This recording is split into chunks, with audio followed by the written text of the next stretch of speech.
Chapter 44. The Mirror of Ays. As Aurora and Cord entered the hall, it was already abuzz with lively chatter.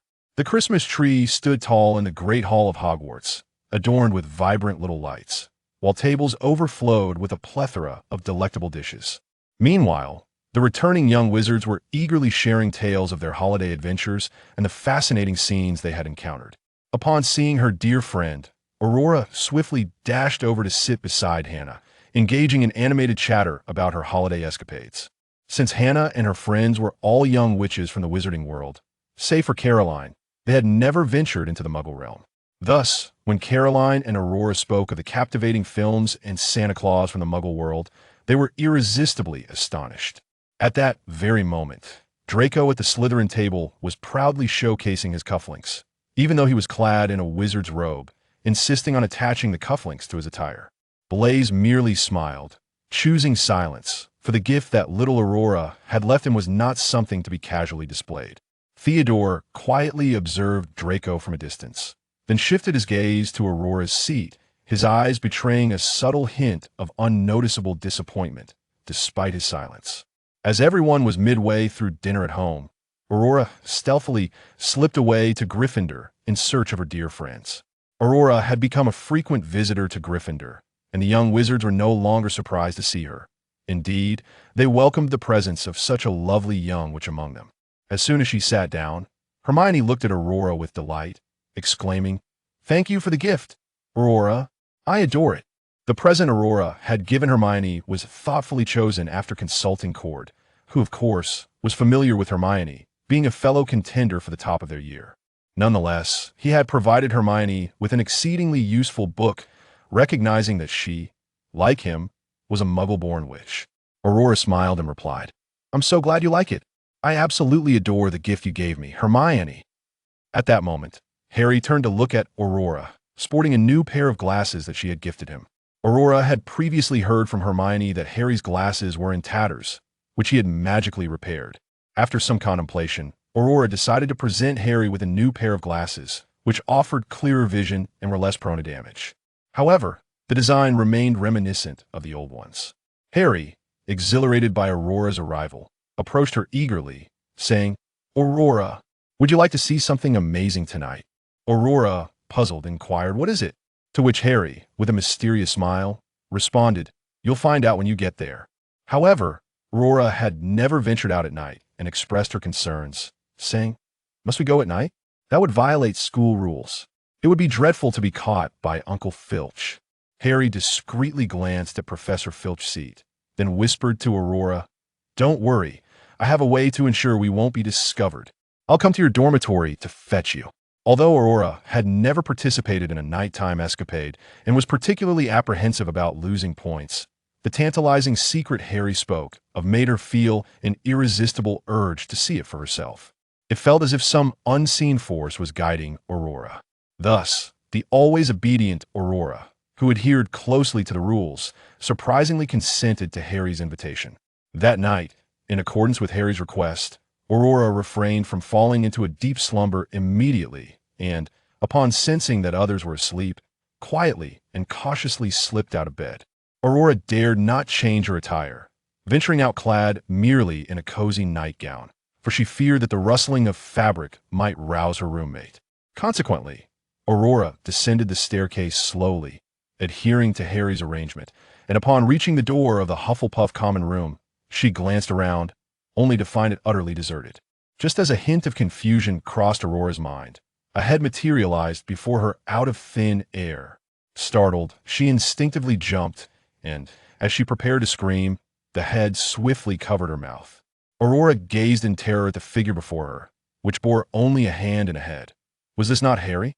He shushed her softly and whispered, "I am cloaked in an invisibility cloak, rendering us unseen by others. There is no need for alarm." At that moment, Aurora's hands trembled slightly, still shaken from the earlier fright. Realizing that his hand had been covering Aurora's mouth, Harry hastily withdrew it, though he discreetly clenched his fist behind his back once it was free. Aurora's hands quivered uncontrollably, her heart racing even faster after the scare, compounded by the anxiety of her first transgression against the rules. Nevertheless, she managed to stammer, All right, okay. As she spoke, Aurora observed Harry removing his invisibility cloak, beckoning her to join him. Taking a deep breath at the doorway, she stealthily approached his side. Subsequently, Harry donned the invisibility cloak again, enveloping both himself and Aurora within its folds, and cautiously advanced using a flickering lumos. Although the surroundings were shrouded in darkness, Harry was quite familiar with the area from his frequent visits, allowing him to navigate swiftly despite the obscured vision. Overcome by fear, Aurora clutched tightly to Harry's garment, their bodies pressed closely together as she sought a semblance of security. Harry felt the subtle tremors of Aurora's body and the warmth of their intimate contact, accompanied by the delicate fragrance that enveloped her. His own hand began to tremble involuntarily, nearly causing the invisibility cloak to slip away, but fortunately, the darkness concealed the flush of his reddening ears. The destination was not particularly far, and after a series of twists and turns, they soon arrived at the classroom door. Upon reaching the classroom's entrance, Harry exhaled with relief, though a twinge of disappointment lingered as he wondered why the journey had felt so brief. He then pushed open the door and grasped Aurora's arm. "Come, this is the secret I mentioned." Aurora, her face etched with confusion, approached a mirror, where she then heard Harry exclaim joyfully from beside her. "Look, can you see my parents, Aurora? They are right behind me." At that moment, Aurora gazed into the mirror and saw not Harry's parents, but two entirely different individuals. Aurora recognized the woman on the left, tenderly caressing her arm as her mother, but the man on the right was unfamiliar. Aurora studied the man with dark hair and hazel eyes, reminiscent of her own hair color, who gazed at her with a loving expression, gently stroking her hair. Although she did not know this man, an inexplicable sense of familiarity washed over her. Could he be the father her mother spoke of? Aurora had never seen her father's visage. She only knew from her mother's words that he was an avid traveler, which was why he had yet to come. Yet, Aurora's hair was as dark as her father's, and her nose bore a similar proud height.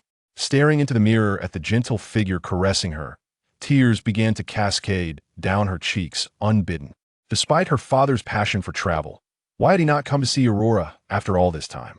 She longed for him deeply.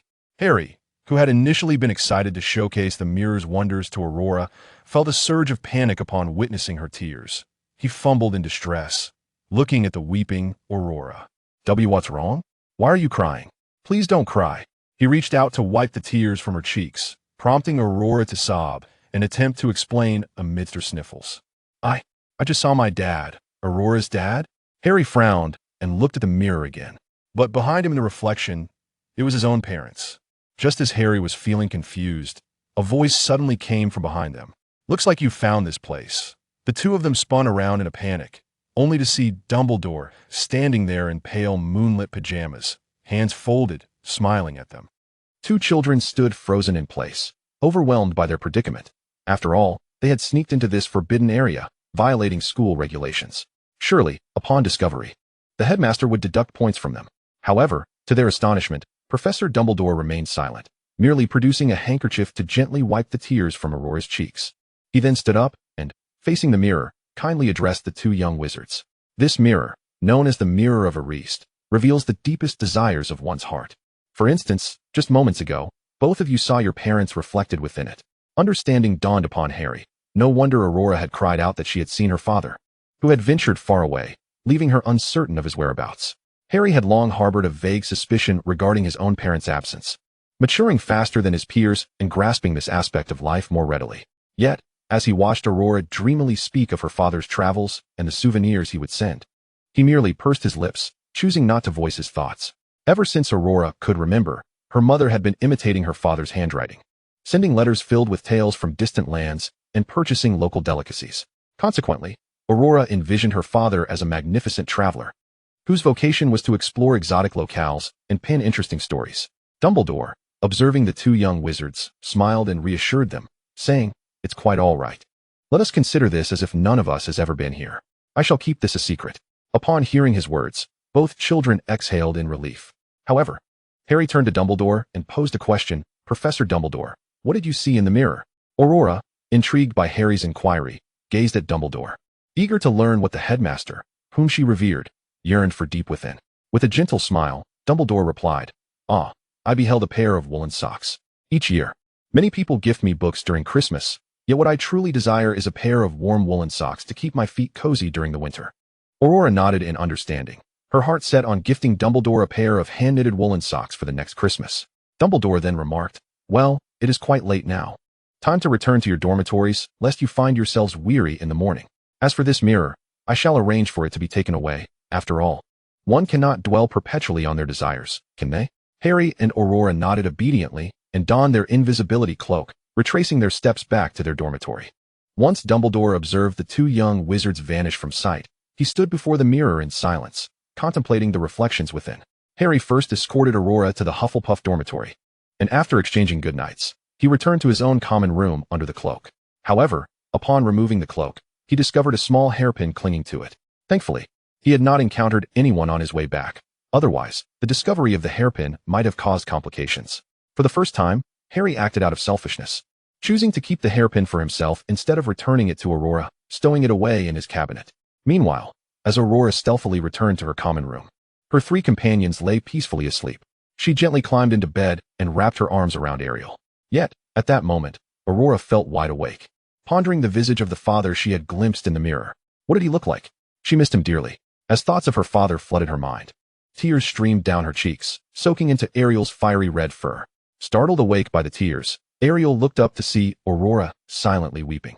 She tenderly lifted her head and gently licked away the tears from Aurora's face, offering comfort to her friend.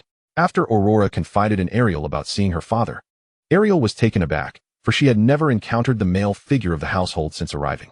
A thought lingered in her mind, yet she refrained from sharing it with Aurora, as it was likely that the male figure had met a fate similar to her own father. Instead, Ariel continued to console Aurora softly until she finally fell into a deep slumber, closing her eyes as the surroundings returned to tranquility, though the furrow in the girl's brow remained. Chapter 45. A belated Christmas gift. When Aurora awoke in the morning, her eyes were still red and puffy. To avoid alarming her roommates, she claimed she had merely rubbed her eyes the previous night. Thereafter, she buried her longing for her father deep within her heart, continuing her daily routine filled with joy. After all, her father had expressed in his letters that his greatest wish was for Aurora to live happily. When Aurora next visited Gryffindor, she found Harry and his friends frowning over their plates of food. With a face full of curiosity, she asked Hermione, "What's wrong? Is something troubling you?" Hermione, with a look of despair, replied, "We are trying to uncover the identity and history of the creator of the Philosopher's Stone. But it has proven to be a daunting task. We have searched for ages without success." The Philosopher's Stone? Aurora was unfamiliar with it, only recalling Hermione mentioning a report in the Daily Prophet about its theft from Gringotts. Suddenly, a fragment of memory flickered in Aurora's mind. Something familiar that felt as if she had seen it before. Although her memory was not particularly sharp, certain impressions lingered. She began to rummage through her bag and, after a brief search, unearthed a collection of chocolate frog cards. Upon seeing this, Ron exclaimed in delight, "You collect them too?" "I'm only 2 cards away from completing my collection." Aurora nodded, sifting through her cards as she replied, "Yes, I've been collecting as well, though I might be slower than you." Finally, she extracted a particularly interesting card from the bottom of the stack and exclaimed, "Ah, I found it." She handed the card to Hermione, who scrutinized it with growing excitement. It detailed none other than Nicholas Flamel, the world-renowned alchemist and the sole individual capable of creating the Philosopher's Stone. He had just celebrated his 665th birthday. Hermione read each word with rapt attention, her eyes sparkling with joy. Harry, equally thrilled, chimed in, "Isn't this exactly who we are looking for, Nicholas Flamel?" Hermione nodded eagerly, then enveloped Aurora in a tight embrace. "Thank you ever so much, little Aurora. You have been an immense help to us." Aurora smiled as she embraced Hermione, saying, "I am simply delighted to assist you." After resolving this matter, they planned to venture together to Hagrid's hut, and naturally, Hermione extended an invitation to Aurora. "Aurora, would you care to join us at Hagrid's hut?" Upon hearing the date, Aurora shook her head with a hint of regret, for she had prior commitments on that day and could not accompany them. "I am truly sorry, but I have prior engagements that day, so I will have to join you next time." Although Aurora longed to meet Hagrid, who shared her enthusiasm for creatures, her plans were seldom altered, for any change could disrupt her carefully arranged schedule. The trio, though disappointed that Aurora would not be joining them, still felt a thrill of anticipation for the upcoming adventure. They had already observed the scar on Professor Quirrell's hand during class, and were increasingly convinced that he was indeed the one they suspected, though further confirmation was still required. Meanwhile, Aurora received a parcel delivered by Owl one day. Upon opening it, she discovered a crescent moon white telescope, adorned with a delicate moon ornament at its tip. This was Aurora's belated Christmas gift for Theodore. Through extensive inquiries with Olivia, she learned that Slytherin's Theodore not frequently visited the observatory to stargaze, prompting Aurora to choose this opportune moment to seek him out. At the same time, the other three young wizards had just uncovered that the three-headed dog would remain quiet upon hearing music. As Aurora ventured out in the evening to find Theodore, they were secretly plotting to visit Hagrid's hut to observe a dragon. Upon entering the observatory, Aurora instinctively glanced at the bench, recalling how Theodore had sat there quietly last time, nearly escaping her notice. Indeed, he was there again, quietly engrossed in a book. The moonlight was exceptionally bright that night, illuminating even the words on the pages, allowing Theodore to sense the presence of someone approaching. When he looked up, he found Aurora walking toward him, the moonlight casting a radiant glow upon her face, her golden eyes sparkling more brilliantly than the moon itself. Theodore's calm demeanor, cultivated by his reading, was suddenly disrupted. Flustered, he hastily closed his book and rose to meet the girl approaching him. Aurora concealed the gift behind her back and, with a smile, said, "I learned from Olivia that you often come to the observatory, so I took the liberty of coming today to see if you would be here." "I can't believe you actually are." Theodore nodded in response to Aurora's words and inquired, "I often come here. What brings you here today?" Catching the inquisitive gaze of Theodore, Aurora smiled faintly and then presented the gift before him with a flourish. "Tada! A Christmas gift for you, Theo." In that moment, the moonlight shone brilliantly, causing Theodore's hair to lift slightly with Aurora's gesture. He looked down at the girl who was presenting the gift to him with an air of delight.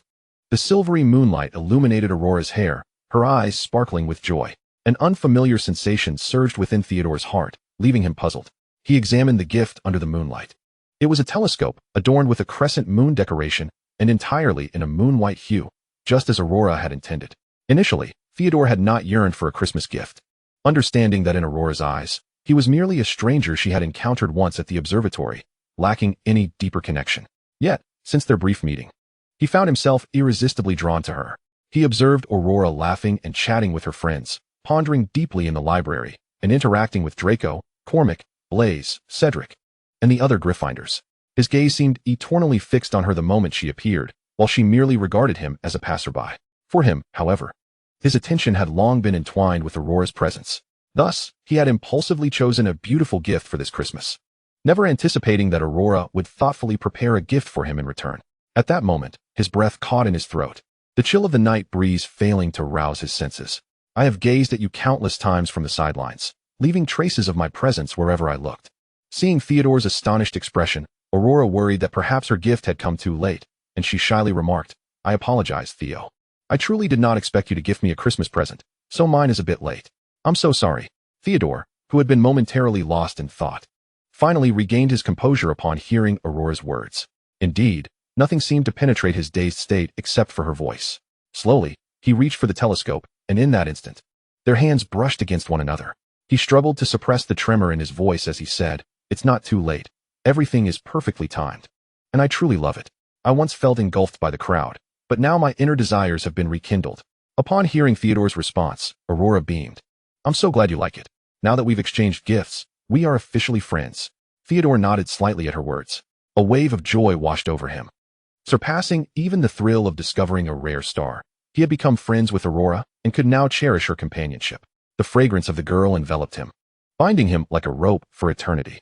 After presenting the gift, Aurora glanced at the clock in the observatory and turned to Theodore, saying, "We should be going.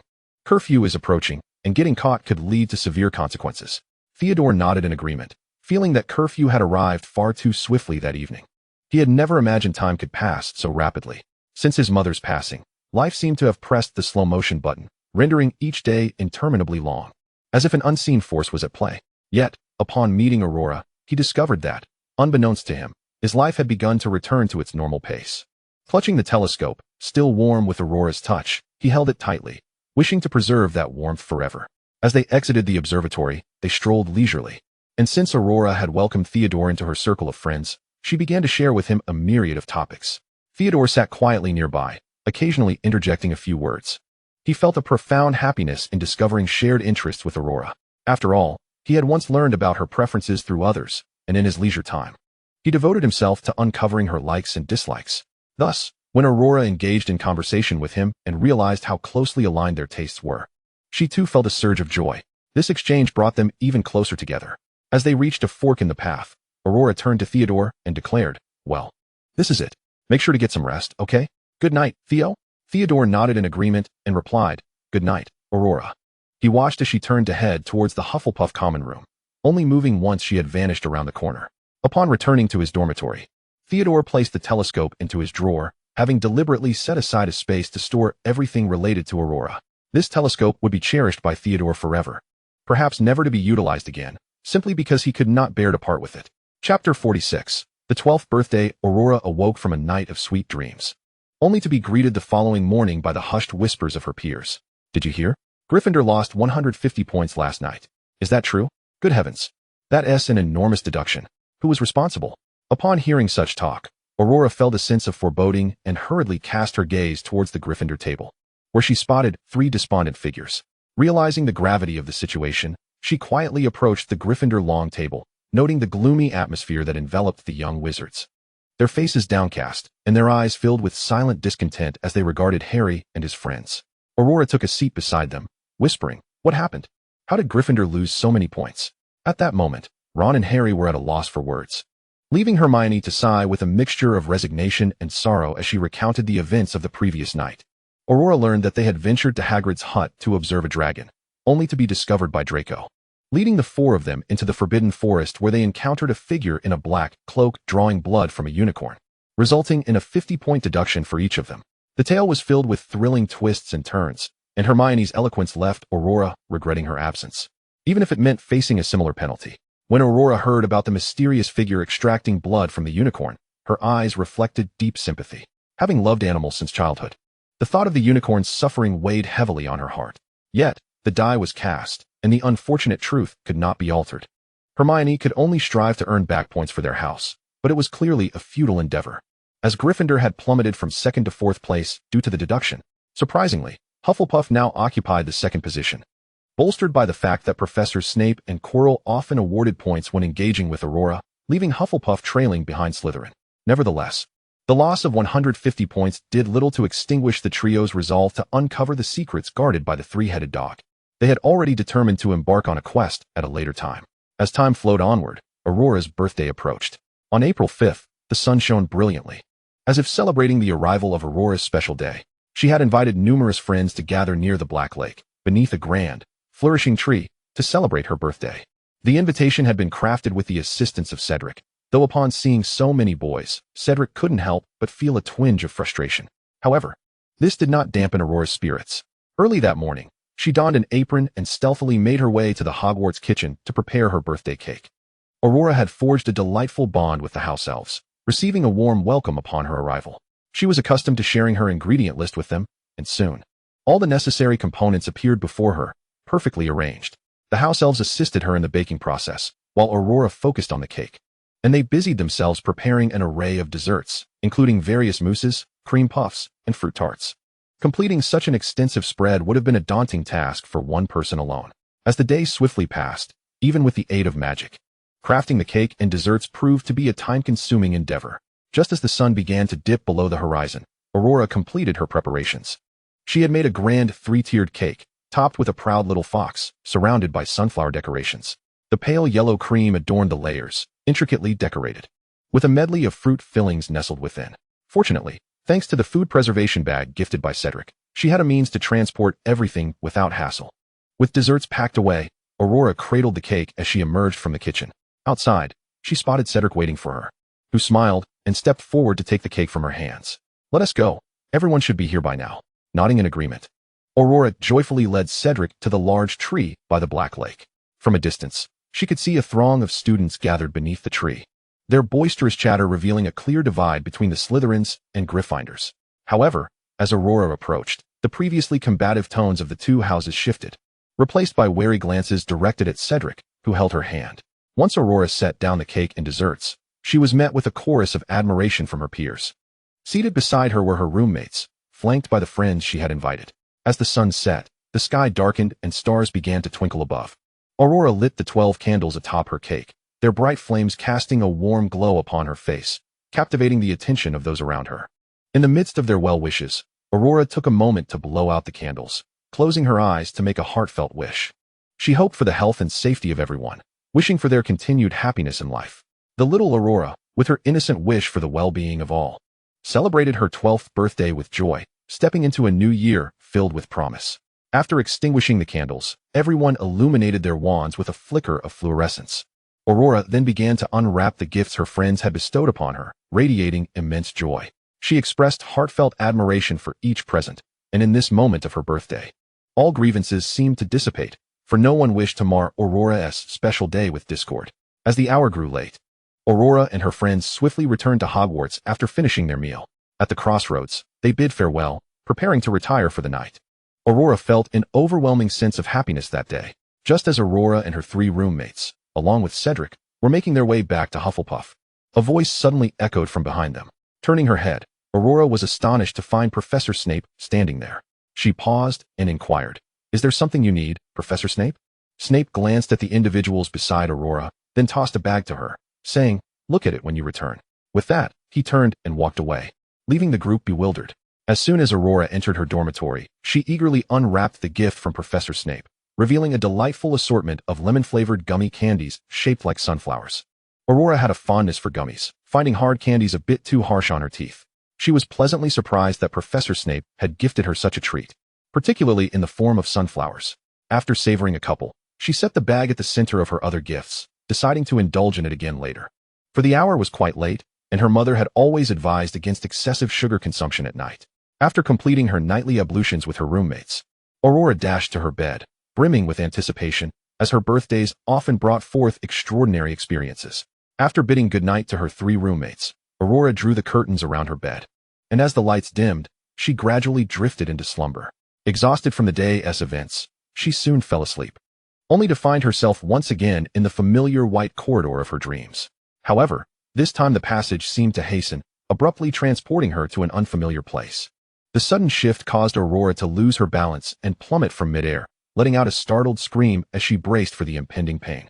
To her astonishment, rather than meeting the ground, she found herself enveloped in a strong embrace.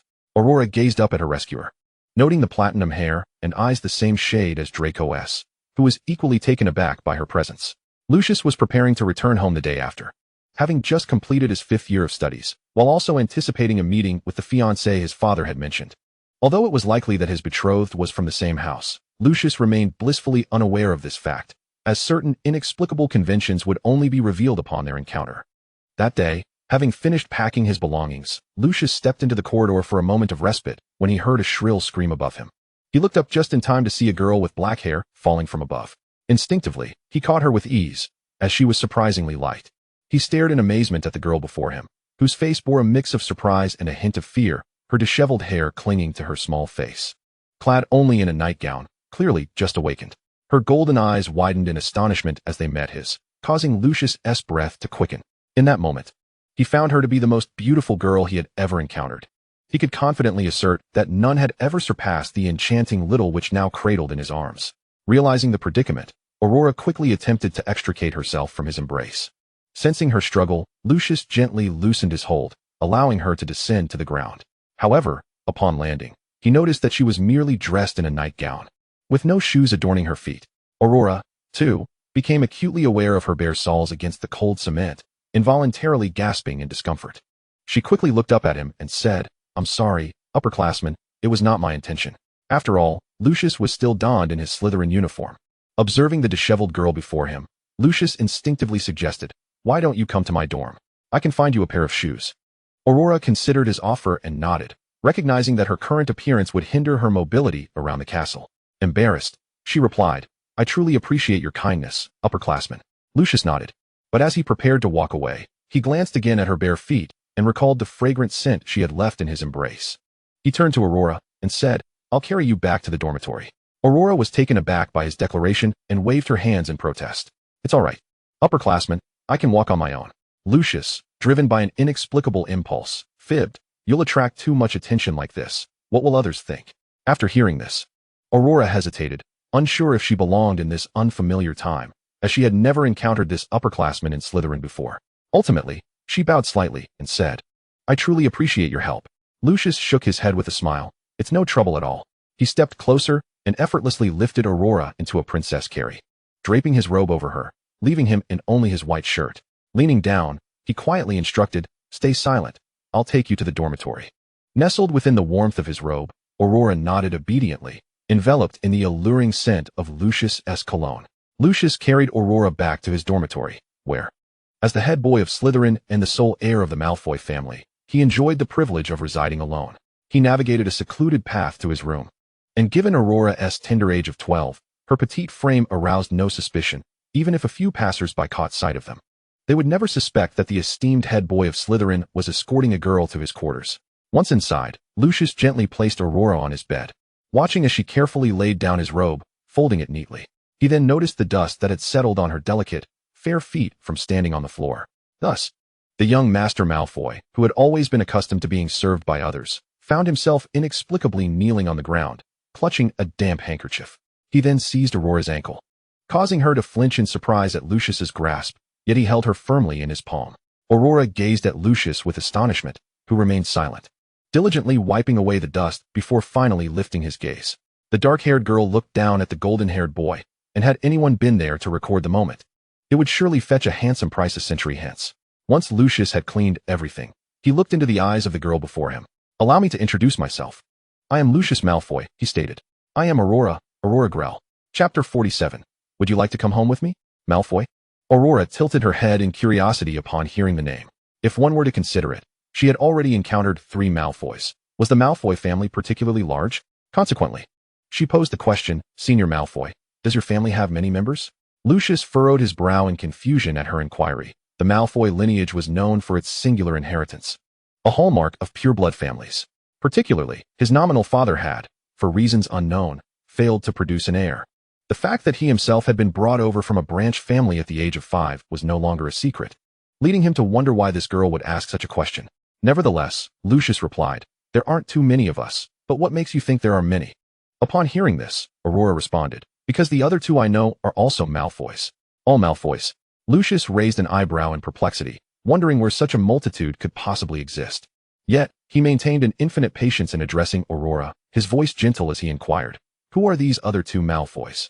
After a moment's contemplation, Aurora answered, "Well, one is named Abraxas Malfoy, and the other is Draco Malfoy." Abraxas? Lucius's eyebrows lifted, recognizing it as his father's name. Why did this girl know of his father? This revelation stirred a sense of curiosity within him, bringing him closer to an answer. Thus, he pressed on, "Aurora, when is your birthday?" Upon hearing his question, Aurora responded matter-of-factly, "April 5th, 1980. Lucius's eyes widened with astonishment upon discerning the year. He had not anticipated that this girl, who had seemingly descended from the heavens, was born in such a distant time, a far cry from his own. If this were the case, perhaps many things could be elucidated.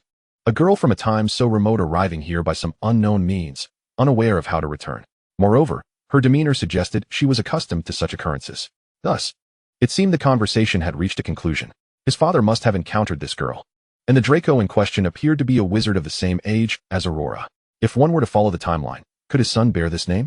Yet, Lucius was unaware whether he would have children after meeting Aurora, as he suddenly found himself disinterested in his betrothed. Would Aurora's arrival alter the course of time? Reflecting silently for a moment, Lucius recalled his intention to return home to meet his father and that esteemed gentleman. After much contemplation, he resolved to take Aurora with him to meet his father. Perhaps his father would possess greater insights regarding this girl. Another reason for Lucius's decision stemmed from an incident where he had inadvertently wandered into his father's study, where he had observed a portrait of a woman placed behind his father's desk. He had never scrutinized her features, as it was merely a silhouette. Yet he remembered that simple outline vividly. He felt that silhouette resembled Aurora, for it was only she whose mere shadow could evoke such a profound impression. With this thought, Lucius smiled at Aurora and asked, "Would you like to come home with me?" Aurora, upon hearing Lucius's invitation, regarded him with confusion. She pondered why the Malfoy senior, whom she had only just met, would extend such an invitation. Her mother had warned her that strangers inviting one to their home often had ulterior motives. Thus, Aurora politely declined, saying, "Thank you, Senior Malfoy, but I think it is rather impolite to visit others' homes." Lucius chuckled at Aurora's wary expression, appreciating her discernment. Yet, he continued to speak to her with warmth. "Oh, is that so? I had hoped to take you to meet that Abraxas you mentioned." Abraxas? Aurora's eyes sparkled at the name, recalling that he had been present during her last encounter with Tom. If she were to visit the Malfoy residence, might she also see Tom? Lucius, noticing Aurora's conflicted expression, continued to coax her gently. Your timing is rather unfortunate. There will be a holiday in 2 days. And given your unfamiliarity with this time, it may prove difficult for you to navigate elsewhere. It would be far more convenient to come to my home. After considering Lucius's words, Aurora reflected on her situation. She recognized that she was in a foreign world, having never encountered another Malfoy, aside from Draco, within Slytherin. Weighing her options, she realized that if she declined, she might not know when she would return, and given the strangeness of this world, she could very well encounter someone more dangerous than Lucius. Finally, taking a deep breath and gathering her resolve, she sat on the edge of the bed and bowed deeply to Lucius, saying, I truly apologize for the trouble, Senior Malfoy. Lucius watched as she closed her eyes and bowed, her face flushed with embarrassment, and he smiled softly. He then gently brushed Aurora's hair back, saying, It is no trouble at all. As long as you are willing, you need not call me Senior Malfoy. Simply Lucius will suffice. Thus, Aurora agreed to accompany Lucius to the Malfoy Manor during the holiday. However, on this final day before their return, Lucius refrained from allowing Aurora to venture outside. Her striking appearance would undoubtedly attract attention and could lead to unavoidable alterations in their future. What troubled Lucius most, however, was the predicament of sleeping arrangements. As the head of Slytherin, he resided in a single dormitory, where the bed was certainly spacious enough. Yet, no matter how large, sharing a bed with a girl would undeniably be awkward. After much contemplation, Lucius ultimately resolved to lay out a sleeping mat on the floor of his own domain, entirely oblivious to the fact that he was the rightful master of the room. Thus, during the evening, he addressed Aurora, who was clad in her nightgown, saying, You may sleep in the bed alone, I shall take the floor. Upon hearing Lucius's declaration, Aurora immediately sat up and exclaimed, That is out of the question. It is already generous of you to allow me to stay here. I cannot possibly let you sleep on the floor. Without waiting for Lucius's response, she swiftly slipped past him and settled onto the freshly laid sleeping mat. Lucius gazed at Aurora, now lying perfectly straight on the mat, and sighed helplessly. He then sat cross-legged on his own sleeping space, observing Aurora, who was snug under her blanket. At that moment, Lucius had just finished his bath, his damp hair cascading over his shoulders. His nightgown, which should have been immaculate, was now loosened at 3 buttons, hanging loosely and revealing his pristine collarbone, along with a hint of springtime radiance below. Lucius would never admit that this was intentional. As he casually adjusted his clothing, he inadvertently drew Aurora's attention. Just as Lucius felt a surge of satisfaction at this, Aurora abruptly sat up, startling him with her quickness. And he felt his heart race as he noticed her hand reaching out toward him. When he saw Aurora's hand extending in his direction, a smile graced his lips. Indeed, no one could refuse a Malfoy. However, just as Lucius prepared to feign reluctance, he observed Aurora diligently fastening the 3 buttons of his nightgown that he had purposely loosened. She meticulously arranged his once sloppy attire, then released her grip and said to Lucius, Though the weather is not cold, one must still take care of their health. The temperature in Slytherin's dungeons is not as warm as above. Lucius, witnessing Aurora's earnest expression devoid of ulterior motives, couldn't help but chuckle, though he was unsure whether it was a laugh of exasperation or amusement. With a resigned sigh, he gently ruffled her hair and said, Rest now. We shall pack and prepare to depart tomorrow. Upon hearing Lucius's words, Aurora obediently nodded and nestled deeper into her blanket, bidding, Good night, Lucius.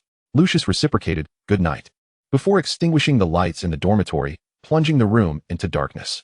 After all, Slytherin resided underground. Even with windows, sunlight was scarce, necessitating the use of lamps year-round. Typically, Lucius enjoyed a sound sleep, but on this occasion, he found himself unusually restless. He felt an inexplicable reluctance to return to Malfoy Manor with Aurora, as if bringing her there would herald an unforeseen change. Tossing and turning in bed, he ultimately succumbed to frustration and quietly got up, tiptoeing to Aurora's side. He gently lit a candle, for the flickering light of a wand was far too glaring. The warm glow illuminated Aurora's face. In truth, her sleeping posture was rather ungraceful, considering she was merely a 12-year-old girl. At that moment, much of her body lay outside the blanket, sprawled haphazardly on the mat. Lucius, careful not to wake her, softly draped the blanket over Aurora again, then, by the candlelight, gazed at her familiar features, sighing softly. He remained seated beside her, holding the candle and watching Aurora in silence until the wick extinguished, at which point he rose and returned to his bed. The following morning, when Aurora opened her eyes, she beheld Lucius impeccably dressed. Noticing her movement, Lucius turned to her and inquired, Awake? Once you're ready, we shall tidy up and head home together. Upon uttering those words, Lucius felt a flush of warmth on his cheeks. Could Malfoy Manor truly become a home for Aurora? However, Aurora did not ponder this deeply. She simply tousled her hair, which was strewn across her face, and cheerfully nodded. Understood. Lucius took it upon himself to bring Aurora her meals from the dining hall, prompting curiosity among some Slytherin students about why their prefect suddenly appeared to have an insatiable appetite. After preparing to depart for the train station, Lucius, enjoying the privileges of being both the Slytherin prefect and the heir of the Malfoy lineage, was afforded the luxury of a private compartment, a privilege not granted to other prefects who had to share with another student. Thus, while escorting Aurora, Lucius avoided unnecessary complications. He first administered a transformation potion to Aurora, ensuring it would last until they boarded the train. Upon consuming it, Aurora transformed into a girl of ordinary appearance, though her bright eyes retained their brilliance. The change in color could not obscure their sparkle. With that, Lucius successfully brought Aurora onto the train, having arrived early to evade unwanted attention. As he settled into the compartment, Lucius finally exhaled in relief. He then cast a charm on the door, rendering the interior invisible to outsiders while muffling any sounds emanating from within. In this secure environment, the train gradually departed, carrying Lucius and Aurora towards their destination. 8 hours later, Aurora would meet Abraxas, and perhaps even Tom. Chapter 48, The Encounter. Given the rush to catch the train that morning and the events of the previous night, Aurora grew somewhat fatigued once aboard the train. Lucius's compartment boasted softer sofas than those in standard carriages, and the presence of fruits and flowers on the table quickly lulled Aurora into a drowsy state. As the journey progressed, her head began to droop, and soon she lost control, leaning toward Lucius, initially seated rigidly beside her. Lucius instinctively straightened when he sensed her head tilting in his direction. He then felt her head gently rest upon his shoulder. The breath of the young girl magnified in Lucius's ears, her fragrance wafting around him. Instantly, Lucius's body stiffened, remaining still in this position, allowing the girl to lean against him, his book held motionless in his hands. Fortunately, they were already halfway through the journey, or else Lucius might have struggled to move his arm. As the train gradually came to a stop, Lucius shifted his posture and gently roused Aurora from her slumber. Cradling her delicate face, he noticed that, perhaps due to her awkward sleeping position, her mouth was slightly ajar, revealing glistening remnants within. Resting her cheek against Lucius's shoulder left a faint imprint from his clothing, and at that moment, Lucius felt a desire to strengthen himself further, lest Aurora find herself uncomfortable leaning against him. It was only when Aurora sensed a gentle shake of her head that she slowly opened her eyes to see Lucius smiling at her, declaring, "We have arrived." Confused, Aurora nodded slightly, gradually sitting up, still enveloped in the drowsiness of sleep. Lucius, amused by her groggy state, dampened a handkerchief to wipe the corner of her mouth before tidying her hair and draping a cloak over her shoulders, securing the hood in place. Aurora allowed Lucius to arrange her attire until, at last, he took her hand and they stepped outside together. At that moment, the train was nearly deserted, as most passengers had hurried to the exit, eager to return home even before the train had come to a complete stop. Thus, after Lucius had finished attending to Aurora, the remaining passengers had already disembarked, allowing Lucius to boldly lead Aurora off the train without obstruction. This time, as he was escorting Aurora, he opted against the conspicuous use of a carriage. Therefore, when their house elf arrived to fetch them, it did not summon the usual carriage that signified the Malfoy family, but instead, with a simple snap of its fingers, transported them directly to the manor. Lucius felt a tinge of regret, vowing to himself that next time he would take Aurora to the manor in a proper carriage. However, he had overlooked the fact that Aurora had never attempted apparition before. Consequently, when the house elf snapped its fingers and they arrived at the manor, Aurora stumbled and fell to the ground. It was then that Lucius recalled it was her first experience with apparition. He quickly knelt beside her, witnessing the pallor on her face. Ultimately, it was the nearby house elf that helped Aurora regain her composure and stand up. Lucius found himself once again exasperated by the restrictions of magic outside school. Due to her initial experience with apparition, Aurora failed to notice that the Malfoy Manor was adorned with vast fields of sunflowers. Lucius then adjusted Aurora's hood, as the manor had recently become a frequent gathering place since certain plans had been set in motion by a certain individual. Uncertain if anyone would be present at that hour, he deemed it prudent to keep Aurora's hood securely in place. Hand in hand, Lucius gently pushed open the grand doors of the manor and stepped inside. The evening had grown quite dark, prompting the manor to illuminate its interiors, casting a resplendent glow. Lucius felt a wave of relief wash over him as he entered the spacious living room to find it devoid of any gatherings, ensuring that Aurora would not be seen by others. Aurora obediently trailed closely behind Lucius, her head slightly bowed, allowing her hood to shield her face. Despite her curiosity, She refrained from glancing around, just as Lucius intended to lead Aurora to his bedroom and ascend the staircase. He unexpectedly spotted Abraxas emerging from around a corner and descending the stairs. With an impassive expression, Abraxas coldly greeted, "Back, are you?" Lucius respectfully nodded. And as Abraxas tilted his head, his gaze fell upon Aurora, whose face was obscured by the hood. He approached the center of the living room where Lucius stood and looked down at the hooded girl, inquiring, "You are aware I have arranged a betrothal for you, are you not?" Lucius quickly nodded, responding, "Yes, father." Upon hearing this, Abraxas frowned and reached out to pull off Aurora's hood, sternly stating, "So you brought back a girl, Aurora?" Just as Abraxas was about to reprimand Lucius for bringing home a witch, he caught sight of Aurora's downcast face. His hand froze midair, shock rendering him momentarily speechless. As Aurora heard someone call her name, she gradually lifted her head to reveal Abraxas, who had grown taller since their last encounter, now resembling a larger version of the boy she once knew. She smiled brightly at the astonished Abraxas and approached him, asking, "Do you remember me, Ub?" Abraxas stared intently at the girl before him, his hands trembling. "Of course I remember," he replied, overwhelmed with emotion. After their brief encounter, how could he ever forget someone who had left such a lasting impression? She even called him Ub. She still remembers me. At the sound of Aurora calling him Ub, Abraxas's previously placid demeanor surged with emotion. In truth, Aurora had forgotten his full name and simply called him Ub for convenience. Yet, lost in the moment, he bent slightly to gaze at her and said, "Yes, little Aurora, I have always remembered." Aurora's eyes sparkled as she exclaimed, "Oh my, Ub, you've grown so tall. If Lucius hadn't mentioned it, I might not have recognized you." Abraxas, reflecting on the youthful visage of the girl before him and his own advancing age, couldn't help but smile bittersweetly. "Indeed, I have grown quite tall." Just then, Tom, who had descended the staircase seeking a moment of respite, noticed Abraxas bent over in conversation with someone. Initially assuming he was speaking with Lucius, he soon realized that Lucius stood off to the side. Moreover, Abraxas never inclined himself to converse with anyone other than himself. Abraxas perfectly obscured Aurora from view, so Tom remained unaware of her presence, yet he frowned in impatience, questioning, "What are you doing there? Have you completed the task?" After all, he had just finished discussing matters with Abraxas and had not anticipated him conversing with someone in the living room. Upon hearing the voice behind Abraxas, Aurora's eyes brightened. She recognized that voice. It was Tom. Eagerly, she tilted her head to peek behind Abraxas and, to her delight, spotted her dear friend. As Tom approached, frowning and preparing to join Abraxas, he was taken aback when Aurora suddenly emerged from in front of Abraxas, her eyes sparkling with excitement. His initial annoyance transformed into astonishment and joy. Aurora, upon seeing Tom freeze in place, was thrilled to realize he had grown as well. With a joyful cry, she exclaimed, "Tom," and swiftly dashed from Abraxas's side toward Tom, her black robe billowing around her, creating a whirlwind of exuberance. Tom, awakened by the sound of Aurora calling his name, quickly descended the staircase and caught her in a warm embrace as she leapt into his arms. At this very moment, Tom had reached adulthood, having grown taller and no longer resembling the boy who once stood to embrace.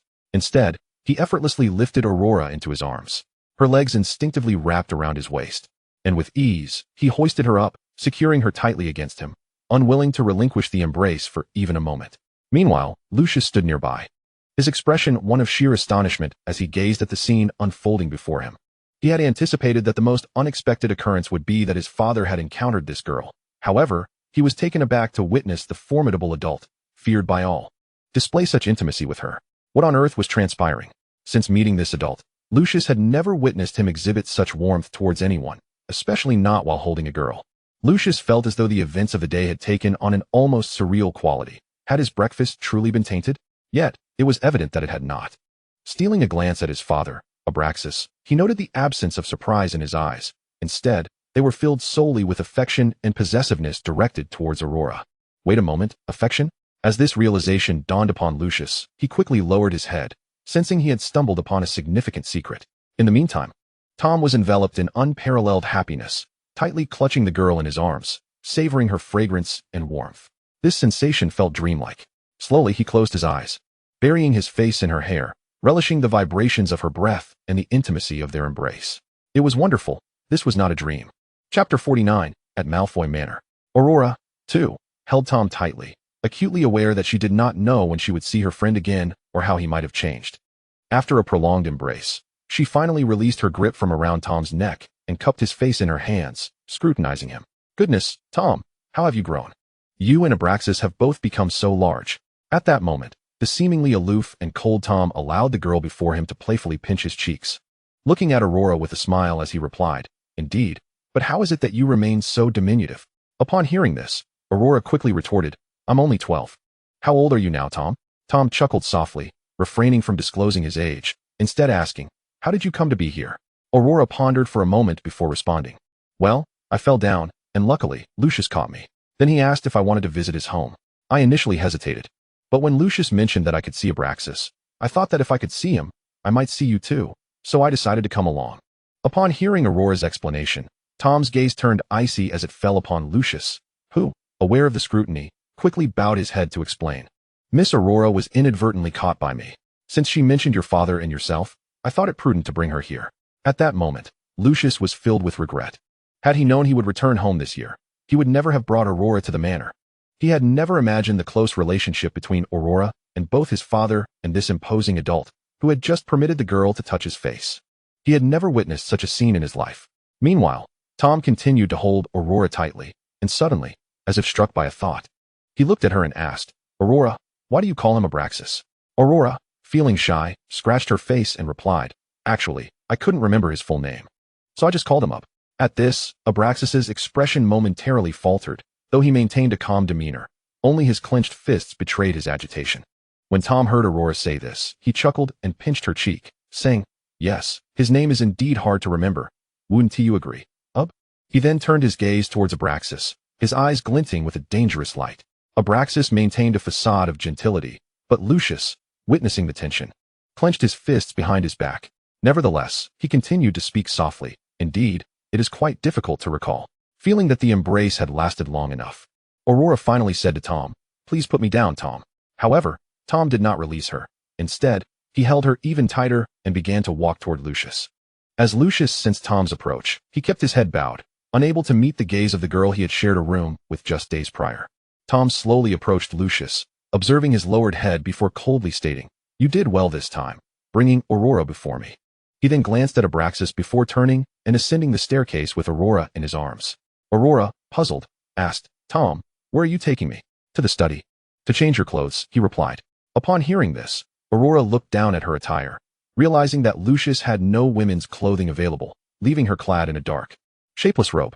Nodding in understanding, she wrapped her arms around Tom's neck, allowing him to guide her to the study. Meanwhile, Lucius, hearing Tom's words, was struck with astonishment. This adult had his own manor, and the study was merely a space for convenience during gatherings, as no one other than him had ever entered it. Even the study was typically reserved for meetings or tasks handled in a smaller conference room. As he processed the implications of Tom's ascent, Lucius slowly raised his head to gaze at the staircase, feeling an emptiness in his heart. Just as he was lost in thought, Abraxas suddenly called out to him, "Lucius." Lucius promptly faced his father, responding respectfully, "Yes, father." Abraxas's gaze remained fixed on the staircase where Tom and Aurora had disappeared, and he slowly spoke, "Next time, you should inform me in writing about such matters, understood?" He punctuated his words with a firm grasp on Lucius's shoulder, squeezing lightly. Though the pressure was not significant, it felt as though he were gripping Lucius's shoulder tightly. Nonetheless, Lucius responded with utmost respect, "Understood, father." Abraxas nodded, withdrawing his hand from Lucius's shoulder, and continued, "Prepare yourself. You will meet your fiancée tomorrow." With that, he ascended the staircase with his cane, his thoughts consumed with how to present himself to Aurora, leaving Lucius standing alone in the living room, lost in contemplation. As Tom cradled Aurora in his arms and carried her into the study, he gently placed her on the sofa, yet he did not release his hold. Instead, he enveloped her in a warm embrace. Aurora, with a puzzled expression, gazed up at Tom and inquired, "Tom, why do you always hold me?" Tom looked into the eyes of the girl before him, which reflected nothing but confusion, and he smiled tenderly. He then caressed Aurora's hair and replied, "I have missed you dearly since we last met." Aurora responded with an "oh," and then obediently allowed Tom to continue holding her. A bittersweet sensation washed over Tom as he observed Aurora's innocence. She understood nothing of the complexities surrounding them, which compelled him to cherish these precious moments with such care. With this thought, he tightened his embrace around Aurora and, with a flick of his wand, summoned the wardrobe that had been nearby, causing it to glide over and open before them. Aurora's eyes widened in astonishment as she beheld the levitating wardrobe and the garments that revealed themselves. Turning to Tom with sparkling eyes, she exclaimed, "Oh my, Tom, have you truly become this remarkable?" Tom chuckled, gently stroking Aurora's head. Indeed, and if you wish to learn, I would be more than happy to teach you. Upon hearing Tom's words, Aurora excitedly squeezed him tight and joyfully declared, "Hooray! I knew you were the best, Tom." It was then that Aurora noticed the wardrobe's contents, which were brimming with an array of beautiful dresses in every conceivable color, adorned with her favorite flowers. Inquiring if these were all prepared by him, Tom nodded and lifted her onto his lap, resting his chin softly atop her head. He held Aurora as tightly as a serpent ensnaring its flower, and said, "These are all for you. Choose whichever you desire." Since Aurora's last disappearance, Tom had been preparing for this moment, secretly stashing several lovely dresses in his wardrobe ever since he arrived at Hogwarts. Uncertain of when Aurora would visit again or how much she would have grown, he had accumulated an assortment of exquisite gowns from childhood to adolescence, patiently awaiting her return. Aurora, brimming with enthusiasm, leaped from Tom's embrace and began rummaging through the wardrobe, emitting sounds of delight. Each dress Tom had procured was crafted from the finest fabrics and in the most captivating colors, showcasing exceptional artistry. Consequently, the extraordinary clothing shop received substantial orders each year, though the identity of the buyer remained a mystery. After selecting her outfit, Aurora did not require a changing room. With a gentle snap of his fingers, her black robe transformed into a bright yellow dress. As she beheld Tom's effortless magic, she gasped in astonishment, feeling a surge of admiration for her friend. In just a few days, he had become even more remarkable and grown considerably taller. Aurora gleefully bounded to Tom, twirling in her lovely dress, and asked with sparkling eyes, "Do I look beautiful?" Tom gazed at her with warmth in his eyes and replied, "You look splendid." Aurora then settled beside Tom once more, and he instinctively wrapped his arm around her as they listened to her animated recounting of amusing tales from school. Aurora cherished sharing her experiences with Tom, but found herself at a loss for words whenever she attempted to mention Harry Potter. Consequently, she refrained from discussing him and instead shared various other delightful anecdotes from school. Given the brevity of their last encounter, she was determined to savor every moment this time. Unbeknownst to Aurora, during her prolonged absence, Tom had dedicated his time to researching ways to anchor the essence of the future to the present through magic. It appeared that he was on the verge of success. Holding Aurora close, Tom felt an unprecedented joy. Since her last disappearance, he had not experienced such happiness. As they chatted, nightfall enveloped them, and it soon approached the early hours of the morning. Feeling a wave of fatigue wash over her, Aurora yawned, prompting Tom to carry her to the washroom. Aurora squirmed slightly in Tom's embrace and said, "You don't need to keep holding me, Tom. I'm 12 now. I can wash up by myself." Ignoring her protests, Tom was determined to cherish every moment with her. Eventually, Aurora managed to wriggle free and made her way to the washroom, playfully sticking her tongue out at Tom as she closed the door, exclaiming, "Hee, I'm 12 now." Tom sighed in exasperation, standing outside as he patiently awaited her return. When Aurora emerged after washing up and changing into her pajamas, her head drooped with sleepiness. Tom used his magic to dry her damp hair and lifted her to the bedside, gently placing her on the bed. Aurora, already drowsy, fell asleep almost instantly as Tom laid her down. With a snap of his fingers, he changed into his own sleepwear, which consisted merely of a pair of pajama pants. He then climbed beneath the covers beside Aurora, quietly watching her until she sleepily turned over and cuddled him as if he were her beloved fox. It was then that he finally closed his eyes, falling into a deep, peaceful slumber, a tranquility he had not experienced since his time in the orphanage. Chapter 50. The fiancé. Due to the late hour of their previous night's slumber, Aurora awoke rather late on this day. As she lay in a half-dream state, she instinctively began to stroke the fur of her pet, only to discover that the soft fur of her little fox had transformed into something hard and unyielding. Confused, Aurora opened her eyes and, upon looking up, realized that she was not caressing her fox, but rather Tom's waist. Startled, she quickly released her grip and blushed fiercely at the sight of Tom's bare upper body. "What are you doing without a shirt?" she stammered. Tom, having awakened earlier, was well aware of the girl nestled in his arms. Despite his best efforts to remain composed, he felt a surge of excitement, especially considering Aurora's rather unrefined sleeping posture. In the orphanage, he had never encountered such a scene. Perhaps it was because she felt at ease in his presence. Nonetheless, this was a positive indication, as it suggested that she harbored no reservations towards him. The young girl was carelessly exploring her surroundings, and in that very moment, Tom awakened from his slumber. Now acutely alert, he glanced down to find his little companion nestled in his embrace. Her petite form could be enveloped entirely by him. In her dreams, she instinctively clung to him, while he felt her hands wandering over his body, her legs draped across him. It was as if he were cradling a cherished pet, which, in essence, he indeed was. However, as he perceived that touch, His breath quickened. He allowed her hands to roam freely, propping his head with one hand and quietly observing the girl. It was not until Aurora stirred awake, her cheeks flushed, that Tom gently smiled and inquired, "What was little Aurora up to just now?" Still shielding her eyes, Aurora turned away and replied somewhat petulantly, "I thought Ariel was right beside me."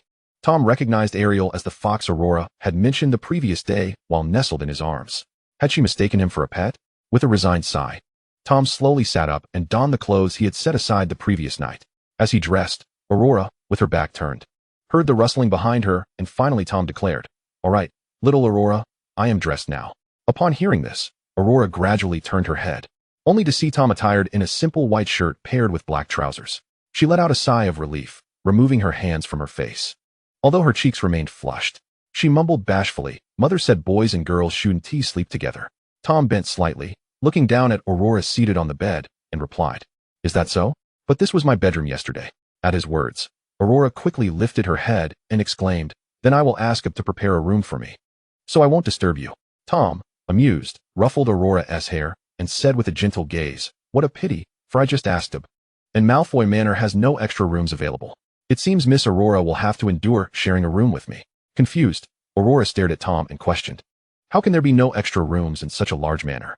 Tom, maintaining his composure, replied, "There are matters to resolve at Malfoy Manor, and thus many others are currently residing here, which coincidentally leaves no spare rooms."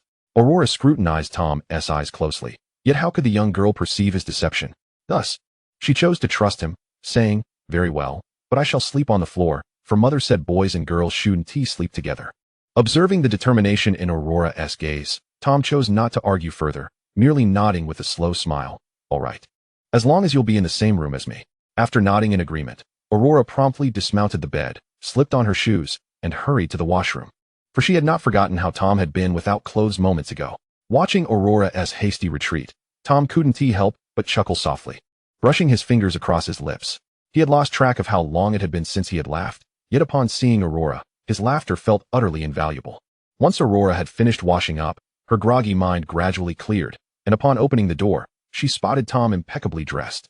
She stared for a moment before asking, "Tom, why do you have 8 squares on your stomach?" This was the first thing Aurora noticed upon waking, as her hand had rested upon those very squares, leaving her puzzled. They were incredibly firm, unlike her own soft belly, which she had pressed while in the washroom. Tom, hearing her question, chuckled helplessly and, moving closer, scooped Aurora into his arms, explaining, "That's because the structure of our bodies differs. Boys and girls have many distinctions." Aurora pondered this for a moment, and then, with a look of realization, gazed at Tom and asked, "So do all boys have these squares on their stomachs?" Tom playfully jostled Aurora in his arms and replied, "Most do not, but mine is indeed unique." Aurora studied Tom's abdomen, nodding in contemplation. The anatomical differences between boys and girls were truly fascinating. Shortly thereafter, Aurora noticed Tom carrying her towards the door, and feeling embarrassed, she said, "I can walk by myself. I'm already 12. She squirmed in his embrace, attempting to free herself. Sensing her movements, Tom's breath quickened, and he gently patted her back, saying, "Be still, I'm taking you to breakfast." Upon hearing this, Aurora quieted down, for she realized she had risen quite late and was indeed a bit famished, knowing Tom would set her down once they reached breakfast. However, as they descended the stairs, Aurora spotted Ub and Lucius seated in the living room, alongside a golden-haired witch and an older sorceress. Narcissa was presently maintaining her gentle demeanor while seated opposite Lucius, with Walburga beside her. She had come today because Walburga and Abraxas, the current heads of their respective families, had arranged a union between her and the heir of the Malfoy line. She had certainly encountered Lucius at school and was aware of her impending engagement. Yet she had not anticipated it would be with someone she was somewhat familiar with. Both being Slytherins, their familial legacies were equally powerful. Thus their everyday interactions were somewhat amicable. However, neither had fathomed that the other would become their future spouse. Narcissa felt no aversion to this fate, as she understood it was her destiny, whether it be with Lucius or another. At the very least, Lucius was presentable in appearance, a fitting match for the Black family, and they seemed remarkably well suited.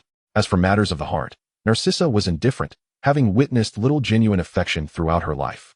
Yet, upon seeing Lucius for the first time, she detected a hint of hesitation and reluctance in his eyes. This struck her as peculiar, for such matters were not solely at their discretion, and she too did not wish to be with someone she did not like. What surprised her was that Lucius' resistance was palpable enough for her to notice. Their relationship at the academy had been quite pleasant, making his current demeanor rather strange, as she recalled Lucius as not being the sort to exhibit such behavior. Just as Narcissa was lost in thought, she suddenly heard footsteps descending the stairs, and upon looking up, she saw that gentleman carrying a girl down the staircase. Wait, carrying a girl? Narcissa's pupils expanded in shock, and she hastily lowered her head, appearing expressionless while her mind raced with thoughts. How could that man be holding a girl? Could she be an illegitimate child? Yet, that seemed unlikely. Meanwhile, Aurora, cradled in Tom's arms, beamed with delight upon catching sight of the beautiful golden-haired sister glancing her way. At last, she had encountered a lovely sister in this unfamiliar time. Thus, Aurora gently tapped Tom's shoulder and exclaimed, "Tom, I want to get down." Observing Aurora's excitement, Tom could only smile ruefully as he set her down on the staircase. The moment Aurora's feet touched the ground, she dashed over to them. Abraxas, feigning a lowered gaze, closely followed her approach with his eyes. Lucius did the same, his gaze tracking Aurora's movements. It was then that Narcissa finally discerned the features of the little girl rushing towards her. In that instant of recognition, a multitude of realizations dawned upon her. She finally understood why Lucius, usually quite agreeable, exhibited signs of reluctance and resistance, and why Abraxas had been intently watching the girl. The reason was abundantly clear. She was extraordinarily beautiful, a beauty unlike any Narcissa had ever encountered. Just the sight of this girl made her want to embrace her, let alone the others. She was truly the most exquisite creation bestowed upon the wizarding world by Merlin, compelling all who beheld her to submit in awe.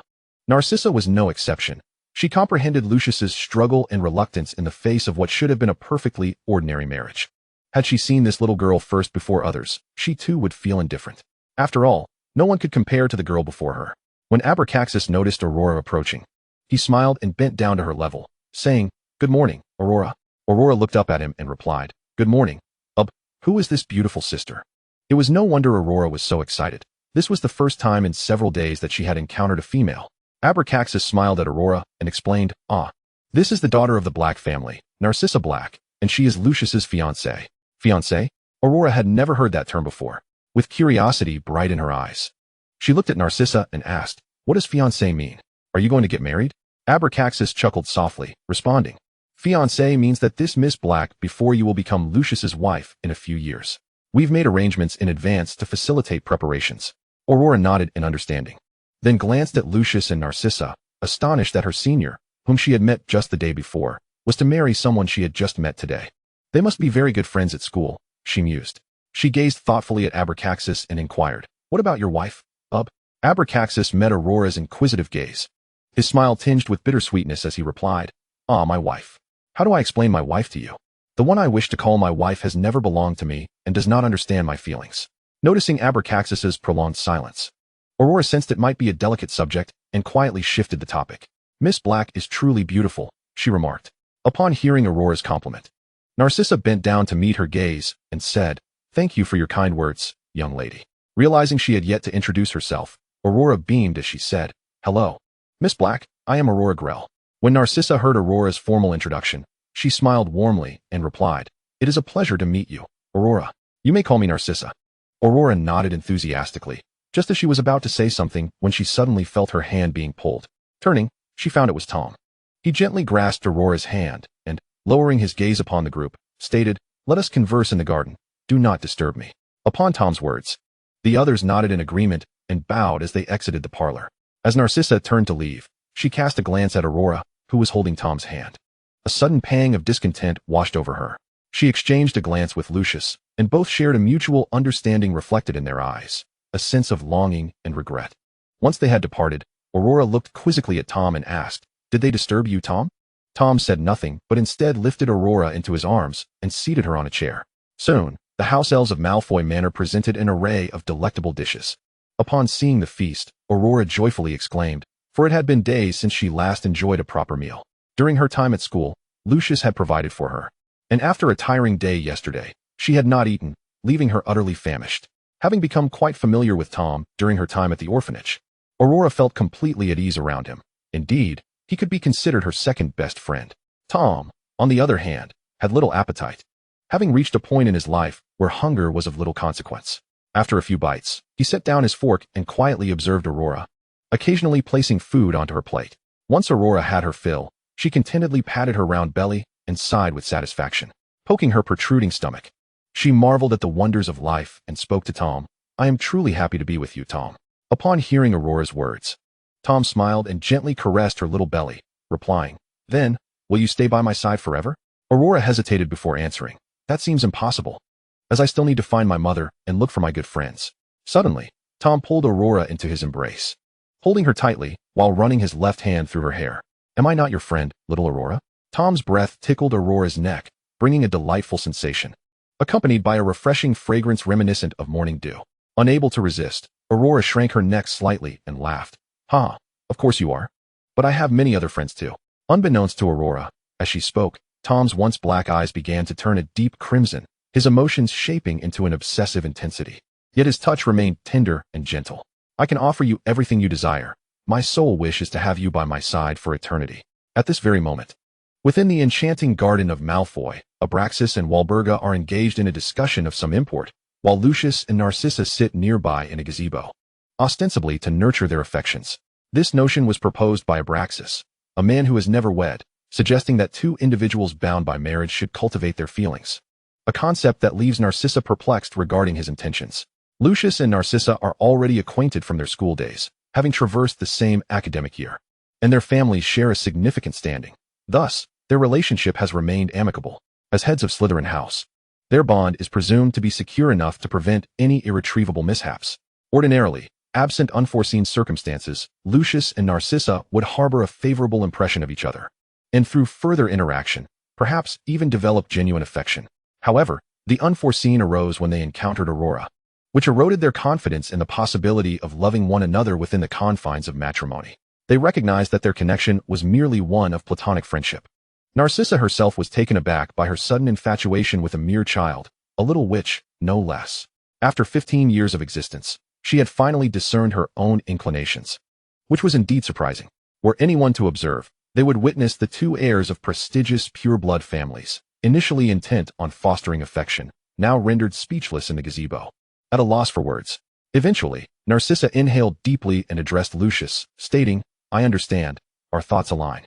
Lucius, previously enveloped in silence, regarded her with astonishment upon hearing her words. Indeed, the children of the Black family are remarkably astute. Yet, he could not fathom why she too harbored similar sentiments. Nevertheless, he nodded in agreement, replying, "Very well, I comprehend." Narcissa then inquired about Aurora, for the young girl before them seemed utterly unlike anyone from their world. She had never encountered such a child within the confines of the academy. After all, the mere presence of Aurora would surely incite a commotion. Lucius, understanding her curiosity, concealed the fact that Aurora was slumbering in his chamber and instead recounted her origins, as well as her enigmatic relationship with that mysterious adult and his father. Once Narcissa grasped that the girl was from a future time, it became evident that she had previously encountered both that adult and the current head of the Malfoy family. It appeared that these two adults shared sentiments toward the child that mirrored their own. Otherwise, they would not permit a girl such unrestricted access to the estate, nor allow that adult to embrace her. With a resigned sigh, Narcissa acknowledged that her premonitions were validated. A girl capable of altering her perceptions at first sight would undoubtedly affect others similarly. At this moment, an unprecedented understanding blossomed between them. They were acutely aware of their inability to resist the expectations of their families, for at this juncture in adulthood, they could sense an ominous threat in the very air they breathed, dictating that all actions must adhere to stringent familial standards. Abraxas had remained unmarried due to his allegiance to Tom, serving as his right hand, thus rendering the former family head hesitant to challenge him. However, their circumstances were different. They were bound to comply with their family's desires for arranged unions, a reality they had long accepted. In this moment, they reached a tacit accord. They would indeed marry. Yet the matter of children was a separate issue, one that could be addressed through alternative means. Their union would merely serve to maintain a facade of equilibrium. Should they resist marriage in the future, their very lives might be at stake. Even if they opposed this alliance, their respective family heads would undoubtedly seek new matrimonial prospects for them. Thus, collaborating with someone of a like mind was the most prudent course, devoid of affection. They could at least retain their status. Contemplating this, they both sighed in unison and shifted their gazes toward the interior of Malfoy Manor. After exchanging a glance, they perceived the concord of their thoughts reflected in each other's eyes, leading them to nod and shake hands, as if sealing an important negotiation rather than a mere matrimonial arrangement. After all, marriage held little significance for them at this juncture. Meanwhile, in the empty drawing room, Aurora contemplated seeking out Narcissa, Yet Tom gathered her into his arms, declaring, "Lucius is currently cultivating his affections with her. We shall not intrude." With that, he carried Aurora to his study. Nestled against Tom's shoulder, she inquired, "What shall we do now, Tom?" Tom, one arm wrapped around Aurora while the other held documents, replied, "We too shall cultivate our affections." "Cultivate affections?" Aurora asked, tilting her head in confusion. "Why must we do that? Aren't you my good friend?" Tom smiled, choosing silence as he continued to carry her into the study. He settled at his desk, holding Aurora in his lap as he attended to his work. Aurora rested her head on the table, observing Tom as he managed his tasks, and he unreservedly shared some important documents for her perusal. Aurora could only grasp fragments of the content, discussing werewolves and exterminations. Tom loosely encircled her with one arm while the other dealt with his work. His previously frazzled demeanor began to calm in the presence of Aurora, her fragrance enveloping him. He wished for this moment to last an eternity. Chapter 52. Remember my name. Following this, Aurora settled into a life of leisure at Malfoy Manor, where she had no responsibilities. Clothes appeared as if by magic, and meals were served at her beck and call. Each day, she donned exquisite little dresses, and the house elves treated her with utmost reverence, whatever Aurora desired. They were quick to fulfill. It was as if she were the true mistress of the estate. Throughout this period, Tom remained by Aurora's side, never straying far from her. He would hold her on his lap daily, and had it not been for her vigorous protests, he would have likely kept her there indefinitely. Tom cherished every moment spent with Aurora, reluctant to part from her, wishing to be as close as possible to his little girl. Despite being immensely busy, he clung tightly to her, allowing her nowhere else to go. Although Aurora found it curious that Tom was so insistent on keeping her close. Just as she was about to inquire, she caught a glimpse of the slight disappointment in his eyes. "I have not seen you in ages," he confessed. Upon hearing his words, Aurora, who had previously harbored doubts, immediately wrapped her arms around him tightly, offering words of comfort. "It's quite all right. I shall remain here with you, so do not be disheartened." At such moments, in the hidden corners of Aurora's heart, Tom's gaze radiated an unmistakable determination. He held his little lady tightly in his embrace and gently murmured, "Then let us stay together always." It was yet another ordinary day. Aurora had spent a full fortnight within the estate. Tom longed to take her to his own manor, yet the present was a tumultuous season of critical planning. Thus, he resolved to wait until all matters were settled before cradling Aurora in his arms and returning to his estate, where a specially crafted room awaited her. After finishing breakfast, Tom grasped Aurora's hand, retrieving a beautifully wrapped gift box with his other hand. Aurora looked at him with a puzzled expression and inquired, "What is it, Tom?" Kneeling on one knee, Tom opened the velvet box, revealing a stunning golden bracelet, intricately shaped like a serpent. The serpent coiled twice, its head and tail elegantly positioned on either side, adorned with a blue gemstone in the center of its body, while its eyes sparkled with red jewels. Aurora's eyes widened in astonishment upon seeing the bracelet. Tom smiled gently at her shocked expression, then carefully took the bracelet from the box and, holding her left hand, adorned her wrist with it. The moment the bracelet graced Aurora's arm, it seemed to come alive, merging seamlessly with her, transforming from a mere object into something vibrant and animated. Gazing at the exquisite adornment now adorning her arm, Aurora exclaimed in surprise, "Is this for me, Tom?" Tom leaned forward and placed a soft kiss on her arm, lifting his gaze to meet hers as he affirmed, "Indeed, this is a gift solely for you." Aurora withdrew her hand, inspecting the golden bracelet against the sunlight, which made it shimmer brilliantly, perfectly aligning with her tastes and aesthetics. Overjoyed, she leapt from her seat and enveloped Tom, who was still kneeling, in a tight embrace. "Thank you for the gift, Tom. I absolutely adore it." Tom laughed, holding her close. "Is it merely the gift you cherish?" Upon hearing this, Aurora quickly added, "I love you too."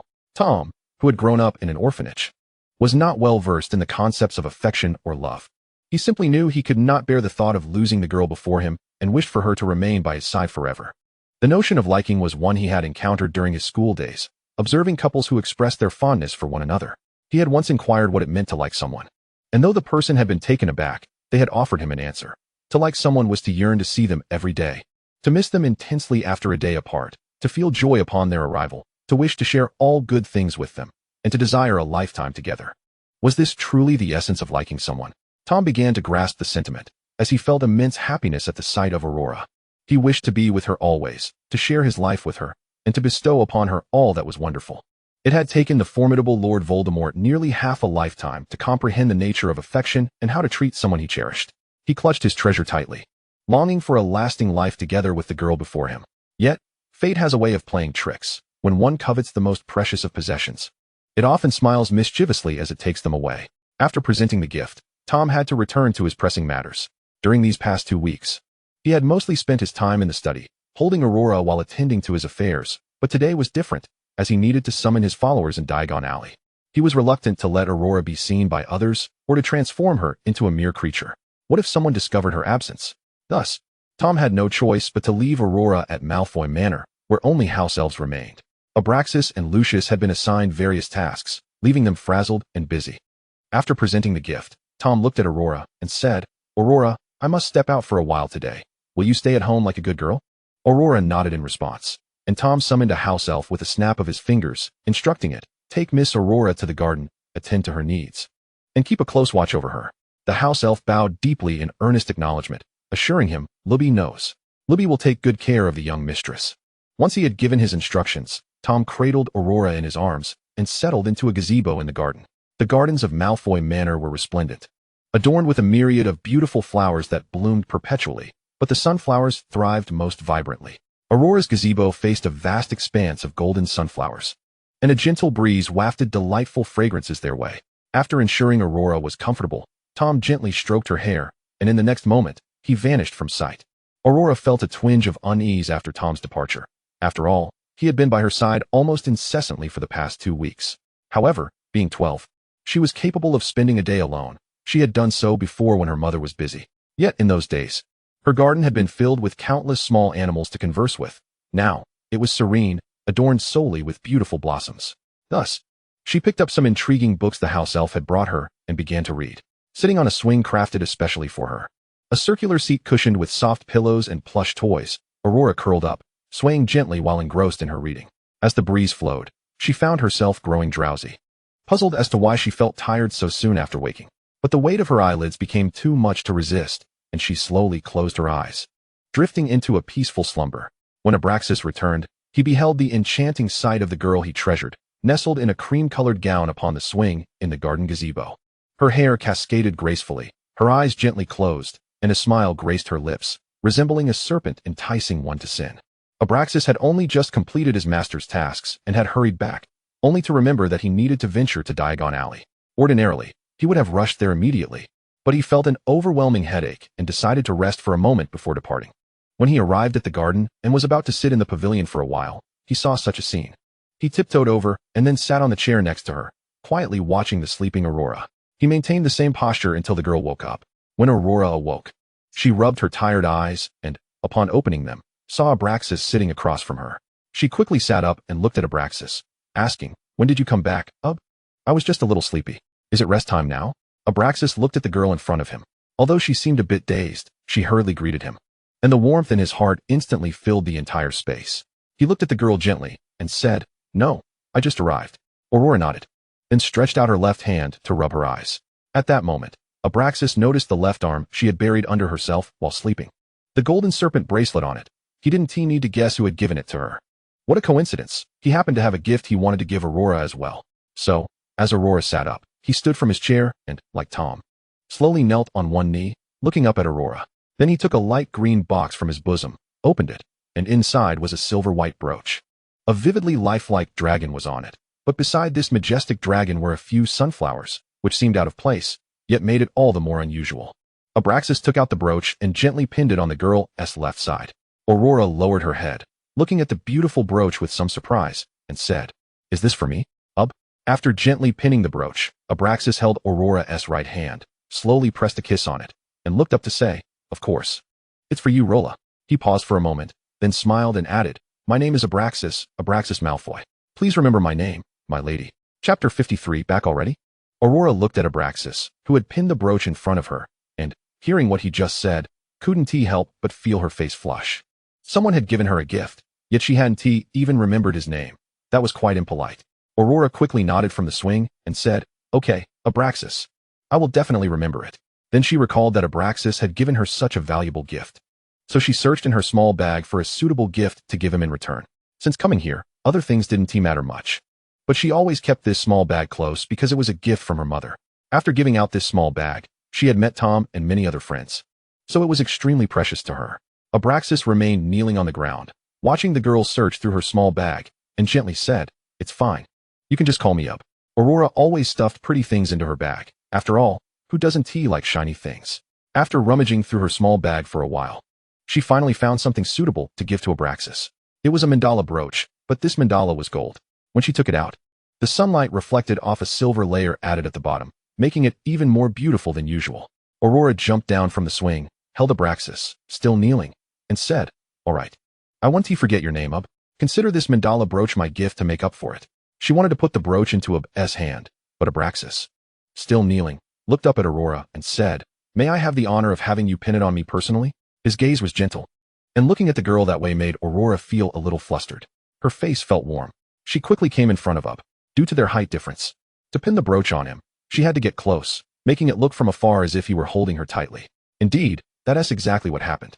When Aurora pinned the brooch on Ub's left side, he could no longer contain himself and hugged her tightly. Aurora was startled by this sudden embrace.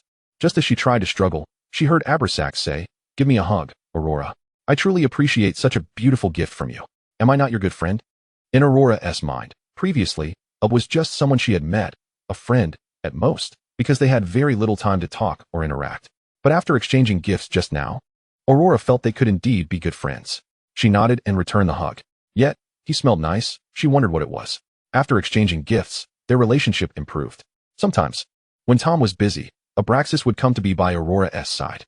But it was rare now, because Tom remained tightly by Aurora's side after returning, letting no one approach. Abraxas did not wear that brooch outside, but carefully kept it. Occasionally, he would wear it on important occasions. Later, people realized the significance. If anyone disturbed the Malfoy family head, perhaps some mediation could be done, but if someone accidentally touched or dirted the family head's brooch, there would be no remedy. Of course, that's another matter. Lucius didn't know if it was intentional or not, but during the time Aurora was here, Tom was never idle, always extremely busy. Sometimes Lucius would see Aurora sitting in the garden and wanted to speak to her alone, but he was always called away, either by his father or by the adult present. Every time, Lucius could only sigh helplessly and return to his work. After all, he was here now. Still, he was a bit glad to be at the Malfoys, because otherwise, he might never have seen Aurora. Narcissa also wanted to see Aurora, but every time she went, she was disappointed. Aurora was constantly with the adult, leaving no chance to get close. She couldn't help but feel a little regretful. Since coming, Aurora had always slept on the floor in Tom's room, but whenever she woke up, she would find herself already in bed. Whenever Aurora asked Tom about it, he would always look at her helplessly and say Aurora did not sleep well last night, and concerned about her catching a chill. I took the liberty of carrying her to bed. Upon hearing Tom's words, Aurora felt a blush creeping to her cheeks. For her relaxed sleeping posture was indeed less than graceful. Thus, time slipped by unnoticed. And it was only when Aurora realized it that she understood she had been here for over a month. During this time, she had spent the majority of her days in Tom's company, which had brought him immense joy, the likes of which he had not experienced in years. However, as time wore on, Aurora began to miss her mother and her friends from school, leading her to feel listless and devoid of appetite. Tom noticed her melancholy and cradled her in his arms, gently stroking her hair as he inquired softly, "What's wrong, Aurora?" Leaning languidly against Tom, Aurora sighed. "I miss home, Tom. I miss my friends." This stretch of time felt longer than any previous unexpected journey she had undertaken. At school, she longed for her mother. Yet the presence of friends provided some solace against loneliness. But here, Aurora felt as if she were imprisoned, unable to escape, with only Tom and Abraxas for company. Upon hearing her words, Tom's eyes glimmered with a flicker of emotion, yet he maintained a gentle tone, asking, "Isn't it nice to be with me, Aurora?" Rising to her feet, Aurora faced Tom with determination in her eyes, declaring, "You are indeed my dear friend, Tom, but I must return to school. I am only in my first year, and I plan to become an Auror in the Ministry of Magic after graduation. I will defeat the evil wizards." Tom couldn't help but smile at the fierce determination radiating from Aurora as she spoke of her dreams. How ironic it was that the very adversary she sought to vanquish was none other than himself, the embodiment of the dark wizard she aimed to destroy. He dared not voice this truth, for Aurora would never accept it. He could only wait until he had succeeded, at which point he would be able to rightfully be with her. As for education, surely he could impart that knowledge himself.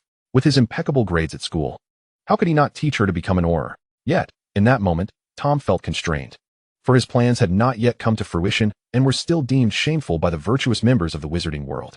The meddlesome Ministry of Magic continually disrupted their schemes, along with Dumbledore. Long ago, Tom had come to understand a profound truth. Even if one begins with 1,000 missteps, As long as one ultimately succeeds and provides benefits to those in power, one will be deemed correct in the end. Conversely, failure would render one an object of unease. Tom was resolved to be the one who was undeniably right. He gently embraced Aurora once more, saying, "Don't worry, just stay with me a little longer." His gaze fell upon the bracelet adorning Aurora's left wrist, a piece enchanted by him, crafted after much research. It coiled around her like a serpent, evidently effective in keeping her close. Yet, unbeknownst to Tom, the necklace around Aurora's neck began to shimmer more brightly than the bracelet upon her arm. Another fortnight passed, and Aurora's yearning for home intensified, for she had never been away for such an extended period, especially not in such an unfamiliar manner. Each time she felt homesick, she would curl up on the sofa and weep quietly. Tom would notice and tightly embrace her, casting soothing spells over her. However, such gestures only offered temporary relief. Aurora's longing for home grew stronger, and her spirits began to dwindle.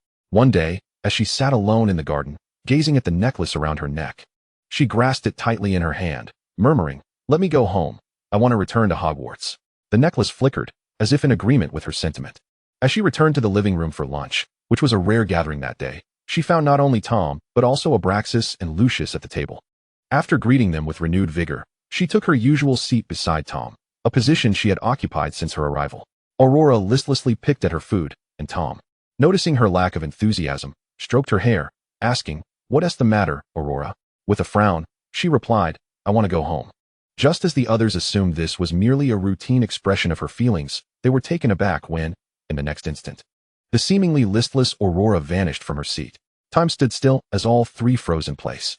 Tom stared intently at the spot where Aurora had just been, his pupils gradually turning crimson, and the fork in his hand bent under the strain of his emotions. She has gone back? The other two dared not speak. Yet they shared the same thought. The past month had been a theft from the hands of the goddess of time, and it was now time to return what was borrowed. An eerie silence enveloped the room, and Tom's magic crackled in the air, ultimately shattering every dish on the table. Abraxas and Lucius, having set down their forks, gazed at the remnants before them with a sense of resigned familiarity, for without their master present, they would have surely succumbed to anger. How could she disappear so suddenly after such a brief time? Tom clenched the jagged pieces of porcelain in his hand, blood dripping from his fingers, yet he seemed oblivious to the pain. He sought to reclaim his sanity through this self-inflicted distraction. After what felt like an eternity, as if time itself had halted, Tom coldly raised his gaze to Abraxas and Lucius, commanding, "Summon everyone for a meeting. We must expedite our plans." Chapter 54, Awakening. Aurora felt a sense of wonder, as just moments ago she had expressed her desire to return home, only to find herself floating in a white corridor. She felt as though she had transformed into a feather, drifting gently through the sky. She attempted to move, but her lightness rendered her immobile, leaving her to be carried by the soft breeze towards the corridor's end. Eventually, Aurora spotted a glimmer of light at the passage's conclusion and, summoning her strength, she moved towards it. As the light brightened, Aurora slowly opened her eyes. Upon awakening, she did not find herself in her dormitory with its cheerful yellow sunflower curtains, but rather lying in an unfamiliar bed surrounded by white drapes. Where was this place? Was she still at Tom's? Yet, the bed there was not so small. Rubbing her eyes, she cautiously sat up and lifted the covers, eager to discover the nature of her surroundings. Fortunately, when Aurora descended this time, her shoes remained on the ground, sparing her the embarrassment of having to venture out barefoot. She felt a wave of weakness wash over her, as if she had been lying down for an eternity. With great effort, she slowly approached and parted the curtain. To her astonishment, she beheld a series of beds, both large and small, and a lady donned in a white cap, busily preparing something at a podium, reminiscent of a hospital setting. It dawned upon Aurora that she was in the infirmary, a place she had previously visited to see Draco. Little did she expect to find herself lying there now. And the lady concocting remedies was none other than Madame Pomfrey. As Aurora contemplated approaching Madame Pomfrey to inquire about her condition, she was startled as the matron turned and gasped upon seeing her, exclaiming in surprise before hastening towards her. "Merlin's beard, you are finally awake, my dear." Upon hearing these words, Aurora looked at the woman with a puzzled expression. "Hello, Madame Pomfrey, I merely took a nap." Madame Pomfrey was overjoyed at the sight of the young girl awakening. She had taken a great liking to this lovely Hufflepuff girl and had been in a state of panic when she learned that Aurora was unconscious. When the girl was brought to the infirmary, both she and Snape had thoroughly examined her, finding no apparent issues, and were left with no choice but to patiently await her revival. With palpable excitement, she rushed over and grasped Aurora's hand. "My dear, you've done more than just sleep, do you realize? You were in a coma for 2 weeks. 2 weeks. Aurora's eyes widened in astonishment at this revelation. Had she truly been unconscious for such an extended period? Madame Pomfrey continued to babble on. When your friends came to visit you, I was nearly frightened out of my wits. There appeared to be nothing wrong, yet you would not awaken. But now, thank Merlin, you are finally back with us. Rather than allowing Aurora to remain in bed, Madame Pomfrey led her around the infirmary, for she had lain there for a fortnight, and it was crucial for her to move about to avoid discomfort. Having just used her wand to examine Aurora from head to toe, she sighed in relief at confirming there were no serious issues. The infirmary had seen an unprecedented flurry of activity since Aurora's incident, with boys and girls flocking to her bedside every day. Had she not limited the number of visitors per day, they would likely have gathered around her as soon as she awoke. Even Snape had been more diligent in his visits, coming by almost daily, each time solely to check on Aurora. Oh, and by the way, I don't know why, but Lucius has been frequenting the infirmary as well, along with his wife. However, Madame Pomfrey found it perfectly normal for so many to visit, given how fond she was of the little girl. As Aurora walked, she pondered Madame Pomfrey's words. 2 weeks in the infirmary, and over 2 months with Tom. It had previously only been a single night. Why had time seemed to slow so dramatically? She glanced down at her left hand and noticed the golden serpent bracelet that Tom had bestowed upon her, lost in thought. Had she matured during her time away? And Lucius? Had she indeed met Draco's father before? Were these two Luciuses one and the same? The man she encountered in her dreams appeared significantly younger. Perhaps it was best to inquire when the time came. If that were the case, Tom and Albus would be quite elderly indeed. Where could they have gone? After some movement, Madame Pomfrey guided Aurora back to the bed and said, "You'll need to remain here for another 2 days to monitor your health. Should you need anything, do not hesitate to let me know, dear." Aurora nodded obediently and replied, "I understand. Thank you, madam." With a cheerful smile, Madame Pomfrey rose to her feet, tidying up as she spoke. "I must share this wonderful news with your friends. Ever since you fell unconscious, they have been quite worried about you, visiting daily. Your mother has also been by frequently. She will be elated to hear this." It was only then that Aurora noticed the table beside her was adorned with an array of snacks and flowers of all sorts, clearly gifts from her friends. Hearing Madame Pomfrey mention her mother intensified Aurora's longing to see her family and friends after 2 months apart. As anticipated, when Madame Pomfrey relayed the news of Aurora's awakening, it spread like wildfire throughout Hogwarts. The first to visit was Snape, who, upon hearing of her revival, abandoned his class, instructing the students to engage in self-study while he hurried to the infirmary. The other students were taken aback, as they had never witnessed Professor Snape in such a state of urgency, especially as this class was a joint session between Gryffindor and Slytherin. Harry and his friends were overjoyed by the news of Aurora's awakening, but, bound by their class obligations, could only anxiously await the end of the lesson before rushing out. Draco, in fact, dashed faster than the Gryffindor lot. Consequently, when Aurora opened her eyes, the first face she beheld was Snape's. She was well aware that he had been visiting her throughout her coma. Thus, she rose from her bed and bowed slightly to him, saying, "Thank you, Professor Snape, for taking care of me while I was unconscious." Upon learning of Aurora's condition, Snape had felt as if the ground beneath him might give way. He had been at a loss for how to address the situation. With all signs pointing to a singular conclusion, she might have ventured elsewhere. Yet, upon learning of her awakening today, he felt a profound sense of relief. His worry had deprived him of sleep for 2 weeks, evident in the dark circles under his eyes. But he gazed at Aurora with gentle warmth and replied, "You need never thank me, it is my duty." He then used his wand to conduct another examination of Aurora, and once assured of her well-being, he exhaled a sigh of relief. He had a multitude of questions for her. Where had she been? Did she remember him? Had she seen him? But just as he prepared to voice these inquiries, a commotion erupted outside the infirmary. He turned to see Draco and Harry rushing toward him, accompanied by Ravenclaw's Cedric, who was surprisingly faster than the rest. Snape observed the scene with a furrowed brow, struggling to contain his irritation, yet refraining from expressing it in front of Aurora. Instead, he shot them a disapproving glare before turning back to Aurora and departing. Aurora then caught sight of her friends, whom she had not seen in 2 months, rushing towards her, and she felt an overwhelming surge of excitement, unsure of what to say. Tears cascaded within her eyes, only to embrace the first figure that dashed towards her, Draco. "At long last, I have seen you all again." Each book offers 5 slots, designated for Claire and Aurora. Should there be ample opportunity, the author might also select 5 from the audience within the narrative.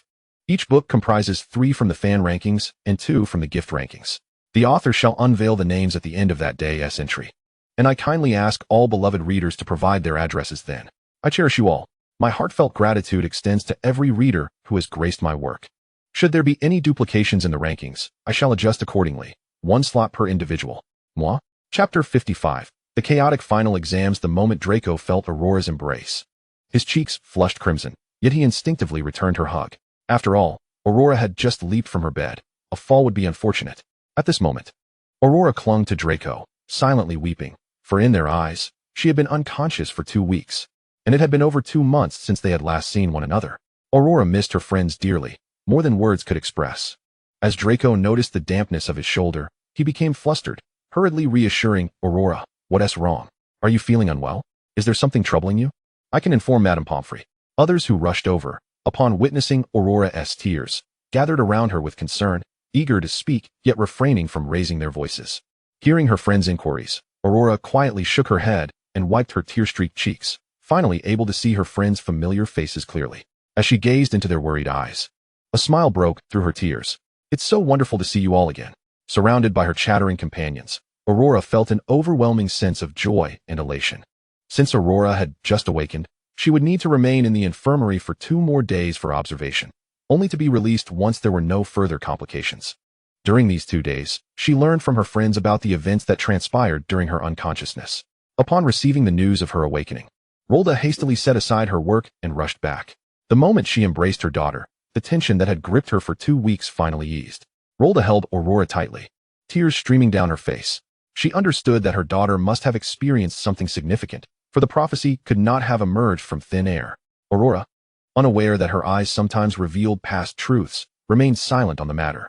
As long as her daughter chose not to speak, and as long as there was no danger to her, Rolda would not pry, but would continue to protect Aurora. Meanwhile, classes persisted with assignments and preparations for the final exams. However, Harry, Hermione, and Ron had thwarted Professor Quirrell's plans. Harry had also been unconscious for quite some time as a result. Unfortunately, the timing of their awakenings was not ideal, as there was only 1 week remaining until the final exams. Thus both Aurora and Harry were required to participate. Upon hearing this news, Aurora let out a wail, and after her discharge, she immediately began to catch up on the knowledge she had missed over the past 2 weeks. Fortunately, Aurora had 2 exceptionally bright friends, so after her release, she often found herself in the library preparing for the finals. Whenever Aurora sat in the library, Cold and Hermione would join her, producing their meticulous notes. The clarity of their detailed summaries allowed Aurora to discern the essential points from the past 2 weeks without any convoluted language or superfluous information. Sometimes, Cold and Hermione would exchange notes, complementing one another's insights, elevating the already top-performing scholars of their respective houses to even greater heights. Upon learning of Aurora's awakening, Lucius set aside all his work and rushed to visit her, with Narcissa following suit. Normally, Narcissa would not be permitted within Hogwarts, yet Dumbledore, seemingly aware of something, waved them in. When Aurora spotted Lucius after class, it felt as though she understood something profound. He resembled the figure she had encountered in her dreams. Though his youthful features had matured, she recognized him instantly. The lady beside him must be Narcissa, the bride she had seen in her visions. Thus, when Lucius laid eyes on Aurora, he witnessed her radiant smile as she greeted them. "It has been so long, Lucius." Narcissa, though it hadn't truly been a long separation, it felt that way for them. As they processed her familiar words, they stood momentarily stunned, gazing at the girl before them. It was only when she approached that Lucius finally responded, his voice trembling. You remember everything?" Aurora tilted her head, for she had only met them once at the age of 12, uncertain if they would meet again. To be prudent, she replied, "I'm not sure, but I do remember meeting you when I was 12. Aurora felt a curious clarity upon her return. Upon hearing her words, Lucius exchanged a knowing glance with Narcissa, a flicker of understanding passing between them. It appeared that Aurora was yet unaware of future events, her memories seemingly confined to their initial encounter. Aurora observed them with intrigue. "You truly married. Draco must be your child, right? Do you know where Tom is? You all have grown up. Have Tom and Abraxas aged as well?" Lucius and Narcissa were taken aback by Aurora's inquiries, as they still harbored a sense of dread regarding that name. However, they quickly realized this was merely Aurora's innocent curiosity. After all, she remained oblivious to the fact that the Dark Lord she disdained was indeed Tom. Narcissa looked down at Aurora's smiling face, and upon hearing her refer to Draco as their child, she instinctively interjected, "No, not Draco yet," before she could finish. Lucius silenced her with a gentle shake of his head, signaling that it was not the right moment to elaborate. He then turned back to Aurora, smiling as he said, "Indeed, Draco is our son. Abraxas and Tom have grown as well, but they have gone to a place we do not know." Lucius refrained from revealing to the 12-year-old girl that her former family head had passed away and that his dear friend Tom had become a figure of terror in the magical world. Aurora harbored no significant doubts regarding Lucius's words, thus acquiescing with a nod before gazing at him and saying, "Very well. If you receive replies from Tom and Ub, do let me know. I must head to the library now. The final exams are approaching. Farewell." Lucius nodded bitterly, watching as Aurora waved goodbye to him and Narcissa before dashing off to join her friends. The couple stood silently in place, speechless, for they had deceived the girl, aware that their lies would inevitably be unveiled. Yet, they reasoned that a temporary concealment was preferable, even if only for a brief period. During that week, Aurora found herself engrossed in rigorous revision, guided incessantly by Hermione and Cold. Her roommate, too, was diligently preparing, for the final examinations were no trivial matter. Fortunately, the defense against the dark arts class was exempt from an exam due to the professor's mysterious disappearance, thus alleviating some pressure. As the week of intense study unfolded, all the young witches and wizards braced themselves for their end-of-year examinations, with the promise of a lengthy holiday awaiting them afterward. In a last-minute surge of effort, Aurora managed to navigate her exams without any significant missteps, exhaling a long sigh of relief once they were completed. "Well, by this autumn, I shall be a second-year Hufflepuff," she mused. After finishing her exams, she refrained from clustering around Hermione to compare answers, fully aware that her performance had not been stellar. Especially after a 2-week bout of unconsciousness, even with frantic revision the previous week, she felt ill-prepared. However, her mother had reassured her that as long as she gave her best effort, excellence was not a necessity.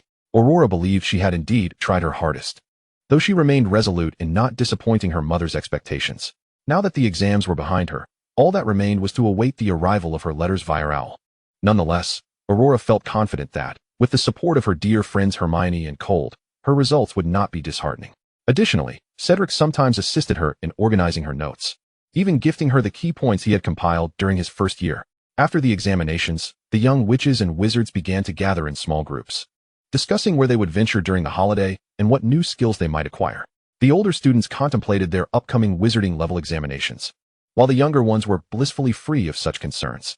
Aurora intended to accept the invitation from the Weasley twins to visit their home, the Burrow, for she recalled the lovely sweater Mrs. Weasley had gifted her last Christmas. Moreover, her mother was quite fond of Mrs. Weasley. She also planned to visit the Muggle world with Hermione and to check in on Harry at number 4, Privet Drive. As the chatter of the young witches and wizards filled the air, they approached the final luncheon of the school year at Hogwarts, during which Professor Dumbledore would announce the ultimate victor of the House Cup.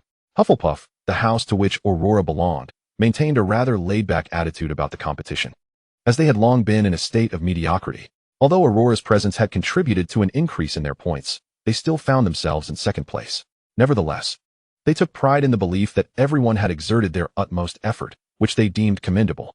On this day, the young witches and wizards were abuzz in the Great Hall, for soon they would board the train back to their homes, eager to reunite with their long-absent parents.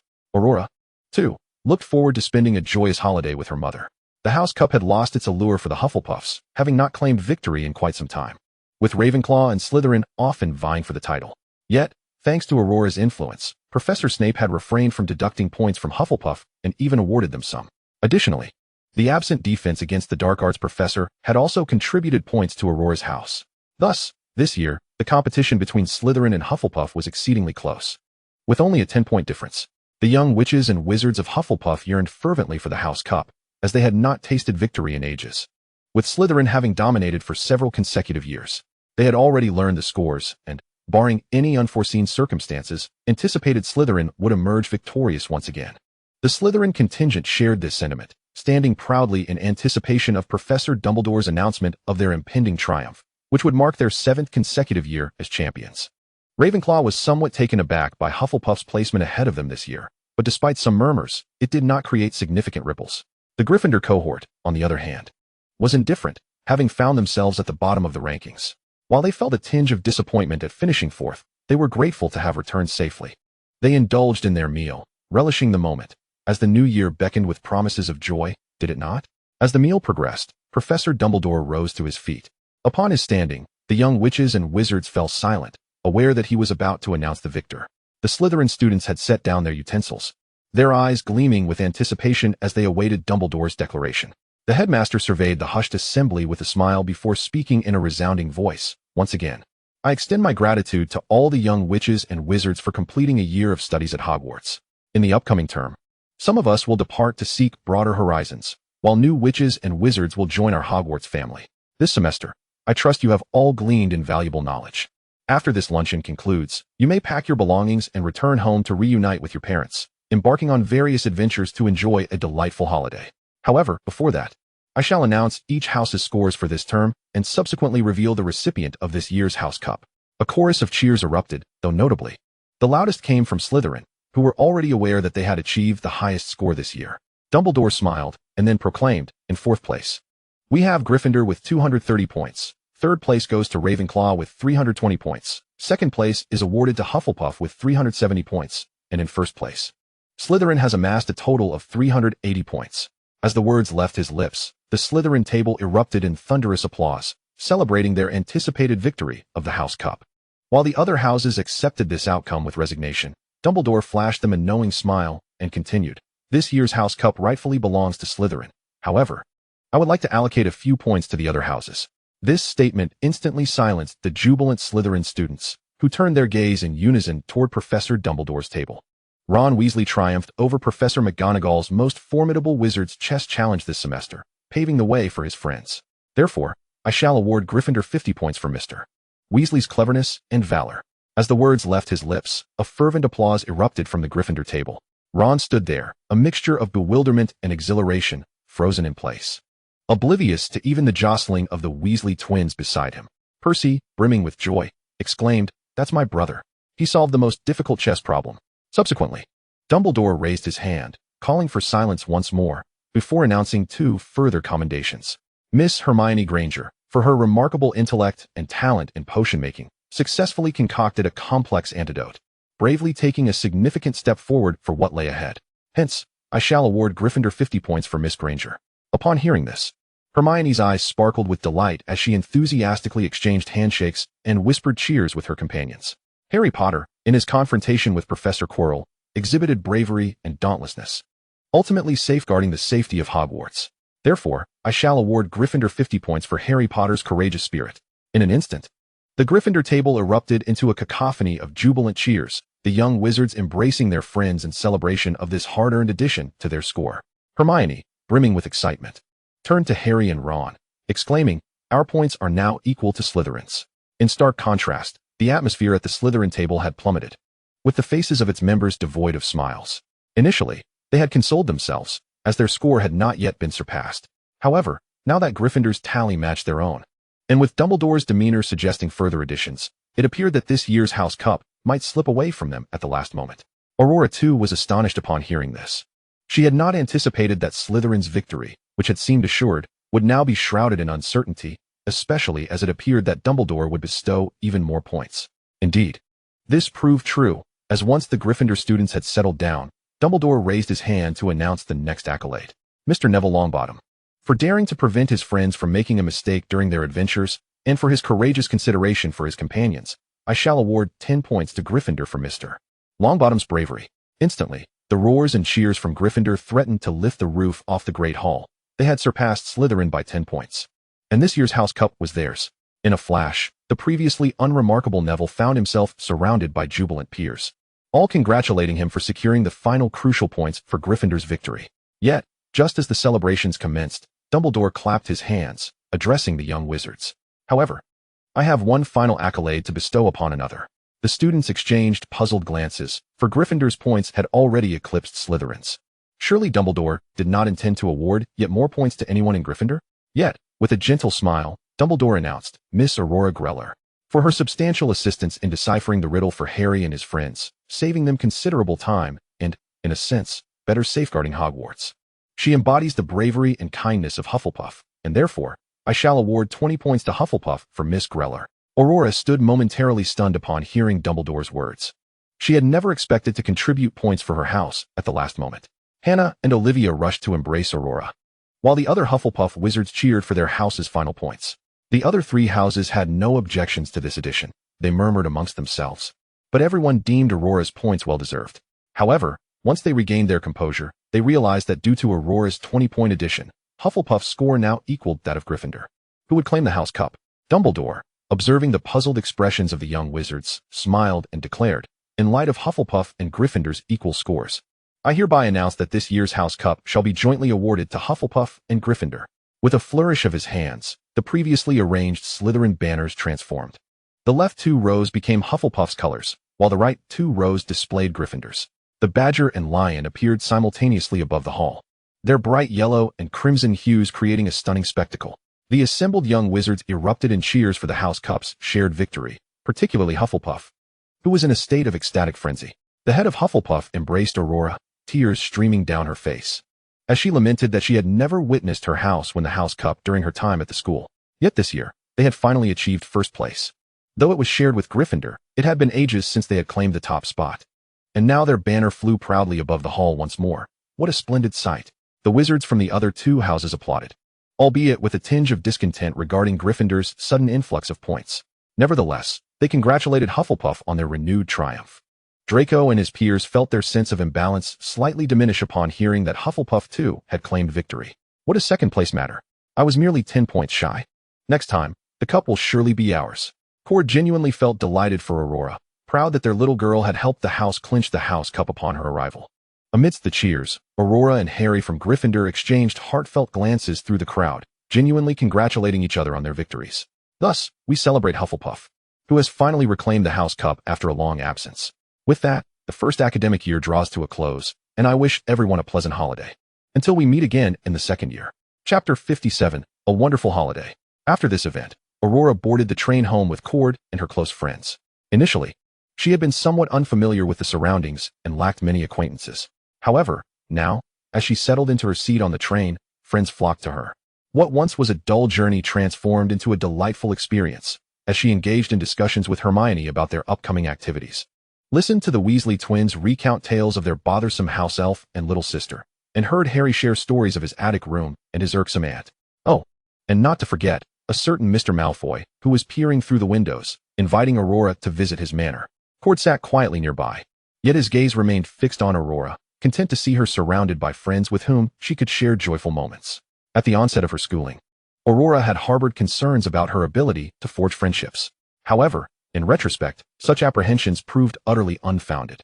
Regardless of her surroundings, Aurora consistently emerged as the most cherished little girl. Thus, once she settled into the carriage, she engaged in lively conversations with her friends, eagerly crafting plans for her upcoming holiday. Aurora was not one to adhere to strict schedules. She preferred spontaneity, embracing whatever whimsy captured her imagination.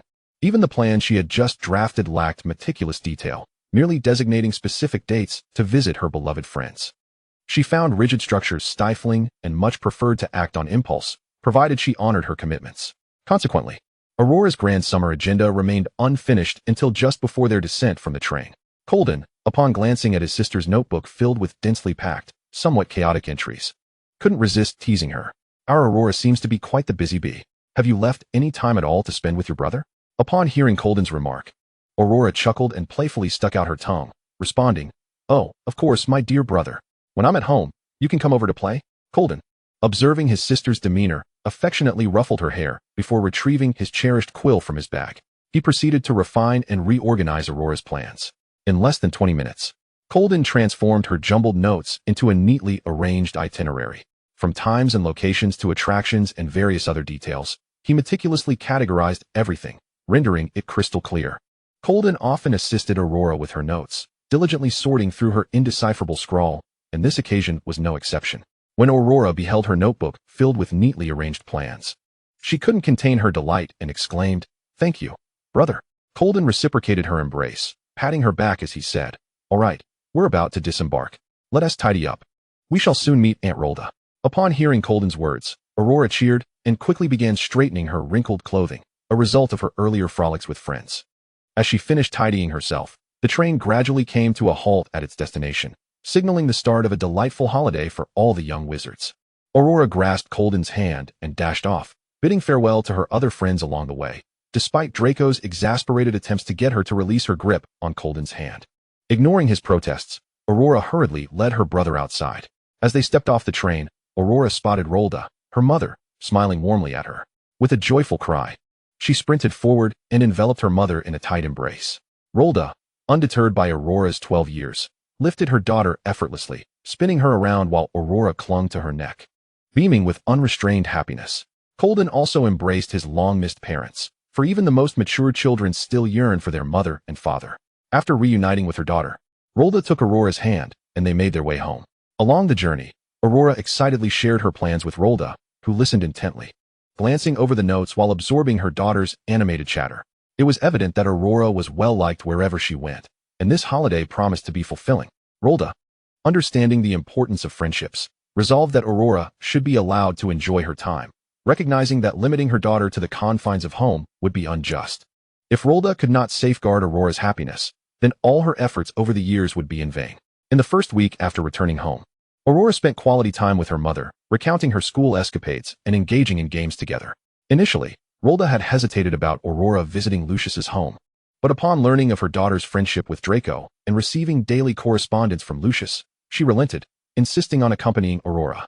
Subsequently, Aurora spent delightful hours in her garden, conversing with the small creatures about her school experiences, including Harry's Hedwig lamenting the bias of Aunt Petunia's household and recounting tales of squabbles among the owls. Whenever she wished to send a letter, she would frequent the Owlery, where she poured forth her thoughts, confiding in the owls about her hopes and the longings of children for their parents. Ariel remained closely attached to Valen, who gently licked her offspring. Valen, now aged, was aware that her lifespan among foxes was notably prolonged, yet she pondered how much longer she might endure. She felt her vitality waning, her once tender flesh becoming increasingly difficult to chew. Perhaps her passing could impart a lesson to the innocent girl before her. The first and last farewell in life is, after all, death. Valen was reluctant to confront this reality, but her keen instincts as a fox led her to sense that Aurora would face myriad challenges in the future, not all of which would be joyous. Thus, even though Aurora was but a young girl, there were truths she needed to grasp. Every soul ultimately encounters death. No one is exempt, and immortality remains an unattainable dream. After that week, Aurora adhered to her initial plan and visited the dental clinic to see Hermione. In this era, dentists wielded considerable influence, causing Rolda's eyes to light up upon learning that Hermione's parents were dentists. With a friend's parents in such a profession, there would be a degree of assurance against malpractice. After all, the lucrative nature of dentistry had led to many individuals impersonating professionals. And even Rolda felt trepidation about taking Aurora there. Perhaps it was a child's instinct, but Aurora harbored an innate fear of dentists. Although Hermione was her dear friend, the revelation of her parents' profession made Aurora gulp, recalling the times her mother had dragged her to see the doctor while she clung desperately to the doorframe, refusing to go inside. As fate would have it, when Rolda and Aurora arrived at Hermione's home, they were greeted by the sight of Hermione running toward them with a smile, accompanied by her parents, who had just risen. For reasons unknown to her, Aurora felt an instinctive dread of the dentist, and, after exchanging pleasantries with Hermione's parents, attempted to retreat hastily. However, it soon became evident that such a plan would not come to fruition, for in the very next moment, Rolda swiftly retrieved Aurora, who had wished to sneak out with Hermione, and enlisted Hermione's parents to assist in examining her. Aurora lay on the bed, tears welling in her eyes, casting a pleading glance at Hermione, who resolutely shook her head and replied, "Aurora, our teeth are essential companions. We must take diligent care of them." With a sorrowful expression, Aurora opened her mouth, allowing Hermione's parents to inspect her gums. Indeed, they discovered 2 cavities nestled deep within, along with several other minor issues. Rolda had been quite strict about Aurora's candy consumption, but upon her arrival at Hogwarts, the rules had somewhat relaxed, resulting in the unfortunate appearance of those cavities. As Aurora sat on the bed, she watched her mother and Hermione's parents amicably schedule an appointment for her tooth extraction, feeling a sense of despair wash over her. Reluctantly, she allowed Hermione to lead her to her bedroom for some distraction. Hermione's room was adorned with a plethora of scenic views from various locales and an array of encyclopedias, fascinating and profound, illustrated and in full color, offering a treasure trove of knowledge. The initially forlorn Aurora, who had been on the verge of tears over her impending tooth extraction, soon became engrossed in the captivating stories they explored together, momentarily forgetting the impending ordeal. Rolda engaged in smooth conversation with Hermione's parents, for she could discern from Hermione's demeanor that her parents were undoubtedly remarkable individuals, as evidenced by their successful careers in dentistry. It is worth noting that licensed dentists are now rarer than gold. When Aurora departed from Hermione's home, she felt a twinge of reluctance to leave. Yet the thought of her upcoming tooth extraction quickly dampened her spirits. Nevertheless, the inevitable was upon her, and Hermione's parents, charmed by the delightful young girl, were exceedingly gentle during the extraction a week later. Despite their care, Aurora's tears flowed as the discomfort became too much to bear. Rolda, with a gentle smile, wiped away her daughter's tears and said, "Next time, we must refrain from consuming so much candy, all right, dear?" Aurora, cradling her swollen left cheek, blinked her tear-filled eyes and nodded. She vowed to curb her sweet tooth. Chapter 58, The Hovel. Since her tooth extraction, Aurora's right cheek had swollen to the size of a bun, restricting her diet to only simple liquids during the 2 weeks spent with Hermione. Each time she returned home and caught a whiff of delicious aromas wafting from the street, her spirits would plummet. Whenever Rolda noticed her daughter's downcast expression, she would smile and kiss the unblemished side of Aurora's face, reminding her, "So, we mustn't indulge in reckless eating next time." Aurora gently touched her swollen cheek, nodding in silent agreement. Having undergone the extraction, she pondered how she would manage when it was time to visit Ron and the others. When Cord visited Aurora's home and saw her swollen cheek, he immediately understood that Rolda had taken her for her dental procedure.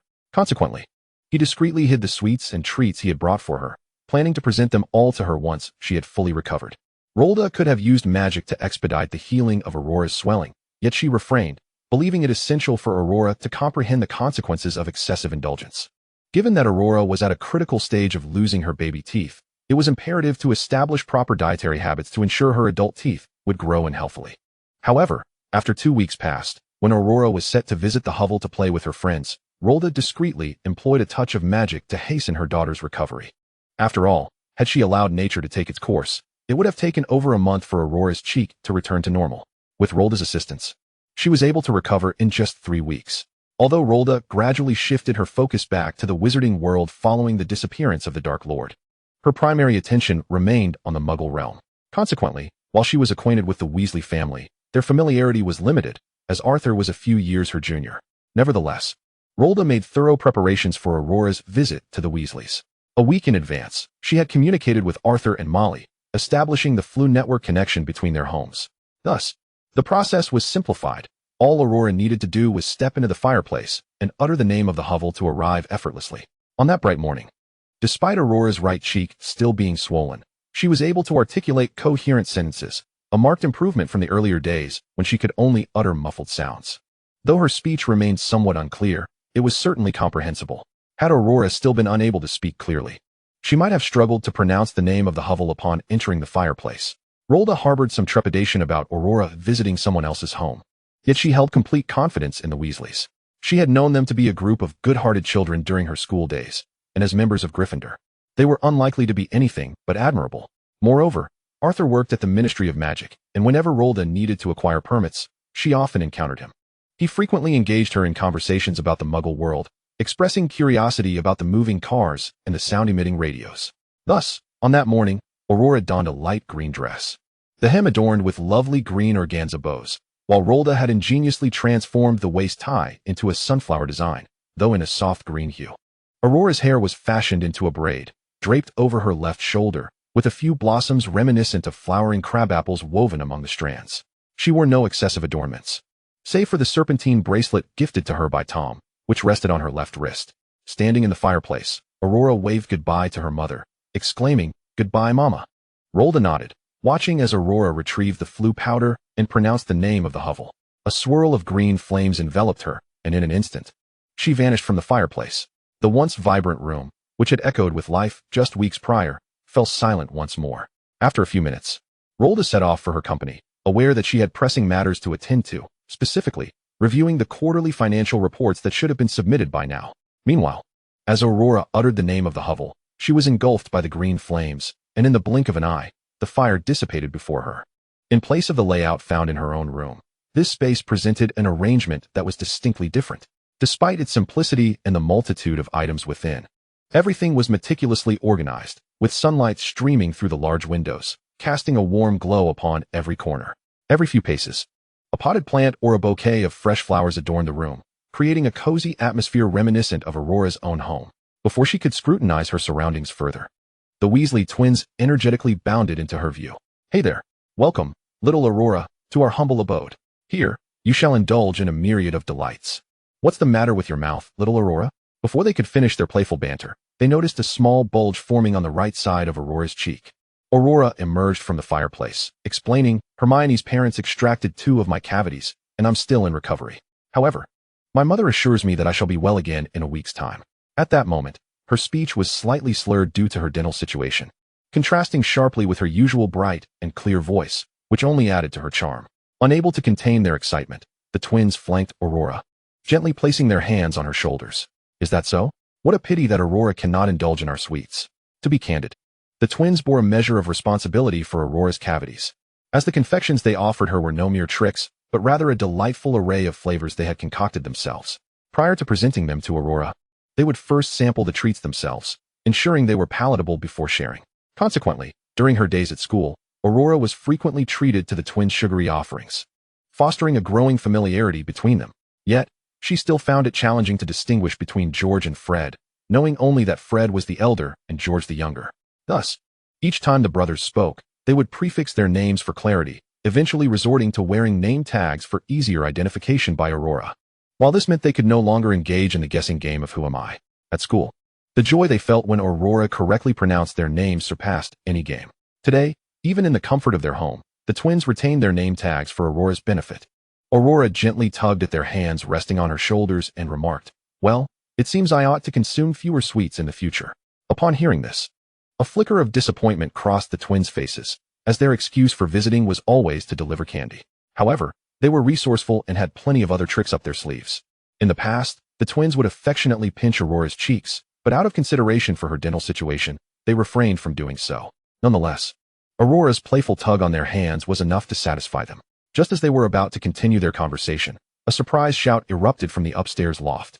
"Aurora!" She looked up to find Ron, clad in pajamas and sporting a disheveled appearance, gazing at her in astonishment. Aurora cheerfully waved and greeted, "Good morning, Ron." Upon hearing her salutation, Ron realized this was no dream and, recalling his casual attire and messy hair, let out a groan before hastily retreating to change clothes.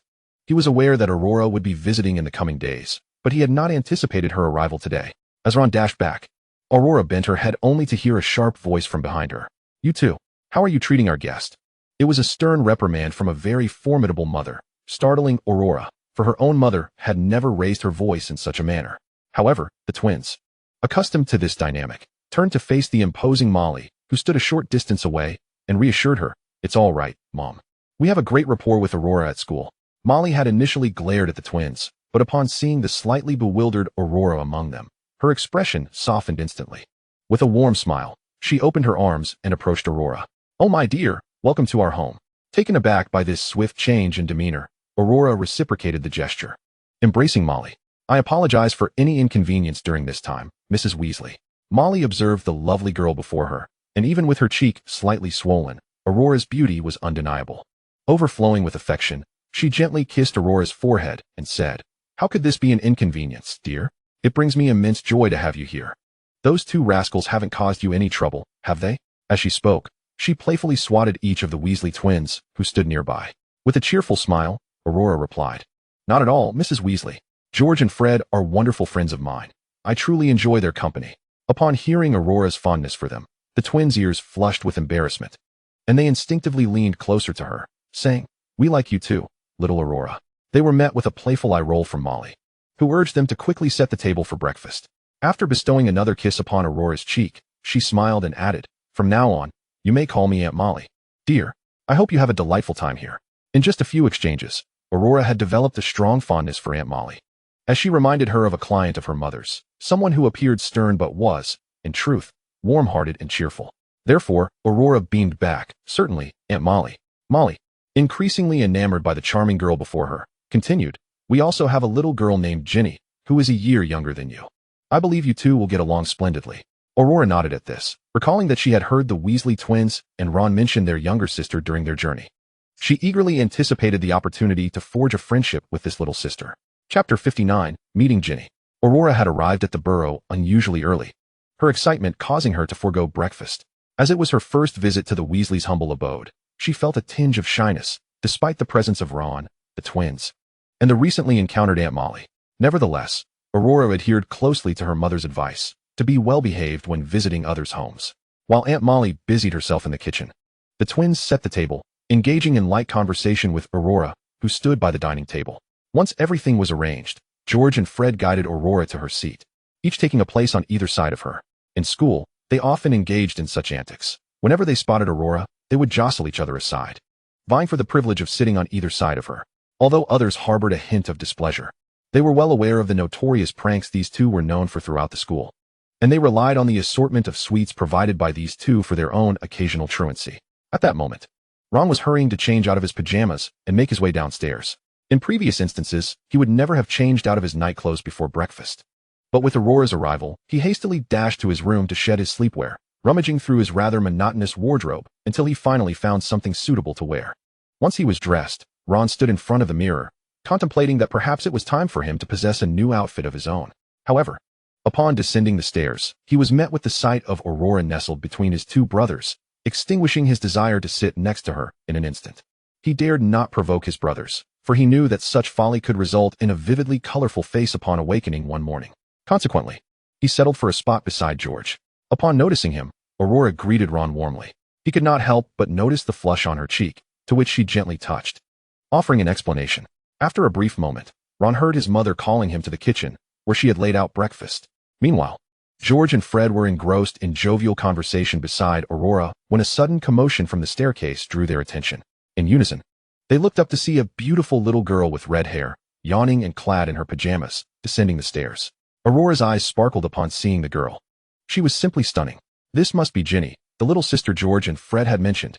Today, like any other day, Ginny made her way downstairs, rubbing the sleep from her eyes.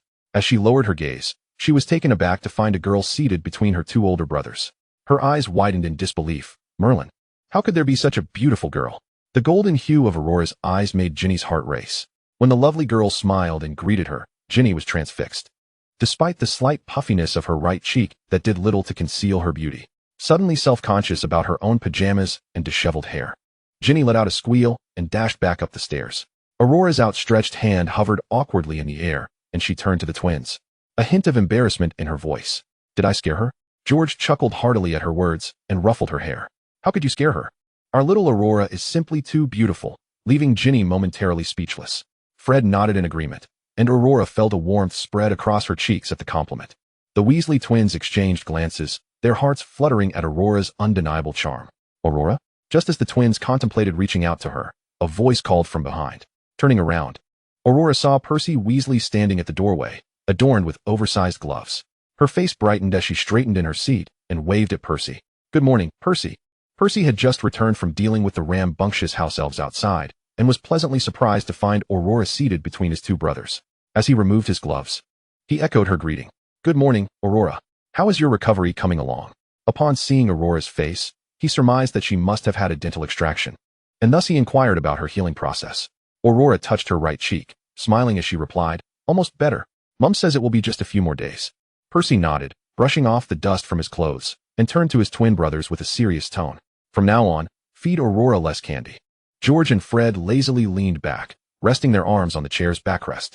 Understood, our esteemed head boy, they replied with mock reverence. Percy frowned at their teasing but chose not to engage, knowing their penchant for mischief. After exchanging a few more words with Aurora, he headed into the kitchen to assist their mother. At that moment, another sound echoed from the staircase, and looking up, they saw Ginny had changed out of her pajamas and donned a lovely dress.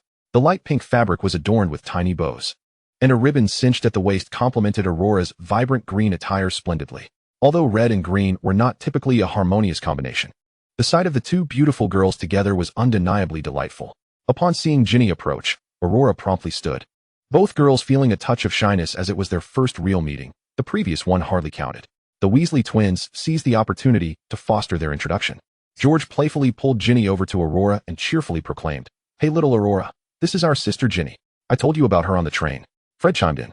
Dear little sister, this is our best friend Aurora, a year older than you. Surrounded by the twins, Ginny felt a bit bashful, prompting Aurora to extend her hand with a warm smile. Hello, Ginny. Just call me Aurora. Ginny eagerly grasped Aurora's hand, exclaiming, Okay, Sister Aurora. Your hand is so soft and fragrant, like the sun. In that moment, a flurry of thoughts flooded Ginny's mind. Sometimes, friendships among girls are remarkably simple. A handhold can forge a lasting bond. With excitement, Ginny gazed at the beautiful Aurora and playfully shoved her brother aside before taking a seat on George's chair. Aurora leaned closer to Ginny, and the two girls effortlessly began discussing their shared interests. The twins exchanged glances, shrugging. They often found it perplexing how girls could find an abundance of topics to converse about upon first meeting. Yet, the blossoming friendship was undoubtedly a positive development. In no time, Aurora and Ginny had become fast friends, discovering a multitude of common interests. From their love of Quidditch to their fondness for various flowers and the delightful creatures in their homes. As they chatted, Molly emerged from the kitchen with a delectable breakfast she had prepared. Upon witnessing her daughter and Aurora in such joyous conversation, her smile grew even brighter. She truly adored charming little girls. Molly's breakfast was undeniably delectable, a simple morning meal infused with aromas that could awaken the most dormant of appetites. Aurora's eyes sparkled at the scent wafting through the air, prompting Molly to cheerfully place Aurora's plate before her. Having been informed by Rolda about Aurora's dental concerns, Molly ensured that the fried egg and sausage on Aurora's plate were tender, accompanied by a bowl of sweet porridge. Aurora gazed at her breakfast with exuberance, barely able to contain her eagerness to savor the delightful spread before her. Just then, a loud commotion erupted outside, drawing everyone's attention to a stout, yet amiable man, who was shaking off the mud from his shoes while removing his hat. This must be the Uncle Arthur her mother had spoken of. Upon lifting his head after doffing his hat, Arthur's gaze met Aurora's, and in that moment, he couldn't help but marvel at Rolda's daughter, who was indeed breathtakingly beautiful. He had heard from his son about Aurora's beauty, yet witnessing it firsthand elicited a renewed sense of admiration. With a warm smile, he greeted her. "Hello, little Aurora." Aurora, her eyes sparkling with delight, replied, "Good morning, Uncle Arthur." Arthur nodded with a beaming smile, then removed his coat and settled into his designated seat. Once everyone was seated, they commenced their meal. The Weasley family was not bound by the customary silence during meals. Breakfast often turned into a lively exchange of conversation. Arthur found himself thoroughly enjoying his chat with Aurora, for he was immensely curious about the Muggle world, and Aurora, having grown up within it, was the perfect interlocutor. He peppered her with questions about the wonders of the sky, the stability of tall buildings, and the animated figures on a screen. Aurora, drawing from her limited knowledge of Muggles, answered each inquiry, though eventually, Arthur's questions ventured beyond her understanding, as she still had much to learn about the world outside. Finally, it was Molly who gently tapped Arthur on the back, prompting him to cease his inquiries, much to Aurora's relief. She resolved to procure a Muggle encyclopedia for Uncle Arthur upon her return home. Turning back, she engaged in a delightful conversation with her newly acquainted friend, Ginny. Thus, Aurora embarked upon a joyful beginning at the Weasley household.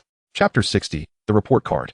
Aurora was initially meant to accompany Hermione on this visit, but Hermione had planned a trip to France with her parents during the holiday and did not join Aurora at the burrow. Aurora was slated to stay for 15 days, and Rolda had filled her pockets with all the essentials. Molly had prepared the house well in advance, and when Ginny learned that she would be sharing a room with her beautiful new friend for the next 15 days, she squealed with delight. The two young girls quickly forged a profound friendship, sharing their culinary delights and beautiful trinkets. Aurora gifted Ginny a red iris hairpin. With many boys in the household, life was certainly not dull. Aurora accompanied Percy in learning how to tidy up after the garden gnomes, but ever since her arrival, the gnomes in the vegetable patch seemed to have settled down, no longer causing mischief. Whenever they spotted Aurora, they would giggle, and she would greet them with a smile. Much to Percy's astonishment, had Aurora's popularity transcended species? It seemed so, especially considering her affinity with animals at Hogwarts. The Weasley twins soared through the skies on their broomsticks, playing games, while Percy joined in as well.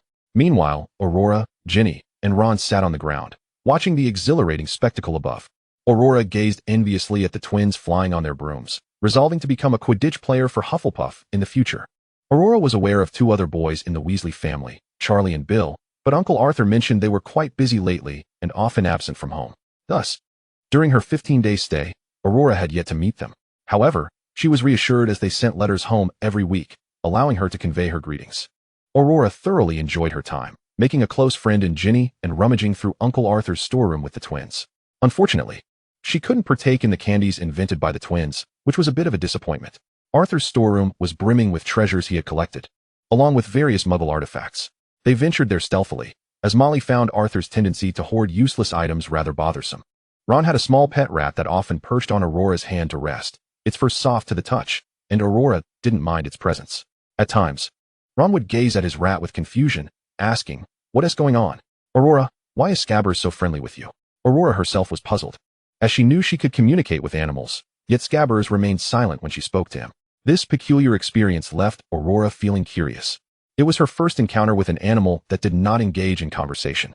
She feared her ability had vanished, yet she found she could still converse normally with a little bird perched on her shoulder. The bird would relay news about nearby households, sharing tidbits about delicious meals and fresh vegetables being grown. The local birds were mostly sparrows and pigeons, chirping merrily each morning to awaken everyone in the burrow. Aurora cherished this time as one of her happiest experiences, although moments of joy often usher in unexpected events. On an ordinary morning, after finishing breakfast, Aurora and Ginny lay under a large tree basking in the sun, with Ron nearby. The twins were engaged in animated discussions over some project, while Percy sat beside Aurora, perusing a book. Just as they were idly passing the time, Aurora suddenly spotted a dark figure flying in the distance. She squinted and slowly sat up, realizing as it drew near that it was an owl. The owl's talons were tethered with several letters. Aurora suddenly recalled her report card. It seemed this owl was delivering her end-of-term results. Instantly, her previously languid demeanor transformed into a state of alertness, and she sprang to her feet. Ginny, puzzled, inquired, "What's wrong, Aurora?"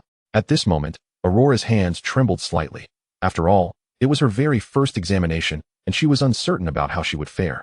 Thus, she fixated intently on the owl soaring towards her, and turned to the few individuals beside her, asking, "Have our results arrived?" No sooner had she spoken than the previously engrossed group all lifted their heads to gaze at the sky, where they indeed beheld a white owl carrying a letter. Ron sprang up from the grass, exclaiming in dismay, "Merlin, how can the results be out so soon?" Percy closed his book and shot an irritated glance at his younger brother, saying, "The holiday is already halfway through.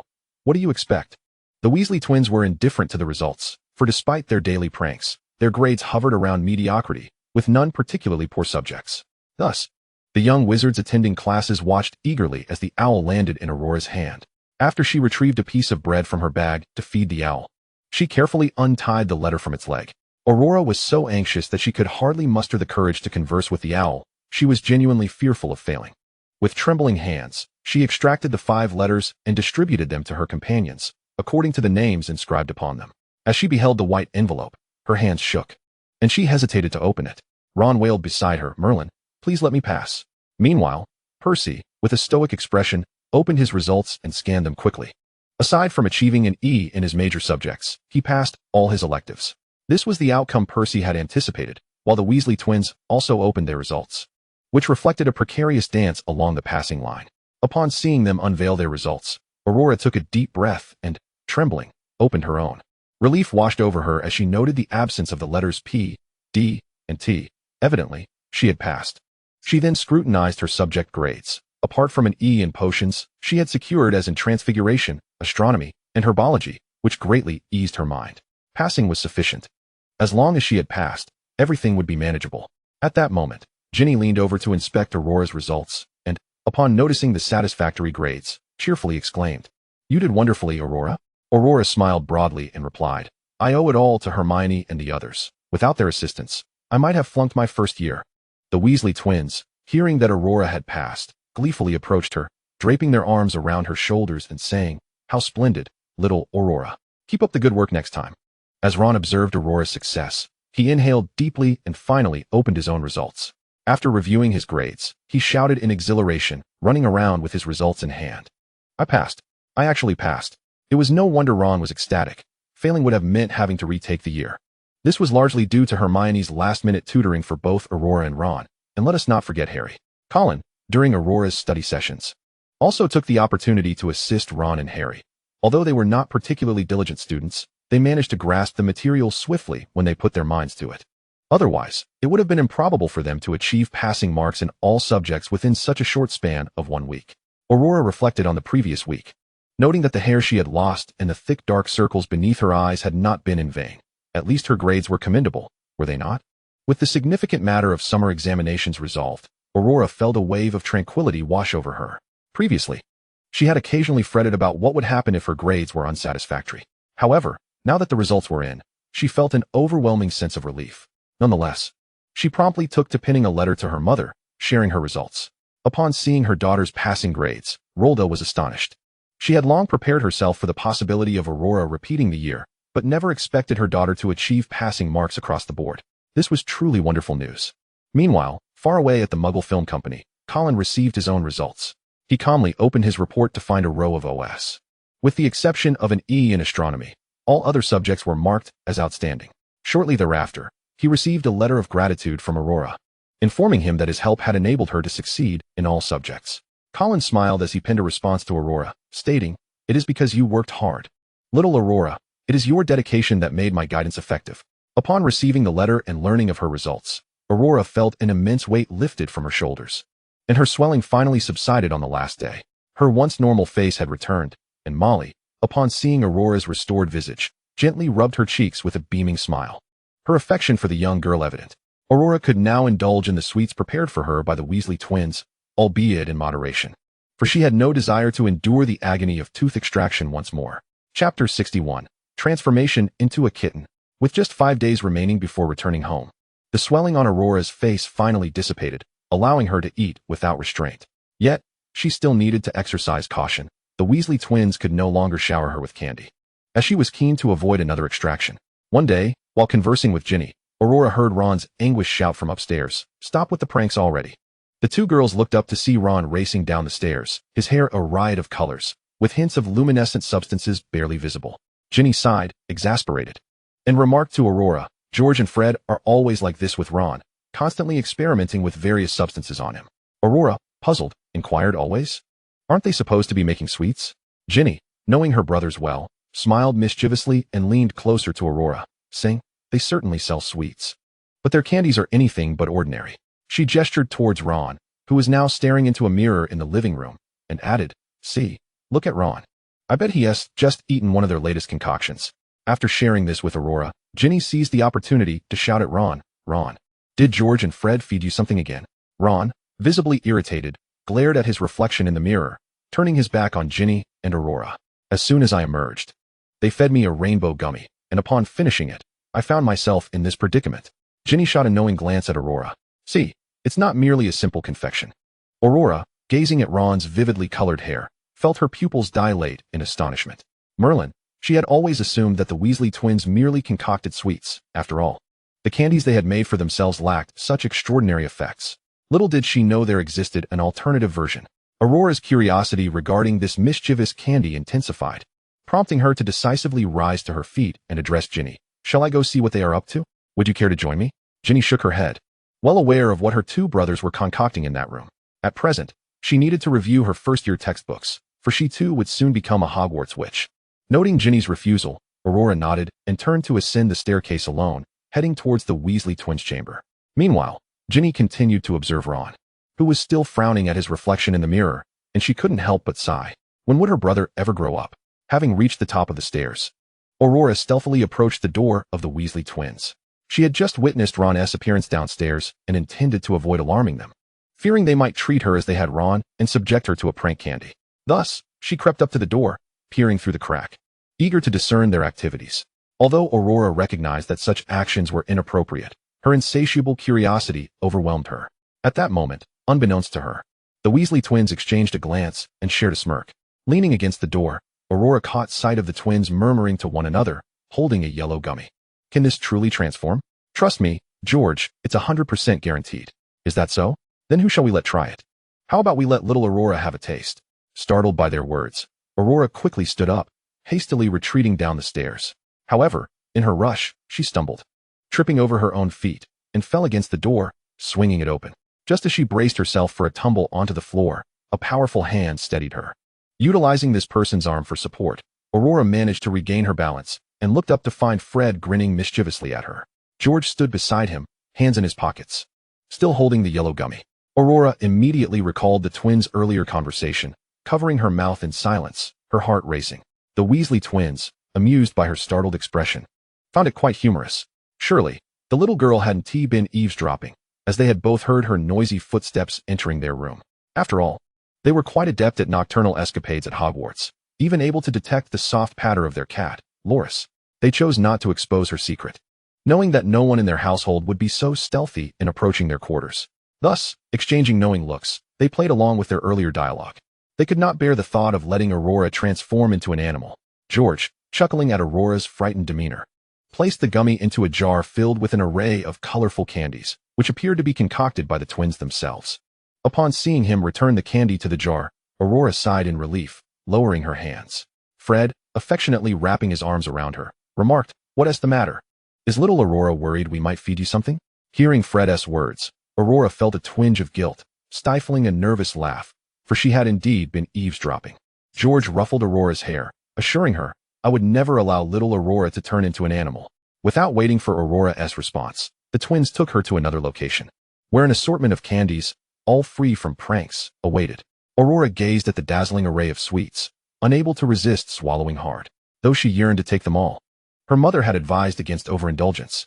Consequently, Aurora could only make the painful decision to select her favorites from the splendid collection. However, in her intense focus, she inadvertently strayed beyond the realm of ordinary candies, while the Weasley twins continued their hushed discussions nearby, oblivious to Aurora's hand reaching towards their prank candies. Aurora, too distracted to notice, failed to realize that a jar identical to the one George had placed the candy in sat beside her.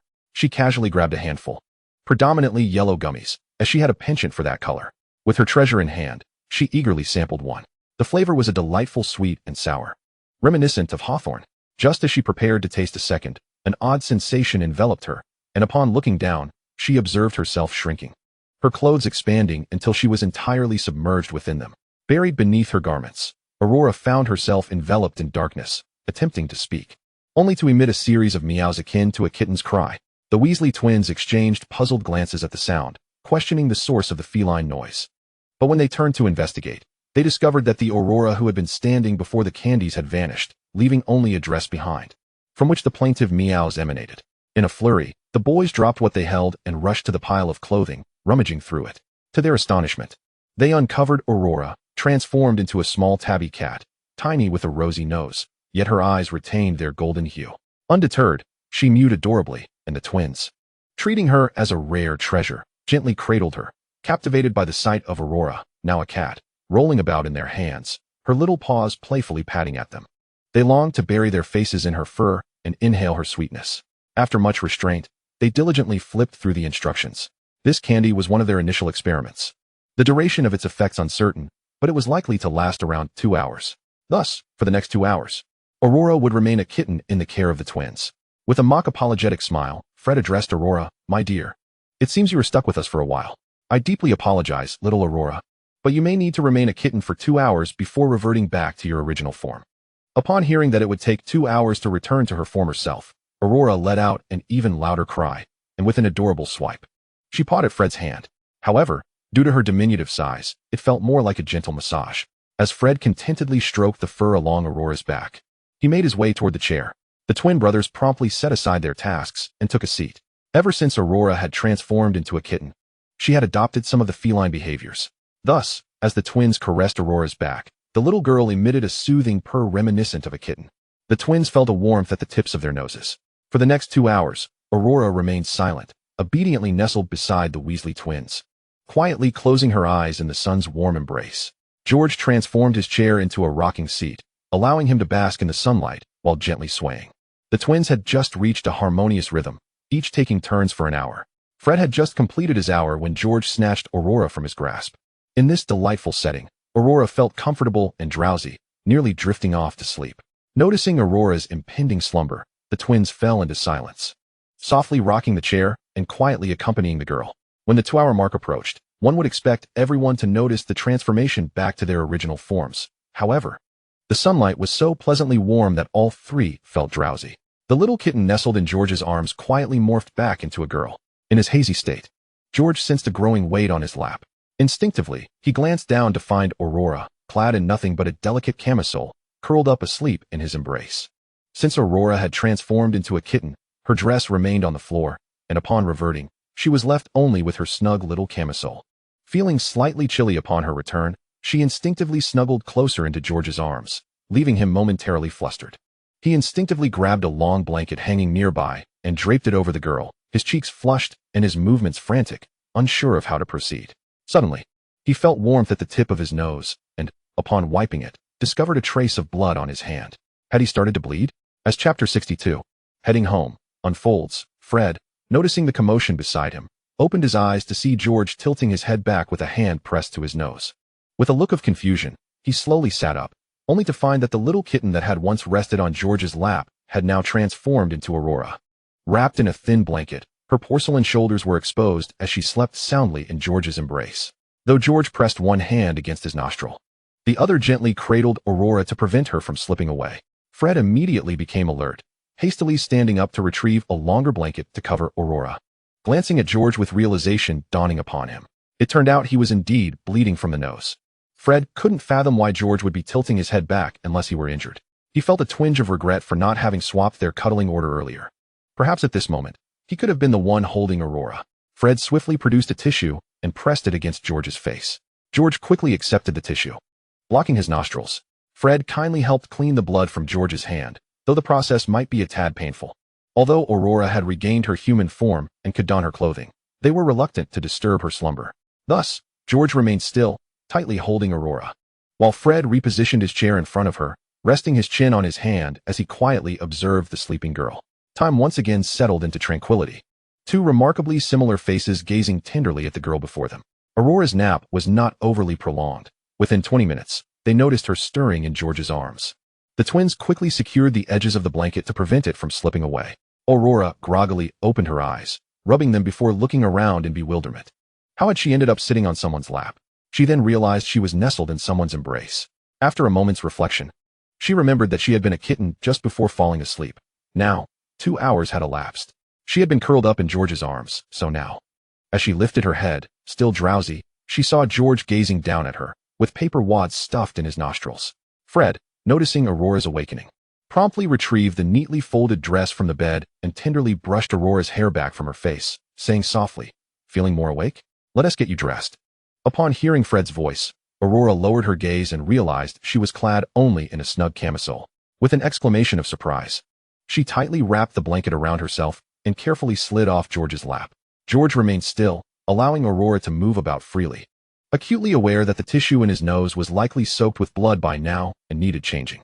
As Aurora, barefoot and wrapped in the blanket like a little barrel, spotted Fred holding her dress, she couldn't help but blush, feeling quite embarrassed.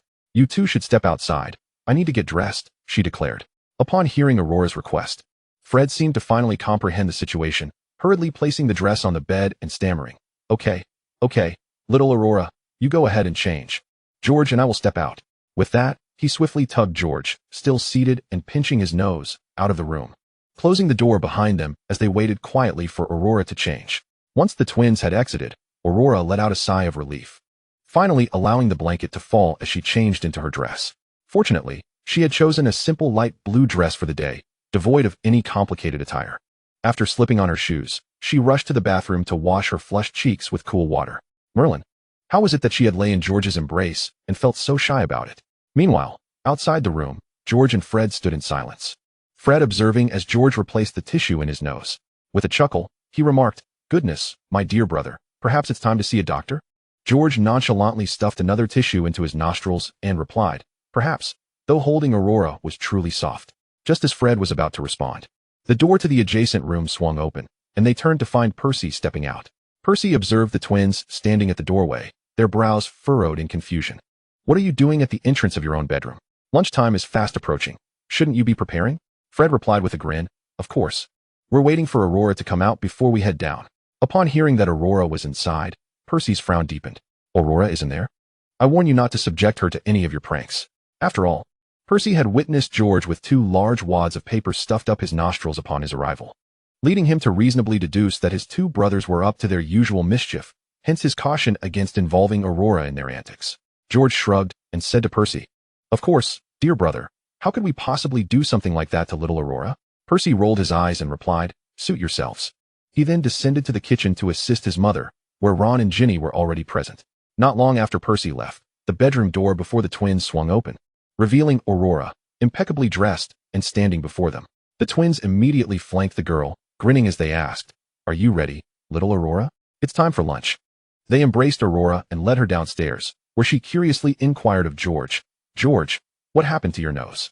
George awkwardly scratched his cheek and explained, "I suppose I've been feeling a bit under the weather lately, causing some irritation." Aurora nodded thoughtfully, then said, "Mom said that when you feel that way, you should drink some chrysanthemum tea. I'll mention it to Aunt Molly." George immediately leaned closer to Aurora, pleading, "All right, little Aurora, could you not mention it? I really don't want to drink that dreadful bitter concoction Mom makes. I'm fine now." As if to prove his point, he pulled the paper from his nose and quickly pinched it shut, exclaiming, "See? All better." He swiftly redirected Aurora's attention, adding, "Look, Mom made pasta today." Indeed, the promise of delicious food captured Aurora's interest, and the brothers sighed in relief.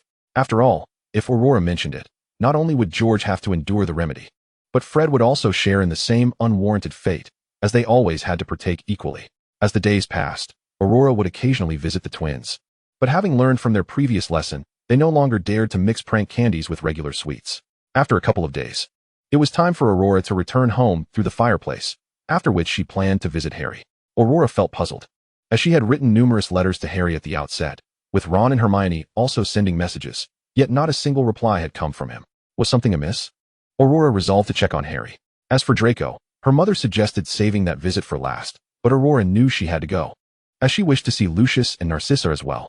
On the eve of her departure, everyone felt a profound sense of reluctance, for they had grown exceedingly fond of Aurora, and in the brief span of 2 weeks, they had come to regard her as family. Molly embraced Aurora tightly before she left, stuffing some homemade treats into her bag, while the twins filled her arms with sweets. Ginny clung closely to Aurora, not wanting her stunning sister to depart. Ron felt a twinge of sadness as well, because during Aurora's stay, he had not had much interaction with her, often overshadowed by his 3 brothers. Oh, and not to forget their little sister.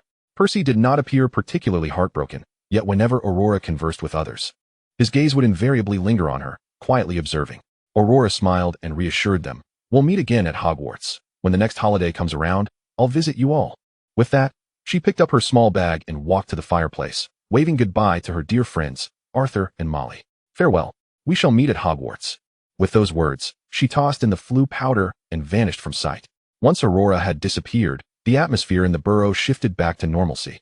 Yet a palpable sadness enveloped the home, as the family found themselves less inclined to speak. The twins turned and retreated to their room to resume their studies, while Percy also returned to his own quarters to delve into his books. Ron donned his dragonhide gloves, heading to the garden to catch gnomes, as the moment Aurora left. The garden gnomes had resumed their mischievous antics, much to Ron's frustration. Meanwhile, his pet rat continued to squeak incessantly after Aurora's departure, making the noise unbearable.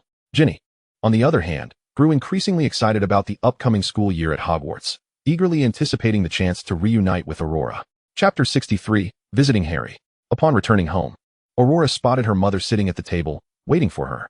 With a joyful exclamation, she dashed over to her mother. Mom, I've missed you so much. Rolda embraced her child, smiling as she stroked Aurora's hair. I've missed you too, my dear. Knowing her daughter was coming home that day, Rolda had intentionally taken the day off from work to be by Aurora's side, listening to her recount the myriad of new experiences she had at the Weasley household. As expected, the Weasleys proved to be just as delightful as she had imagined, with her daughter enjoying her time amongst the Gryffindors, despite being a Hufflepuff. After returning from the Weasley home, Aurora planned to visit her friend S' house in her dormitory. The 4 girls gathered together, enjoying a splendid time. It was the first visit to the Muggle world for Hannah and the others, and they were filled with curiosity about everything around them. Fortunately, their parents were not averse to Muggles and permitted the children to explore. However, the 4 beautiful girls inevitably encountered dangers while out and about, particularly Aurora, whose appearance often attracted unwelcome attention. Thus, Cord took on the role of leader, guiding the 4 girls to experience the sights of the world, accompanied by 2 burly bodyguards. The 5 12-year-olds formed a striking sight on the streets of London, even capturing the attention of some reporters, although they had been warned against taking photographs beforehand. After all, 2 of them were from the magical world, and when a photographer attempted to submit his work to the newspaper, he was swiftly stopped by the bodyguards and bought off. Fortunately, the holiday homework was not overly burdensome, allowing Aurora to complete her tasks splendidly while spending time with Cord, during which she also picked up some second-year magic. However, the second-year curriculum remained somewhat ambiguous, as teachers often changed yearly, resulting in different textbooks. However, Cole managed to borrow the notes from a second-year senior, and within a month of the new term, he had grasped the majority of the material quite well. Thankfully, there was not an overwhelming amount of homework during the holidays. Otherwise, Aurora's meticulously planned schedule might have been thrown into disarray, for the young girl was exceedingly popular, with everyone eager to invite her over to play. After bidding farewell to her good friend, Aurora glanced at her itinerary and noted that in 2 days, she would be visiting Harry. She had even taken the time to write a letter to him, yet for some inexplicable reason, Harry had not replied. It was puzzling, as one would expect a response.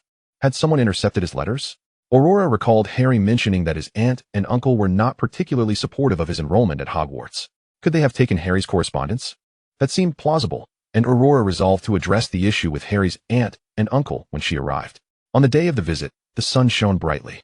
Aurora donned her beloved pale yellow sundress adorned with sunflowers, crafted from a special fabric that shimmered under the sunlight like ripples on water.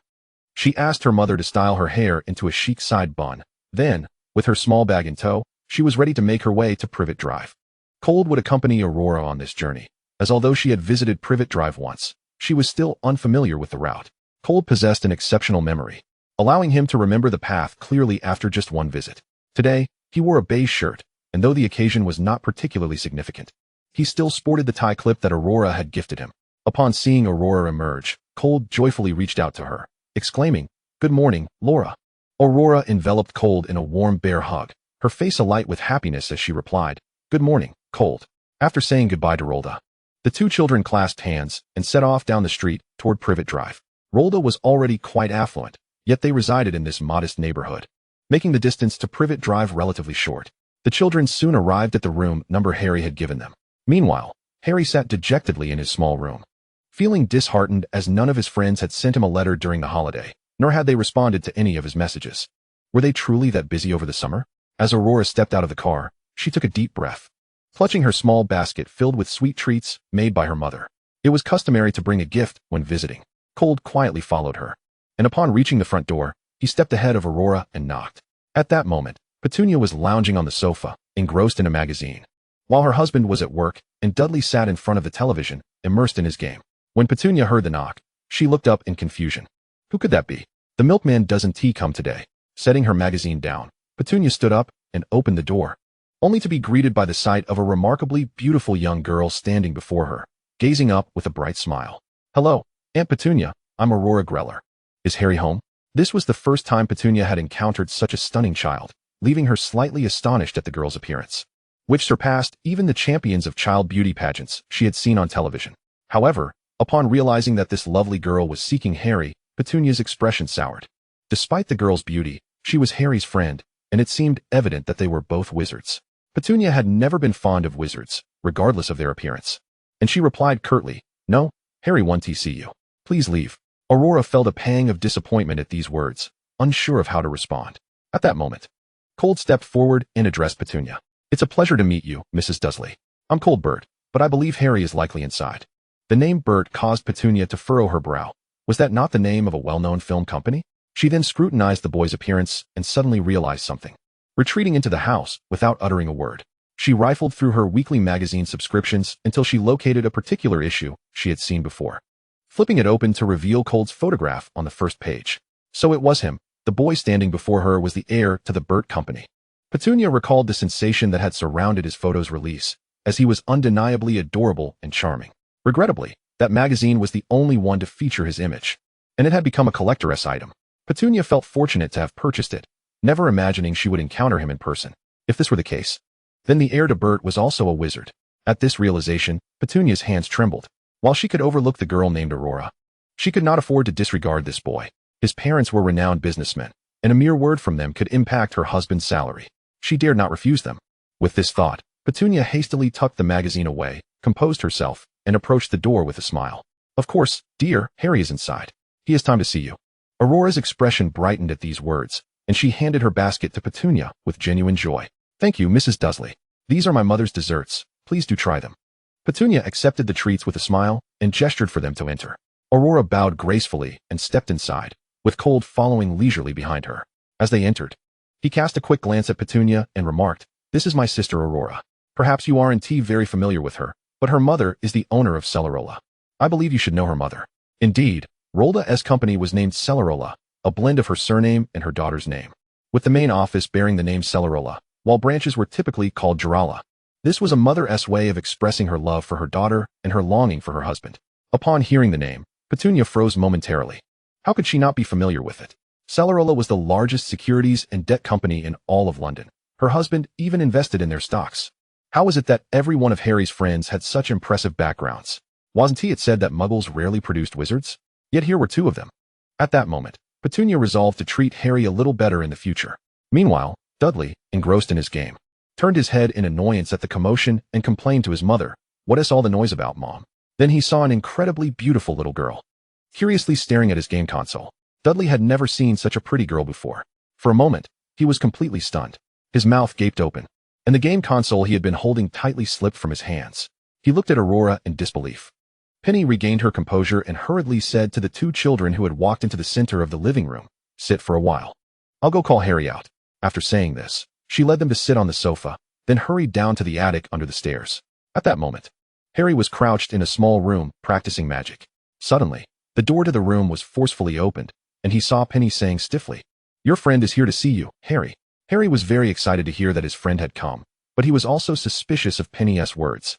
Because his aunt had always been hostile toward people from the magical world, why would she suddenly allow his friend to come? Thinking this, Harry hurried out and saw his spoiled cousin staring straight at Aurora. Aurora felt a little uneasy under that gaze. Calder had never seen such a simple-minded child before. He had already reminded him earlier, but this chubby boy seemed completely unaware, still staring at Aurora in a daze.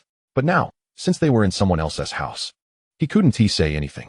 He could only swap positions with Aurora to block the boy's view. Seeing his cousin like this, Harry frowned helplessly and shouted to the girl on the sofa, "Aurora." Aurora, already embarrassed by the direct stare, immediately stood up when she heard Harry call her. Then turned her head, smiled again, and waved at Harry, saying, "Harry." Chapter 64. The disappearing letter. Harry's eyes lit up when he saw Aurora. He quickly ran to her side and happily said, "Aurora, you finally came." Aurora was also happy to see Harry and walked from across the sofa to stand in front of the boy. "Yes, I wrote to you before I came." "But why didn't you reply?" "Wrote to me? When did Aurora write to me? How could I not know? Could it be that Aunt secretly took it?" Harry and Aurora directed their questioning looks at Penny. Seeing the young girl staring at her, Penny shivered and stammered, "No, I didn't take your letters." This time, it was true, because Penny had never seen anyone write letters to Harry. She even thought Harry was unpopular at school. Seeing both children looking at her suspiciously, Penny immediately became flustered, saying, "Would I really hide someone else's letters? I haven't seen anyone give Harry letters in the past month." Calder pondered Penny's words. If she had hidden the letters, once their identities were revealed, she surely wouldn't have hidden them. But now, she could directly say she hadn't taken the letters. So it must have been someone else, not Harry's uncle. So then, who could it be? Harry had initially suspected that his aunt had taken the letters, but seeing the resolute expression on her face, he began to doubt that.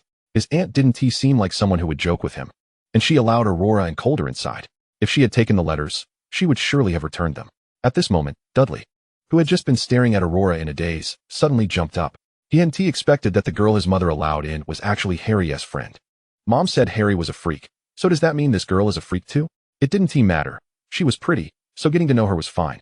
Dudley excitedly came up to Aurora. His large frame pushed the small Harry aside. Harry nearly fell to the ground, and Aurora was surprised by this sudden appearance. Before she could react, the boy stood before her and asked in a high and mighty tone, "Hey, what is your name?" Aurora didn't like such rude words, and he had almost pushed Harry down. Hearing Dudley ask this, she only took a few steps back and didn't say anything. Calder, seeing a reckless boy who had just been playing games come so close to his sister, immediately sat upright from the sofa. Originally, he didn't plan to interfere, but seeing this supersized kid so close to Aurora, he felt his fists clenching. He quickly ran to Aurora, pulled her behind him, and stood in front of the boy, frowning and saying, "I think people should maintain proper social distance, sir." Calder and Dudley were the same height, but Calder's composed demeanor gave him a strong presence. Dudley seemed not to hear, frowned, and said, "Who cares what business it is of yours?" Calder had already assumed a defensive stance, knowing reasoning with this boy would be useless. He then turned his gaze to Penny, who was equally shocked at her son's behavior today. If it were anyone else, it might be fine, but these two children could not be provoked. Otherwise, who knows what would happen to their household. Penny hurried forward, pulling her son back while trying to comfort him. "Darling, let us go upstairs first. Mom has something to do. How about I make your favorite meat sauce pasta later?" Dudley, already overweight due to indulgence, could not be restrained by Penny's frail frame. Harry, a little dazed from being bumped, also realized what was happening. Seeing his overweight cousin looming over Aurora, Calder, since they were in someone else's house, tried to maintain his composure. Calder wanted to call his two bodyguards from outside to beat up this plump kid. Harry quickly drew his wand, which he had placed in his pocket earlier, and turned to point it at his cousin's chubby belly, saying fiercely, "Come on, let us see what I'll do. I'm telling you, if you dare move, I'll turn you into a pig." Dudley looked at Harry pointing a wand at his chest, and remembered being transformed into having a pigtail by that giant last year. His previously arrogant expression immediately became fearful. Seeing this, Penny hurriedly pulled her son upstairs and into the bedroom to comfort him. Even Aurora and the others had no time to pay attention. Aurora sighed with relief only after Dolly had departed, then emerged from behind Keld. Once Harry noticed he had left, he turned anxiously to Aurora, inquiring, "Are you all right, Aurora?" Aurora shook her head, signaling that she was fine, and then directed her gaze toward the small attic with the open door, asking Harry, "Is this where you usually stay, Harry?" Anyone would feel a sense of embarrassment when seen in a vulnerable moment by someone they admire, and Harry, slightly flustered, scratched his forehead with his wand before replying, "Yes." Observing the dusty attic that seemed to stir as soon as one ascended the stairs, Aurora resolutely grasped Harry's hand and declared, "Come stay at my home, Harry. I have plenty of empty rooms." Harry, Keld. Upon hearing Aurora's proposition, Harry's eyes sparkled with immense excitement, and he stammered at the girl before him, "Really? Is that all right, Aurora?" Just as Keld witnessed his sister nearly nodding in agreement, he interjected firmly, looking at Harry. "After all, Aurora is a girl, so living together might not be convenient. Although we would have separate bedrooms, there could still be complications. However, I believe Mrs. Weasley would be thrilled to have you at their home, right, Aurora?" He then turned his head away to glance at Aurora. Upon hearing Keld's words, Aurora pondered for a moment, then suddenly enlightened, she said to Harry, "Oh, I can write to Aunt Molly. She should be delighted for you to come to their home, Harry. And if Uncle Arthur and the others disagree, you can still stay at my house." Keld wrapped his arm around his sister's shoulders, a smirk playing on his lips. "I imagine Mr. Weasley would be quite pleased, especially since all his good friends would be there, wouldn't he, Aurora?" Harry cast a sidelong glance at Keld, feeling for the first time that the Ravenclaw genius was rather bothersome. Nevertheless, he ultimately complied with Aurora's suggestion, hurried to his room to pack his belongings, and then headed to Aurora's house, intending to visit the Weasleys later upon receiving their consent. In truth, Harry did not possess much luggage. His trunk was sufficiently spacious. Having been enchanted with the extension charm, he hastily stuffed in a few articles of clothing and haphazardly placed some books, finally tucking his wand into the pocket of his attire. With that, Harry's packing was complete. Meanwhile, Petunia remained upstairs, comforting her son, unaware that something was amiss. Sensing this, Aurora took a piece of paper and a pen from her desk and neatly wrote down, "Harry, I'm taking him with me, Aunt Petunia. Don't worry about Harry. He is quite safe with me. Goodbye." She placed the note prominently in the vase on the coffee table before following the two boys out of the living room, closing the door behind them. Once in the car, Harry was awestruck. The vehicle was remarkably luxurious and exceedingly comfortable, gliding smoothly over the road, far superior to his uncle's second-hand car. Upon their arrival, Aurora was the first to alight, approaching her home. The door, having recognized its young mistress, swung open automatically. Aurora then led Harry and Keld into her abode. As Harry entered someone else's house for the first time, he felt somewhat apprehensive, but he soon saw Aurora cheerfully greeting the animals in her garden. The little birds flocked to her side upon her approach, and at the entrance stood a house elf patiently awaiting Aurora's return. When Sandra spotted her young mistress, she joyfully approached, exclaiming, "Oh, young mistress, you have finally returned. Sandra is so happy. Did you enjoy yourself?"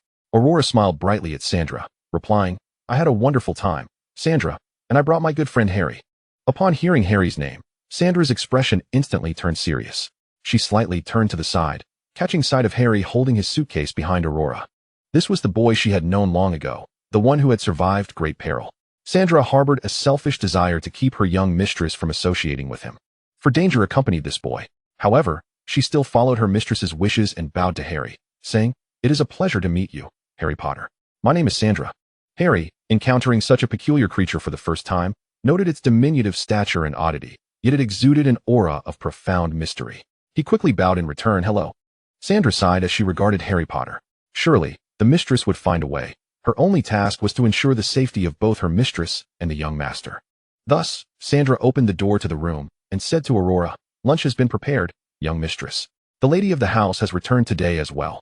Upon hearing that her mother had come home, Aurora cheered and waved to the two boys behind her before dashing into the house. Keld, having visited many times before, casually greeted Sandra and entered as if it were a place he had long known. Harry observed Keld as he moved through Aurora's home with the familiarity of his own, gripping the handle of his suitcase tightly, pursing his lips, and finally inhaling deeply as he followed suit. However, Sandra stopped him at the door, with a puzzled expression. Harry watched as Sandra addressed him. "Sandra will take good care of Harry Potter's belongings. If Harry Potter requires anything, please do not hesitate to inform Sandra." Upon hearing this, Harry quickly nodded, clumsily handing over his somewhat heavy suitcase. He then witnessed the house elf snap her fingers, causing his trunk to vanish from sight. Sandra elegantly stated, "The trunk has been placed in its designated spot. If Harry Potter needs anything, feel free to let Sandra know." Harry nodded again, adjusting his slightly oversized clothing, and took a deep breath as he stepped inside. Chapter 65. Huh? What is going on? At this moment, Rolda sat at the table, awaiting her daughter's return from Harry's home. Hearing the sound of the door opening, she anticipated her daughter's arrival, and moments later, Aurora dashed through the doorway and into her mother's embrace. Rhoda smiled as she enveloped her daughter, and Aurora joyfully exclaimed, "Why are you home for lunch today, Mama?" In the past, Rhoda had often been too busy to return for lunch, usually opting for a takeout meal from the office. However, today, having just concluded a meeting and finding herself free, she decided to visit her daughter. Rhoda kissed Aurora's cheek and replied with a smile, "Mama has time today, so I came to spend some time with you." Aurora's eyes crinkled in delight upon hearing this, and she stood up from Rhoda's embrace, saying, "Mama, I brought a friend today." As Rhoda gazed towards the entrance, she spotted Cold approaching. Upon noticing Rhoda, Cold courteously greeted her, "Good afternoon, Aunt Rhoda." Their familiarity had blossomed over time, prompting Rhoda to smile and nod in acknowledgement. However, her attention was soon drawn to a bespectacled young boy following closely behind Cold. Aurora exuberantly dashed over, grasping Harry's arm and leading him to Rhoda. "Mom, this is Harry Potter. He hasn't been very happy at his aunt's, so I invited him to our home to see if Aunt Molly can let him stay at the burrow. Is this truly Harry Potter, the boy who miraculously survived?" Rhoda scrutinized the timid child before her, clad in oversized clothing and spectacles. Although she was well aware of Harry Potter's fame, this was her first encounter with the boy himself, and she was somewhat taken aback by his appearance. After hearing Aurora's introduction, Harry bashfully bowed his head and said, "Hello, Mrs. Granger." Rhoda quickly deduced several things about the boy. It was evident that his life at his aunt's was far from joyful, especially considering how ill-fitting his clothes were.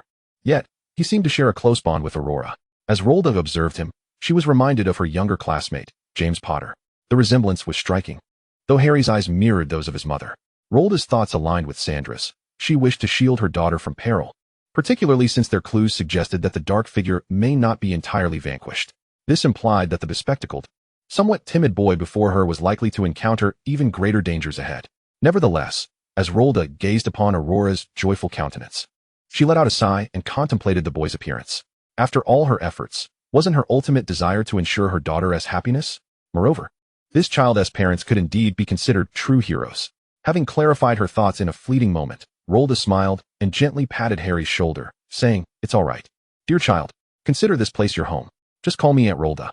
You haven't had lunch yet, have you? Let us sit down and eat together." She then pinched her daughter's cheek playfully and added, "All right, my dear, I shall write to Mrs. Weasley. I'm sure she would be delighted that Harry can stay with us." Rhoda, aware of her daughter's desire for Harry to reside with them, maintained a watchful caution. After all, he was Harry Potter. While Rhoda had no objections to Aurora playing with him, a degree of vigilance was imperative. Slytherin was adept at self-preservation. While she herself was unfazed, her daughter must not be placed in jeopardy. Aurora cheered, then embraced Rhoda, kissing her cheek and exclaiming, "Yay, thank you, Mommy." Rhoda, with a smile, led her daughter and Harry to the dining table. Sandra swiftly prepared lunch for the three of them. In the Granger household, Sandra typically oversaw their meals, ensuring a nutritious diet for her little master. Consequently, though Aurora was now 12, she was slightly plumper than her peers. Initially, Harry felt somewhat shy as he sat at the table, but as Aurora chatted animatedly beside him, he gradually relaxed. Although he had only been there for a day, Harry felt an unparalleled sense of ease, which was a stark contrast to his time at his aunt's home. Cold, well acquainted with the routine, took a seat beside Aurora and placed her favorite foods onto her plate. He silently rejoiced that Aunt Rhoda had not kept Harry at home. After finishing lunch, there was no need for anyone to wash the dishes. With a snap of her fingers, Sandra made the once dirty plates instantly clean and vanish. After her meal, Rhoda sat at her desk to write a letter while Aurora took Cold and Harry out to play in her garden. Harry once again witnessed how adored Aurora was by the small creatures. At school, he had often seen other owls flocking around her. Yet in the garden, the moment the little animals spotted Aurora, they darted towards her, and she could accurately name each one. Here, the harsh laws of nature seemed to dissolve. Herbivores and carnivores coexisted harmoniously, devoid of conflict. Aurora cradled her little fox, while Cold, having frequently accompanied her to the garden, found several small creatures gathering around him, knowing he was safe due to his bond with Aurora. However, the animals were encountering Harry for the first time, and they chattered curiously. "Who is this? Aurora? I've never seen him before." Yes. I can't believe such a small child wears glasses." Aurora laughed, explaining to the surrounding animals, "This is my good friend Harry Potter. He won't harm you." As soon as the words left her lips, the commotion among the animals intensified. Thanks to Aurora, they understood that there existed a magical world distinct from the Muggle realm, and they had learned that a boy who had vanquished the Dark Lord was among them.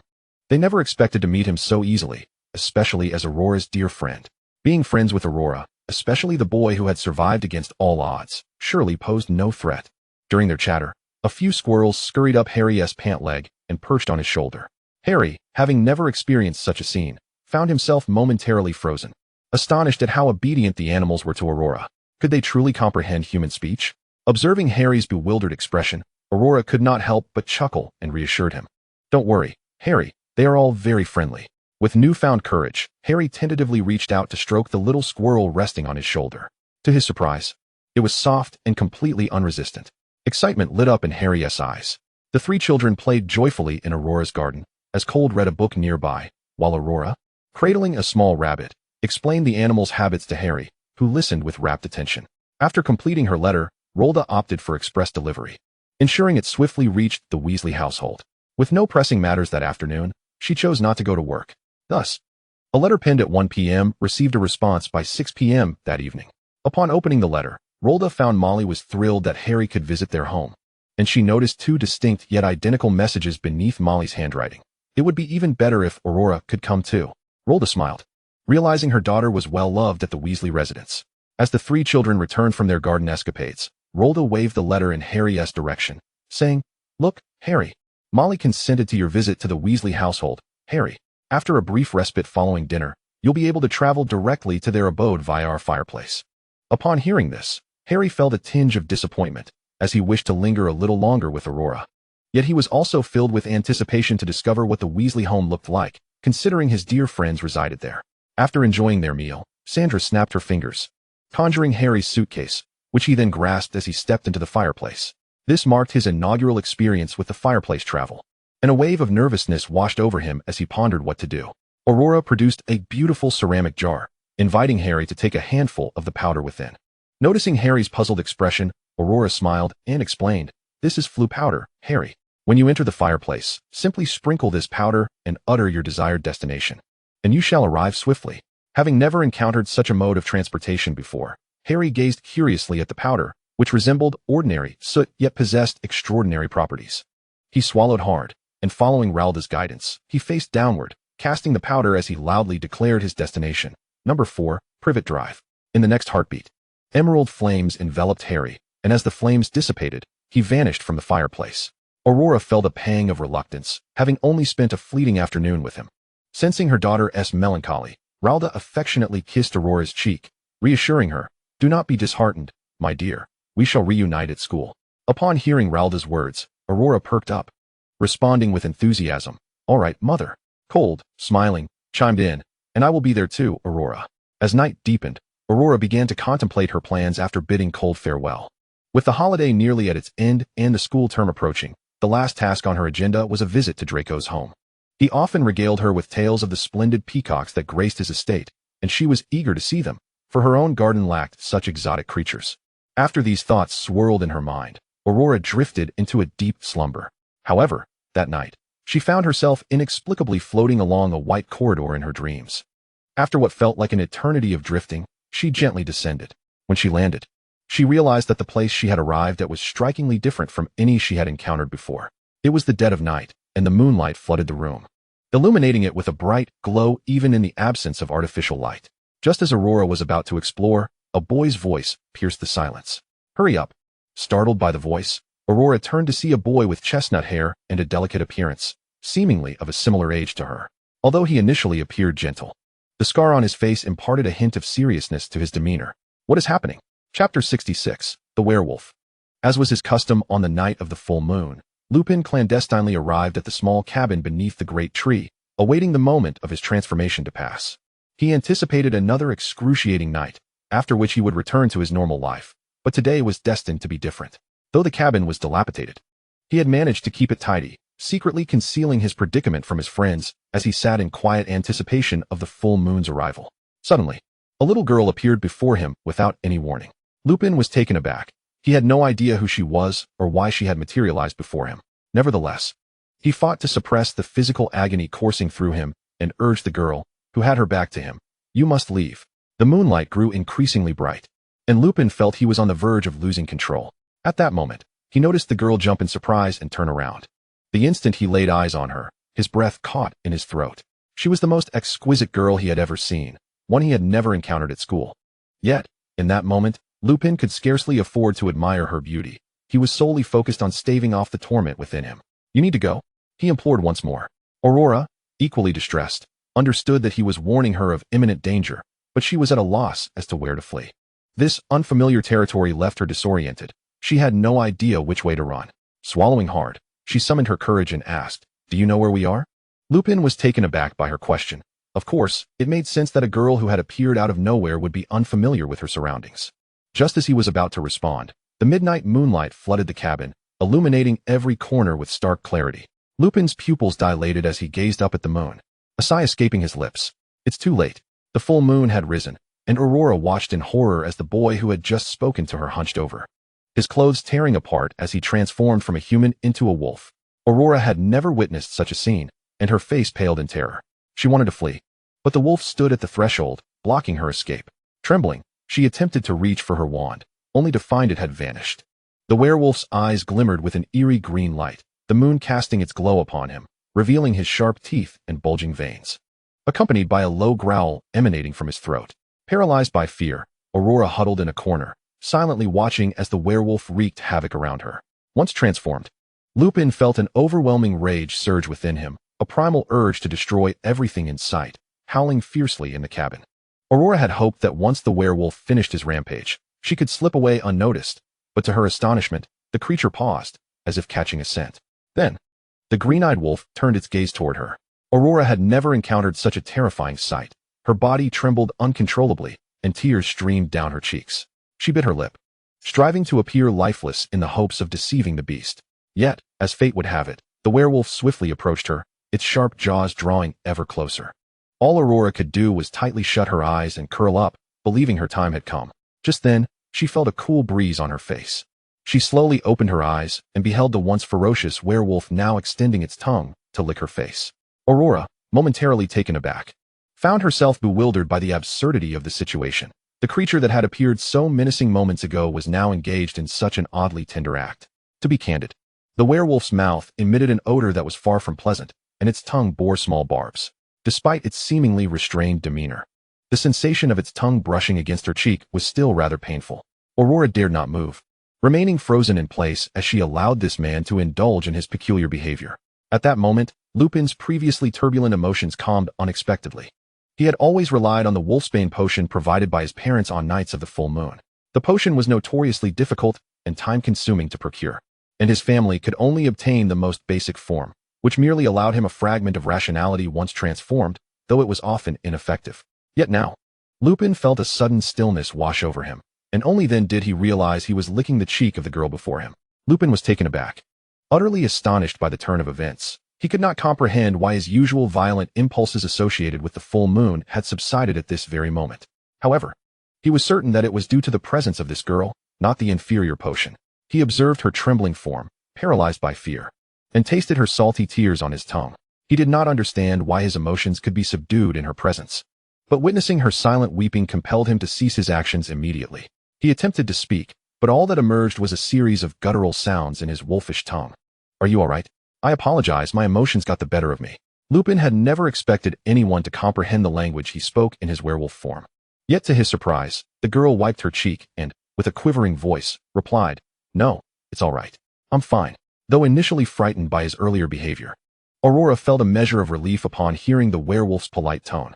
After all, his manner suggested a possibility for dialogue, and she reasoned that she was unlikely to be devoured. Lupin gazed at her in astonishment. "You can understand me?" Aurora nodded and timidly inquired, "What is happening?" In that moment, Lupin found himself devoid of the usual rage that accompanied the full moon. He took a deep breath and gently laid beside the girl, maintaining a respectful distance to avoid frightening her, though his heart soared with joy. He had not anticipated that this girl could not only quell his violent emotions, but also comprehend his speech. Was this a remedy sent by Merlin to save him? As he lay down, he inclined his head slightly towards Aurora in apology. "I am truly sorry for my earlier actions. I was bitten by a werewolf as a child, and every full moon, I transform into one myself. During these times, I lose control and become extremely agitated, so I sincerely apologize for my behavior." Upon hearing the werewolf's courteous explanation, Aurora let out a sigh of relief. It seemed she would survive this encounter. She waved her hand dismissively and assured him, "It's all right. I understand it wasn't intentional." Simultaneously, she recalled the scars adorning the boy's face, realizing they were the result of a werewolf-esque bite. She remembered Hermione mentioning that children bitten by werewolves endured a lifetime of suffering, although she had not fully grasped that notion before. Witnessing Lupin's plight made her acutely aware of the indescribable pain he must have endured. Naturally empathetic towards animals, Aurora, noticing Lupin's dejection, gently approached him, suppressing her fear to offer comfort. "It's okay. Look, your emotions aren't so terrible now, are they?" Lupin lifted his gaze upon hearing her words, and in the moonlight, he beheld the girl before him. Her golden eyes sparkled radiantly, revealing not only the remnants of her earlier fear, but also an endearing compassion for him. Lupin's heart raced at the sight of her gaze, and summoning his courage, he edged closer to her. "Indeed, I never expected to regain even a modicum of control. It is all thanks to you." Aurora pointed to herself, incredulous. "Me?" Lupin's wolfish eyes softened as they regarded her. "Yes, allow me to introduce myself. I am Remus Lupin, a second-year student from Gryffindor. You may call me Remus." Aurora, eager to reciprocate, introduced herself in turn. "Hello, Remus. I am Aurora Greller. You can call me Aurora. I will soon be a second year in Hufflepuff." Remus contemplated her name, recalling that there was no girl named Aurora in Hufflepuff. Surely, such a striking girl would not go unnoticed. Who was this unexpected presence that could soothe his turbulent emotions? However, Remus refrained from pressing her with questions. Instead, he spoke gently of amusing events from his life, including tales of friends and teachers. Upon learning that Remus was acquainted with Sirius Black, Aurora's eyes lit up with excitement. "You know Sirius?" Remus could see that Aurora was well aware of his friend, and he recalled hearing about a beautiful girl appearing in the garden before they started school. Could that girl be Aurora? Remus felt a pang of regret. Why had Merlin only sent this girl into his life during their second year? And in such an undignified manner? With a mutual friend now shared, their bond rapidly strengthened. Remus even allowed Aurora to stroke his fur, and she bravely accepted the invitation. To her surprise, the wolf's fur was not soft at all. Rather, it was somewhat coarse. However, the fur on his tail was exceptionally soft. Albeit a bit stiff in motion, yet it was the warmest part. Aurora, naturally bold despite the earlier frightening experience, found herself forgetting the terror she had just faced as she began to playfully toy with Remus's tail. The moment Remus sensed Aurora's gentle touch upon his tail, his entire wolf form froze, and he remained still, allowing her to explore the sensation that surged through him. As the moon reached its zenith, Aurora, having just awakened in this new world, began to feel drowsy. Gradually, she nestled into Remus's fluffy body and drifted off to sleep. Remus gazed at the slumbering girl beside him, marveling at the enormity of his heart. Despite having felt an overwhelming sense of terror moments ago, the familiarity of the situation allowed him to fall into a peaceful slumber beside her. Nevertheless, Remus curled himself protectively around the girl, inhaling the delicate fragrance emanating from her, and closed his eyes. The events of the night had left him exhausted. He never anticipated that he could experience a tranquil sleep on a full moon night. At that moment, the moon began its slow descent, dimming the once bright room that resembled daylight. A wolf lay curled on the floor, cradling the girl whose eyes were gently shut, their breaths intertwined as if nothing had transpired. When Remus awoke, he stirred his body, momentarily disoriented, before swiftly realizing that he had transformed back from wolf to man. His eyes widened in astonishment, and he quickly sat up, recalling Aurora from the previous night. He immediately glanced down, only to find that the girl who had slept beside him was now nowhere to be seen. A wave of unprecedented disappointment washed over him, though he felt a slight relief knowing that she could not see him in his current state. Having torn his clothes during the transformation, he was now left unclothed. Hastily, Remus rose, donned the fresh attire he had prepared the day before, and tidied his hair before stealthily exiting the room. Upon stepping outside and gazing at the brilliantly lit sky, a sense of melancholy enveloped him. The girl had vanished without a trace, and he questioned whether he would ever see her again. The once fearful Remus, who dreaded full moon nights, found himself unexpectedly yearning for the next one. Chapter 67, Malfoy Manor. As Aurora opened her eyes, she was greeted by sunlight filtering through the curtains, illuminating her room. Rubbing her eyes, she sat up and realized she had returned to her own quarters. Thoughts of the werewolf named Remus flooded her mind. She wondered how he fared now, and if he had returned to normal. Touching her cheek, she noticed it felt somewhat dry, likely from the tears she had shed the previous night. After washing her face to restore moisture to her skin, she glanced at her schedule and remembered that she was to visit the Malfoy residence today. Draco had been sending her letters periodically, eagerly inquiring about her arrival. After some contemplation, Aurora selected a cerulean chiffon dress from her wardrobe, designed with wide sleeves reminiscent of traditional Chinese attire, yet crafted from ethereal organza. The skirt featured 2 layers that shimmered like sunlight dancing upon the waters of a Polish lake, adorned with a charming bow at the neckline, complemented by a matching little hat. Once she was ready, she stepped outside. Having spent the previous afternoon at home with Rolda, she had risen early that morning, enjoyed breakfast, and returned to her workplace. Consequently, the table held only her breakfast and a note left by Rolda. "Have fun, dear." Beside it lay a small pouch secured at her waist, containing the essentials that Rolda had packed, concerned for her well-being. Rolda had advised that Aurora could only stay at Draco's for a maximum of 2 days, thus requiring little in the way of belongings. After finishing her breakfast, Aurora approached the fireplace, where Sandra held a jar, watching as her mistress grabbed a handful of flue powder and stepped into the hearth. Sandra placed the jar back in its place and began tidying up once she saw Aurora vanish after correctly stating the destination. Meanwhile, Draco sat nervously in front of the fireplace, having spent a considerable amount of time selecting his outfit the night before. He finally settled on a cerulean shirt, initially aiming for a more formal appearance, but Lucius had remarked that Aurora was visiting as a guest, not attending a formal dinner. After much deliberation, Draco chose the shirt and sat upright in anticipation. Lucius and Narcissa were seated nearby, quietly awaiting the arrival of the girl. Their expressions tinged with excitement as this would be her first visit to their home without any other guests present, no hosts, nor Abraxas. As the appointed time drew near, Draco saw flames erupting from the fireplace, and soon after, Aurora emerged, clad in her cerulean dress. Draco's eyes lit up instantly, and he leapt from his chair to greet her, muttering, "Why did you take so long? I write to you every week, yet you always seem so busy." With a bright smile, Aurora replied, "Oh, but here I am now." Draco's initial annoyance dissipated upon seeing her radiant smile. He eagerly took her hand and exclaimed, "Come. I shall show you around Malfoy Manor. It will surely amaze you." Before being led away by Draco, Aurora waved goodbye to Lucius and Narcissa, saying, "Good morning, Lucius, Narcissa. See you soon." They nodded in acknowledgement, watching the pair depart, enveloped in an unusual silence. They noticed that both Draco and Aurora were dressed in the same shade, which made them appear exceptionally well-matched.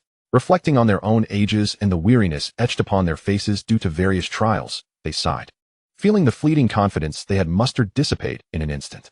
Draco guided Aurora through the grandeur of Malfoy Manor, which indeed lived up to the family's reputation. Every corner of the estate exuded opulence and immaculate cleanliness. The meticulously arranged decor and the garden's vibrant flowers spoke volumes about the wealth of the family. Eventually, Aurora laid her eyes upon the white peacocks Draco had mentioned.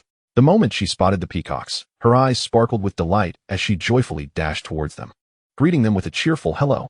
Her exuberance stemmed from having heard the peacocks conversing moments earlier. "Why has the master brought a little girl today? This is the first time the young master has introduced a girl to us. We have never seen him display such joy." The peacocks, intrigued by Aurora's ability to communicate in a language they understood, turned their gaze towards her. "Can this little girl understand our words?" At that moment, Aurora stood before them. Food Draco had just handed her in her hands, feeding them while saying softly, "Yes, I can understand." Her voice was so faint that Draco, standing a distance away, did not catch it, but the peacocks erupted in excitement upon hearing her words. They flocked eagerly to Aurora's side, chattering incessantly, and soon she found herself nearly enveloped by the white peacocks. "Goodness, can it be true that someone can actually understand our speech? You are the first woman our master has brought back." Draco, upon witnessing Aurora rush over, reached out in an attempt to grasp her hand, but was too late. Fully aware that while their white peacocks were amiable towards him, they exhibited a rather rude demeanor towards outsiders. However, to his astonishment, the moment they laid eyes on Aurora, the peacocks surrounded her with remarkable enthusiasm. Draco observed as Aurora, clad in a flowing azure gown, sat serenely among the peacocks, who behaved gently in her presence. Some of the male peacocks even unfurled their splendid tails. Draco found the scene to be utterly enchanting. He had not anticipated that Aurora would be so adored by the owls at school, let alone that his proud peacocks would behave like affectionate puppies at her side. Although he felt a twinge of disbelief, it soon dawned on him that Aurora's charm was indeed irresistible. Strangely, he refrained from interrupting and instead settled into a chair nearby, quietly observing the delightful interaction between Aurora and his peacocks, his gaze revealing an unexpected tenderness and affection that contrasted with his usual demeanor. Due to Aurora's unique allure, the peacocks remained enchanted by her for nearly the entire morning, until Draco, unable to bear it any longer, stood to disperse his pets, only to receive a couple of pecking jabs from them, a testament to their long-standing bond. Once again, Draco gained a profound understanding of Aurora's magnetic appeal to small creatures. At that moment, the Malfoy Manor was left with only Draco and Aurora, as Lucius had been preoccupied with pressing matters lately, particularly with the rigorous scrutiny surrounding dark artifacts, necessitating greater caution on his part. Likewise, Narcissa had departed for her own errands, leaving only Draco and Aurora to share their lunch. In honor of Aurora, Draco had instructed his house elf to prepare a meal of the finest standards. Therefore, he was immensely pleased to hear Aurora's glowing praise of their lunch, and he instinctively lifted his chin higher, remarking, "If you enjoy it, I shall make it for you often," though he appeared quite proud. The excitement in his tone was unmistakable. After their meal, Draco felt no fatigue. Instead, he was invigorated and eagerly pulled Aurora along to explore every corner of his home. Along their path, they encountered portraits of their ancestors, which not only moved but spoke as well. Upon seeing such a lovely young lady as Aurora, one portrait immediately approached them, addressing Draco with, "Ah, my descendant, to whom does this pureblood child belong?" Upon hearing this, Draco's initially buoyant expression faltered, as he hesitated to answer the portrait's inquiry, for Aurora was not of any pureblood lineage but rather possessed an obscure surname. The portrait regarded Aurora with keen interest, but after waiting in vain for Draco to provide a name, it questioned, "Is she from the Rosier line? Or perhaps the Greengrass family? Surely not a Weasley, given their signature red hair." Suddenly, as if struck by a realization, the portrait's demeanor shifted dramatically. "You cannot be a mudblood, can you?" Aurora looked quizzically at the portrait, unfamiliar with the term mudblood and baffled by the sudden change in its expression. Draco, upon hearing his ancestor's inquiry, said nothing and swiftly took Aurora's hand, leading her away from the scene. Behind them, his ancestor seethed with rage. "You dare consort with a filthy mudblood." Once they reached a secluded area, Aurora, breathless, turned to Draco and asked, "Why was your ancestor so upset?" "My mother is a witch, and that term is quite unkind." Draco, gazing at her, struggled to find the right words, ultimately offering a succinct explanation. Pureblood refers to the union of two witches, while mixed blood denotes the offspring of a witch and a muggle. A mudblood is one whose parents are both muggles. Aurora frowned slightly, glancing back, and remarked, "Your ancestor's portrait is not at all friendly, Draco. That term is deeply disrespectful." Although Aurora was still unaware of the precise meaning of mudblood, she subconsciously sensed that it was not a term of endearment. Draco opened his mouth, unsure of what to say. He had wanted to explain to the portraits, but they were not welcoming towards those of mixed blood. Their ancestors uniformly believed that mixed blood witches sullied their noble lineage, and had Aurora's true name been revealed, they would have surely uttered even more hurtful words. Draco shook his head, moving closer to Aurora and taking her hand. They are simply stuck in their old ways. Having been dead for ages, their souls trapped in those portraits for decades, their thoughts have not kept pace with the times. "Is it appropriate for you to speak of your ancestors in such a manner?" Draco asked Aurora. "Do not dwell on such matters. Let me show you my grandfather." With that, Draco led Aurora into a room, effortlessly pushing the door open and turning to whisper to her, "My father never allows me to enter this room. I have always come here in secret, though my grandfather ignores me every time. This time, I will let you see him."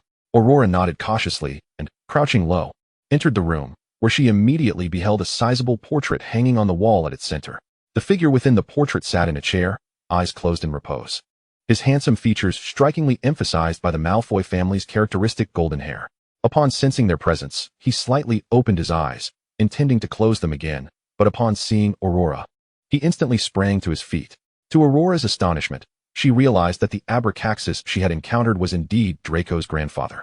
And Draco was equally taken aback by the familiarity between his dear friend and his ancestor. As Abracaxis heard Aurora's question, his hand reached out as if to break through the thin veil of the portrait to join her, but despite straining with all his might, he could not breach that fragile barrier. Indeed, he was now merely a spirit, as light as air, unable to transcend the confines of the painted canvas. Aurora tilted her head to gaze upon the portrait of Abraxas, who gradually knelt and lowered his head to look at the girl, reminiscent of the moment long ago when he adorned Aurora with a brooch. However, the positions of the two had shifted in this instant. Draco stood nearby, his eyes wide with disbelief, unable to fathom that Aurora was acquainted with his grandfather, and it appeared their relationship was quite amicable. Draco's mouth gaped in astonishment.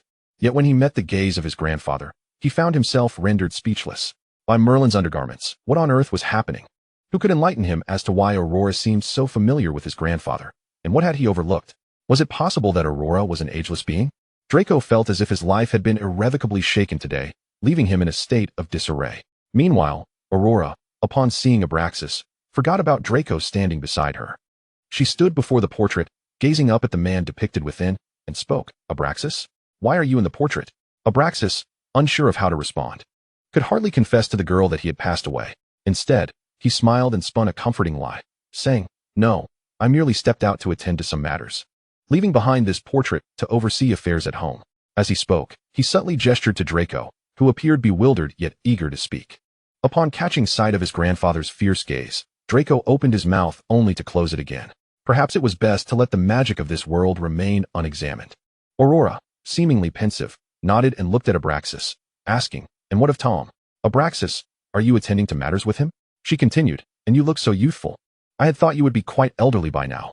Abraxas, listening to her words, nodded and replied with a smile, "Indeed. Tom and I are engaged in some significant endeavors, and it may be a while before we return." He had no intention of assisting that man in concealing the truth. Had it not been for Aurora's tender age, he would have told her that this man had transformed into the Dark Lord.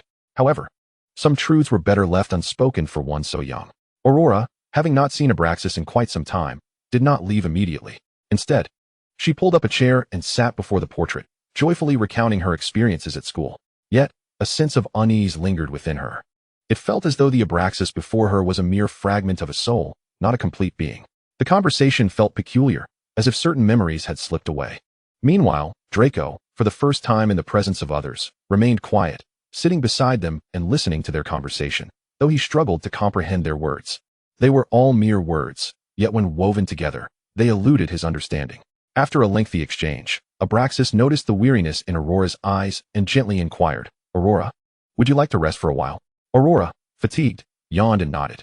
She had developed a habit of napping after lunch at school and typically required 1 to 2 hours of rest. Abraxas chuckled, rising to his feet, and said, "Then go rest. But first, step outside for a moment, Aurora. I have matters to discuss with my grandson." Upon hearing this, Draco froze, immediately standing up to escort Aurora to the door, instructing her to wait outside. Then, he turned, swallowing hard, and approached his grandfather step by step. He had initially come here because his grandfather tended to ignore him, and his father rarely visited, making it a place of solace for him. Little did he expect that this time, there would be a conversation concerning himself.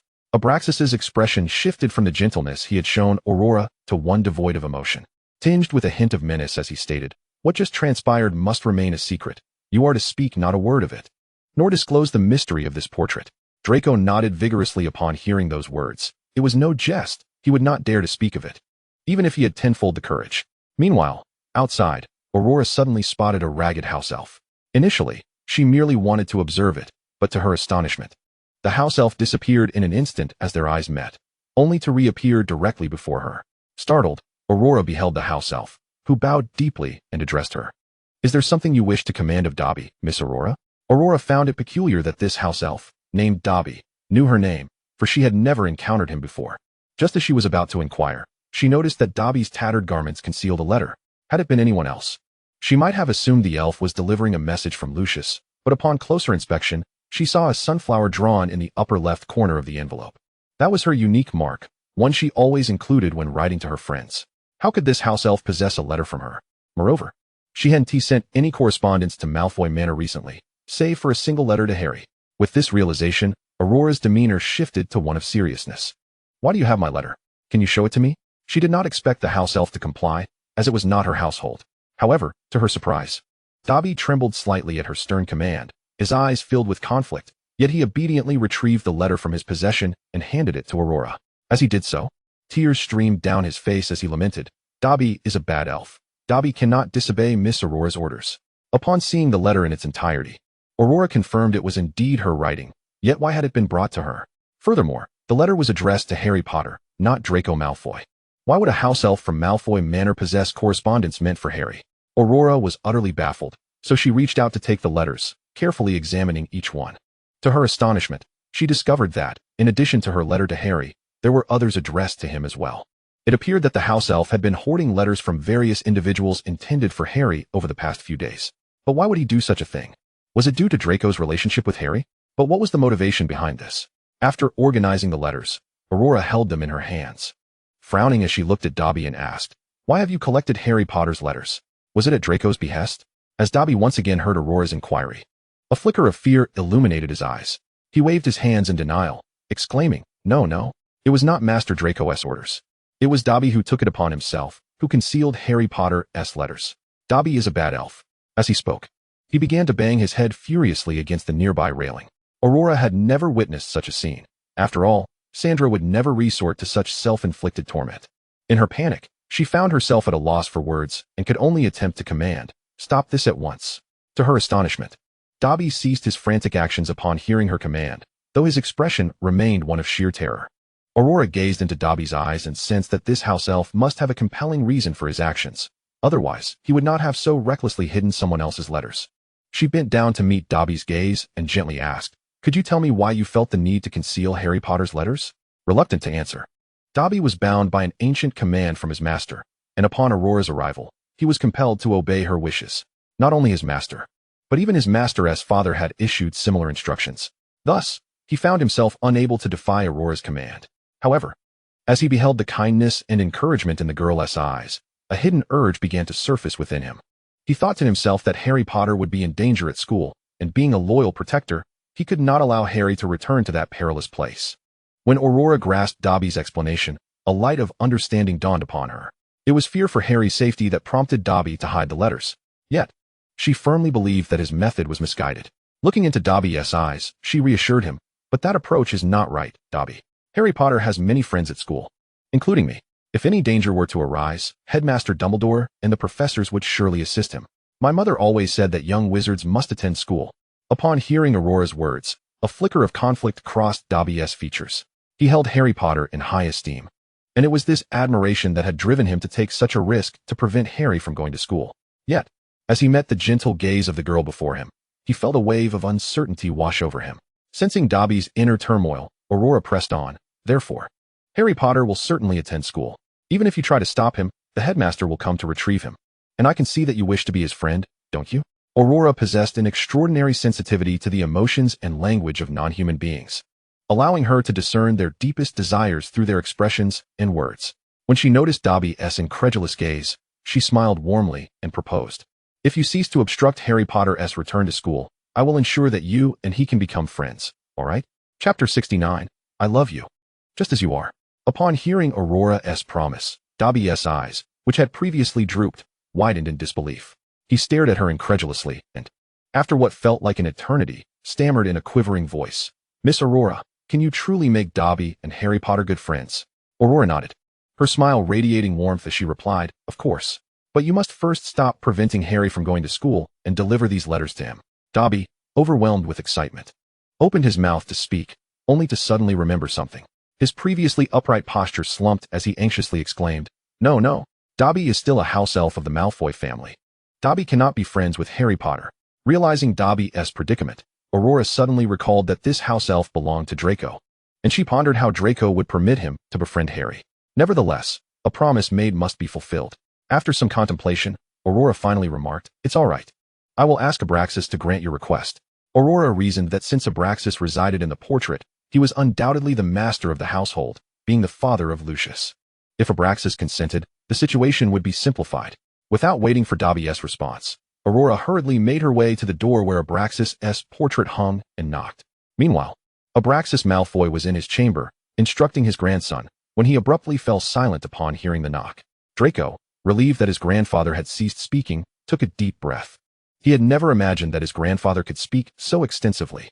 Finally, free from the verbal torrent, Draco hurriedly approached the door and opened it, only to find Aurora peering in. "What brings you here, Aurora?" Draco inquired. With a mischievous smile, she bypassed him and stood before Abraxas's portrait, looking up and saying, "Abraxas, may I have one of your house elves? His name is Dobby. I'm willing to offer something in exchange."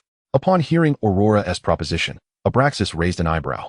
A mere house elf was of little consequence. If Aurora desired him, he would gladly oblige. Whatever Aurora wished for, he was eager to provide. And what could be simpler than parting with a house elf? However, he was curious about what qualities this house elf possessed that would warrant Aurora's interest. Sensing his grandfather's gaze, Draco promptly snapped his fingers, summoning Dobby. Abraxas then beheld the ragged, timid house elf before him. How could such a creature capture Aurora's attention? He found it perplexing, yet he understood that Aurora surely had her reasons for wanting him. "Since Aurora has requested you to be her house elf, from this moment onward, you shall belong to her. You are no longer a servant of the Malfoy family, but rather, you are now devoted to Aurora," Abraxas declared. Upon hearing these words, Dobby trembled with shock, bowing even deeper as he addressed the portrait, "Thank you, Mr. Malfoy. I shall forever serve Miss Aurora." In that moment, Dobby was overwhelmed with excitement. He had effortlessly escaped from the clutches of the Malfoy family. Although true freedom still lay beyond his reach, he was relieved to no longer endure the previous hardships. While Abraxas was deceased, he remained a Malfoy ancestor, and his words carried the same weight as those of Draco and Lucius. Draco, observing the scene, was also perplexed about what made this creature so appealing to Aurora. However, Aurora desired to take it, for their family was not in want of a house elf. After Abraxas spoke, he cast a glance at Draco and then addressed Aurora. "Now, go take a rest, Aurora." Aurora nodded, and with Draco guiding her, she returned to her bedroom to prepare for rest. Meanwhile, Dobby, having received Aurora's home address, vanished with the letter she had written to Sandra. Later that evening, when Rolda returned home to find an additional house elf, he was quite taken aback. However, upon seeing the letter from his daughter addressed to Sandra, he understood. Yet, Sandra's expression of discontent also brought a smile to Rolda's face, prompting him to instruct Sandra to provide Dobby with a clean and tidy outfit. During these 2 days, Aurora explored every corner of Malfoy Manor with Draco and inquired with the returning Lucius and Narcissa about the events that transpired during her absence. However, both of them skillfully concealed the demise of Voldemort and the death of their father, only lightly touching upon cheerful topics.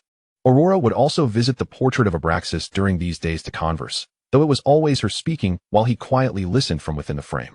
Perhaps these moments marked the most joyful times he had experienced in those years spent confined to the portrait.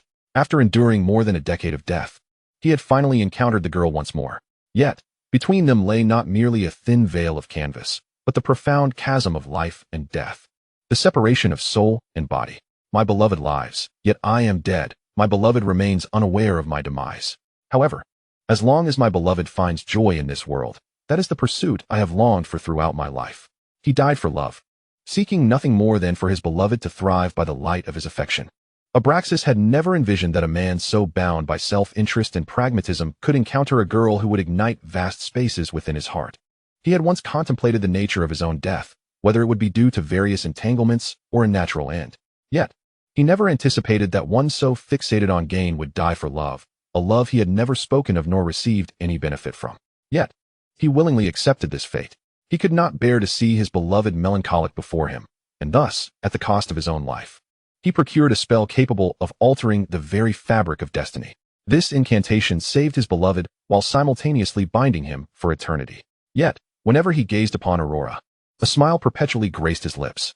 Some may argue that it is too cliché. How could one so consumed by self-interest, devoid of any emotional nuance, ever experience love? But what of clichés? He had indeed fallen for Aurora at first sight. She may not possess brilliance, nor provide any assistance to him, and she is not of pure blood. Yet, what does that matter? He simply loves her. He was not a virtuous man. He was vile, selfish, proud, and arrogant. Until that one glance at Aurora shattered the remnants of his despicable existence spanning decades. His once dreary and colorless life was rendered visible through that single gaze. Even if she remained oblivious to the identity of his beloved, he would willingly bear the weight of it. In Aurora, he saw a reflection of his other self. Everything he lacked was manifested within her. Perhaps this was the side he longed to reveal, the essence he wished to protect. He had contemplated expressing his thoughts to the girl before him, but whenever he looked into her eyes, the words remained unspoken. He had always been resolute. Yet in this matter, he found himself mute. In the presence of Aurora, he was no longer merely a Malfoy. No longer the imposing figure that inspired fear as the head of the Malfoy family. He was simply Abraxas, her ub. He feared not death, perhaps for him. Death had become an inevitability the moment he pursued them. He wished to imbue his death with meaning, transforming the mundane into the extraordinary. He understood that the girl was prone to deep contemplation and that after expressing his feelings, she might struggle to accept it and be faced with difficult choices. He did not wish to burden Aurora, nor did he want to confine her for the remainder of her life. Aurora's future should be vibrant and full of brilliance, where her desires could flourish and her aspirations realized. Her life ought to be replete with splendor, and knowing that he had left a significant mark within it sufficed for his contentment. The price he paid with his life to ensure her happiness in the future was the essence of his purpose. Love is what compels the self-serving to die for affection, what humbles the proud, and what renders the invincible to nothingness, all willingly and wholeheartedly. Thus, in these fleeting 2 days, whenever he beheld Aurora, even as a mere soul hidden within a portrait, love consumed every facet of his being. No one would ever know why the once incorrigibly flirtatious Abraxas suddenly transformed his demeanor overnight, why he remained unmarried throughout his life, shouldering the scorn of others. With no romantic interests, and daring to adopt a child from outside his lineage. No one knew what transpired that night, nor could they fathom his inner thoughts. After his death, no one would realize that the girl he loved hailed from a future time. His love was misaligned with the wrong time and place. And since his beloved was unaware, the destined conclusion could never be perfect. No miracles would unfold, nor would there be any cliché storylines. From appearance to spirit to soul, what he cherished was eternally that girl before him, whose smile radiated like a blooming flower. In the eyes of outsiders, he may have been deemed cold-hearted, proud, and self-serving. But before Aurora, he would forever remain gentle and all-encompassing. I love you, just as you are. Chapter 70 is free. Aurora's brief sojourn at Draco's residence swiftly came to an end. She had merely spent one night within Malfoy Manor, where they had thoughtfully prepared a room for her, perhaps one that had long been ready but left untouched. In this short span, Aurora befriended the peacocks and other creatures within the estate, often engaging in conversation with Lucius and Narcissa. Yet, whenever Aurora conversed with Lucius, Draco would invariably be sent back to his own quarters, his expression reflecting a mix of indignation and restraint. This morning, after breakfast, Aurora prepared to return home. Before her departure, she made a point to visit Abraxas's room to bid farewell. I will be leaving shortly, but I promise to visit you often. At this very moment, sunlight streamed into the room, illuminating the mandala brooch adorning Abraxas's chest and reflecting in the girl's eyes. Abraxas lowered his gaze to the girl before him and said, "All right, please remember me." Aurora nodded and, looking at Abraxas with unwavering assurance, replied, "I will never forget you." After exchanging a few more words, Aurora stood up, slung her small bag over her shoulder, and bid farewell to Abraxas. As she departed, the gentle warmth in Abraxas's eyes vanished instantaneously, replaced by the stoic demeanor of his Malfoy ancestry as he settled into a chair to rest. The once vibrant room fell silent, a stark contrast to the lively atmosphere that had filled it moments before. He had retreated to this secluded space to escape the incessant inquiries of his forebears about his unmarried status, which had plagued him throughout his life. Whenever he passed that corridor, the echoes of his ancestors' incessant questions about his marital choices would haunt him, causing him great vexation. As Aurora prepared to leave, Draco's expression was a tumultuous blend of emotions. He grappled with the desire to reach out and grasp Aurora's hand, yet hesitated, feeling awkward and unsure. In the end, he merely clasped his hands behind his back, anxiously gripping them, and looked at Aurora, saying, "Could you not stay a little longer?" A blush adorned Draco's cheeks, betraying the thoughts swirling in his mind. "Please, don't go." Aurora, smiling at Draco, replied, "Oh, but school is starting soon. And I need to go to Diagon Alley with my mother to shop. We'll see each other again when term begins." With that, she leapt into the fireplace, turning to wave goodbye to Draco and Lucius. "Goodbye," she exclaimed, and with a sprinkle of flue powder, emerald flames enveloped her, and in the blink of an eye, she vanished. Once she disappeared, the manor, which had recently echoed with Aurora's laughter, fell into a profound silence, as if nothing had transpired. Yet the air remained fragrant with the essence of the girl. Lucius and Narcissa inhaled deeply before rising, their gazes falling upon Draco, who stood transfixed before the fireplace. Lucius addressed him, "Enough standing there, Draco. Go fulfill your duties." Meanwhile, in Aurora's home, the fireplace erupted in green flames, and within moments, she returned home. Stepping out of the fireplace, she was immediately greeted by her house elf, Sandra, whose large, bright eyes sparkled with delight. Sandra welcomes the master back home.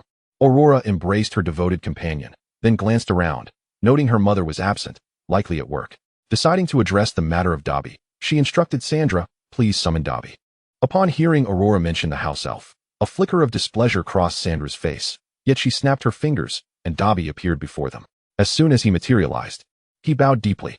"Miss Aurora, is there something you wish to command Dobby?" Aurora observed Dobby. He appeared more spirited than when she first met him, now clad in a clean, tidy shirt instead of his previous ragged attire. He seemed less servile as well. Looking at Dobby, Aurora remarked, "See, I've kept my promise. However, if you wish to befriend Harry Potter, you must personally deliver the letters you've intercepted to him." Initially, Dobby's excitement dimmed upon hearing he must deliver the letters. His ears drooping as he asked, "Will Harry Potter forgive Dobby? Dobby is not a good elf." Aurora smiled reassuringly. "It will be all right. When you deliver the letters to Harry Potter, I will explain everything. You must understand, Harry Potter is a very kind person." Dobby's eyes brightened at her words, his voice trembling with excitement as he exclaimed, "Really? Will Harry Potter forgive Dobby?" Aurora nodded confidently, assuring him, "Trust me, he will." She then smiled at the exuberant house elf, adding, "I have one more surprise for you." She retrieved a handkerchief from her dress and presented it to Dobby, saying, "I give you this handkerchief. You are free." Dobby gazed at the yellow silk handkerchief, adorned with a small embroidered sunflower in the corner. Such a simple gesture granted him the freedom he had long yearned for.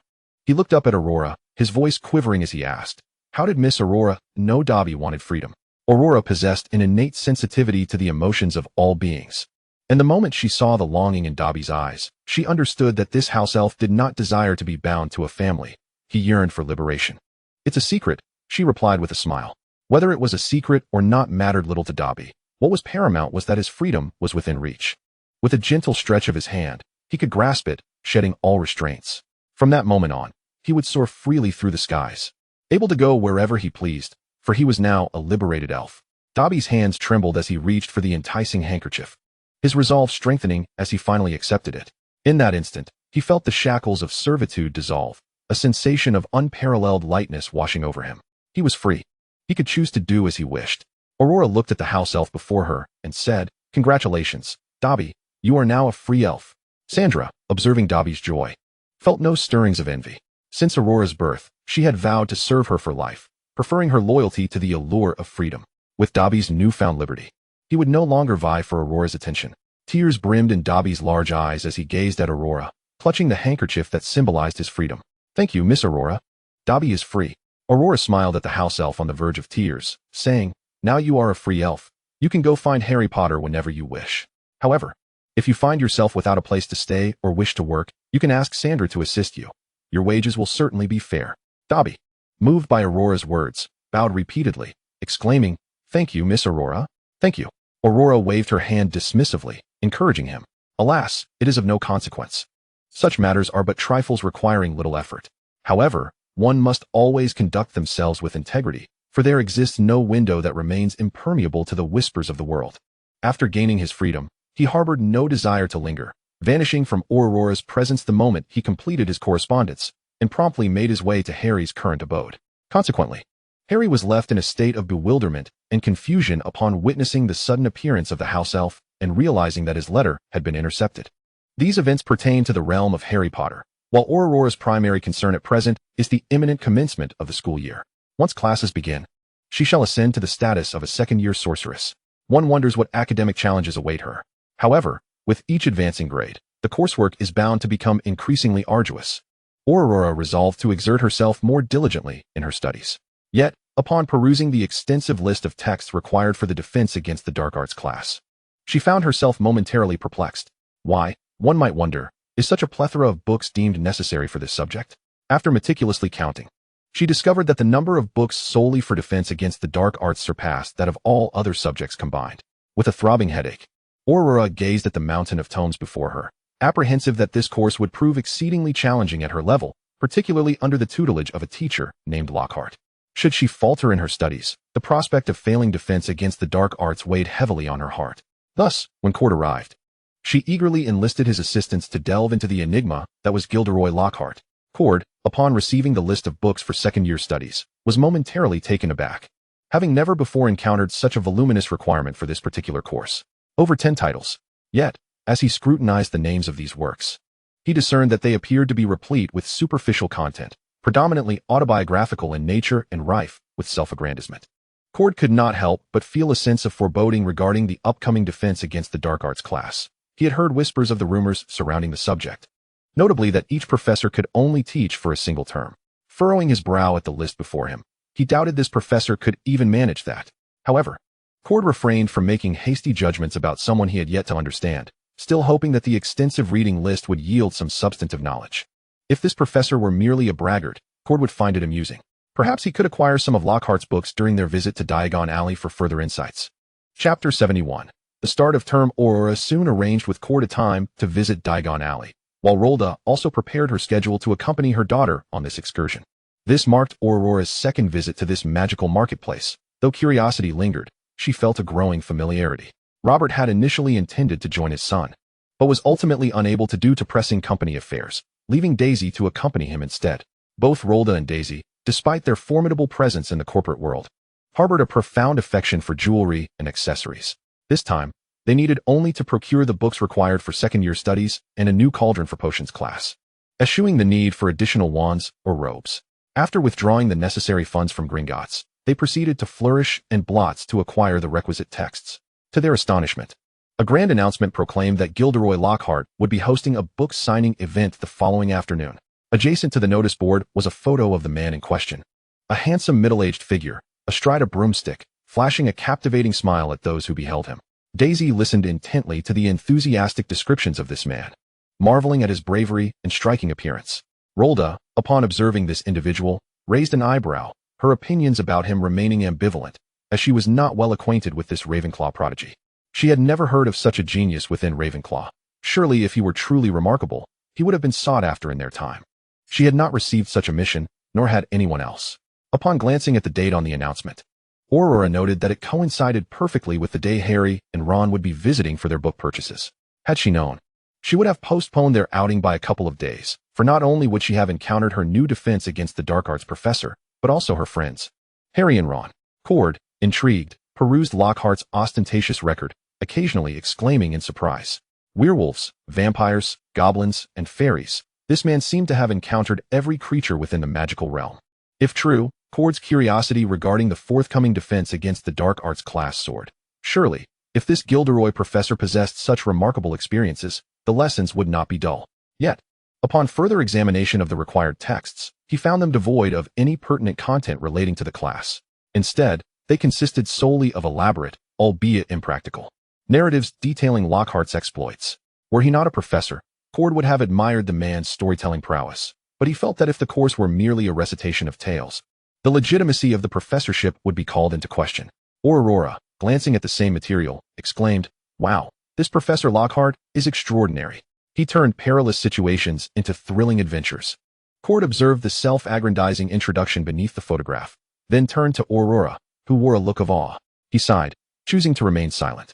He hoped that the class would not consist solely of recounting stories from the texts, having squandered a year on defense against the dark arts. He was loath to endure another year under the tutelage of a charlatan. Once the two young sorcerers had procured their necessary second-year texts, their mothers whisked them away to a clothing shop to explore the latest women's wizard attire. In a generous gesture, Rolda arranged for custom outfits for both Aurora and Cord, while also perusing other items. Aurora's innate curiosity was piqued by the beautiful garments, whereas Cord remained indifferent, dutifully carrying his mother's parcels and simultaneously thumbing through Lockhart's autobiography, his furrowed brow deepening. What on earth was this drivel? Thus, the two families continued their shopping until twilight descended. And in the ensuing fortnight leading up to the start of term, Cord frequently visited Aurora's home to diligently review the materials for their second-year studies. Other young sorcerers did not lack the desire to visit Aurora's home. Rather, it was due to Rolda's establishment of a one-way passage from their fireplace to others. She aspired to cultivate a sense of security within her abode in the future, ensuring that no one could intrude, thus elevating the safety quotient. Consequently, Aurora devoted herself to memorizing the content of her textbooks with Cord, yet this time, the defense against the dark arts tome proved to be quite the conundrum for her. The abundance of ornate vocabulary often led Aurora to forget what she had studied. Cord, while possessing a commendable memory, deemed it unworthy to be spent on such trivialities. During the past few days, he hastily perused the necessary texts for his classes, only to discover that they imparted little in the way of substantial knowledge. For the first time, Cord found himself questioning the standards of the esteemed Professor Dumbledore, whom he had long admired. What, after all, constituted the criteria for selecting students? Was it merely the volume of text they could recite? In the weeks that followed, Aurora received letters from her companions, including Hermione's adulation for Lockhart and Harry's astonishment regarding Dobby, the house elf, alongside the adventurous escapades she had shared with Weasley in Diagon Alley. Draco, too, penned a missive, venting about the shocking altercation between his father and Ron's. Yet, Aurora could hardly fathom the elegant Lucius, with his flowing blonde locks, engaging in a public brawl. The thought alone brought a smile to her face. Time flew swiftly, and before she knew it, September 1st was upon her. Today, Aurora would embark on her journey to school alongside Cord. The prospect of being away from home for an extended period weighed heavily on her, especially after indulging in 2 months of carefree revelry during the holidays. However, the thought of reuniting with her dear friends at school rekindled her enthusiasm. Robert and Daisy had graciously set aside the morning to accompany their son to the station, and having done this once before, they were now quite familiar with the process. As they escorted the two young wizards to the vicinity of the train, Aurora embraced Rolda tightly, acutely aware that it would be a long while before they would meet again. Cord stood nearby, listening to the conversation between his parents, mirroring the sentiments of the other young witches and wizards, all of whom were receiving final words of advice from their parents. This was a universal parental gesture. It wasn't until the train was on the verge of departing that Aurora reluctantly bid farewell to her mother, and together with Cord, they loaded their luggage onto the train bound for Hogwarts. Though they boarded later than others, perhaps guided by some fortuitous omen, they miraculously discovered an empty compartment amidst the bustling crowd. Once seated, Aurora pressed her face against the window, the distance rendering her parents mere dots in the far-off landscape. As the train departed, those tiny figures of her parents faded entirely from her view. After parting with her mother, Aurora sat despondently on the sofa, while Cord, sitting beside her, produced a lollipop from his pocket as if by magic. "Don't be sad, Aurora," he reassured her. "You can still write to Aunt Rhoda from Hogwarts. And your good friends in Hufflepuff are waiting for you." The thought of her cherished friends at Hogwarts revitalized Aurora's spirits, and she eagerly accepted the lollipop from Cord's hand. Savoring the mango-flavored treat, she gazed out at the scenery beyond the train window. Cord, seated beside her, organized his notes from the holiday, and for a brief moment, tranquility enveloped the compartment. Once Aurora finished her candy, she idly lounged on the sofa, clutching a storybook she had purchased from the bookstore. Her interest peaked when the candy trolley vendor passed through their compartment, prompting her to purchase an array of new confections, sampling one after another. After indulging, Aurora reclined back, gradually succumbing to drowsiness. Eventually, her exhaustion overtook her, and she rested her head against Cord's shoulder. Sensing her weight, Cord adjusted his position, allowing her to settle more comfortably. The compartment fell silent once more, the only sounds being the rhythmic clatter of the train wheels on the tracks and the distant chatter of other young witches and wizards. As darkness descended, stars twinkled in the night sky, and the train approached its final destination. Just before their arrival, Cord gently shook Aurora awake, and she blinked to find the outside world enveloped in darkness. Once fully alert, she and Cord exited the compartment and made their way to the changing room, where they donned their school uniforms.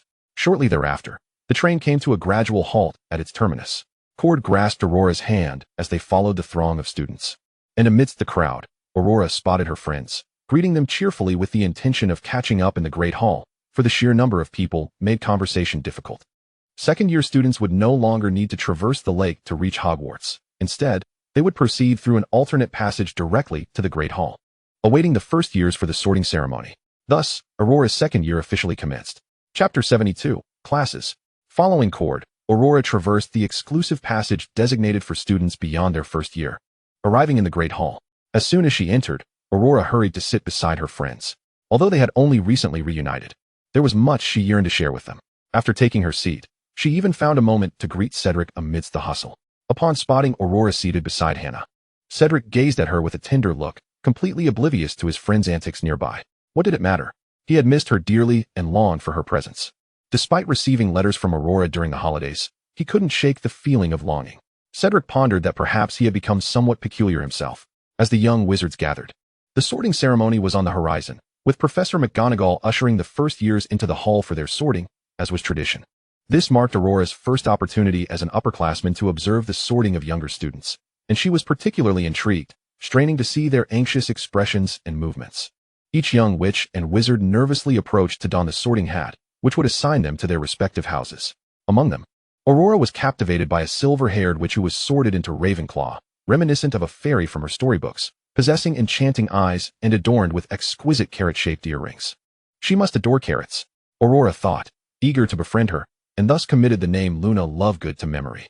Once the sorting ceremony concluded, the young witches and wizards took their places within their houses. As in the previous term, Dumbledore rose to address everyone, introducing the new defense against the dark arts instructor, Gilderoy Lockhart. Hannah stood beside Aurora, extolling the remarkable prowess of the handsome wizard on the podium, who was adorned in splendid attire and greeted them with a charming bow, his face radiating admiration. "Wow, he seems incredibly impressive," Aurora mused, recalling the articles she had perused during the holidays. Although some passages were excessively embellished with ornate language, the feats he had accomplished were truly astounding. To think he had undertaken so many fascinating endeavors single-handedly, he must surely be an extraordinary defense against the dark arts instructor. Aurora found herself increasingly enchanted by the prospect of the dark arts class. After the speech concluded, the young wizards were ushered to their inaugural dinner at Hogwarts. Following the meal, the prefect led the first-year students back to their dormitory, while Aurora rose to link arms with her three roommates, making their way back to the common room. After a long day of train travel and a hearty dinner, the girls felt utterly fatigued.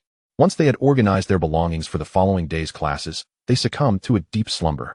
The next day did not commence with defense against the dark arts. Instead, it began with herbology, where the Hufflepuff and Ravenclaw students were to learn how to safely transplant mandrakes into another pot.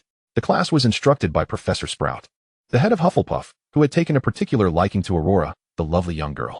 She had observed, even in her first year, how the lively plants seemed to behave remarkably well under Aurora's gentle touch. Consequently, Professor Sprout often summoned Aurora to assist with such matters, as the plants appeared to be more compliant in her hands than in her own. Although the girl struggled with rote memorization of foundational knowledge, her innate affinity for plants was something Professor Sprout deeply envied. She distributed dragonhide gloves to each wizard present, instructing them to wear them before she elaborated. Mandrakes possess a pronounced effect in treating petrified individuals. Their roots are humanoid in shape and emit a piercing scream when uprooted. However, we will be using juvenile mandrakes today, yet it is still imperative to don earmuffs, for failure to do so may result in dizziness or even fainting. The young wizards promptly adorned the earmuffs provided and, following Professor Sprout's command, grasped the roots of the mandrakes. At the signal, the mandrakes were swiftly lifted, and their shrill cries echoed throughout the classroom. The young wizards grimaced at the sight of the screaming mandrakes, grateful for the foresight to wear earmuffs. Otherwise, they might have succumbed to unconsciousness. However, Aurora noticed that the mandrake before her was surprisingly docile. Although it too was wailing, its cries were significantly softer than those of the others. Intrigued, Aurora playfully prodded the mandrake's open mouth, only to find it merely pouted in protest without attempting to bite her hand. After a brief bout of amusement, she followed suit with her peers, carefully replanting the mandrake in another pot. Truth be told, Aurora had a profound affection for plants. However, her enthusiasm would surely flourish were it not for the daunting theoretical knowledge required. In the subsequent potions, astronomy, and history of magic classes, Aurora managed to keep pace, especially since she had arranged for Cold to provide her with intensive tutoring during the holidays. At least she was still keeping up. Professor Snape frequently awarded her extra points, and sometimes retained her after class to review concepts she had not grasped. Aurora, alongside Hermione and Hannah, diligently studied Lockhart's book, her eyes sparkling with interest in the upcoming defense against the dark arts class. During this time, she overheard Harry and Ron discussing their own experience with transplanting mandrakes, mentioning that Neville had fainted for neglecting to wear earmuffs, while Draco had foolishly thrust his hand into a mandrake's mouth. Unlike Aurora, Draco was not so fortunate, as the mandrake promptly bit his finger. Upon hearing this, Aurora realized why Draco had been sporting a bandage on his right index finger for several days, and he had been reticent to show anyone the cause of his injury. Time swiftly passed, and the day of defense against the dark arts arrived. Aurora and her roommates were well prepared with their textbooks, arriving early to class. An unfamiliar yet delightful fragrance permeated the room, though perhaps it had been applied a tad excessively, as Aurora felt a slight sting in her nose. The curtains were draped in lavender hues, and the table legs were adorned with numerous bows, transforming the classroom from its usual mundane state into an extravagant spectacle. A sense of foreboding flickered in Aurora's heart. Yet she remained hopeful as she settled in with her friends, chattering excitedly as they awaited their instructor's arrival. As the class time approached, the grand door at the top of the staircase swung open, revealing a man clad in opulent attire, his perfect smile gracing his countenance as he sauntered towards them. The young wizards gazed up in awe at this charming figure, and once he reached the podium, he introduced himself. "Allow me to introduce myself. I am Gilderoy Lockhart, your defense against the dark arts professor for this year. I am also a recipient of the 3rd Class Order of Merlin, an honorary member of the Anti-Dark Arts League, and a 5-time winner of the Most Charming Smile Award from Witch Weekly. I have authored numerous works, including Break with a Banshee and A Year with the Yeti, and I have been invited by Professor Dumbledore to teach you this year." A deluge of words overwhelmed the young wizards, leaving them bewildered. Aurora blinked in confusion, gazing at the professor before her. What on earth is all this? Cold clenched his wand tightly, despairing as he closed his eyes. Oh no! This semester's defense against the dark arts class is going to be futile. Based on his extensive experience over the years, Cold suspected that if someone truly possessed such achievements, they would not incessantly boast about them, nor would they be capable of delivering such a lengthy monologue in one breath. Doubt crept into Cold's mind regarding the authenticity of Lockhart's books. After a lengthy monologue, the man finally ceased his chatter and turned to retrieve a stack of parchment from behind him, addressing the young wizards. "To assess whether you have read my books over the holidays, I shall administer a quiz." With that, Lockhart descended from the podium, distributing the parchment to each of the students. Initially, the young wizards felt a flutter of anxiety at the prospect of a quiz on their very first class. However, Their apprehension quickly transformed into bewilderment upon reading the content of the parchment. What did it contain? What was Lockhart's favorite color? What was his most desired activity this year? What was he most proud of? The young wizards stared blankly at the parchment, their eyes vacant, unsure of where to begin with their quills. They have no inkling of what the professor likes or detests. Aurora stared in bewilderment at the contents of the parchment, whispering to Caroline beside her. Do you know? Caroline furrowed her brow, glanced over, and shook her head. No idea. Hannah and Olivia shared the same perplexity, yet to avoid submitting blank papers. They steeled themselves to make guesses. Perhaps his favorite color is purple? Or his aspiration is to teach diligently. Ultimately, when the time came for Lockhart to collect the papers for review, the young wizards slumped over their desks, as if all vitality had been drained from them. Even the usually meticulous and upright Cold, who maintained a proper posture in class, now rested his head in his hands, tapping his temples with his wand, his eyes vacant, trying to expel the nonsensical questions from his mind. Such trivial and useless information was unacceptable in his thoughts. Even the most erudite of young wizards could not provide a single answer if they did not genuinely admire Lockhart. Thus, upon reviewing all the papers, Lockhart, frowning, addressed the young wizards. You surely did not read my book during the holidays, for not one of you answered what my favorite color is. The young wizards thought. Who cares about that?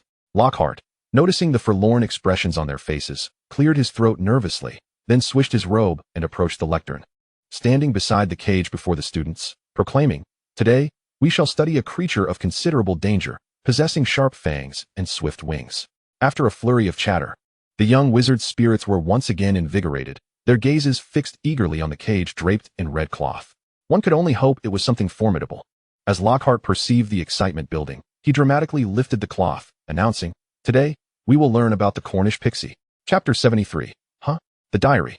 As the young wizards awaited with eager anticipation to discover what perilous creature lay within the cage, they were abruptly met with the chaotic flurry of Cornish pixies, which struck them like a bolt from the blue. Are you certain this is dangerous? Cold sighed, closing his eyes in resignation. He had known better than to harbor any expectations of this man. Lockhart, observing the young wizard's renewed despondency, stammered slightly. This is indeed perilous. Just watch. Without providing the students with any spells, he flung open the cage, and instantly, the Cornish pixies erupted into the classroom, darting about wildly. Their chattering in an incomprehensible tongue sent the young wizards scrambling, frantically swatting at them with their books while some shouted, Professor, quickly, return these pixies. At that moment, Lockhart himself was overwhelmed, as several Cornish pixies clung to his dazzling robe, pulling him in all directions. Ignoring the magnificent attire he wore, he wobbled to his feet and dashed toward the back, exclaiming, Whoever captures these Cornish pixies will earn 20 points. With that, he fled without a backward glance. Aurora, meanwhile, was dodging the swarm of pixies, perplexed by their inexplicable attraction to her presence. They neither bit nor screeched, simply lingering nearby. Aurora attempted to communicate with them, but found their speech surprisingly difficult to comprehend. She could only discern a few words: together, play, human, tired, though she could not piece them together. The pixies' non-aggression allowed her to protect her friends. The young wizards who had yet to escape the classroom suffered various degrees of disarray to their books, hair, and robes. Even as Aurora attempted to swat away a pixie from Hannah's head, she was inadvertently grasped. Lockhart had at least been correct about one thing. The pixie's claws were indeed sharp, and a single scratch caused Aurora's hand to bleed profusely. She gasped, having not experienced injury in a long while. Yet she managed to fend off the mischievous creature before retracting her hand. Cold, who was still preoccupied with containing other pixies, turned at the sound of her cry, only to find Aurora injured. His brows knitted in concern. His initial anxiety transformed into anger. He swiftly cast a petrification spell, immobilizing the flailing Cornish pixies midair. Once they were suspended, the young wizards gradually lowered their hands from their heads, sitting on the floor to catch their breath before slowly rising, grumbling as they gathered their tattered belongings. Cold hurried to Aurora's side, taking her hand to examine her injury. Seeing his worried expression, Aurora reassured him. No need to fret, it's just a minor wound. I'll visit Madame Pomfrey for a quick bandage. Cold said nothing, first casting a healing spell on her, then hurriedly retrieving some healing herb from his bag, sprinkling it over her wounded hand. His bag, filled primarily with supplies for Aurora, contained clothing, food, and even common remedies. Although Aurora's hand appeared to bleed profusely, Cold's swift actions quickly alleviated the need for a visit to the infirmary. However, her hand remained slightly reddened. Cold had initially intended to escort Aurora to the infirmary for a more thorough inspection, but he ultimately conceded to her insistence. He then assisted other injured young wizards toward the infirmary, leaving the airborne Cornish pixies to be managed by the professor. When Madame Pomfrey witnessed the injured young wizards limping into her office, her eyes widened in shock. Upon learning that they had been hurt during Lockhart's defense against the dark arts class due to the unleashed Cornish pixies, her frown deepened. How is it that every new defense against the dark arts professor seems to be a source of worry? Following this incident, Lockhart's image in Aurora's mind plummeted. He was no longer the admired figure she once held in esteem. The collapse of her admiration was further fueled by Cold's remarks about Lockhart, solidifying her preference for her steadfast friend. Consequently, her fondness for Lockhart diminished significantly. When Hermione learned of Aurora's injury, she rushed to join Harry and the others. However, Hermione remained reluctant to believe that Professor Lockhart could be such a person, convinced that there must be another explanation. Aurora chose her words carefully, mindful of the fact that the individual in question was merely a person admired by her friend. Fortunately, her three roommates emerged from the recent turmoil with little more than disheveled hair and torn robes in need of replacement. Consequently, Lockhart's reputation plummeted in the estimation of these three young witches. They reasoned that if he could craft such formidable spells, there was no conceivable way he should struggle against an ordinary Cornish pixie. After all, even Calder could manage that feat. So why couldn't he? Upon learning of Aurora's injuries sustained during the defense against the dark arts class, Snape stormed off in a fury to confront Dumbledore, fervently demanding a change in the professor. He even offered to take the class himself if necessary. However, the particulars of their conversation remained shrouded in mystery, as Snape emerged from the headmaster's office without mentioning the matter again. Yet, each time he encountered Lockhart, his demeanor was far from amiable. When Lockhart beseeched him for assistance, Snape remained obstinately unyielding. Though Aurora's injuries were minor, Snape insisted on providing her with several vials of his meticulously brewed healing potion. When questioned about his excessive supply, he simply attributed it to his overzealousness in brewing. Nevertheless, Aurora felt reassured that, having learned from their prior misadventures, Lockhart would not encounter similar difficulties during his lessons with Slytherin and Gryffindor. After all, Draco had been vocal about telling his father to have Lockhart dismissed upon hearing of Aurora's injury, though she ultimately managed to quell his outburst. However, much to her dismay, history repeated itself during the next defense against the dark arts class with Slytherin and Gryffindor. Lockhart, seemingly oblivious to past mistakes, once again opened the cage in front of the bewildered young witches.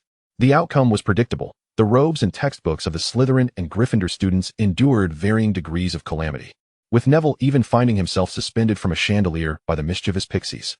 Thankfully, Hermione intervened just in time to stop the chaos from escalating further. Otherwise, the consequences could have been dire. In the aftermath, Neville twisted his ankle and required urgent medical attention. As a result of the consecutive classroom debacles, Lockhart's standing among the young witches suffered considerably, even prompting Hermione to regard him with a furrowed brow. Following these incidents, Lockhart seemed to have learned from his mistakes.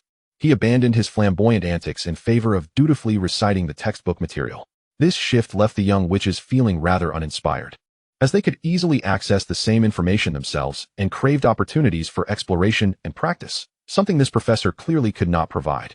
Nonetheless, the subsequent classes lacked the farcical nature of the first, and while still tedious, they were devoid of such misfortune. In the days that followed, tranquility returned to their routines. The young witches attended classes, engaged in leisure activities, and prepared for examinations. Aurora frequently visited her dear friends in Gryffindor. However, one day, upon arriving, she noticed that Ginny, who had appeared vibrant the previous day, was now yawning and exhibiting a somewhat vacant expression.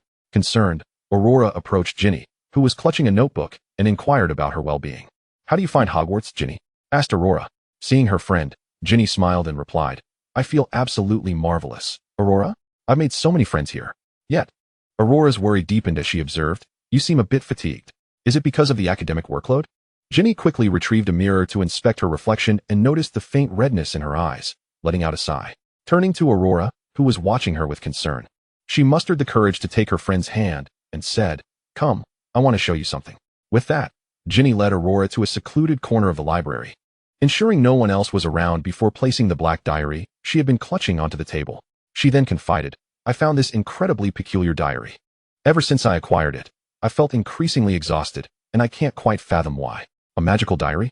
Aurora's curiosity piqued as she regarded the seemingly ordinary notebook with its black cover and blank pages. What could possibly render Ginny so weary? Noticing Aurora's skepticism, Ginny eagerly opened the diary in front of her friend, revealing its empty pages. This only deepened Aurora's confusion. If it were indeed magical, Why was it devoid of content? Ginny seized her feather quill and declared, "Look, this is its enchantment." As she wrote the words, "Are you there, Tom?" on the first page, Aurora watched in astonishment as the ink vanished, replaced almost instantaneously by a new line. "I am Ginny." Aurora's eyes widened in shock at the unfolding mystery. What was this? Did the diary harbor a presence? How utterly extraordinary. Ginny rubbed her weary eyes and explained, "It's as if someone is conversing with me through this diary. And it resonates with me so well that I believe my fatigue stems from spending too much time chatting with it, which disrupts my sleep." She then wrote another line. "Tom, I brought a good friend today. Her name is Aurora, and she is my best friend." The words faded away, and the diary responded almost immediately. "You are Aurora, best friend?" Chapter 74. Do you know Tom? Ginny found the diary's response peculiar and questioned why it would inquire such a thing. She then wrote, "Yes, Aurora and I became friends during the holidays. We share many interests."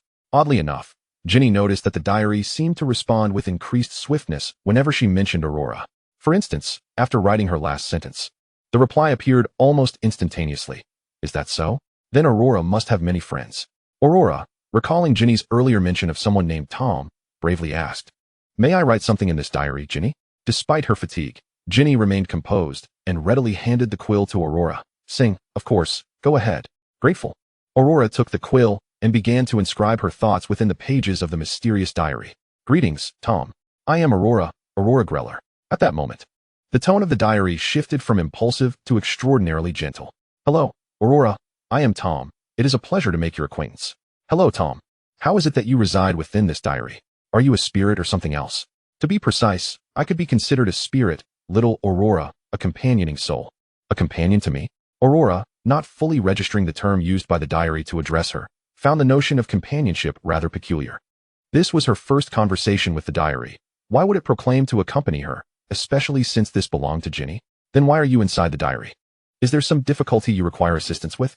"That I cannot disclose just yet, little Aurora, but I shall emerge before long. You may inquire about other matters." Aurora recalled Ginny's assertion that this diary possessed vast knowledge, even answering questions she struggled with regarding her homework. She discreetly turned her head and observed Ginny, who had been sitting moments ago, now peacefully asleep with her head resting on the table. Realizing Ginny was truly asleep, Aurora gently shifted her posture, lowered her voice, and began to write. "Do you know Tom Riddle? He shares your name. Are you acquainted with him?" After the ink faded, Aurora did not receive a swift response. Instead, she waited a minute or two before the answer gradually materialized. "I am not quite sure, but I must admit, I am astonished that he bears my name." Upon seeing this response, Aurora felt a twinge of disappointment, yet refrained from voicing it. After all, although this Tom was learned, there were still matters he did not comprehend. Moreover, Tom had long since passed. Perhaps this diary had only recently come into existence. Thus, Aurora penned her thoughts. "It is all right, Tom. The Tom I know has gone far away with Abu to attend to something very important. I merely wish to know how he is faring now."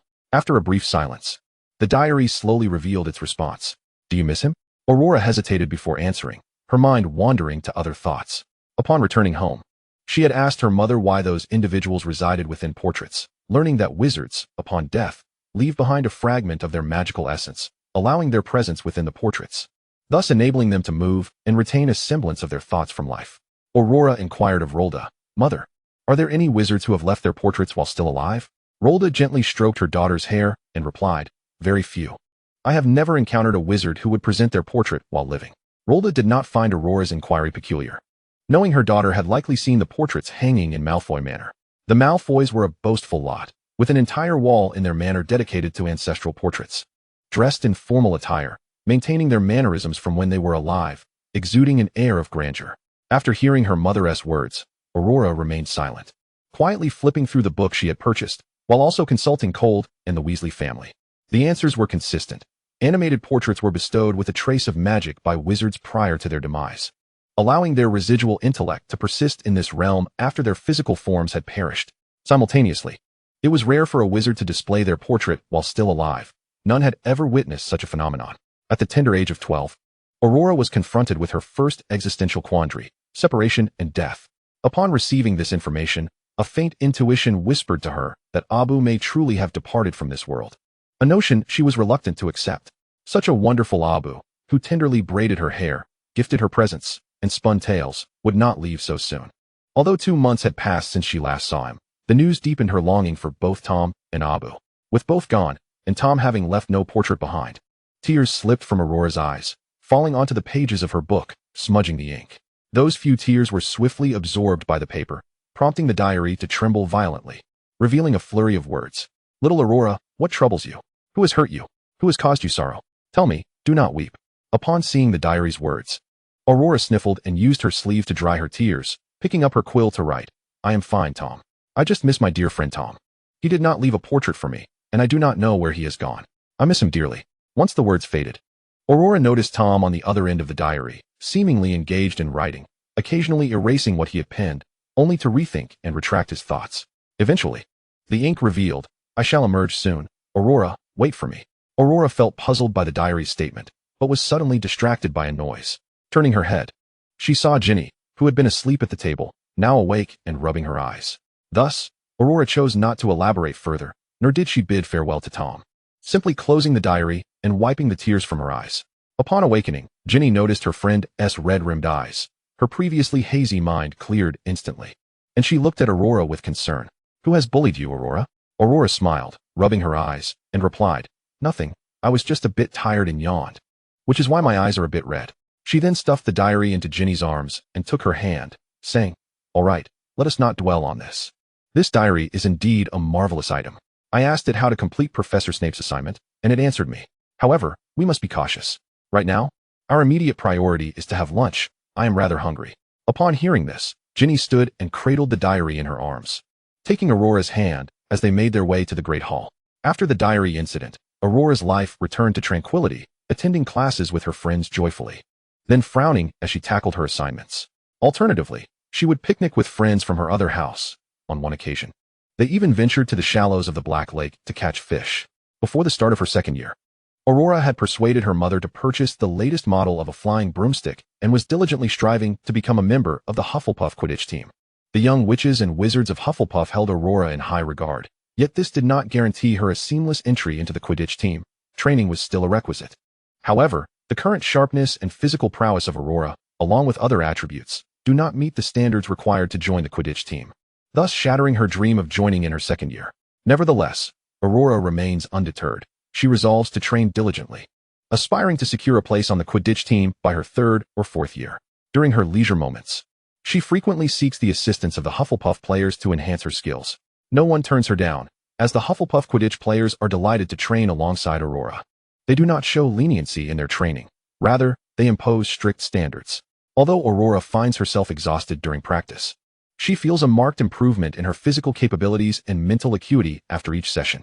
Due to her burgeoning reputation at school, many have come to know of the Hogwarts Belle, eager to join the team.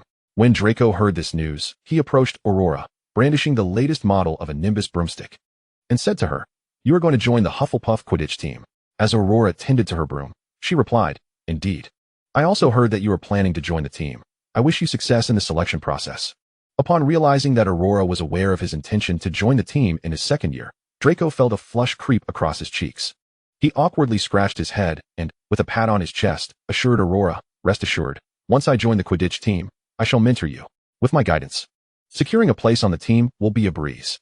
After finishing her broom maintenance, Aurora looked up and smiled at Draco, saying, Then I shall thank you in advance for your help, but entry into the team requires rigorous selection and personal qualifications. It won't be an easy feat. Draco scoffed dismissively, responding, And what of it? With my presence, you will undoubtedly succeed. Aurora beamed at Draco and said, I too believe I will make it, and with your support, I shall progress even faster. Due to the delayed dissemination of information, by the time Oliver would learn of Aurora's aspiration to join the Hufflepuff team, it had been quite some time. While drafting a plan, he overheard the Weasley twins remarking nearby, Alas, Aurora wishes to join the team.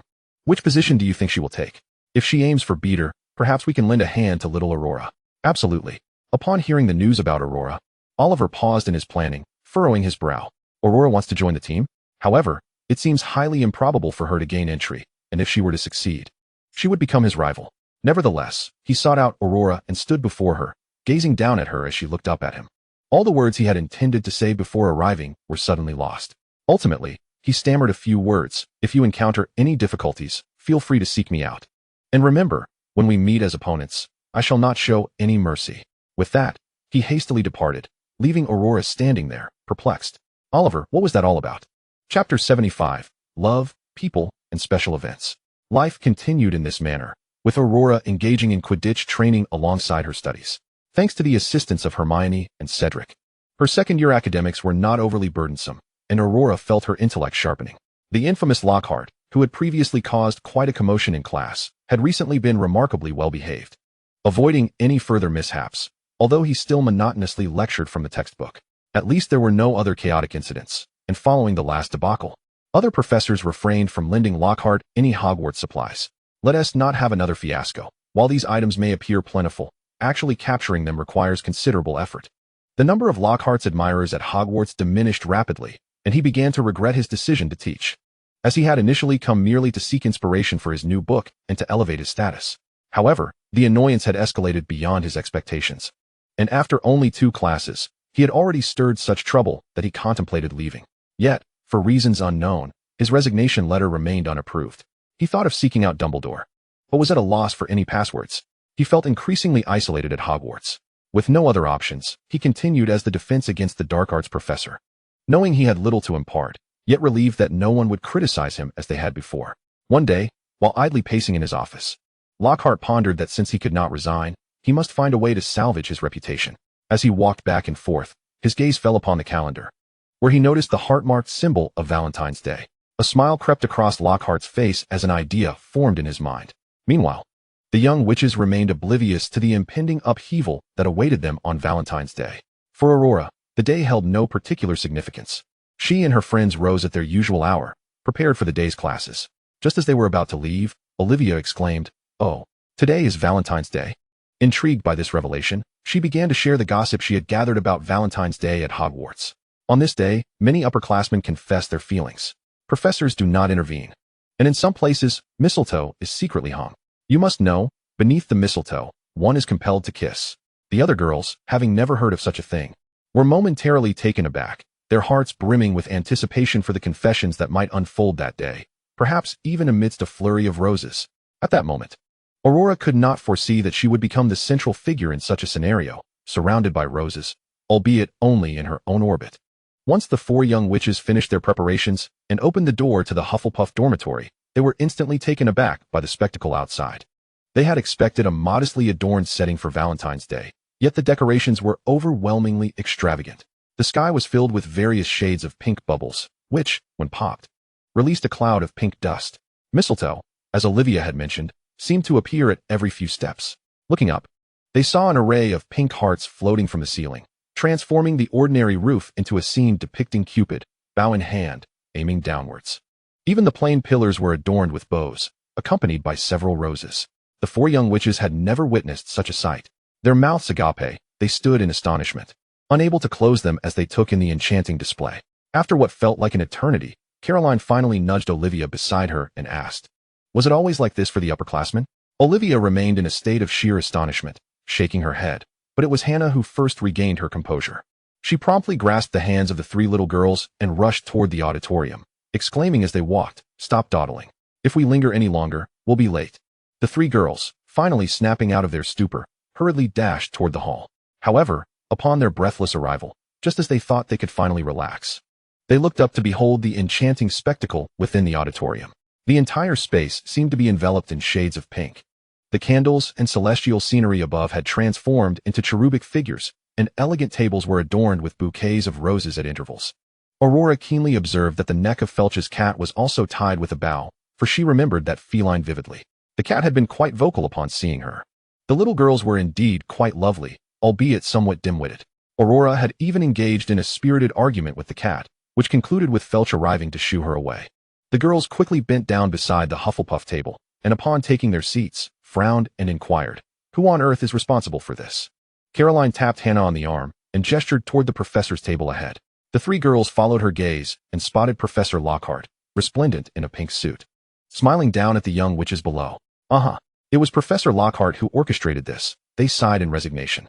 Just as they were preparing to focus on their meals before heading to class, they heard Lockhart's melodious voice resonating from the professor's table. "Valentine's Day? What a splendid holiday it is. I trust everyone will adore my surprise. But there's an even greater surprise." With a clap of his hands, a throng of fairies, dressed in white and resembling cherubs, emerged from all directions. Lockhart, clearly pleased with himself, announced, to express love on this delightful occasion. I shall relay all the letters collected to these fairies, who will then read them to their beloved. In an instant, the fairies, having received their orders, approached the witches with letters in hand. Most of the witches had already gathered in the hall for their meal, so amidst their puzzled expressions, the fairies stood before them and began to read aloud.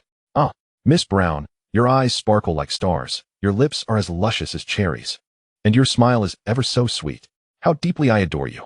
The mentioned Miss Brown immediately buried her face in her friend's robes, unwilling to look up. Her friend attempted to intervene, but the fairies were resolute, refusing to depart until their declarations were complete. Other young witches tried to evade the scene, but escape was futile. These fairies would pursue them to the ends of the earth to finish their recitals. The four little girls watched in astonishment at the unfolding spectacle, when suddenly, a commotion erupted at their table. Turning their heads, they saw a flurry of fairies surrounding Cedric. He could only bury his face in his hands. Casting a helpless glance at the fairies, his gaze inadvertently met Aurora's, and upon noticing his pleading expression, she gave him a thumbs up. Wow, you're impressive. Cedric could only respond with a weary sigh. Just as Aurora was reveling in the absurdity of the situation, she suddenly sensed something beside her. A foreboding feeling washed over her. Turning, she was confronted by a fairy standing before her, while more fairies approached, letters in hand. Aurora grimaced as she listened to the fairy recite, Miss Aurora, the moment you entered the academy, I was utterly captivated by you. You are my beloved, my muse, the sole source of inspiration in my wilderness. I love you. The final declaration, I love you, was delivered with such poignant eloquence that it left Aurora utterly flabbergasted. Her roommates stifled their laughter while attempting to shoo away the encroaching fairies. Aurora, on the other hand, was utterly bewildered. When did this person develop feelings for her? Did she even know him? What did it mean to be liked? And she was merely 12. Cold, too.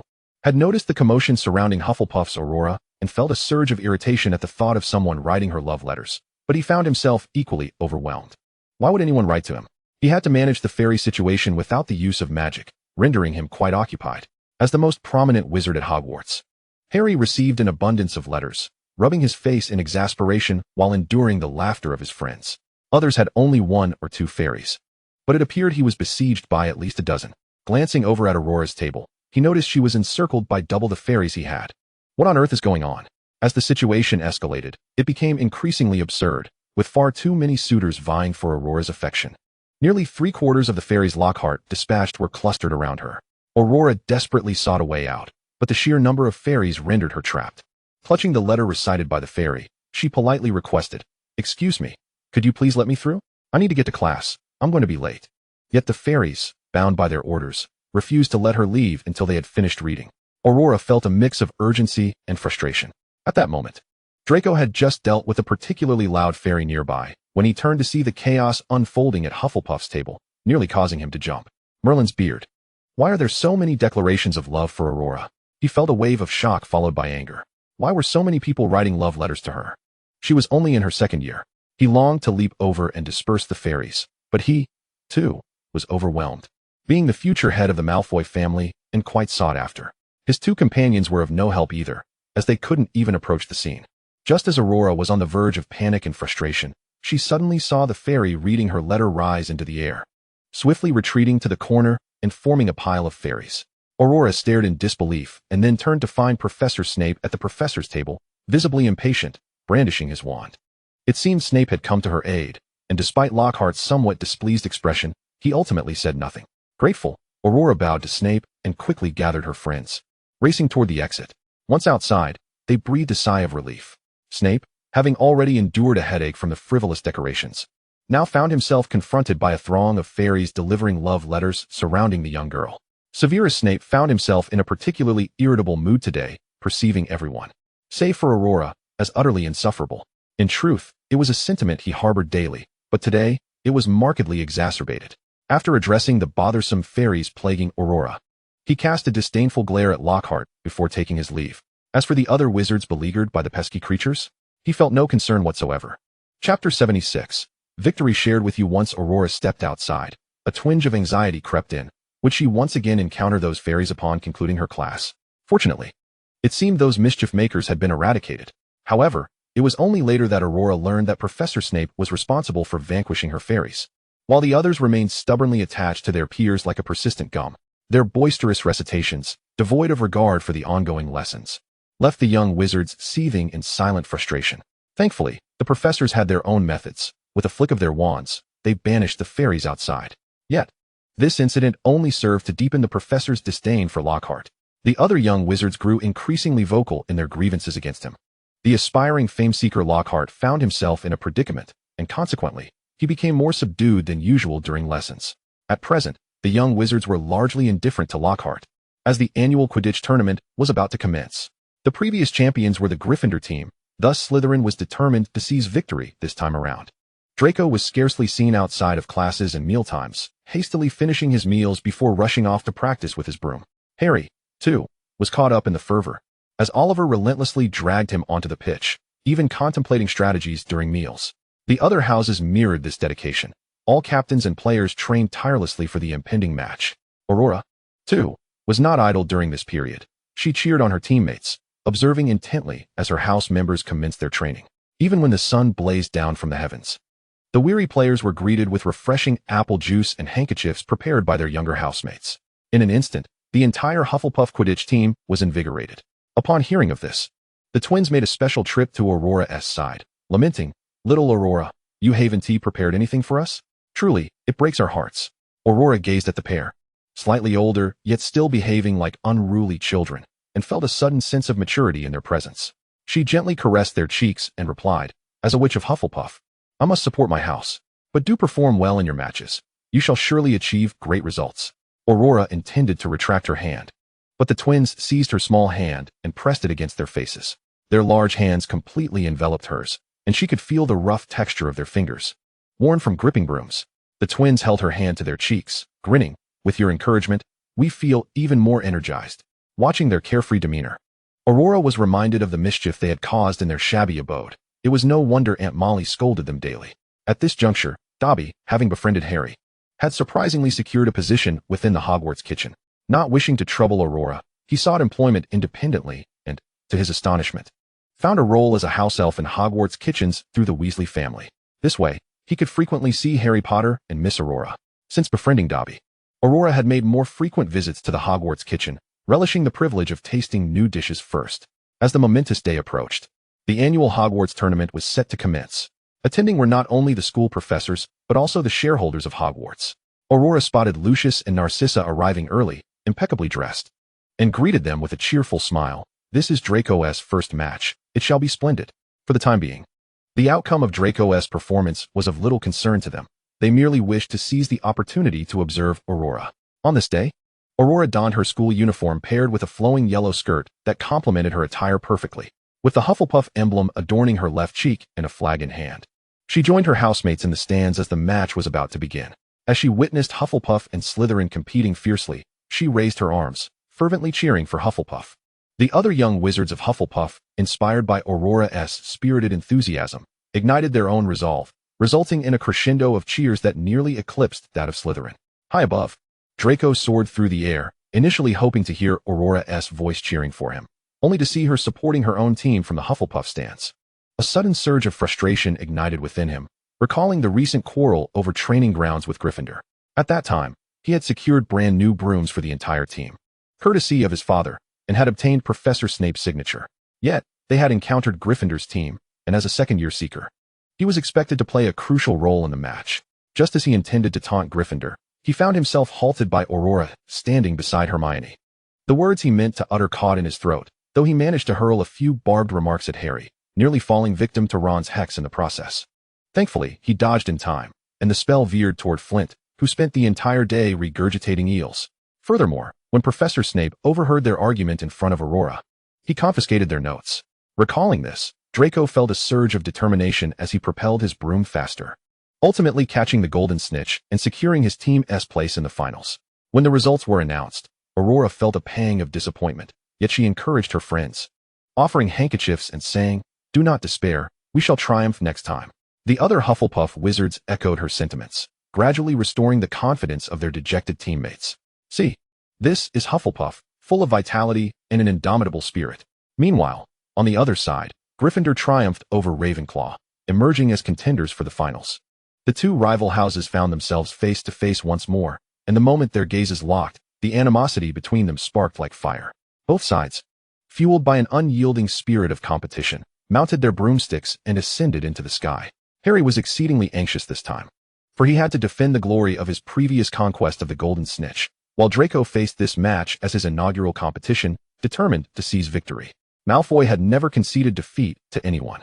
As the whistle blew, the match commenced, igniting a fervent clash between the two historically rivaling houses on the pitch. Slytherin and Gryffindor unleashed a myriad of tactics against each other. However, Slytherin occasionally resorted to underhanded methods, but the keen eyes of the spectators were sharp, and the wizards vociferously called for Slytherin to adhere to the rules of the game. Aurora watched the unfolding spectacle in the sky with bated breath. Both teams included her dear friends, and she remained uncertain of the outcome, simply wishing for her friends to descend safely after the match.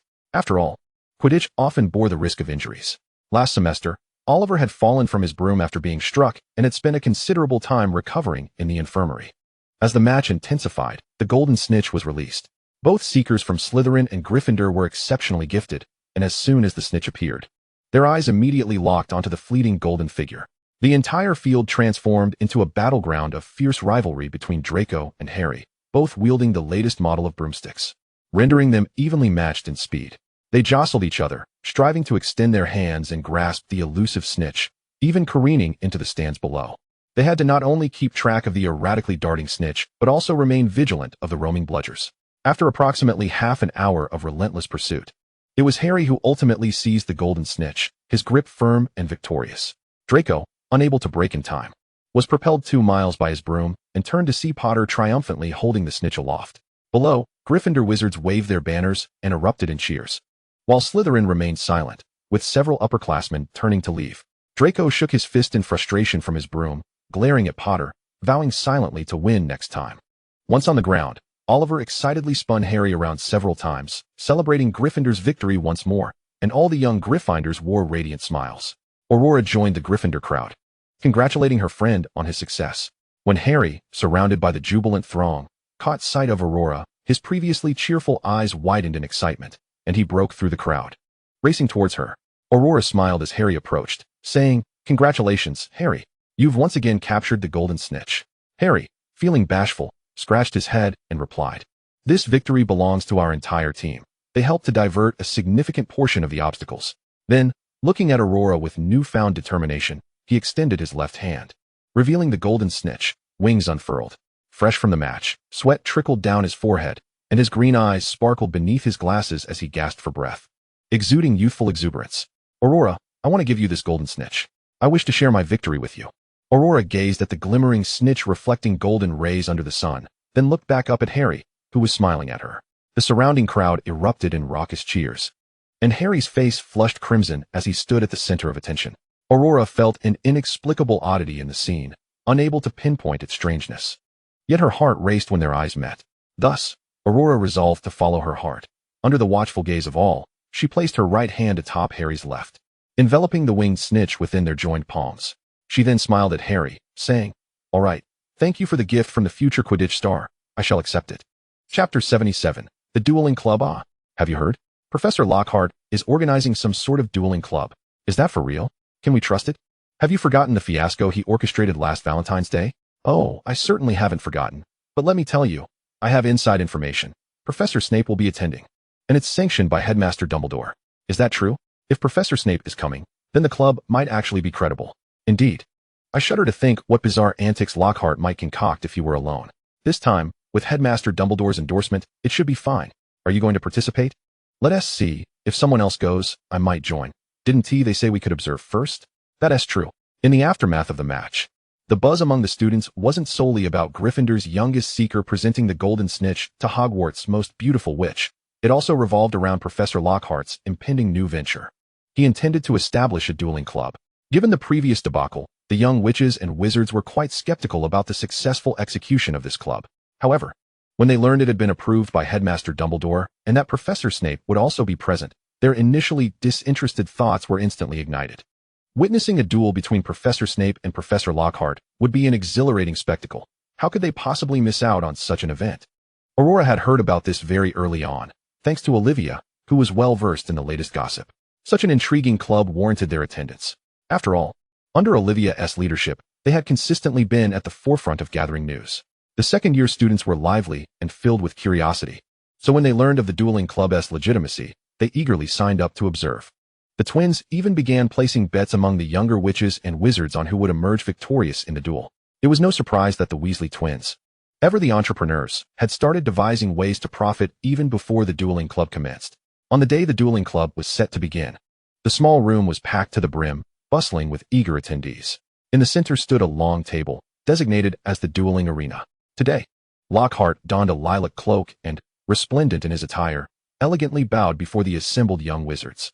Welcome to the dueling club. Here, you will experience true dueling and enhance your ability to control your own magic. Next, my assistant Severus Snape and I shall demonstrate a thrilling duel for you all. As Lockhart's words faded, Snape, clad in his customary black robes, approached with an impassive expression. He furrowed his brow impatiently as he regarded the man before him, struggling to comprehend why Dumbledore had insisted that he attend this dueling club. He listened as the man prattled on after he took to the stage, only finally shedding his cloak and tossing it to the young witches below. With wand in hand, he began to recite the dueling etiquette that Snape had no desire to hear. After enduring this display from the man, he swiftly cast a disarming spell that sent him flying across the room. A chorus of gasps erupted from the crowd as Snape glanced down at the fallen Lockhart, raising his hands in exasperation, only to catch sight of Aurora standing nearby, her eyes filled with admiration directed at him. Aurora and her friends gasped in awe upon witnessing Professor Snape's display of prowess, realizing that he was not only adept in potions, but also formidable in spellcasting. Though typically stern, Professor Snape was undeniably impressive. Noticing Aurora's admiring gaze, Snape felt an inexplicable sense of satisfaction, leading him to believe that Dumbledore had summoned him to participate in this club for good reason. His decision to don formal black attire that day had not been in vain. Lockhart, upon sensing the laughter of the young witches, hastily stood, brushing off the dirt from his clothes, and exclaimed to the audience, "That was merely a demonstration of how to graciously allow oneself to be defeated, you see? Just a demonstration." Snape shot him an incredulous glance and retorted, "Very well, then why not select a representative to engage in a duel?" With that, he swiftly turned and raised his hand towards Draco, saying, "Draco, you shall go up." Upon hearing his head of house call his name, Draco immediately adopted a haughty demeanor and straightened his robes as he ascended to the dueling platform. Lockhart, noticing Draco's presence, momentarily panicked, his eyes darting around before landing on Harry. He quickly pointed at Harry, saying, "Come now, Harry Potter. Step forward to duel with Draco." Harry, taken aback and feeling a surge of anxiety, was bewildered as to why he had been chosen, yet complied with the professor's request and stood upon the dueling stage. Draco, eyeing Harry, recalled the previous week when he had presented the golden snitch to Aurora in front of everyone. Anger flared within him. "What are you pretending for?" he thought, recalling how Aurora had hung the golden snitch from her bag as a charm. He had spent the entire week seething over it. He had even approached Aurora, declaring, "Just wait, next time I will certainly win you a golden snitch." To which she had replied, "No need, Draco. Winning once is quite an achievement. Keep it as your own unique memento." She had asked him to keep it for himself, yet had accepted Potter's golden snitch. The more Draco pondered, the angrier he became. And before Lockhart could announce the start, he drew his wand in a fit of rage. However, Lockhart swiftly intervened, prompting Harry to raise his own wand as they proceeded through the elaborate pre-duel rituals. Draco launched the first offensive spell, Stupefy. Harry, not one to be underestimated, immediately countered. As two exemplary wizards of their age and seekers of their respective houses, their magical prowess and agility were evenly matched, resulting in an exhilarating exchange of spells. The young witches and wizards watched with bated breath, fearing they might miss a moment of the unfolding duel. Aurora, in search of a better vantage point, stealthily maneuvered closer to Gryffindor, where the view was unobstructed. 2 minutes elapsed, and Draco executed a final tactic, Serpent. In an instant, a flash of white light erupted from his wand, conjuring a snake approximately a meter in length, which appeared before the astonished young witches and wizards. Most of them instinctively recoiled, having never encountered a live snake before. Their previous experiences had been limited to dead specimens in potions class. Aurora's gaze was fixed on the snake as it slithered about, muttering, "What am I doing here? I was sleeping soundly.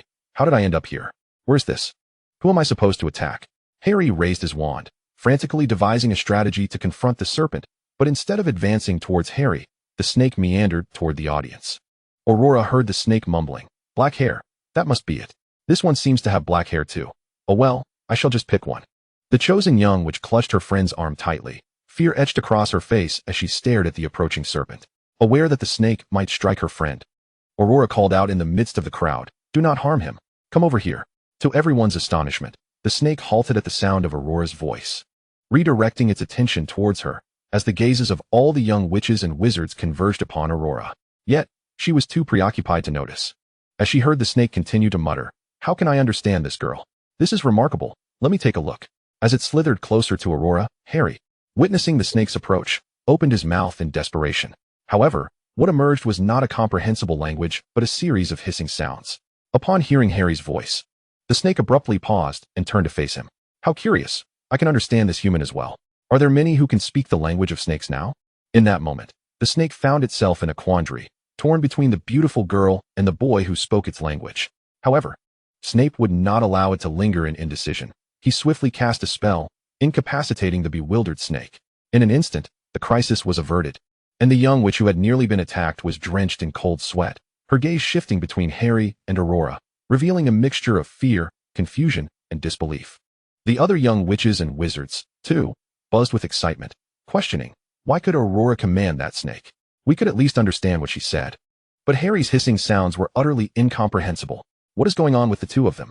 In that moment, suspicious glances fell upon the two young wizards, prompting Snape to notice their inquisitive stares directed at Aurora. With a furrowed brow, he addressed them. "That will be all for today. Return to your dormitories in an orderly fashion."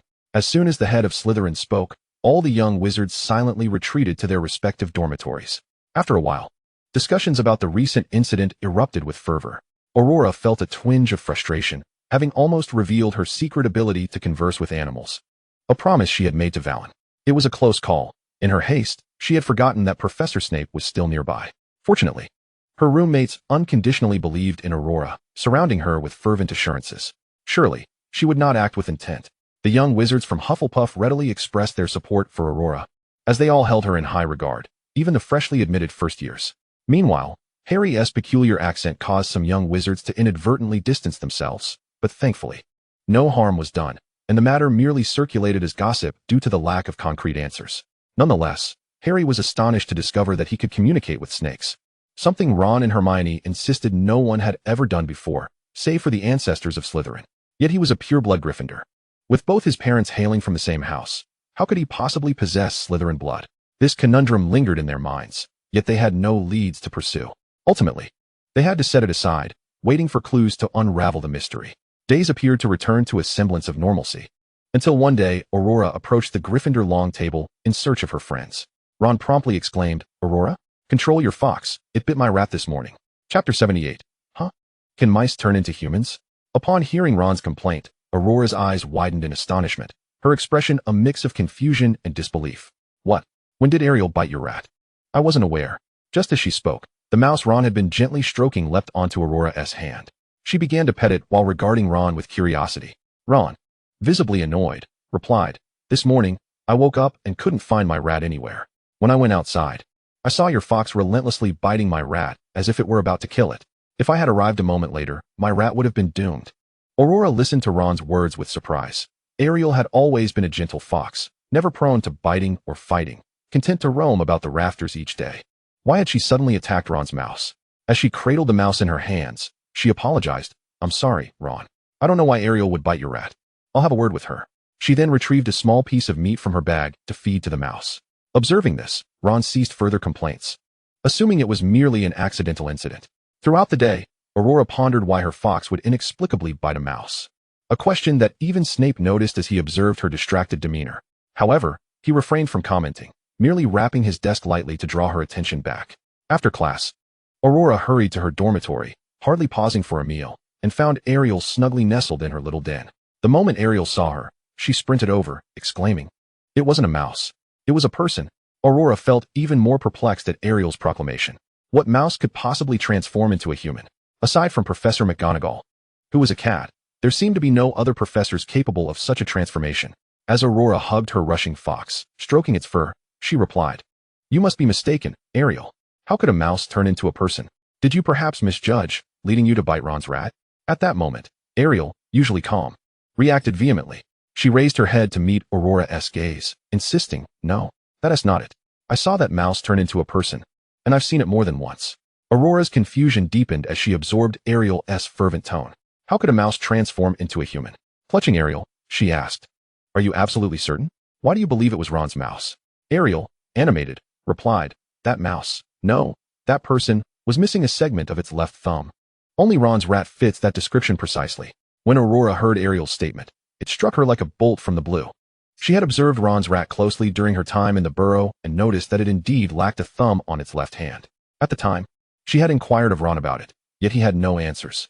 If, as Ariel claimed, that mouse was indeed a person, then she had held him in her arms. The realization sent shivers down her spine, and she quickly cupped Ariel's face, asking, is there any other evidence, Ariel? Ariel had suspected the mouse's true nature for quite some time, having noticed it frequently wandering into Hufflepuff territory weeks before school started. It was noteworthy that Gryffindor and Hufflepuff were quite distant from one another, and for a mouse to possess such impeccable navigational skills raised her suspicions.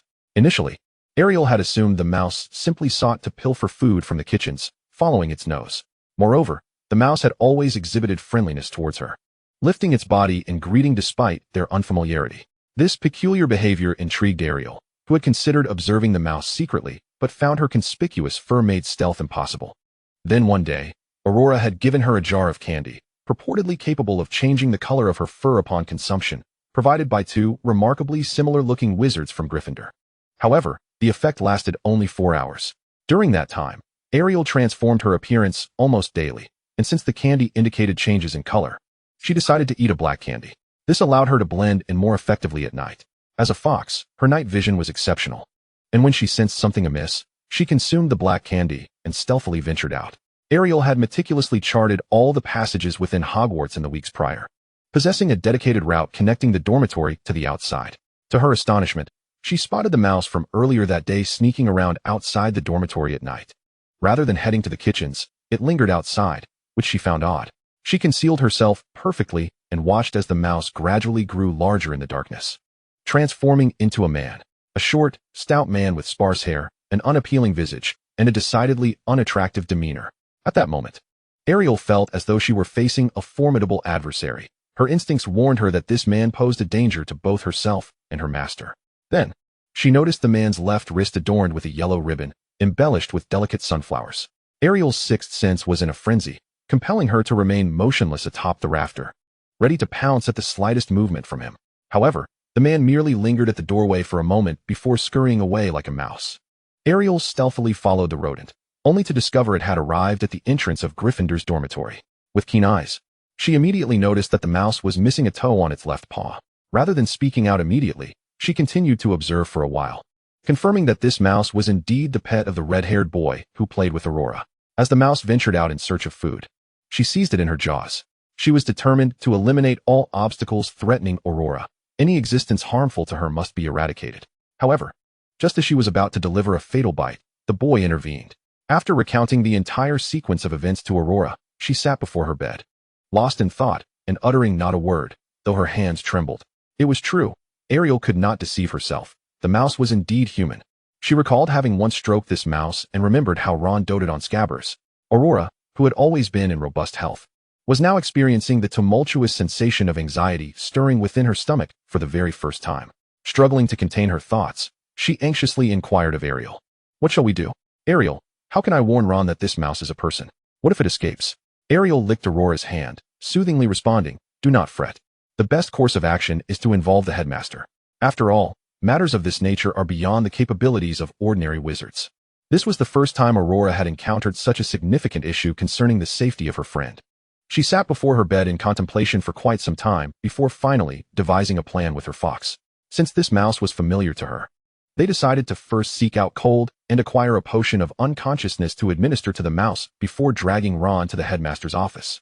Without delay, Aurora was determined not to postpone this matter until the next day. It was far too terrifying. How could someone have transformed into a mouse and remained by her friend's side for so many years? Aurora promptly exited the classroom, first seeking out Professor Sprout to inquire about the password to the headmaster's office, and then approached Cold for a full vial of the sleeping potion. Cold, puzzled by Aurora's sudden request for such a potion, nonetheless handed over the finest quality unconsciousness elixir upon witnessing the urgency in her eyes. Without uttering a word to Cold, Aurora hastily departed, prompting Cold to follow her with concern. She mixed the potion into pumpkin juice and, during lunch, stealthily made her way to the Gryffindor common room, where she found Ron feeding Scabbers bread. Suppressing her inner fear, she trembled slightly as she dipped the bread into the pumpkin juice, then offered it to Scabbers. To Ron, who often viewed Scabbers as timid, the mouse eagerly scampered into Aurora's palm to enjoy the bread soaked in pumpkin juice. Just when Ron believed Aurora had merely come to see Scabbers, the mouse suddenly stiffened and collapsed to the floor. Ron's eyes widened in shock as he scooped up Scabbers, anxiously exclaiming, "Scabbers, what's wrong? Aurora, what did you feed him?" At that moment, Aurora abruptly stood up, grasping Ron's hand. Ron's other hand still cradled Scabbers, and in confusion, he was pulled to his feet by Aurora. Harry and Hermione, witnessing the unfolding scene, also stood up, perplexed, and asked, "What's wrong, Aurora? Why did you suddenly stand up?" Aurora, with a grave expression, turned to the three of them and declared, "This is an extremely significant matter." In that instant, Aurora's demeanor was devoid of her usual cheerfulness. Instead, she appeared solemn and fearful. Without further explanation, she tugged on Ron's arm and led him out of the great hall. Seeing this, Harry and Hermione hurriedly followed suit. Cold, bewildered, observed the four of them rushing out and decided to follow as well. As Cold trailed after Aurora, she remained silent, steadfastly gripping Ron's arm as they ascended the stairs. Cold realized they were heading toward the headmaster's office, with Ron still holding the unconscious mouse. He couldn't help but wonder why his potion was being given to a mouse and why they were going to the headmaster's office. Upon reaching the office, Aurora recited the password she had learned from Professor Sprout, and the staircase emerged. She immediately pulled Ron down, with the other three young wizards following closely behind. Ron had considered questioning Aurora about their destination and why she had drugged Scabbers, but he found himself unable to break free from her grasp. Moreover, this was the first time he had seen Aurora's expression so serious, creating a striking incongruity with her youthful visage. Just as Dumbledore was about to take a midday rest, he heard a knock at the door. Puzzled, he called out, "Come in." The door swung open, revealing Aurora hastily pulling Ron into the room, followed closely by Harry and the other young wizards. Dumbledore, observing the grave expression on Aurora's face, smiled warmly and inquired, "What brings you here, Aurora? Is there something of great importance?" Aurora nodded, turning to take Scabbers from Ron, cradling him gently in a handkerchief. Initially reluctant to let Aurora take Scabbers, Ron, fearing for both her and the mouse's well-being, eventually relinquished his hold. Aurora then addressed Dumbledore, saying, "Headmaster Dumbledore, this mouse is a person." Chapter 79, Concerning the Truth. Upon Aurora's proclamation, a profound silence enveloped the room. The other four young wizards stared at Aurora, astonished by her astonishing revelation. Dumbledore swiftly rose, approaching the girl to accept the mouse wrapped in the handkerchief. He examined it for a moment before asking, "How do you know this is a person, Aurora?" It was only upon hearing Dumbledore's inquiry that Aurora realized she had yet to devise a coherent explanation. It cannot be said that it was her own fox that she had mentioned. Aurora gazed into Dumbledore's half-moon spectacles, meeting his eyes, and felt a surge of urgency. Yet she could not conjure a plausible explanation. All she could manage was a vague utterance. No, it was merely an accidental discovery. Yes, an accidental discovery. Her face flushed crimson from her anxiety. Upon hearing Aurora's words, Cold realized that she was undoubtedly concealing a secret from them, but he refrained from inquiring further. This was a secret that belonged solely to Aurora. At that moment, he was intently focused on Dumbledore, ready to redirect any suspicion towards himself should Dumbledore begin to doubt. His mind raced, concocting scenarios for what he would say when the time came. However, he hardly anticipated that such a clumsy lie would elicit a chuckle from Dumbledore after a 2-second silence, followed by a reassuring pat on Aurora's shoulder. "How fortunate you are, Aurora, to have discovered an animagus." "What is an animagus?" At that instant, Hermione timely addressed Aurora's question. An animagus is a wizard who can transform into an animal. The process of mastering this magic is exceptionally arduous, and a moment's lapse can lead one astray. Very few succeed in becoming an animagus. Professor McGonagall is one such successful individual. After all, transforming from a human into a mouse could only be explained in this manner. At this moment, Ron, still in disbelief, clutched his head and exclaimed, "Could it be that Aurora misjudged? How could Scabbers possibly be a person? He has lived with us for over a decade." "Over a decade?" Cold seized upon this statement and turned to Ron, asking, "Have you ever seen a mouse that could live that long?" Initially, Ron opened his mouth to retort, but upon hearing Cold's words, he fell silent. Indeed, anyone with common sense would know that an ordinary mouse could not live for such an extended period. Yet this mouse had not only lived in their home for over a decade, but also had been associated with Percy and subsequently with himself. With this realization, Ron's previously doubtful thoughts began to crystallize, and he gazed tremulously at the mouse before him, feeling his stomach churn violently. After placing the unconscious mouse atop his desk, Dumbledore instructed the young wizards to take a seat and wait, then flicked his wand to summon his Phoenix Patronus. Fetch Severus and bring along some Veritaserum and the counter-animagus potion. Once the Phoenix received the command and took flight through the window, an eerie silence enveloped the room. Ron gasped for air, as if the atmosphere in the headmaster's office had grown thin. Harry tightly grasped his brother's hand, attempting to bolster his strength. For not everyone could share a bed with an animagus for over a decade. Severus arrived promptly, within 20 minutes. Before addressing Dumbledore, he cast a glance at Aurora, then inquired, "Is there something you require of me, headmaster?" After Dumbledore ensnared the mouse upon a wooden stool with his wand, Severus swiftly seized the counter-animagus potion and administered 2 drops into the mouse's mouth. Before everyone's astonished gaze, the previously unconscious mouse began to expand, transforming into a disheveled, grotesque man, his sparse hair and lecherous demeanor rendering him unrecognizable. The 4 young wizards were awestruck, while Dumbledore and Severus exchanged expressions of shock that soon morphed into solemnity. They recognized the man before them.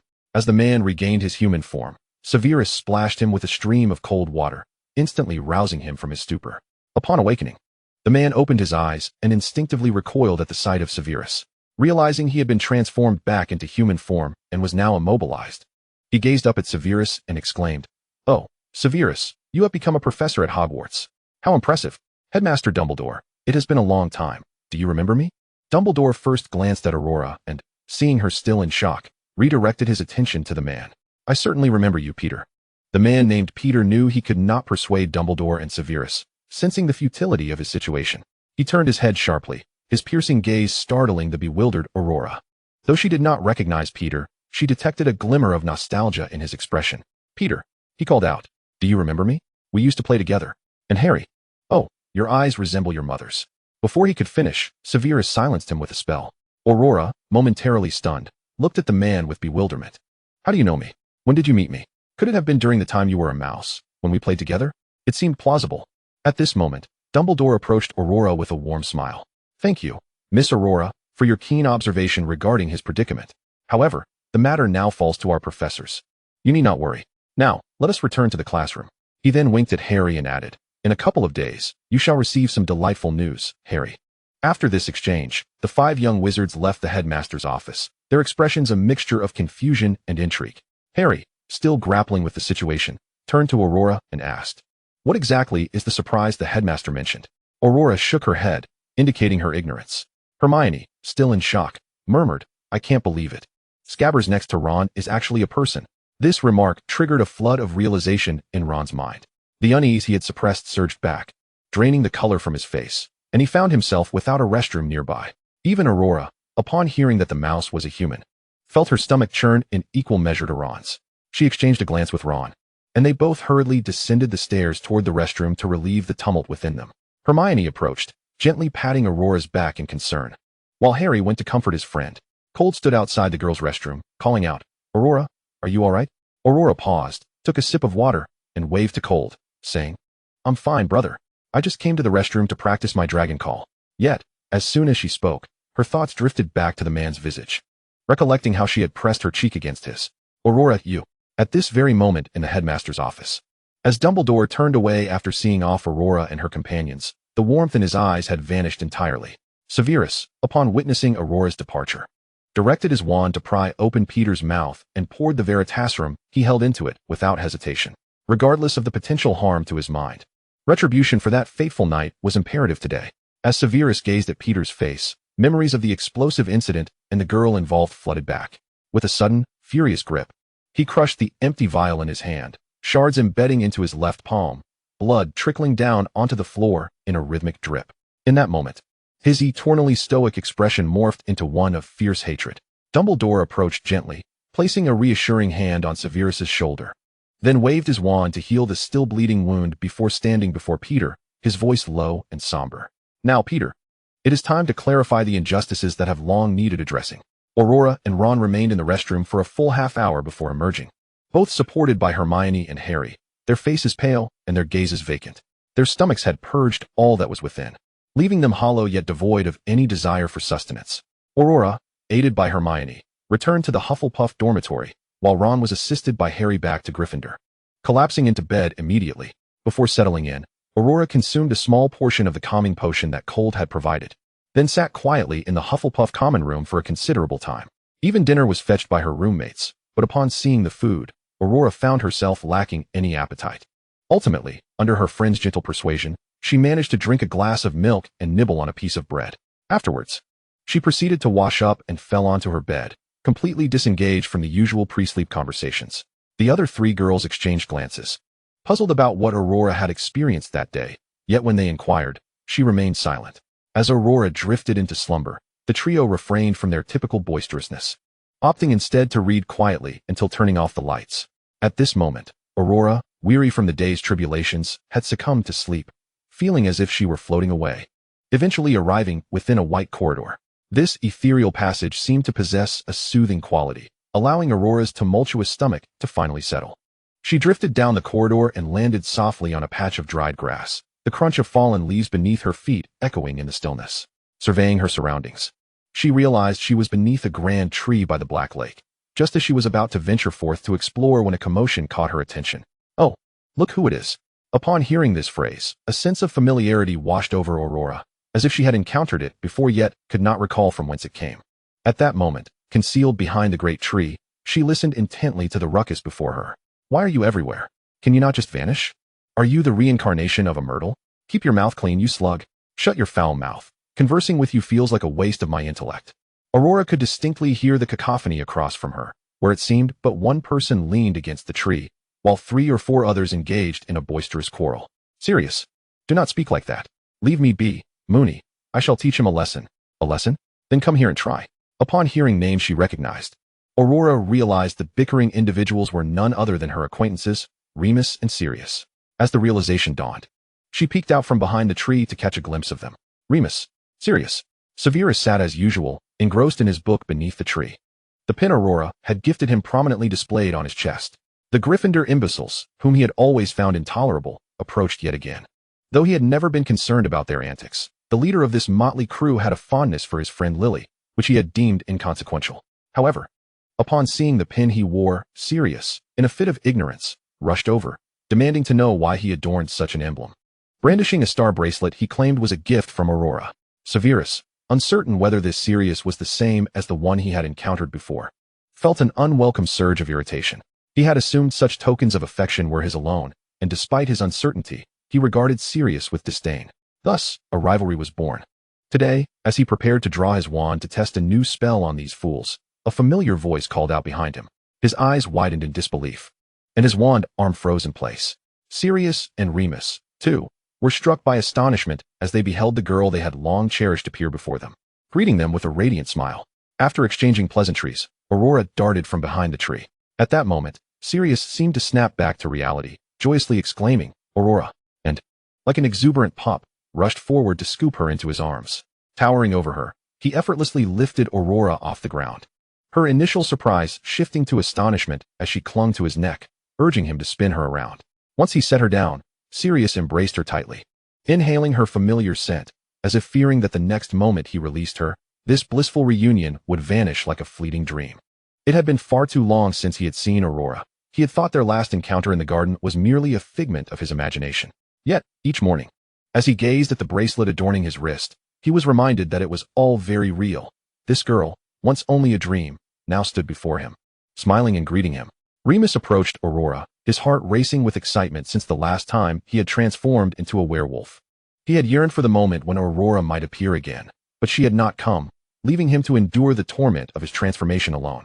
He had not anticipated seeing her today, and his usually steady hands trembled with anticipation. Severus stared in astonishment at the scene unfolding before him. At the moment he recognized the girl's silhouette, he knew instantly it was the Aurora who had once aided him. She remained as beautiful and vibrant as ever, seemingly untouched by time. Since the last time he saw her, he had grown slightly taller, yet her visage remained unchanged. Thus, Sirius found himself enveloped in an embrace for what felt like an eternity until his good friends, James and Remus, intervened, prying him away, lest Aurora suffocate from the lack of air. In the midst of this, Severus cast a spell that inflicted pain upon Sirius, compelling him to release his hold. With a fierce glare directed at Severus, Sirius noticed Aurora's gaze following his, landing upon Severus, who stood before the tree trunk, observing her. Although Aurora had only met Severus once before, he bore an uncanny resemblance to the Severus she remembered. Clad in his customary dark robes, he now sported a Slytherin tie. And adorning his attire was the brooch she had gifted him. Aurora exclaimed with excitement, "Severus!" as she dashed towards him, leaving Sirius momentarily bewildered. When had Aurora come to know him? To their astonishment, they witnessed Severus, who had never been particularly amiable towards them, his expression softening as he looked down at Aurora. "It is I, Aurora." She marveled at his transformation, noting, "Since I last saw you, you've grown taller and appear far less frail. It seems my help has indeed been beneficial, Severus." Indeed, since Aurora's disappearance, his life had undergone a remarkable metamorphosis. The funds she provided enabled him to renovate his home, rid himself of his useless father, and liberate him from the shackles of school scholarships, allowing him to don a brand new robe and acquire fresh books. Each time he beheld the changes in his home, he would think of Aurora, gently caressing the brooch resting over his heart, the sunflower's radiance shimmering under the sun. Sirius, undeterred, approached Aurora. "How do you know him, Aurora? Are you aware of who he is?" But before he could finish, Aurora interrupted.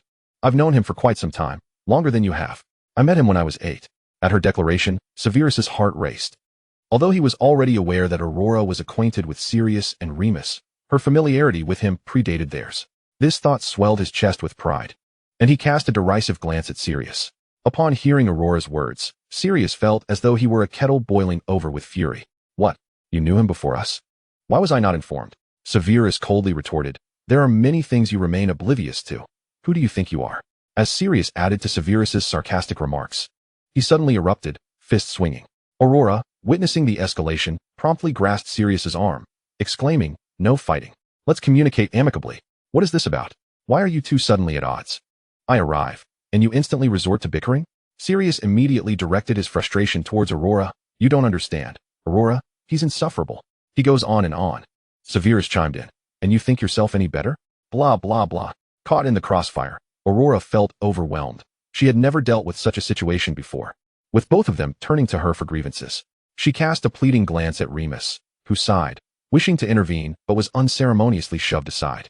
Remus shrugged, signaling his helplessness. Aurora, with her limited understanding of their harsh words, recognized they were far from kind. Thus, she raised her voice, "Stop." At her command, the two ceased their quarrel and turned their gazes toward her. Grabbing both Severus's and Sirius's hands, she forcefully intertwined them. In that instant, both boys exhibited expressions of horror, instinctively attempting to withdraw, yet Aurora's grip was too strong for them to escape. They found themselves awkwardly attempting to avoid contact within the confines of their linked hands. Once she had successfully intertwined their fingers, Aurora declared with righteous fervor, "All right, while I may not comprehend your words, I implore you to cease this quarrel." Having never witnessed such discord, nor been exposed to such unkind language, she was at a loss for resolution, relying on her limited intellect to formulate her plea. The two, held captive by her insistence, fell into a silence, their eyes exchanging glances of distaste and an unspoken consensus forged through years of rivalry. Do not argue in Aurora's presence. Upon hearing her, they both nodded vigorously, and only after Aurora released their hands did they retreat, each turning their backs. Severus, feigning a smile, repeatedly cleaned his hands with water from his wand, while Sirius followed suit, vigorously wiping his hands dry. Both felt an overwhelming sense of uncleanliness, but simultaneously reached an unspoken agreement. At that moment, Aurora spotted two boys approaching her. The first bore a striking resemblance to Harry, complete with glasses and dark hair, while the second was shorter, appearing timid and unremarkable. The shorter boy approached Aurora and, bowing his head, asked, "Are you the Aurora my brother has mentioned?" Aurora looked at him quizzically, "And who might you be?" Sirius quickly wiped his hands and stepped beside Aurora, wrapping an arm around her shoulders. "Allow me to introduce my dearest friends, James Potter and Peter Pettigrew." Upon hearing the name Potter, Aurora's eyes sparkled with recognition, and she pointed at James, exclaiming, "You are his father." "Whose?" James could only stand there, perplexed as the girl before him cheerfully asserted his fatherhood while failing to provide a name. "Your father." Aurora gazed at the bewildered James, recalling the peculiar syllables she had uttered earlier when mentioning Harry Potter. Realizing she had inadvertently spoken out of turn, Aurora quickly shook her head. "No worries, no worries. I was just a bit muddled. Hello, James. Hello, Peter.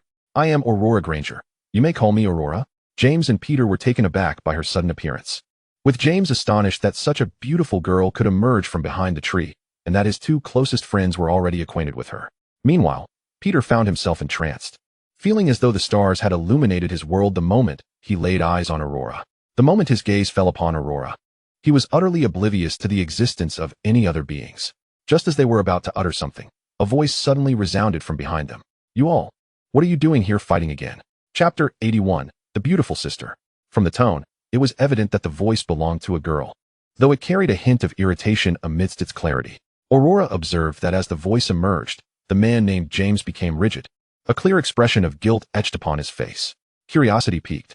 Aurora leaned forward to glimpse the source of the voice and beheld a stunning red-haired young woman striding towards them, her expression marred by a frown of displeasure. Lily, sensing that James had not approached her today, surmised that they must have sought trouble with Severus, a thought that induced a mild headache. Severus had been her childhood companion, and nothing more. Yet for some inexplicable reason, he had developed a feud with Sirius, a friend of James who pursued her affections. Whenever Sirius confronted Severus, James would undoubtedly join him. Thus she had spent the last 2 years intervening in their skirmishes. Now in their 4th year, the situation remained unchanged. Upon witnessing their gathering today, she had assumed it was yet another brawl.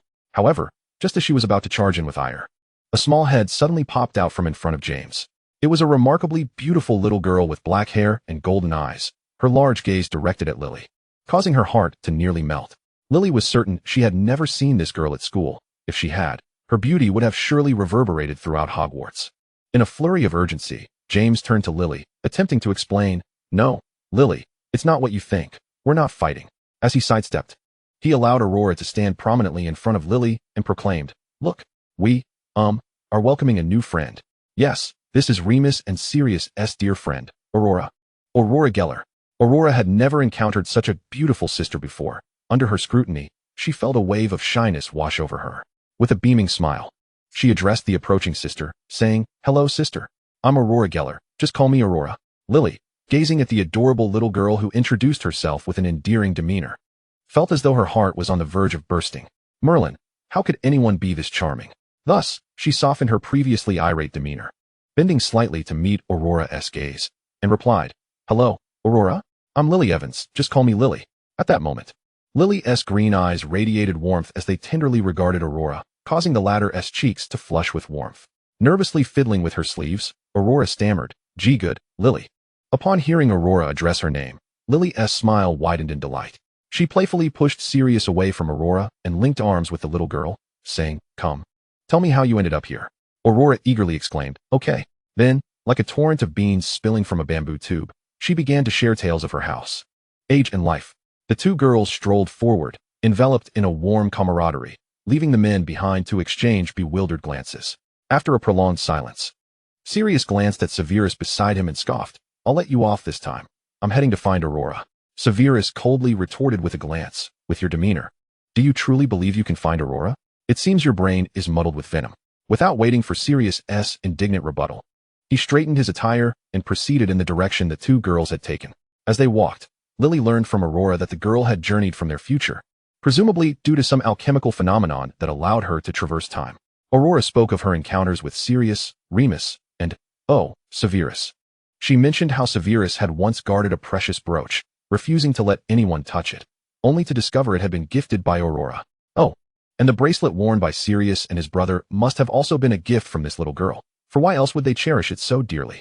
With newfound clarity, Lily regarded the innocent and charming Aurora, suddenly feeling that the others did not deserve such a delightful companion. She chose not to lead Aurora to the crowded areas of the school, but instead ventured down a secluded corridor. Mindful of the fact that the girl had come from the future, it would be unwise to allow too many to witness her presence, to prevent any unforeseen complications. Thus, this quiet corridor, filled with the laughter and joy of Lily and Aurora, felt less forlorn, even with Severus and the 4 boys trailing behind. Aurora learned from Lily about Severus's frequent skirmishes with Sirius and how Sirius, along with Remus, James, and Peter, formed the infamous Gryffindor marauders. The more Aurora listened, the more familiar it all felt. It was as if she had seen Severus in the past. Could it be that Professor Snape was indeed the Severus of her time? She resolved to inquire upon her return, curious if he still possessed the brooch she had given him. Yet, she wondered where Sirius would be then, and if Remus would have any news. Despite their usual animosity and penchant for conflict, the 5 boys walked in serene harmony behind Aurora at that moment, having temporarily signed a truce. Meanwhile, at the far end of the corridor, Regulus rubbed his temples, closing his book and resting his eyes against the wall while idly fiddling with a bracelet in his hand. Just then, he was startled by a commotion nearby, causing him to furrow his brow. This corridor was usually so quiet, which is why he had chosen it for his peaceful reading. Who could be causing such a ruckus today? He opened his eyes and stood, deciding it was best to relocate. As he rounded the corner, he collided with Aurora and her companions. Upon recognizing Aurora, whom he had not seen in quite some time, his eyes widened in astonishment, his hands trembling as the book slipped from his grasp and fell to the floor. Aurora? As Aurora heard the handsome youth call her name, she instantly recalled him as Regulus, the one with whom she had shared lively conversations in the garden. With joy, she waved her hand and exclaimed, "Long time no see. Regulus, it's me." Regulus, upon hearing her response, stepped closer, lowering his gaze to meet hers. She had grown considerably taller since the last time they met. Her face had matured, yet her gaze remained as pure as it had been back then. In contrast, she herself had undergone significant changes over the years. Lily stared in amazement at the scene before her. She had initially assumed that Sirius would simply know Aurora, but to her surprise, his brother was acquainted with her as well. Moreover, their expressions did not seem to reflect a mere desire for friendship. Now in the 4th grade, Lily was quite perceptive and could easily discern the intentions of the men surrounding her. She instantly felt as if the Aurora she had just met were a lamb ready to be led to slaughter. She needed to act quickly to protect her. Clearing her throat, Lily snapped Regulus out of his daze and articulated her decision. Since Aurora had arrived from behind, it was likely that many had not yet met her. To preclude any unforeseen circumstances, they should first seek permission from Professor Dumbledore before allowing Aurora to roam the campus. The others remained silent for a considerable time before ultimately nodding in agreement with this course of action. The girl who had traversed time was simply too remarkable. Her presence would undoubtedly incite a commotion. As 4th-year wizards, they lacked the ability to adequately safeguard her. So the most prudent course was to solicit Dumbledore's assistance in finding a suitable solution. Thus, James and his companions persistently extracted the password to the headmaster's office from Professor McGonagall, then concealed Aurora's face as if guarding against thieves, and made their way to the office. Upon seeing Aurora and hearing that she had traveled through time, Dumbledore initially furrowed his brow. He then rose to circle around her, observing the anxious expressions on the faces of the young wizards beside him, before breaking into a gentle smile. He kindly bent down to address the slightly nervous girl before him. "If Aurora does not mind, I would arrange for Professor McGonagall to provide you with a private dormitory. How does that sound?" Aurora gazed nervously at the headmaster, noting that he appeared younger than she remembered, yet he remained as warm and approachable as ever. Upon hearing Dumbledore's offer, she quickly nodded with joy and exclaimed, "Thank you, Professor Dumbledore." Dumbledore, with a cheerful smile, lightly patted Aurora on the shoulder. It was only when Minerva led the group of young wizards away that his originally amiable demeanor shifted to one of contemplation. He had discerned from their brief glances that the girl before him had undoubtedly encountered Severus and the Black siblings long ago, and a hypothesis began to form in his mind. Perhaps Tom had also met Aurora. After all, Malfoy Manor was currently adorned with vast fields of sunflowers. At that moment, Malfoy Manor stood as Tom's stronghold, and not long ago, he had recklessly accelerated plans that were initially unfolding gradually, nearly taking up residence there. Dumbledore could hardly believe that Malfoy would cultivate such flowers. Why did he associate the sunflowers with the girl before him? The glaring brooch and bracelet she wore spoke volumes, along with the dress she had arrived in, which was embroidered with sunflowers at the hem. This compelled him to speculate about the extraordinary circumstances surrounding her arrival. Should this be true, many matters could spiral out of control. Chapter 82, Hogwarts, many years ago. When McGonagall entered the headmaster's office and saw Dumbledore instructing her to arrange a room for the beautiful girl she had never met, she felt a twinge of disbelief. Having never encountered this girl before, she was unaware of her origins, yet it was clear that her students held a particular fondness for her. Professor McGonagall genuinely liked the little witch. After all, who could resist a charming and lovely girl who greeted you with a sweet smile? From her students' animated descriptions, she learned that this was a Hufflepuff who had seemingly arrived from the future through some time turner. If that were the case, it could lead to a web of intricate connections. However, it was imperative to tread carefully and not arouse suspicion. First, she would secure a concealed room for the girl named Aurora, ensuring that no one else could see her. Arranging accommodations within Hogwarts was impractical, as the frequent influx of wizards would significantly raise the likelihood of discovery. The implications of Aurora's arrival were uncertain. Such occurrences were not permitted, and too many witnesses could trigger a series of unintended consequences that would be challenging to contain. Therefore, McGonagall constructed a small dwelling in the Forbidden Forest, furnished with bedding and various hygiene supplies, with the remaining necessities provided by her students and a few from Slytherin. However, she refrained from informing Hagrid about the little girl residing there, merely stating that a very dangerous creature required daily provisions of food and water. McGonagall could not risk Hagrid potentially divulging this information to others. Upon receiving the order, Hagrid was puzzled, wondering why such a large creature required so little food. And his innate curiosity about magical beasts was piqued. Nevertheless, he adhered to the command, refraining from peeking inside and simply delivering the designated food each day. Aurora adored her little house, nestled against the vast expanse of the forest, surely teeming with nocturnal creatures. Currently, only McGonagall, Dumbledore, the Marauders, and Severus and Regulus from Slytherin were aware of her presence. From that point onward, a temporary truce was established between the Marauders and Severus, with them frequently visiting Aurora's little abode after class. This evolved into a habit over time. While residing in the small house, Aurora found little difference from being at Hogwarts. She still had her various friends from different periods, and each evening, a couple of rabbits and other small animals would hop over to her. Aurora would often converse with these rabbits about the Forbidden Forest, despite never having ventured into it in either her world or this one. Dumbledore had warned her that the forest was perilous at night, filled with terrifying occurrences, which had deterred her from exploring. Yet, the rabbits insisted, Aurora, you would be immensely popular if you went there, trust me. Though she felt a slight distance from strangers she had just met, she experienced an innate warmth towards the small animals. Perhaps she was meant to be one of them. Aurora couldn't help but wonder what her own animagus form might be. She hoped it would be a fluffy little creature. Since Aurora took residence in the quaint little cabin, the frequent squabbles that once erupted between the Marauders and Snape have ceased. The usual raucous antics, once a staple of the school corridors, have faded into silence, leaving some of the younger wizards feeling somewhat disoriented. After all, the dining hall and various common areas were once filled with the boisterous camaraderie of those boys. It was unexpected that a sudden tranquility enveloped them in recent days. Lucius, on the brink of graduation, also observed this shift. With the recent swift and formidable actions of that esteemed individual, he was keenly aware of the necessity to gather exceptional students for his cause during this limited time at school. Although surprised that Snape no longer engaged in daily brawls with the Gryffindors, he remained indifferent. His sole concern was whether Snape would be willing to join him. Regulus, the youngest scion of the Black family, was another candidate he held in high regard. Regulus possessed a knack for resolving matters effectively, a trait undoubtedly inherited from a lineage devoted to serving the Dark Lord. Despite the eccentricity of Sirius, their eldest son, the younger Black had thus far proven to be a commendable individual. However, Lucius found himself perplexed by Regulus's recent behavior. The boy who once lingered around after classes now seemed to vanish immediately, only to reappear long after. Lucius pondered this curious change, surmising it might be the stirrings of youthful infatuation. After all, although still a second-year student, Regulus might well be harboring affections for someone. With that thought in mind, he approached Regulus, advising him to boldly express his feelings if he found someone special, confident that no girl could resist the allure of a Black. As Regulus was packing his belongings in preparation to visit Aurora, he paused at Lucius's words, turning to him with an expression akin to encountering a specter. Is this truly your place to say, older brother? Lucius, feeling the weight of Regulus's incredulous gaze, cleared his throat awkwardly, giving the boy's shoulder a reassuring pat.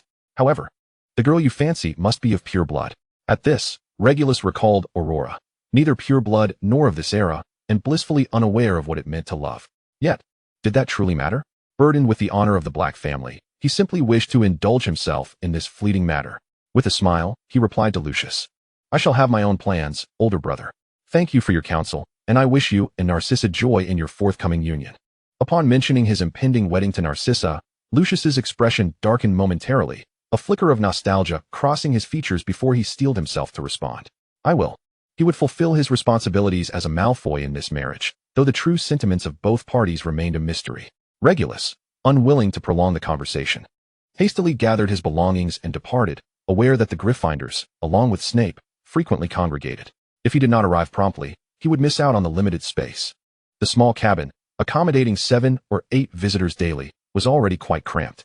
Sirius and the others were uncertain how long Aurora would remain with them, so they seized the opportunity to cherish her company, knowing not when they would meet again. Aurora not only engaged with Sirius while observing the foundation of their map, but also listened intently as Lily recounted tales of Hogwarts during this era. And then there was Peter. When Aurora laid eyes on him, a twinge of conflict stirred within her. The Peter she once knew seemed a stranger compared to the boy before her. The contrast between their appearances was stark. The current Peter bore the softness of youth, with cherubic cheeks and an innocence in his gaze, devoid of the murkiness she had previously perceived. Uncertain if this was indeed the same Peter when she met him again, she greeted him with a warm smile. Hello, Wormtail. As Aurora grew closer to the Marauders, she began affectionately using their nicknames, calling Sirius Bigfoot and Remus Mooney, endearing appellations that made Peter blush uncontrollably. Approaching Aurora, he stammered, "What is up, Aurora?" With a playful glint in her eye, Aurora instructed, "Extend your hand." Peter, unsure of her intentions but eager to comply, obliged. To his astonishment, Aurora produced a yellow ribbon adorned with a sunflower motif, which she carefully tied around his left wrist. "This is a gift from me to you." Peter's eyes widened in disbelief, his breath quickening. He had always envied the gifts Aurora had given to Sirius and Snape, never imagining he would receive one himself. After tying the ribbon, Aurora looked up at Peter and said, "My mother says sunflowers symbolize justice and bravery, so make sure to never do anything wrong." As Peter gazed at Aurora, he felt as though he had been swept into a dream, a reality he had never dared to envision.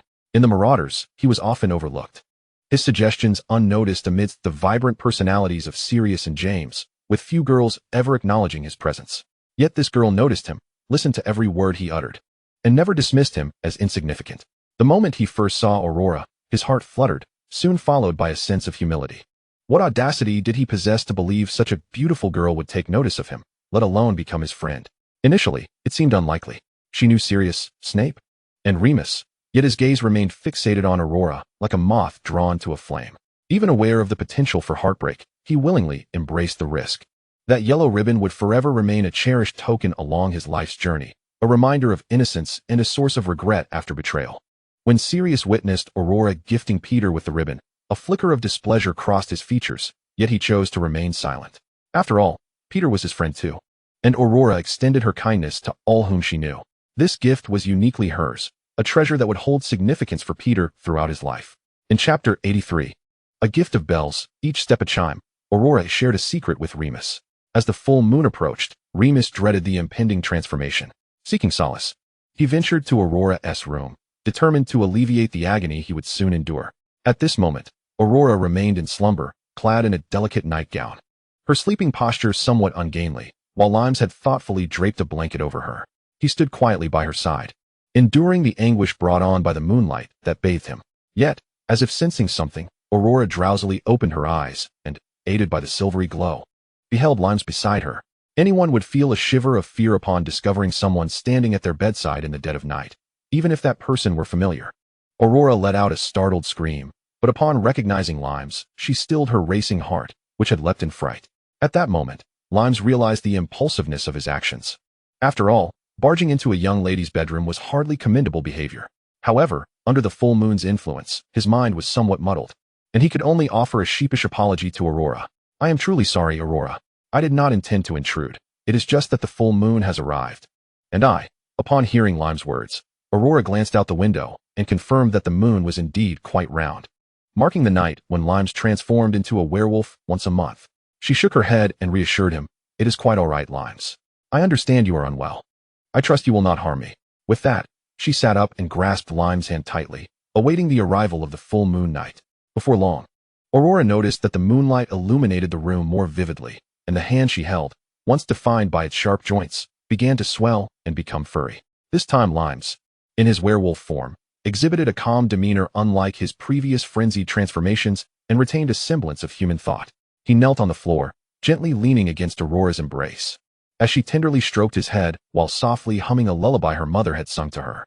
The melody was so gentle that it wafted through the half-open window, attracting a host of fireflies and butterflies glowing in the night.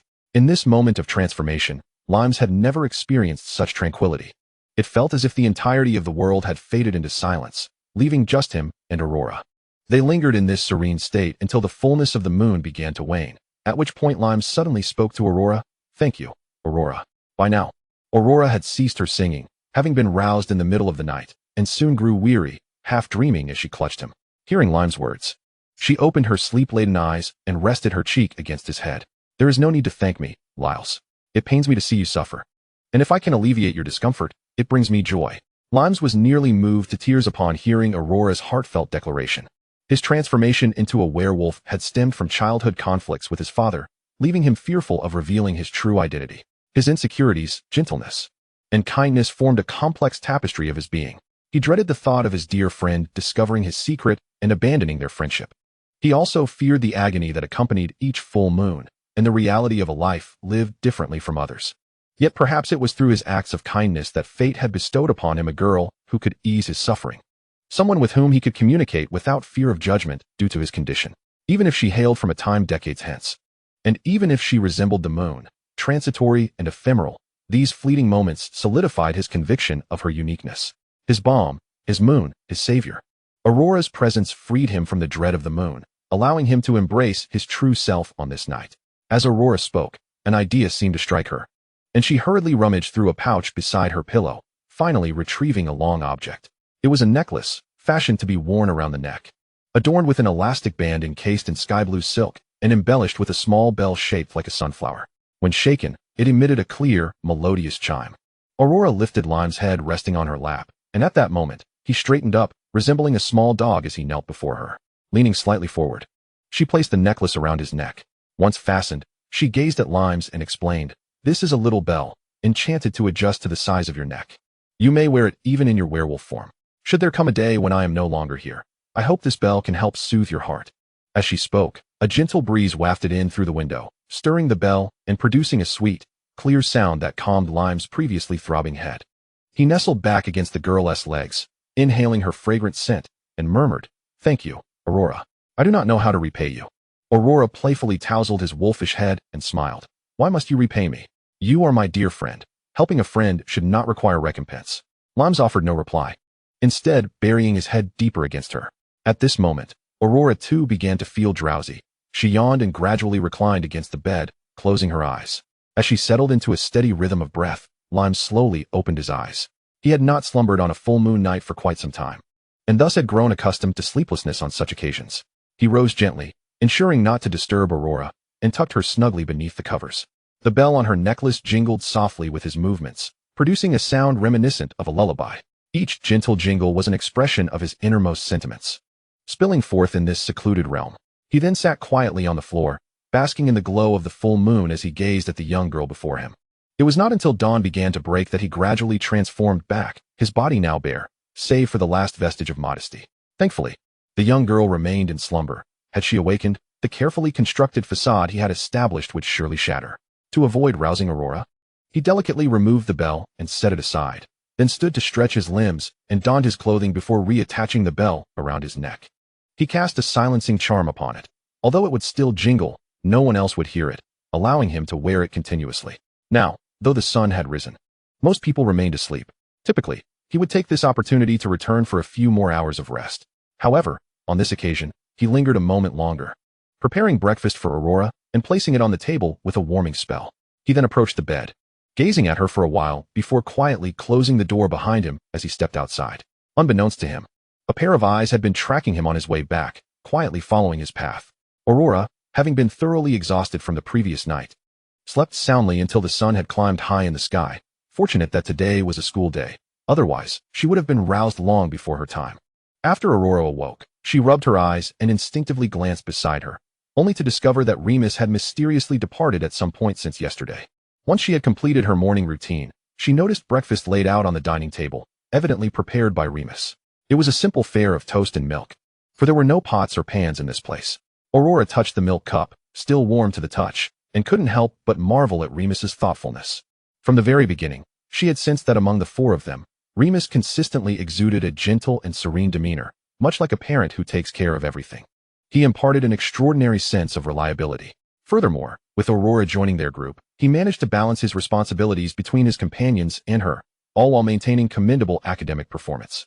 After all, Sirius and the others often visited Aurora, neglecting their homework and facing reprimands from their teachers.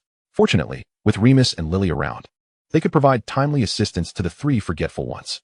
After enjoying her breakfast, Aurora stretched lazily, moving her limbs while gazing into the distance. The sun shone brilliantly today, bathing her little cabin in golden rays, infusing every corner with warmth. Dressed in a delicate cotton yellow sundress, the breeze wafted through the window, gently stirring the girl's sleeves, a whisper from the forest beyond. Aurora's gaze fell upon the forbidden forest that lay before her window, her eyes betraying a hint of longing. Xia, the name Aurora had given to the rabbit, had told her that the forest teemed with other small creatures and a myriad of wondrous beings. Aurora yearned to explore, to converse with them, and to frolic beneath the moonlight. She felt it was time to add a new objective to her plans. to venture into the forbidden forest and witness the creatures that Xia had spoken of. It was said that centaurs dwelled there. Aurora was eager to meet them, for Xia had mentioned their remarkable ability to observe the stars, and she wished to seek their wisdom on astronomical matters. However, Aurora had yet to form a complete plan and was uncertain of how to proceed. Thus, she spent a delightful afternoon in her cabin, awaiting the arrival of her friends. That evening, having awakened quite late, Aurora found herself unable to sleep. Tossing and turning in bed, feeling increasingly restless. Suddenly, she heard a commotion from beneath her bed and looked up to find Xia crouched before her, gazing intently. Aurora quickly sat up and embraced Xia, asking, "What is it, Xia?" Xia tapped Aurora's hand and replied, "Ryla has accidentally injured herself, and no one can heal her. Her mother said only the white sap from the human world can help, so it was white sap that was needed." Ever since Aurora had been scratched by a pixie from Cornwall, Cold had prepared bandages and medicines in her bag. Consequently, Aurora sprang to her feet and exclaimed, "Then let us go see Ryla." Hastily donning her clothes, she cradled Xia and stealthily followed the rabbit's directions into the forest. Unbeknownst to Aurora, a figure shadowed her from behind. Chapter 84, A Melody in the Woods. Listening attentively to Xia's instructions, Aurora stepped into the forest for the first time. Contrary to her expectations, the night forest was not shrouded in darkness. Rather, it was illuminated by the moonlight, allowing her to see her surroundings reasonably well with a small lantern in hand. Although she felt a twinge of fear, she pressed forward, her steps tentative yet determined. After running for several minutes, Aurora emerged from the dense thicket of trees into a clearing. This open space was even brighter than the rest of the forest, adorned with a profusion of flowers and grasses, while fireflies danced about. In the center of the clearing lay a weak unicorn. Xia immediately leaped from Aurora's arms and, after exchanging a few words with the unicorn, led Aurora to its side. "Ryla, this human can understand our speech. I brought her to help you." Upon seeing Ryla's frail expression, Aurora quickly knelt beside her, retrieving medicine from her bag as she reassured, "Do not worry, Ryla, I have everything you need." Ryla's eyes widened in astonishment as she realized she could comprehend the words of this young girl. She had initially thought Xia was deceiving her, but now it was undeniably true. In an instant, all doubt and trepidation evaporated from Ryla's mind. If she was a friend of Xia's, then she was also a friend of hers. Aurora assessed Ryla's injury, noting it was on her left leg, requiring white sap and bandaging. Holding the vial, she gently informed Ryla, "This may sting a bit, but I will be gentle." Ryla nodded, for she knew Aurora was the only human she could rely on at that moment. As Aurora delicately sprinkled the powder on Ryla's leg, she hummed a soft tune. Initially, Ryla winced at the pain, nearly leaping up, but she managed to endure it, while Aurora's melodic voice soothed her ears, alleviating her discomfort. After being scratched, Aurora had practiced bandaging techniques with her brother, avoiding the clumsy knots from the last time she had tended to Sif's mother. Now, she could expertly tie a perfect bow, all the while humming to calm Ryla's nerves as her hands worked diligently. As Aurora focused intently on her task, a multitude of small animals gathered around her: raccoons, foxes, owls, and other fantastic creatures. They stood silently, watching Aurora tend to Ryla's wound, and Aurora's gentle melody gradually filled the clearing, carried by the wind into the distance. Once she finished bandaging, she looked up to find herself surrounded by a throng of curious little creatures. As they observed her work, they instantly flocked to her side. "Can you understand us? Could you ask Mr. Hedgehog what he thinks? I want to know too. I want to know." In an instant, Aurora was encircled by a cacophony of chattering animals. She had never encountered so many magical creatures before, although her garden was filled with many. This forest was home to an even greater array of unknown wonders. Aurora's eyes sparkled with excitement as she leaned gently against the resting unicorn. The little animals were utterly enamored with Aurora, eager to be close to her every day. At that moment, Aurora suddenly caught sight of an exceedingly peculiar creature peering curiously from the side. Its hue was a pale gray, and its body shimmered under the moonlight, appearing quite slick. With particularly large eyes, Aurora inquired of Ryla, who stood beside her, "Ryla, what manner of creature is that?" Following her gaze, Ryla looked on, her expression tinged with mild astonishment. "That is a moonstruck beast, which typically only emerges to dance in open fields during the full moon and is exceedingly shy.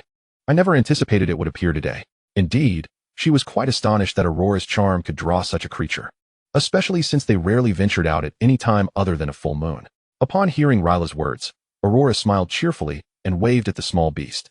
The other creatures, upon recognizing it, acknowledged that this was the moonstruck beast, known for rarely straying beyond their confines. They gazed at the creature with curiosity, instinctively parting to create a path.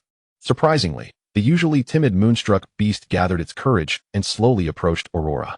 She, reaching out, scooped it into her arms and asked, "What brings you out today?" This particular moonstruck beast, named Clara, was the boldest among its kin. When Clara and her companions were enchanted by the beautiful melodies wafting from outside, they could not help but desire to dance.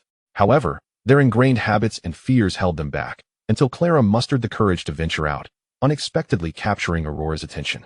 At that moment, Clara nestled quietly in Aurora's embrace, overwhelmed by the beauty of it all, and after a while, she softly voiced, "Your song is lovely."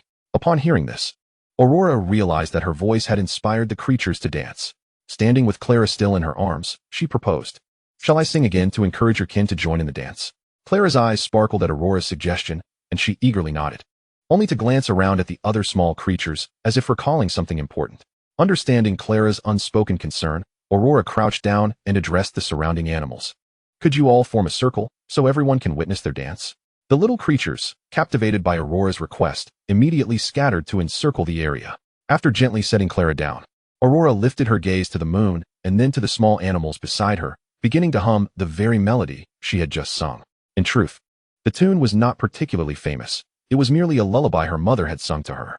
The soft notes resonated across the open ground, amplifying into the night. Dressed in a simple white sundress, Aurora felt the soft grass beneath her feet, and, feeling the urge to connect with nature, she kicked off her shoes, reveling in the sensation of the cool earth. As the song flowed forth, Aurora observed Clara leading her fellow moonstruck beasts as they approached, surrounding her and performing a series of intricate dances she had never seen before. Aurora was so entranced that she nearly forgot to sing, but upon regaining her senses, she eagerly imitated the movements of the moonstruck beasts. While she could not replicate them perfectly, she managed to mimic their graceful actions, twirling on the grass as the moonlight cascaded around her, transforming her into an ethereal figure. At that moment, the other small creatures were utterly captivated by this rare display of dance, while not far off, a Slytherin wizard watched intently, his eyes reflecting fervent admiration. Young Barty, a second-year Slytherin, had long since memorized his studies and, being exceptionally clever, quickly noticed the unusual behavior of his peers, including Snape and that black boy. He also observed that the Gryffindors, who usually bounced around like children, were unusually quiet. Feeling suspicious, he discreetly followed them one evening when he saw one of the group, marked by scars, returning with an exhausted expression. He patiently lingered in the nearby bushes until they departed, then peered up to find himself frozen in place. Before him stood the girl he had encountered at the age of 9, the unforgettable Aurora. Once more, she had appeared before him. He watched, breathless, as Aurora sat at a table with her eyes gently closed, his heart racing as he clung to the window frame, yearning to rush in and see her. Yet, remembering her aversion to unannounced visits, the usually indifferent Barty found himself adhering to this rule. He remained vigilantly at her door, biting his fingers to suppress his overwhelming emotions, drawing blood without realizing it, yet he did not enter. He stayed quietly outside until nightfall, gazing at Aurora through the moonlit window, until the arrival of a rabbit startled him. He quickly withdrew his head, only to see the girl awaken at the rabbit's call and venture into the forbidden forest. He followed her closely, witnessing her tenderly bandaging a unicorn, thus uncovering her secret ability to understand animal speech, and he beheld her dance, akin to that of a fairy, which captivated him completely. She was truly remarkable, and he felt an intense longing to be with Aurora forever. Unbeknownst to himself, Barty harbored a fierce possessiveness toward this girl he had only briefly encountered. He watched her every movement with rapt attention, unwilling to miss a single moment, his hands gripping the nearby branches tightly to control his surging emotions. The fresh wounds on his hands reopened, yet he felt nothing. It was only after Aurora concluded her dance that he could no longer restrain himself. He stepped out from the shadows, approaching Aurora. Just as she finished her performance, a light sheen of perspiration glistening on her brow, she noticed the retreat of the moonstruck beasts nearby. Curiously, she turned to see a blond man striding toward her, a familiar sensation washing over her as she scrutinized the Slytherin wizard before her. It was only as he drew closer that she realized who he was, hesitantly calling out, "Barty?" No sooner had she spoken than Barty rushed to her side, enveloping her in a fervent embrace, as if he wished to meld into her very being. Breathless with excitement, he exclaimed, "You remember me. How wonderful it is that you remember me." Aurora, perplexed by Barty's fervent emotions, could only pat his back gently in an attempt to soothe him. "Indeed, you are my dear friend, and I have always remembered that." After enduring an intense surveillance, little Barty, upon being embraced by Aurora, felt his legs give way involuntarily. Aurora gently assisted him to sit down, soothing him with soft words. The deranged intellect, suppressed by cruelty, had finally grasped the one lifeline available. Barty held on tightly, vowing never to let go again. Meanwhile, Rayla, with a puzzled expression, inquired of Aurora. "Is this your partner?" Aurora shook her head and softly replied, "No." At that moment, Aurora remained unaware that the clever young wizard nestled in her arms had already realized that the girl could understand the language of animals. However, he chose not to disclose this, cognizant of Aurora's desire to keep this secret hidden. This secret would remain with him for the entirety of his life, buried with him in his grave. As Aurora continued to comfort Barty, fatigue began to set in, especially since it was now well past midnight. Gradually, she leaned against Rayla, burying her head into the shoulder of little Barty.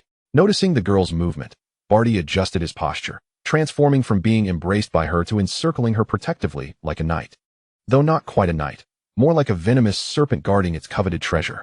Chapter 85. We meet again. When Aurora groggily awoke early in the morning, she found herself lying in her own small bed. The events of the previous day played in her mind. Surely, she had dozed off at some point. Who had carried her back? When Sia noticed Aurora was awake, he immediately hopped onto her hand, nibbling on a carrot as he exclaimed, "Yesterday, a boy named Barty brought you back. My goodness, you have no idea how tightly he held you, as if you were as precious as food." It seems she must have inadvertently fallen asleep in little Barty's embrace, leading him to carry her home. Having ventured into the forest the previous day, Aurora felt somewhat sticky, especially after having run barefoot on the grass. Thus, she decided to rise and freshen up. Upon removing her white dress, she suddenly noticed some red marks on her back. They appeared to be blood, whose blood had stained her. Surely not Rayla's, as the marks were on her back. Could it be that little Barty had been injured yesterday?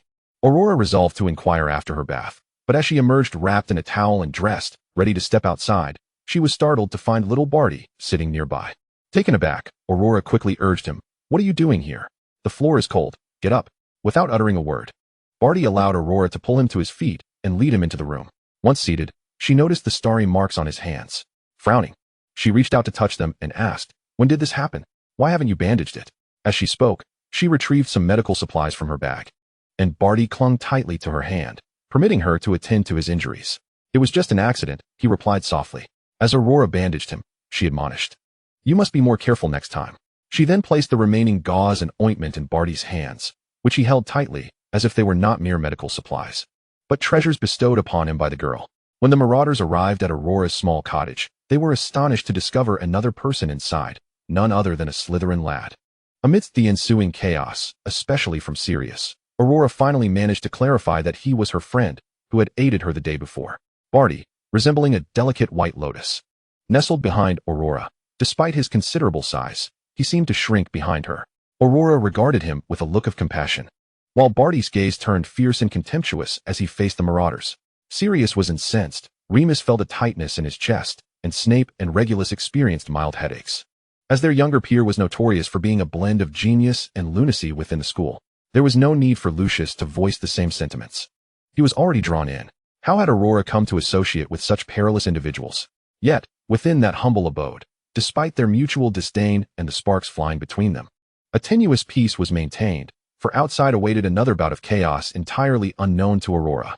After all, it was Lily who seamlessly occupied Aurora's side, leaving the two wizards from opposing houses to glare at each other, each gripping their wands, fearful that the next moment might see them trading blows. Lily, uninterested in their squabbles, viewed it as a mere display of peacock feathers, allowing them their spectacle, for at least this rationale was more palatable than outright prejudice. From that point onward, the skirmishes between the Marauders and Slytherins naturally included little Barty, whose cleverness made him a formidable ally. Each time he and Snape teamed up, they nearly rendered the odds insurmountable. However, Snape and Barty also found each other irksome. Two intelligent individuals could intuit the other's thoughts with just a glance, and for now, their cooperation was only a temporary alignment against Gryffindor. Aurora spent approximately a month within that small cottage, oblivious to the moment of her departure. She had penned letters to her friends in advance and left behind gifts, though Professor Dumbledore had instructed her not to go out. She longed to see if Tom and Ab were present, as well as Lucius and Narcissa. During that month, her world was confined to that quaint wooden cabin and the forbidden forest she occasionally ventured into at night. When fatigue began to weigh on her, she felt a premonition that her return was imminent. The sunflower necklace around her neck radiated an unusual warmth, and her eyelids felt increasingly heavy. After placing her letters on the table, she donned the attire she had worn upon her arrival and lay down, drifting into a deep slumber. The following morning, when the others joyfully approached the little cottage and knocked on the door, they received no response. In a flurry of anxiety, they opened the door only to discover the bed where the girl had been sleeping now lay empty. On the table rested several letters, each addressed to her dear friends, alongside gifts left for those she knew well. Among them was a beautiful lily pendant for Lily. In addition to the Marauders and the Slytherin trio, there were 4 other letters awaiting their recipients. A letter they never anticipated was addressed to Lucius, containing well wishes for his marriage to Narcissa, along with a serpent-shaped wand holder clasping a sunflower. In contrast, Narcissa received a pair of daffodil earrings, which, when illuminated by the sun's rays, radiated a dazzling brilliance. 2 additional letters were present, one addressed to Tom and the other to Ub. They were oblivious to Tom's identity, but the black children were well aware of who Ub was. The Ub mentioned in Aurora's letter was, by coincidence, the current ruler of the Malfoy family, Abraxas. The young wizards huddled together, bewildered by the contents before them. In that moment, they momentarily set aside their inter-house rivalries. The letters for Lucius and Narcissa were straightforward to deliver. Yet the question remained, to whom should the letters for Ub and Tom be entrusted? Although they appeared resolute, they were merely a group of third-year wizards. Unable to reach a consensus, after much deliberation, they ultimately decided to hand the 2 letters over to Dumbledore. After all, no matter how formidable they believed themselves to be, they could not escape the piercing gaze of the headmaster. Upon viewing the 2 letters, Dumbledore's eyes sparkled with understanding, and he smiled at them, saying, "Well done.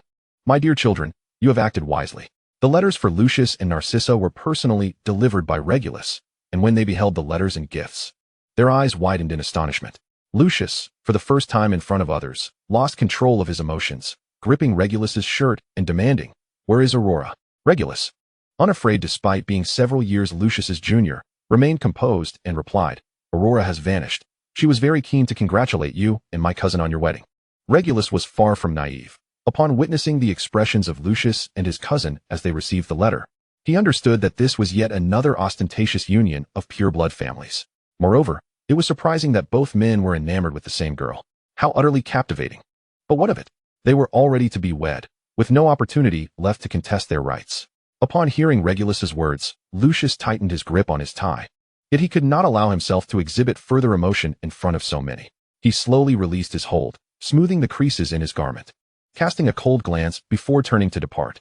Narcissa, clutching the letter, silently followed Lucius's lead after a brief glance at her cousin. A week later, Dumbledore finally delivered the letters to Tom and Abraxas. When they received the letters, they were eager to make their way to Hogwarts at once. However, Dumbledore, anticipating their haste, also provided each with a separate letter. "I presume you would find it unbearable to witness the destruction of the academy beloved by Aurora, would you not? After all, the young lady has expressed a desire for your well-being."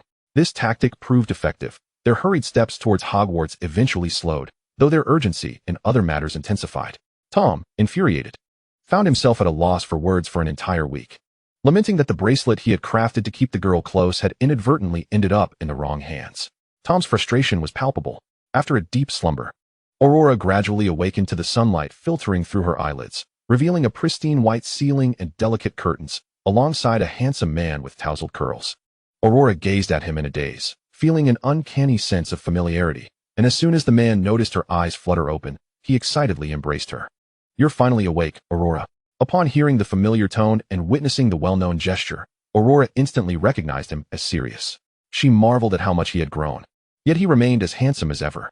With a smile, she patted his back, exclaiming, "Oh, we meet again."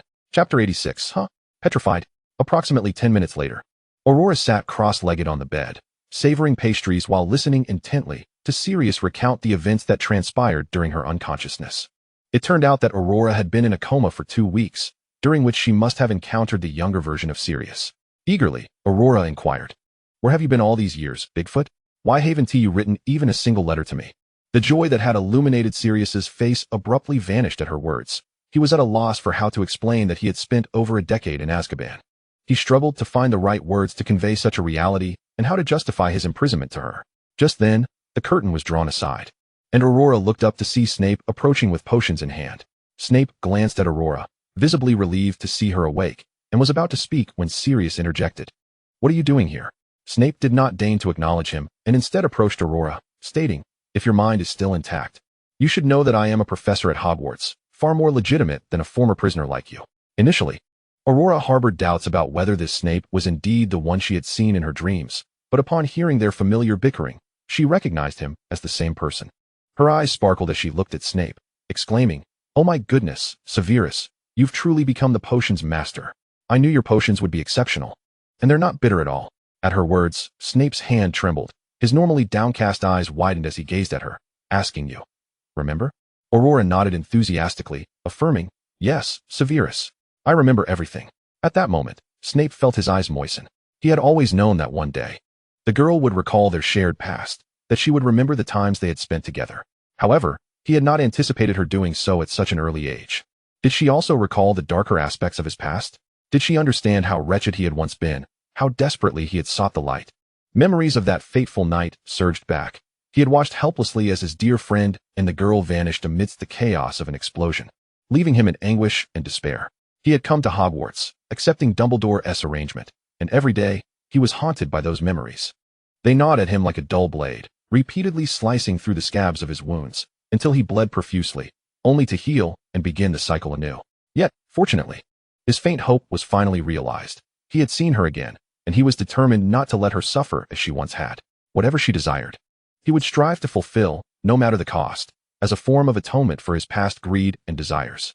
Throughout his protracted existence, he ultimately comprehended that what he yearned for was not the exalted status or noble pursuits, but rather the unreserved smile and profound trust he craved from within. Typically stoic, this time he could not suppress his emotions before her. After placing the potion on the table, he spoke to her, fighting back the bitterness in his throat.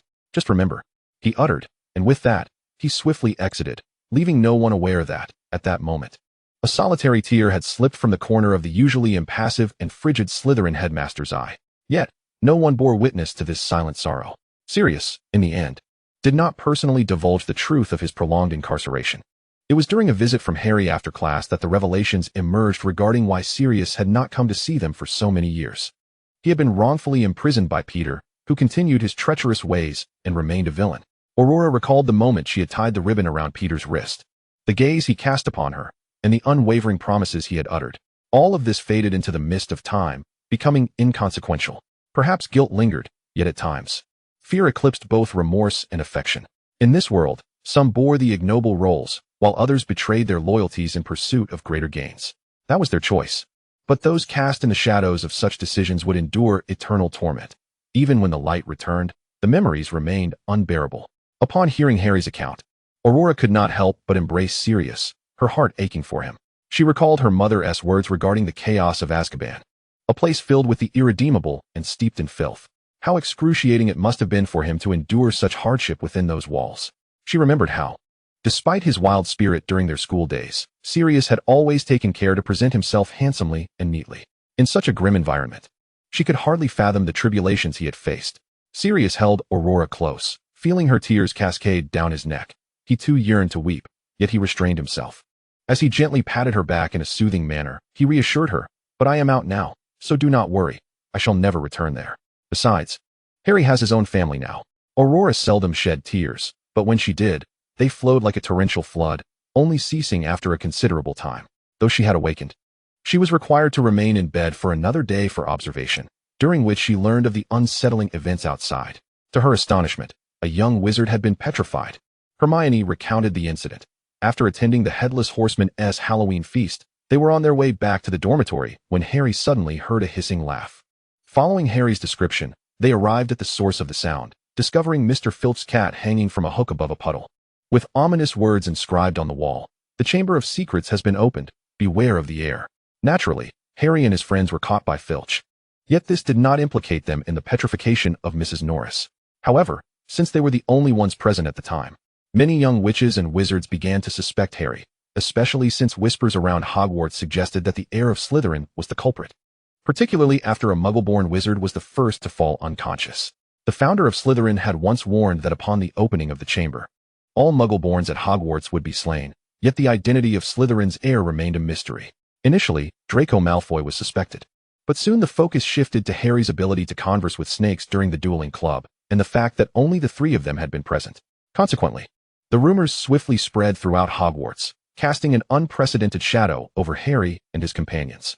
Aurora felt a wave of confusion wash over her. Petrification? Why would someone be petrified? With the troll having disturbed the first years, it seemed another perilous event had arisen for the second years. She recalled her mother's assertion that Hogwarts was the safest place in the world, now filled with doubt and bewilderment. Observing Harry, who appeared despondent, she longed to tell him that she too could understand the language of all creatures, that he was not so unique, but recalling her promise to her mother and Valen, she hesitated. Instead, she turned to Hermione and inquired, "So, do you suspect Draco to be the heir of Slytherin?" Hermione nodded, her expression heavy with concern. "Initially, we considered using Polyjuice Potion to test whether Draco is indeed the heir, but the ingredients are quite elusive, and Professor Snape guards them closely. Many of the necessary components are simply unattainable." Aurora glanced at Hermione and the distressed Ron and Harry, choosing not to reveal her past acquaintance with Snape. Instead, she confidently declared, "Leave it to me. I will see this through for you." "No, Aurora," Hermione protested. "You just woke up. It would be too easy to discover you. And we cannot risk you being confined again." Ron and Harry nodded in agreement. Aurora waved her hand dismissively and insisted, "Trust me, just as I trust that Harry is absolutely not the heir of Slytherin." Harry gazed at Aurora, who, sitting upright with unwavering conviction, radiated a bright light in her green eyes. Ever since Colin had been petrified, he had been subjected to whispers and pointed fingers, labeled as the heir of Slytherin, causing others to shy away from him, fearful of his unusual abilities. Yet Aurora believed in him, even though she had just awakened and knew nothing. Her faith in him remained unreserved. This filled him with joy.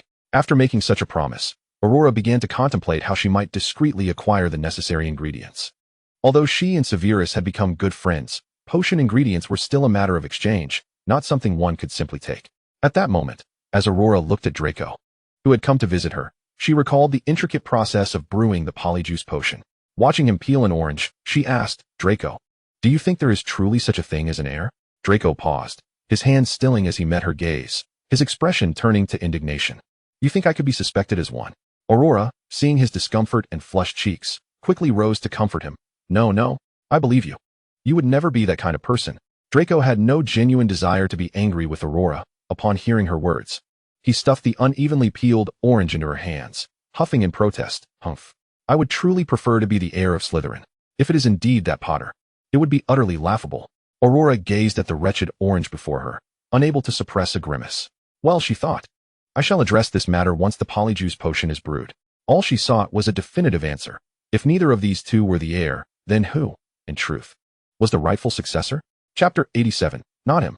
After spending an entire day in bed, Aurora officially returned to the campus, where all the Hufflepuff witches and wizards warmly welcomed her awakening.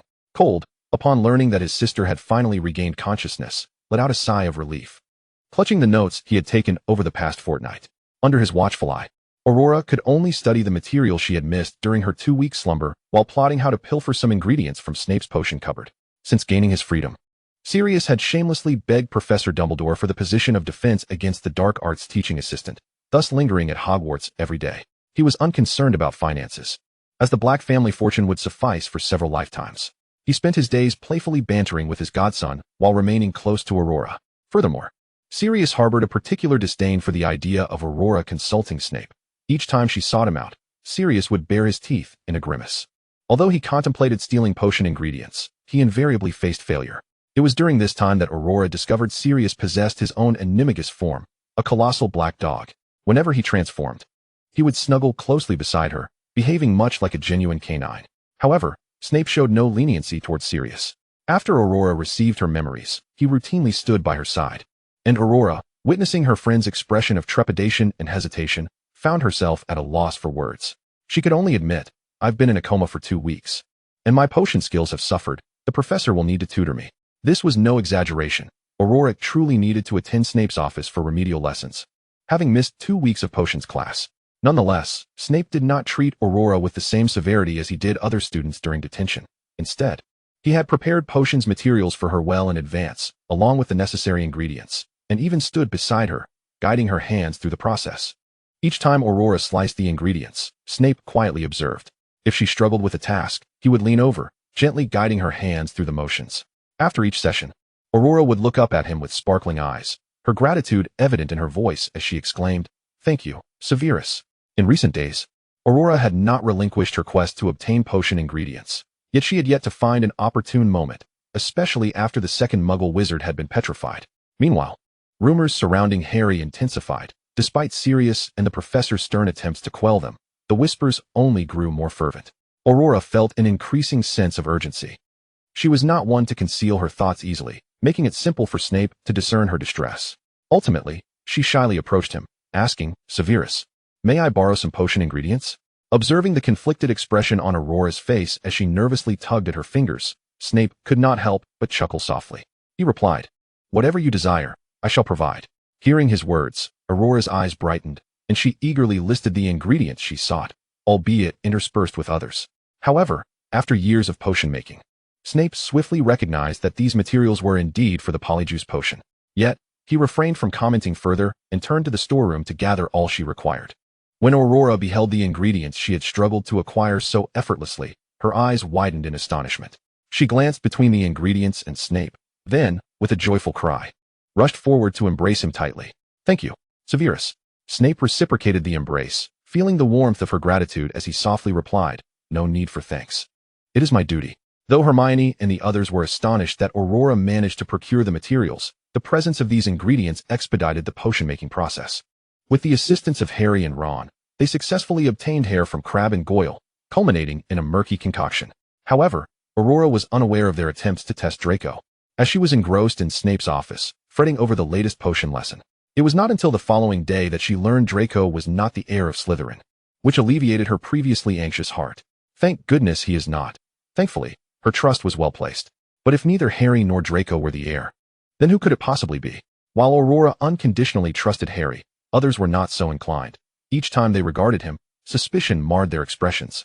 Except for Hermione. The Muggleborns dared not approach Harry, fearing they might be the next to be petrified. Some had even requested their professors to grant them leave home, unwilling to remain at Hogwarts any longer. Observing the distrustful gazes cast upon him, Harry felt a profound sense of despondency. Without Aurora, Hermione, and Ron, he would have been at a loss. Though Aurora's roommates initially harbored doubts about Harry, her presence tempered their reactions, preventing them from shunning him as others did. One day, Aurora sat in the common room, feeling morose as she stared into the flickering flames of the hearth. Suddenly, she felt the sofa beside her sink, and upon glancing over, she found Cedric gazing at her with concern. "What troubles you, Aurora? Is there something making you unhappy?" Meeting Cedric's worried gaze, Aurora sighed and recounted the recent events. "Many are saying that Harry is the heir of Slytherin and can speak the language of snakes, but he is clearly not that kind of person." Cedric gently stroked Aurora's hair and reassured her, "I too believe he is not that sort. After all, his parents were heroes. I trust he will prove to be an exemplary Gryffindor student." After a moment's pause, he added, "However, it would be wise to remain cautious, as such matters have created an atmosphere of unease." During this period, Aurora joined a small group, collaborating with Hermione and the others in the library to investigate the identity of the Slytherin heir. One day, as Aurora was preparing to return to her dormitory, her gaze suddenly flickered, and she spotted Ginny seated nearby, diligently writing in a familiar diary. Recently, Aurora, having just awakened and preoccupied with the tumultuous events that had transpired, had not paid much attention to Ginny. However, upon closer inspection, she realized that the once plump and cheerful little girl, who had started the school year with such vivacity, now appeared utterly drained, her spirit seemingly extinguished, and her complexion pallid. Aurora promptly sat beside Ginny and inquired, "What troubles you, Ginny? Your demeanor appears decidedly off. Has something occurred?" Startled by Aurora's question, Ginny immediately lifted her head, revealing a countenance even more alarming than Aurora had anticipated.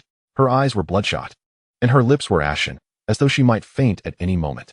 Aurora instinctively grasped Ginny's hand and urged, "You do not look well at all, Ginny. Let us visit the infirmary and allow Madame Pomfrey to determine the cause of your distress."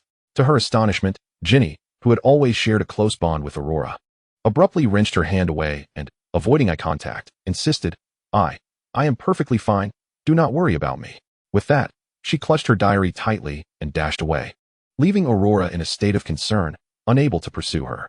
With a heavy heart, Aurora confided her worries about Ginny to Ron and the others. Ron, upon hearing of his sister's poor emotional state, was equally alarmed. "I've noticed Ginny has been ignoring me for quite some time. I'm baffled by her behavior. It's all my fault for being so preoccupied lately." Ultimately, it was Hermione who managed to calm Ron down and then sought out Ginny's roommate for further insight. Upon learning that Ginny had recently become obsessively engrossed in a mysterious black diary, Hermione discreetly borrowed it and ventured into Ginny's common room. As Harry examined the diary, he remained perplexed, unable to comprehend its significance. Yet, one fateful evening, he found himself inexplicably drawn into its depths. The following morning, as Harry recounted the harrowing events of the previous night, both Ron and Hermione listened in disbelief. Through their inquiries, they uncovered the chilling truth that a basilisk had indeed claimed the life of a wizard long ago, yet the identity of the victim remained a mystery. After all, the castle was inhabited by an array of peculiar ghosts, and unraveling each tale would take considerable time. Meanwhile, Sirius was not idle. He and the Weasley twins were diligently uncovering the secrets of Hogwarts, employing a map crafted by Sirius and his friends. Moreover, Sirius was aware of more hidden passages than the twins, which led to engaging discussions among them. Upon awakening, Aurora noticed the table beside her was strewn with a vibrant assortment of candies, a daily gift from the Weasley twins. After navigating through these events, Aurora felt an increasing clarity in her thoughts, her once muddled mind now gradually sharpening. Cold, too, could not help but commend Aurora, exclaiming, "You are becoming remarkably astute, Aurora." Indeed, Aurora had begun to absorb knowledge with greater speed, and her comprehension had reached new heights. One day, as Aurora exited the library, she spotted a girl clad in Slytherin robes beckoning her. "Hey, come here." The expression was not particularly inviting, so Aurora hesitated, standing her ground and responding. "May I inquire what you need?" The leading Slytherin girl, with impatience, retorted, "Come here, Draco Malfoy wishes to speak with you." The odd title took Aurora aback. Was it truly still customary to refer to someone as master? Although she pondered this internally, upon hearing that Draco sought her, she reluctantly followed. It became evident that while Aurora had made significant strides in her studies, she was still somewhat naive in matters of the heart. Following the girls down an increasingly secluded corridor, a sense of unease washed over her, prompting her to halt and demand, "Where exactly are you taking me?" Just as she turned to flee, the girl behind her seized her arm. Despite her considerable strength, Aurora managed to break free, sending the girl sprawling to the ground. She then sprinted in the opposite direction, her pursuers shouting something about Zabini, but she could not discern their words. Finally, breathless and cornered in a narrow passage, she held her breath as the group rushed past, their vitriol echoing behind them. When silence finally returned, Aurora exhaled in relief, only to then notice a puddle of water nearby. Remembering that there was always a pool of water when wizards were petrified, she cautiously approached it, only to glimpse a pair of golden, slitted eyes glaring down at her. "Oh no, this is bad." Meanwhile, in another part of the castle, Hannah and her friends were on their way to the library to find Aurora, but were met with disappointment upon discovering she was absent. Believing she must have returned to her dormitory, they hurried back only to find her missing there as well, igniting a sense of panic. They understood that Aurora had been particularly busy of late, yet at this hour, she should either be in the library or in her dorm. In a flurry of anxiety, they rushed to the Great Hall, only to find no sign of her there either. As they floundered in uncertainty, they were spotted by Cedric, who approached with a puzzled expression, asking, "What are you doing here?" "Isn't Aurora with you?" Hannah, in a state of distress, replied, "Aurora is missing, Cedric. We've searched everywhere and cannot find her." Cedric's demeanor shifted to one of alarm, and he, maintaining his composure, began to inquire about the locations they had already checked. He quickly instructed the three girls to report to Professor Sprout while he set off to search, enlisting the help of his three roommates. Upon hearing of the disappearance of the young Gryffindor, they swiftly leapt from their beds to join Cedric in the search. When Professor Sprout learned of Aurora's absence, she abandoned her herbology tasks, not bothering to change her clothes, and hurried out. Merlin's beard, what a tumultuous time this is. Let us hope it does not unfold like the last incident. Professor Sprout mused anxiously as she rushed along. Hannah and Cedric's flamboyant actions swiftly drew the attention of others, who soon learned that the Hufflepuff Aurora had mysteriously vanished not long ago. Upon hearing this news, Harry and his friends were thrown into a state of frantic disarray, immediately dragging Ron and Hermione into the search.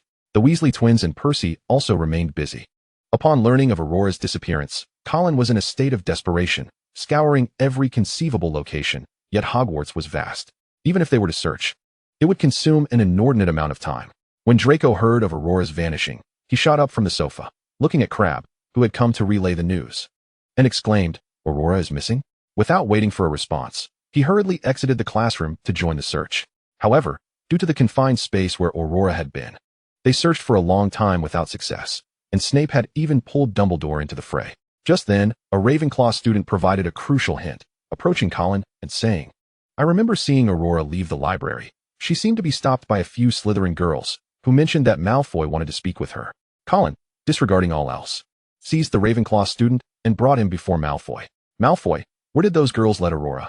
At this moment, Draco was exceedingly anxious. When he heard Colin's inquiry, he cast an impatient glance and retorted angrily, "Have you lost your mind? Why would I instruct girls to deceive Aurora? When have I ever deceived anyone?" At that moment, the quiet Ravenclaw student pointed at a few Slytherin girls lurking nearby, attempting to sneak away. "Ah, it was them. They led Aurora away using your name, Malfoy." Draco's temper flared upon hearing this. He swiftly approached the group of girls, who appeared petrified, and menacingly stated, "You dare use my name to trick Aurora?" The girls, wanting to flee, were swiftly subdued by Colin's binding spell, leaving them incapacitated on the ground. Colin approached them, towering over them, and declared, "You had better clarify the situation, or I cannot guarantee what punishment you will face from Professor Snape." The girls, already accustomed to hiding behind the power of others, trembled under the dual pressure from Draco and Colin, and reluctantly divulged the truth. She was flirting with Blaise. What business does a Hufflepuff have with Slytherin? Upon hearing the leading girl's words, Colin's fury ignited. He insisted they reveal where they had lured Aurora before petrifying them all and leaving them behind as he rushed to that location. Draco recognized the leader as the daughter of the Lawrences, who was fervently infatuated with Zabini, but she had gravely erred in targeting Aurora. Draco paid no heed to the four girls lying on the ground and hurriedly followed Colin. As he ran out, he encountered Blaise, who wore a matching expression of anxiety. Draco's ire surged upon seeing Blaise, and he coldly admonished, "Please keep your admirers in check, Zabini. If you can't even manage your suitors, stay away from Aurora. And using my name, no less." Blaise, not one to be foolish, quickly deciphered the underlying message in Draco's sarcastic tone. His admirer had lured Aurora to a secluded spot under Draco's name. Blaise felt a surge of anger but dismissed the petrified girls lying on the ground and followed Draco's lead. Typically concerned with appearances, he endured Draco's biting remarks in silence, as his sole focus was to ensure the girls' safety. The other suitors had never been of any consequence to him. As Colin sprinted toward the location, he fervently prayed that Aurora was not in the same state as those lying petrified. In his mind, he had invoked the names of Merlin, God, and even Buddha. He finally arrived at the narrow passage, searching intently until he found Aurora lying on the ground. Her eyes wide open, one hand frozen in a forward-reaching position. This was the worst possible outcome. Colin stepped forward and gently touched Aurora's body, which was rigid. In that moment, he felt as though all his strength had been sapped, collapsing beside her. How could this happen? She had been so vigilant, having just awakened, only to be petrified again. The anxiety he had barely managed to quell surged back into his throat. When Draco and Blaise saw Colin carrying the rigid Aurora out, they instantly understood the grim reality. Draco felt as though the world was spinning. How could she have been petrified again so soon after awakening? Wasn't it said that only Muggle wizards faced petrification? Yet Aurora was half-blood. Colin carried Aurora horizontally, casting a cold glance at the stunned Blaise before hastily making his way to the infirmary in silence. Once he regained his composure, Draco shoved Blaise against the wall, gripping his collar fiercely and warned, "I advise you to manage your admirers. If you want tea, I will." At that moment, the typically vengeful Blaise made no retort, merely remaining pinned against the wall by Draco's grip. He had many admirers, but since Aurora's arrival, he had ignored them all. He could not comprehend how it had come to this. A deep sense of regret welled within him. If it weren't for him, Aurora would not have been forced into that alley and subsequently petrified. When news of Aurora's petrification spread, the entirety of Hogwarts erupted in disbelief. They could scarcely accept the reality until they beheld Aurora's motionless form on the infirmary bed. Instantly, fervent discussions ensued. They had presumed that the heir of Slytherin would only target Muggleborns, never anticipating that even a mixed blood like Aurora would fall victim to petrification. In that moment, fear gripped the hearts of most at Hogwarts, aside from the purebloods, who feared they might be next. Many students wrote home, requesting to return due to the overwhelming shock of the incident. Amidst this turmoil, no one noticed the quiet disappearance of the four Slytherin witches. As Harry and his friends absorbed the news of Aurora's petrification, they felt as though the ground had shifted beneath them.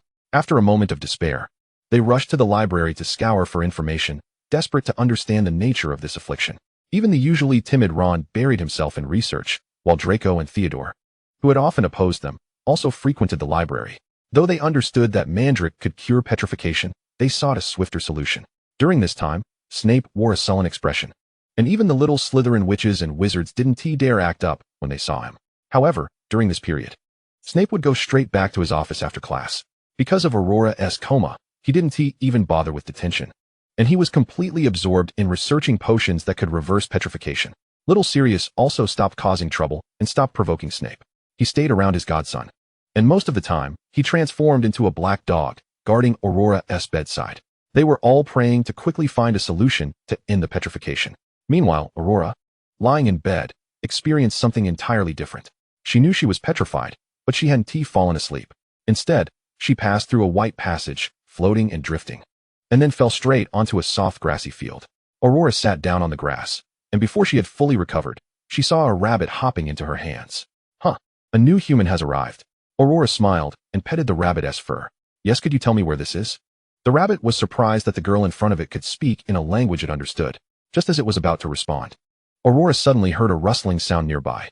She looked up and saw a boy wearing a Hufflepuff uniform observing her from a short distance. Aurora didn't expect to encounter a fellow Hufflepuff here, though he seemed to be a few years older than her. She happily waved at the boy and said, hello, senior. Chapter 89, Shared Interest. However, the boy did not step forward after Aurora waved. Instead, he took a few steps back and stood behind a tree. Aurora thought, so shy? Fortunately, her eyesight was good. From such a short distance, she could observe the boy hiding behind the tree. He had light brown curly hair, a thin face, small freckles, and an expression of shyness. She had never seen him at school before, and he looked as if he hadn't seen people in a long time. Aurora knew that suddenly appearing here would be quite a surprise to others. She placed her left hand in front of her mouth and raised her voice to the young wizard hiding behind the tree. Hello, senior. I'm also a second-year Hufflepuff. My name is Aurora Galra. I accidentally came here. May I ask where this is? Since the incident, Newt had rarely stayed at the school. Apart from attending classes, he often went to the Forbidden Forest. For him, animals were much easier to get along with than people. He would graduate from Hogwarts after this year. Now 16, he still had to stay at school for one more year. Few people wanted to play with him, and he wasn't keen on interacting with others. Just as he was going to his usual secret base in the forest, he suddenly saw a little girl appear in a clearing before him. He was startled. The girl had appeared out of nowhere. He looked around and saw no one else. He had not spoken to anyone for a long time, except Professor Dumbledore. He rarely interacted with others. He noticed that the girl was wearing the same house uniform as him, but he had never seen her before. In his eyes, this girl was possibly the most beautiful he had ever seen. If Hufflepuff had such a beautiful witch, he would have known. Her eyes were golden, like a phoenix's eyes. He wanted to approach and ask, but his personality made him take a few steps back after hearing her greet him.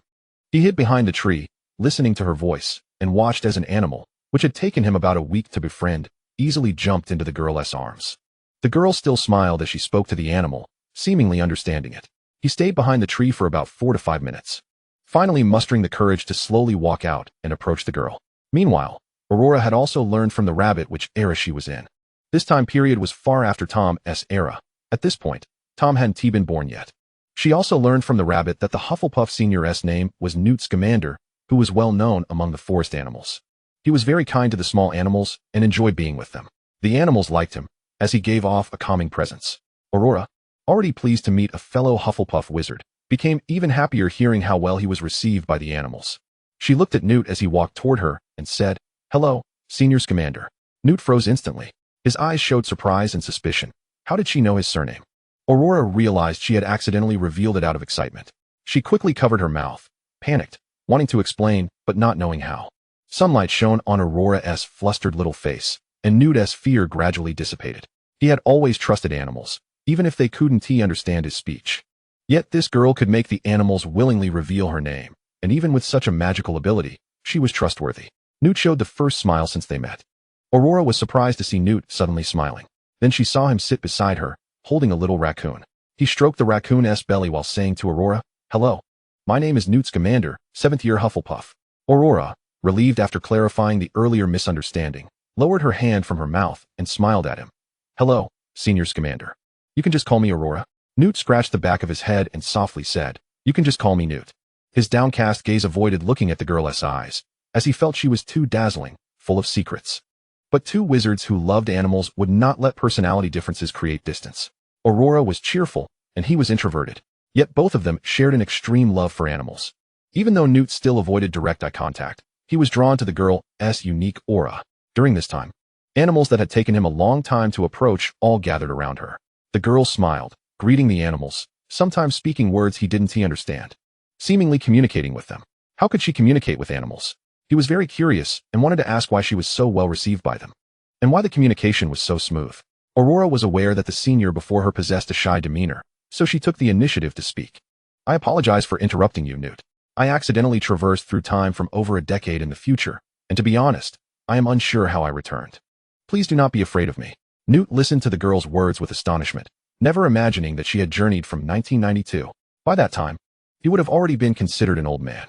Newt, though bewildered by her arrival, ultimately accepted her explanation, as it seemed evident that she had made such temporal leaps more than once or twice. He wondered if Professor Dumbledore was aware of this. It was the first time in his life that Newt mustered the courage to pose a question to a stranger whom he had just met. As they conversed, the two gradually became more familiar with one another, shedding the initial awkwardness. With a small creature serving as a bridge between them, they swiftly transformed into close friends.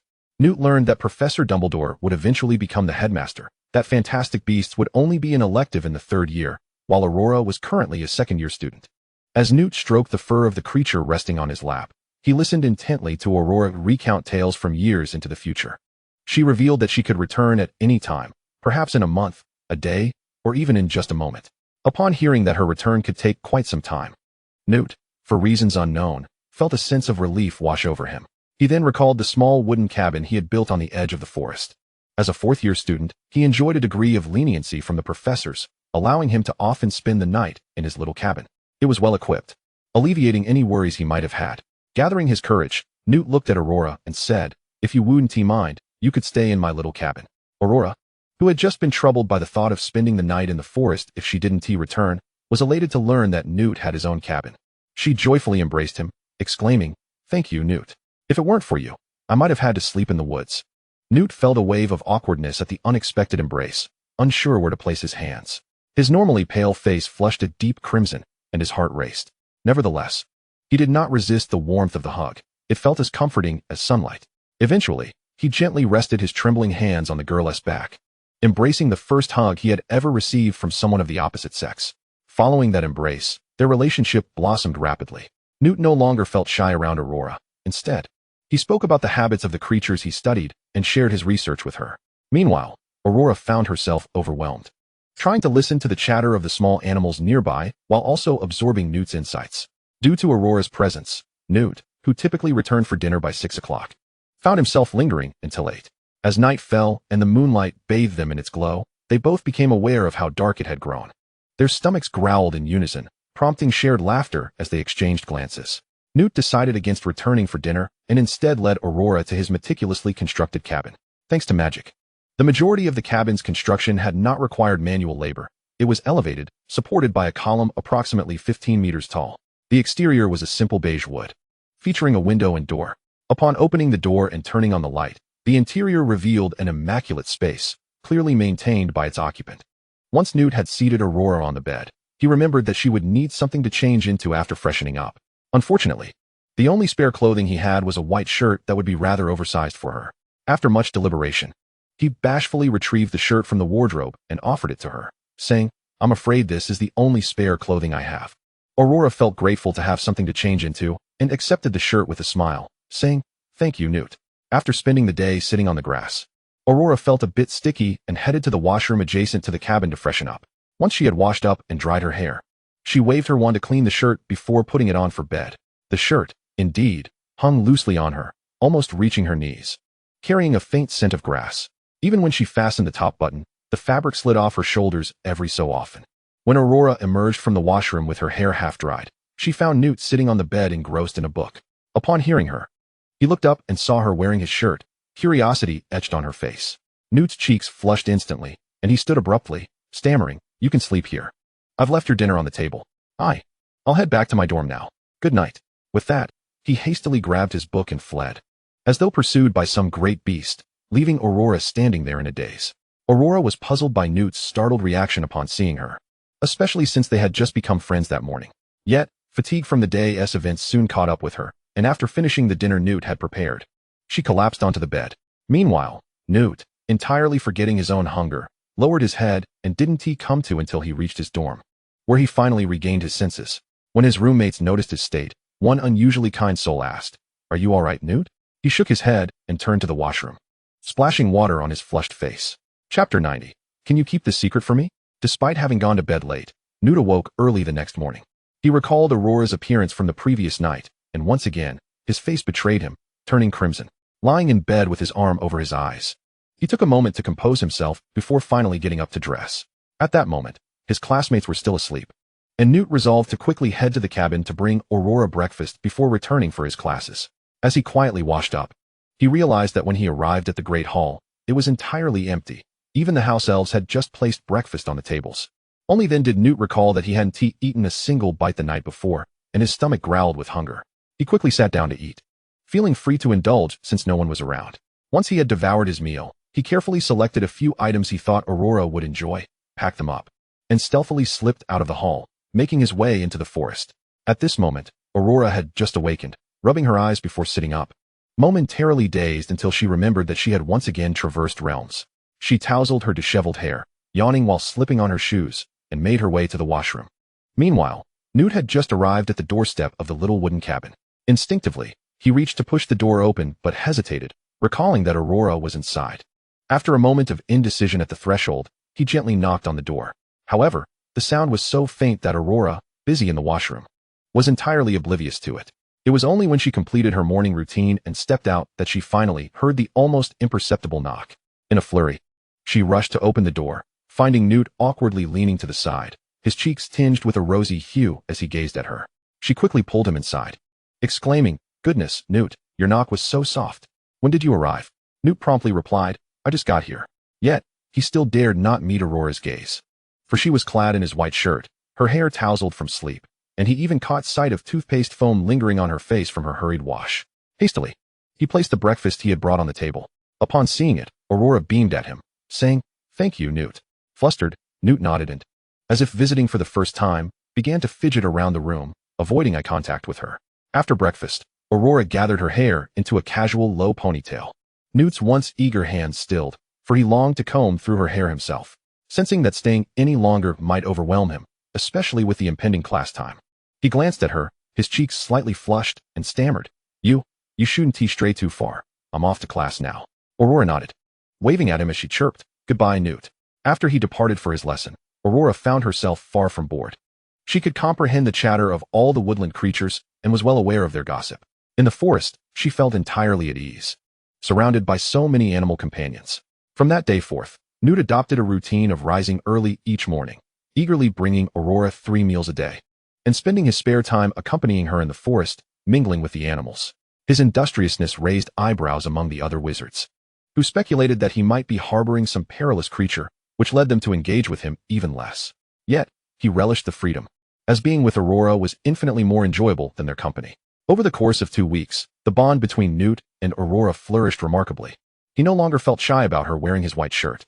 Naturally, he would find himself holding a comb while she ate breakfast, deftly tying her hair with a ribbon around his wrist, knowing her favorite foods, and even helping her with lessons. Aurora had not anticipated that, despite her journey through time, she would still need to study. Yet, she found solace in the thought that upon her return, she would not have to cram so exhaustively. Even though some content in the books might have changed over time, the essentials would likely remain consistent. In moments of leisure, Newt would join Aurora in the forest, surrounded by the animals, and it was during one such occasion that he finally mustered the courage to ask her a pressing question. "Aurora, how is it that you seem to converse with animals so effortlessly?" Aurora, who had been playfully teasing a unicorn, paused at Newt's inquiry. Had he not spoken up, she might have forgotten to conceal this secret. She felt so relaxed in his presence, as if at home, believing it was because they both shared a profound love for animals. Thus, she instinctively categorized Newt as one of her own, someone who belonged to her world. Noticing the conflict and hesitation flickering in Aurora's eyes, Newt quickly reassured her, "It's perfectly fine if you don't wish to share. I'm only surprised to meet someone who communicates with animals so seamlessly." Aurora observed the flustered Newt before recalling his earlier words from a few days prior. In that moment, he had been animated, stroking a gray rabbit while expressing his heartfelt aspirations to her. "Once I complete my studies, I wish to travel far and wide, to seek out the fantastical creatures depicted in books, to observe them, to understand their habits. I aspire to write a book dedicated to these marvelous beings, to protect them. That is my dream." She understood that Newt had no desire for a mundane office life. He yearned for the freedom to explore the world in search of extraordinary creatures, to witness and collect them. Aurora recognized that his passion for animals was no less than her own. She had promised her mother and Valen to keep this secret from others. Yet Newt exuded a sense of comfort that resonated deeply within her, a feeling Valen had described as belonging. Valen had once told her, One day, you will encounter a boy who shares your love for animals. Even if he cannot comprehend our speech, he will understand the nature of all creatures. When you meet such a person, perhaps you will feel ready to share your secret. Aurora had believed she might never find such a kindred spirit. Yet fate had brought her to Newt. He was precisely the person Valen had spoken of. Resolute, Aurora took Newt's hand, seated herself, and looked into his eyes, declaring, "Today, I will tell you why I can communicate with animals so effortlessly, but you must promise me that you will never disclose this secret." Upon hearing Aurora's willingness to share her secret, Newt visibly brightened, his excitement spilling forth as he stammered, "Okay, I won't say a word. I promise. I absolutely won't tell anyone. If you doubt me, we can even bind it with an unbreakable spell." He reached for her arm, eager to solidify their vow. Aurora, amused by Newt's urgency, stifled a laugh and gently halted his motion. "I trust you. By the time that day comes, you'll be an old man, and no one will recall a girl named Aurora, thus ensuring your silence." At that moment, Aurora grasped Newt's hand tightly, looking deeply into his eyes as she spoke each word with intent. "I believe in you." As she gazed into Newt's golden brown eyes, filled with unwavering trust, he was reminded once more of the heart-stopping moment when he first laid eyes on her. With each beat, his heart felt ensnared, akin to the fiery embrace of a phoenix, leaving a lingering warmth upon his soul. Aurora held Newt's hand, inhaling deeply, and with clarity, she articulated, "I can understand the voices of all animals, including the fantastical ones." As Newt heard Aurora utter those words, he was rendered speechless, gazing at her in disbelief. He had initially presumed that the girl's remarkable rapport with animals stemmed from some innate charm or enchantment. Never did he imagine that there existed a person capable of understanding animal speech. Observing Newt's silence, Aurora grew anxious, assuming he doubted her abilities, and exclaimed, "Do you not believe me? I truly can." With that, she beckoned to a nearby small snake, exclaiming, "Come here, Malare." This gentle, non-venomous creature, which Aurora had named, slithered gracefully up her arm and settled upon her shoulder. Aurora gently squeezed Malare's body and turned to Newt, saying, "See? I told you, I can understand animals." As realization dawned upon him, Newt was engulfed in euphoria. He had encountered immense challenges in communicating with animals. Yet now Merlin had bestowed upon him a companion who could bridge that gap. It suddenly made sense why Aurora had known his name, Scamander, the moment they met, and why she occasionally glanced at him with a peculiar smile while conversing with small creatures. Those little animals had undoubtedly shared their tales with her. Nevertheless, none of that mattered. Nothing was more significant than the fact that Aurora could comprehend animal language. This was an astonishingly delightful surprise, with her by his side. Whenever he faced a language barrier with animals, Aurora would be there to assist him. He felt that the day he completed his book was drawing near.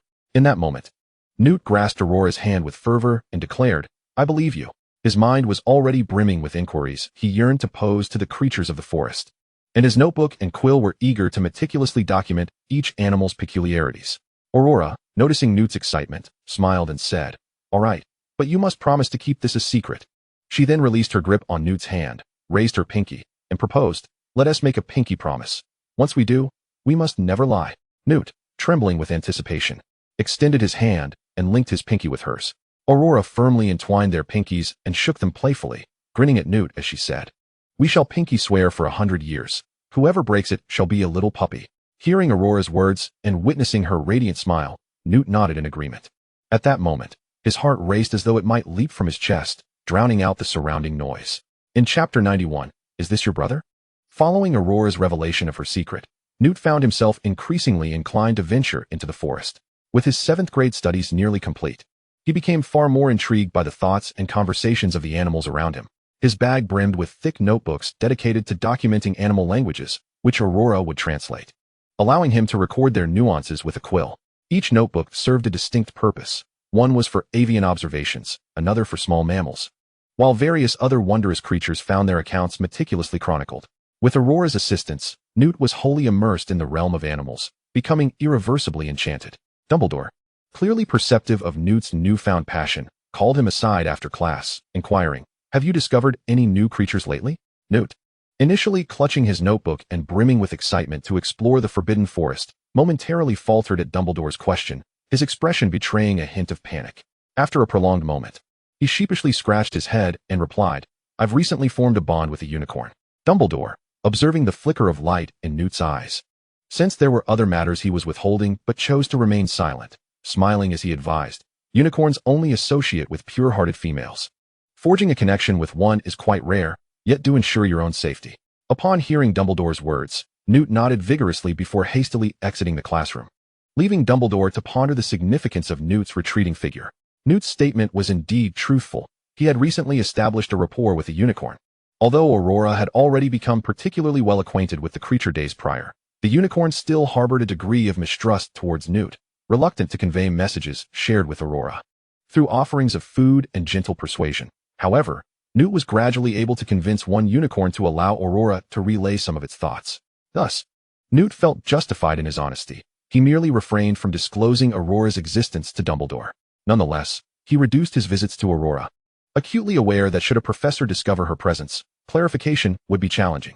The unauthorized creation of a time-turner was a grave offense. And while he trusted Aurora would not act without cause, the potential repercussions from the Ministry of Magic were daunting.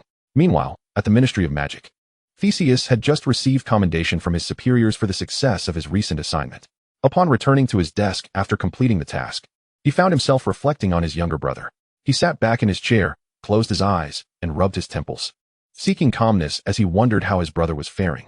This brother, 3 years his junior, held an extraordinary fascination for magical creatures and would occasionally pen him letters detailing his adventures at Hogwarts. However, upon realizing that nearly 3 weeks had elapsed without correspondence, Theseus grew concerned about what mischief his brother might be up to, fearing he could be expelled from school.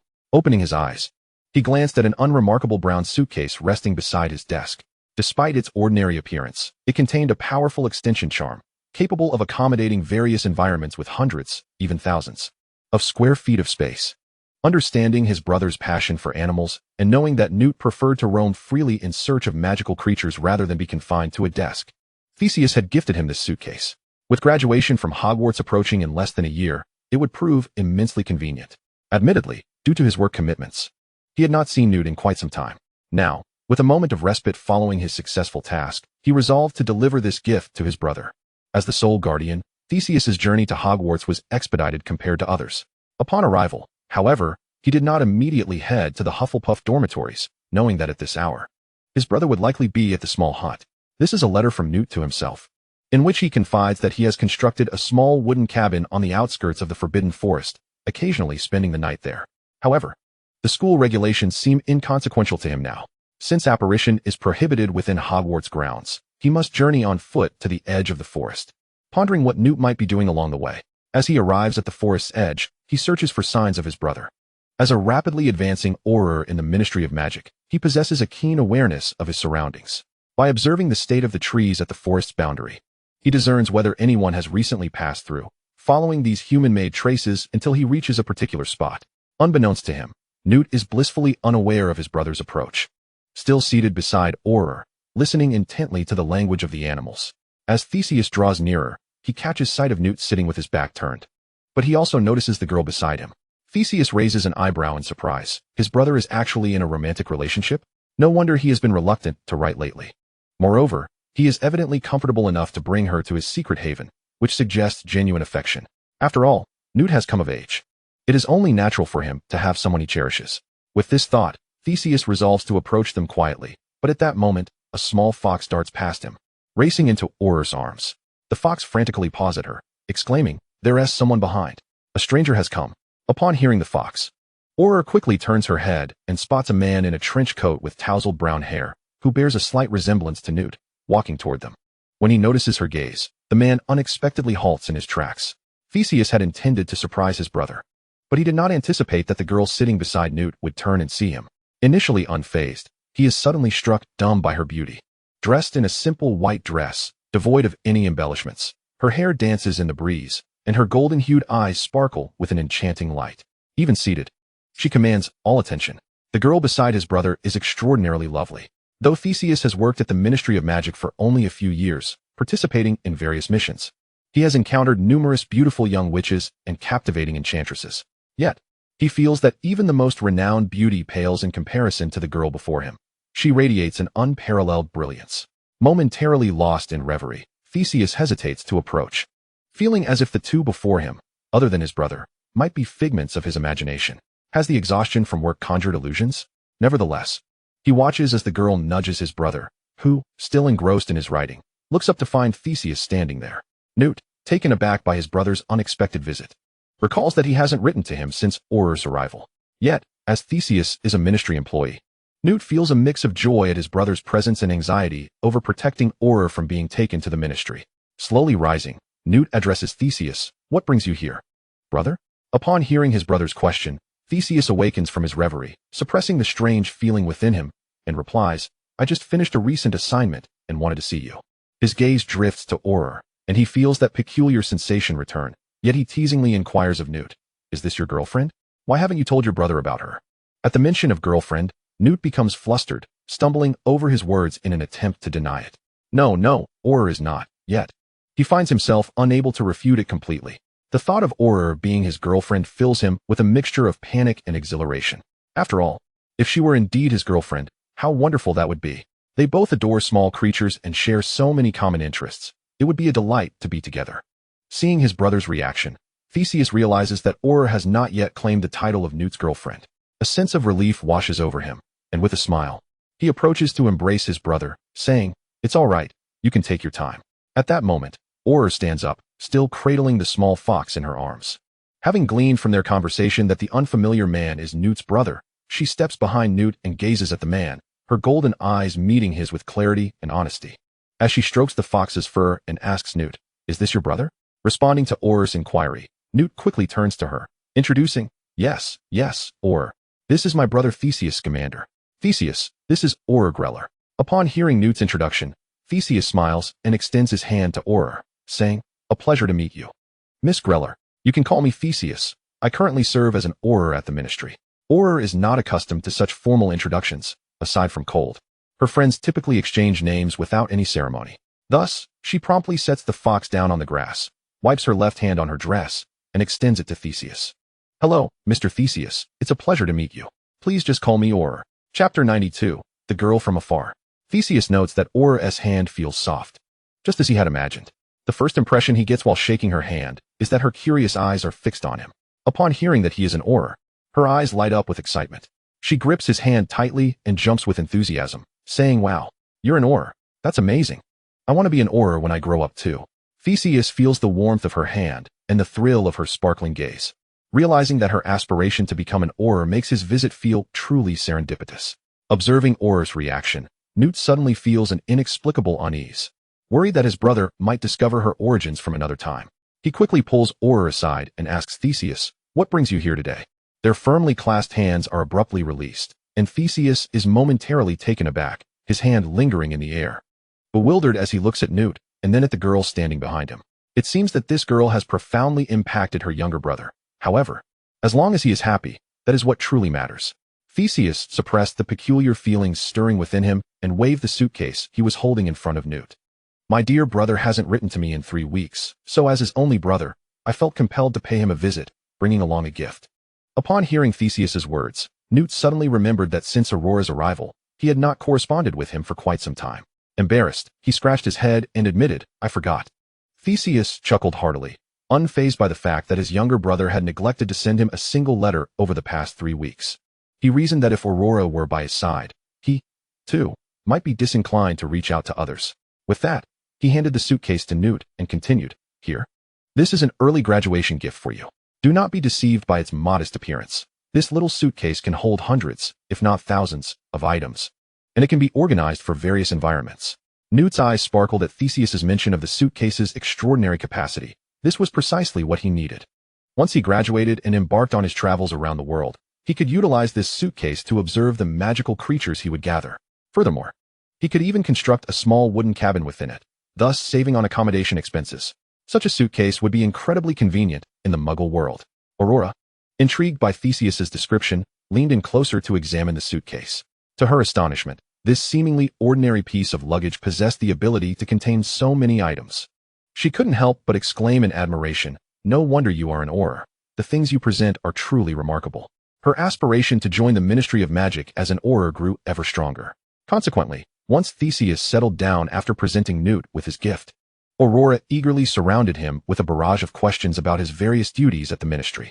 Theseus, aware of the girl's fervent desire to become an Aurora, patiently addressed her inquiries, inadvertently leaving Newt feeling somewhat sidelined, torn between speaking up and remaining silent. Newt found himself wishing that his brother's visit had come at a more opportune moment. Nevertheless, he recognized that his brother's position was the very one Aurora yearned for. Having previously overheard her express her ambition to excel as an Auror, although discomfort gnawed at him, he refrained from voicing his feelings, understanding that this was her dream. And gaining insight into it was beneficial. Just as his dream was to pen a book on magical creatures, he ventured forth to discover every possible wondrous beast. Theseus marveled at how he had never encountered a girl as boldly passionate as Aurora, who embraced her likes and dislikes with such clarity. Her expressions of joy and sorrow revealed a nurturing upbringing in a loving family. As the sun began to set, Aurora finally concluded her inquiries, and Theseus was astonished to observe how the small creatures gravitated towards the girl, willingly drawing near. It was no wonder Newt held this girl in such high regard. Her affinity for animals mirrored his own, making her irresistible to him. Sensing that the moment had arrived, he turned to Aurora and said, "You mentioned transforming the flowers in the forest into a bouquet. May I have the honor of seeing it now that we are indoors?" Aurora nodded enthusiastically and replied, "Of course. Wait here while I fetch it." With that, she sprang to her feet, lifting her skirt as she hurried into the small house, leaving the two brothers in a silent meadow. Eventually, it was Theseus who broke the silence, glancing at his brother, who was avoiding eye contact. "That girl, where exactly did she come from?" Upon hearing his brother's question, Newt flinched, still unable to meet his gaze. He lowered his head, scribbling nervously in his notebook. Yet the trembling of his quill betrayed his inner turmoil. How could Theseus not discern the truth? He had never encountered a girl quite like her, and she seemed to have appeared rather suddenly. He suspected that his brother would not have allowed someone with such shared interests to remain unknown to him for so long, especially one from the same house.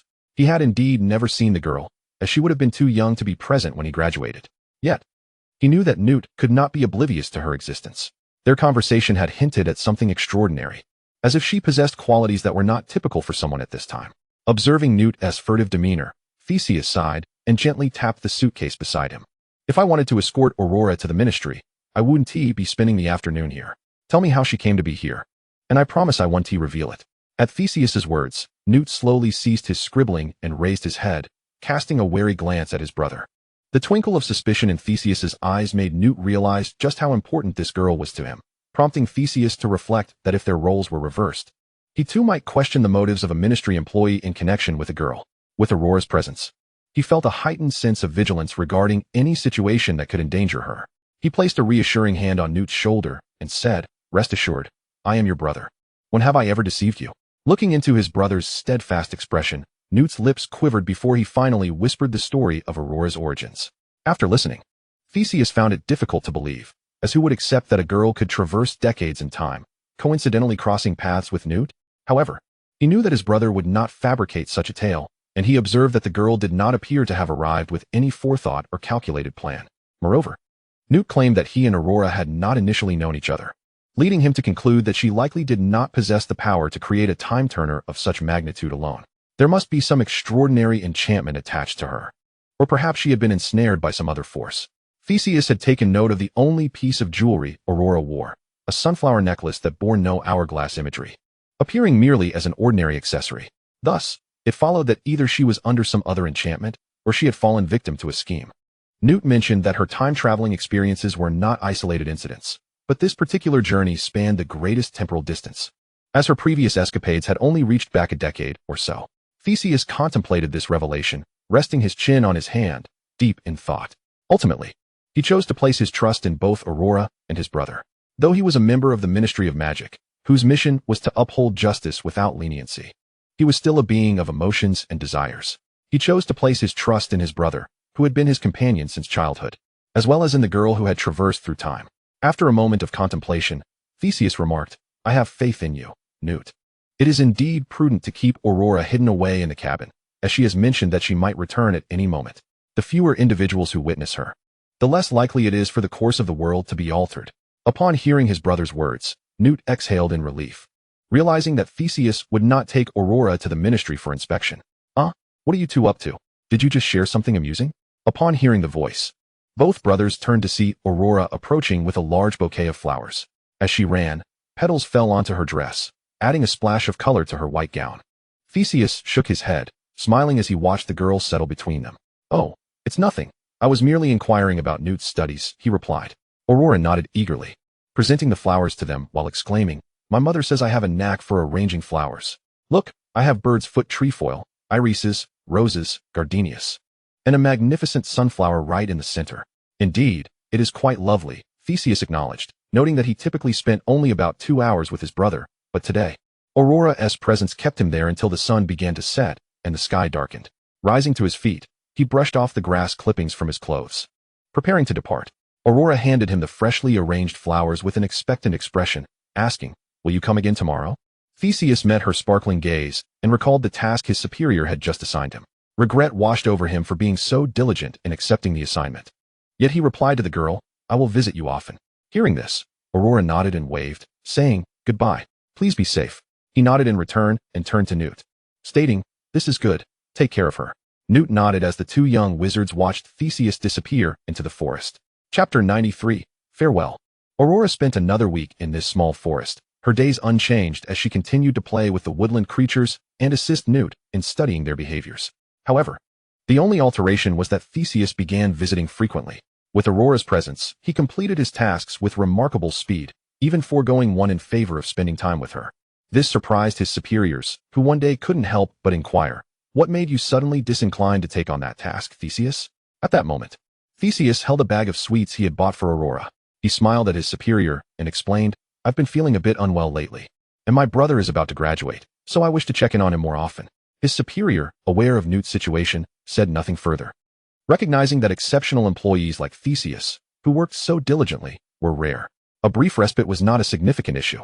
Since Theseus's arrival, Aurora had the opportunity to experience culinary delights beyond Hogwarts, as well as hear tales of Theseus's encounters while on his missions, filled with various adventures, colleagues, and the enchanting landscapes outside, which were a stark contrast to the London of decades hence.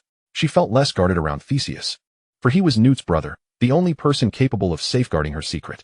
She believed him to be an excellent individual, and as an Auror, she thought that such a person must be extraordinarily capable. Theseus perceived that ever since he began seeing Aurora daily, his life seemed to be imbued with newfound hope. Years ago, as a novice, he had approached his work with fervor, tackling every task and embracing the accompanying risks. However, as the nature of his missions evolved, so too did the dangers, and since becoming an Auror, the carefree days spent joking with friends at Hogwarts had become a distant memory.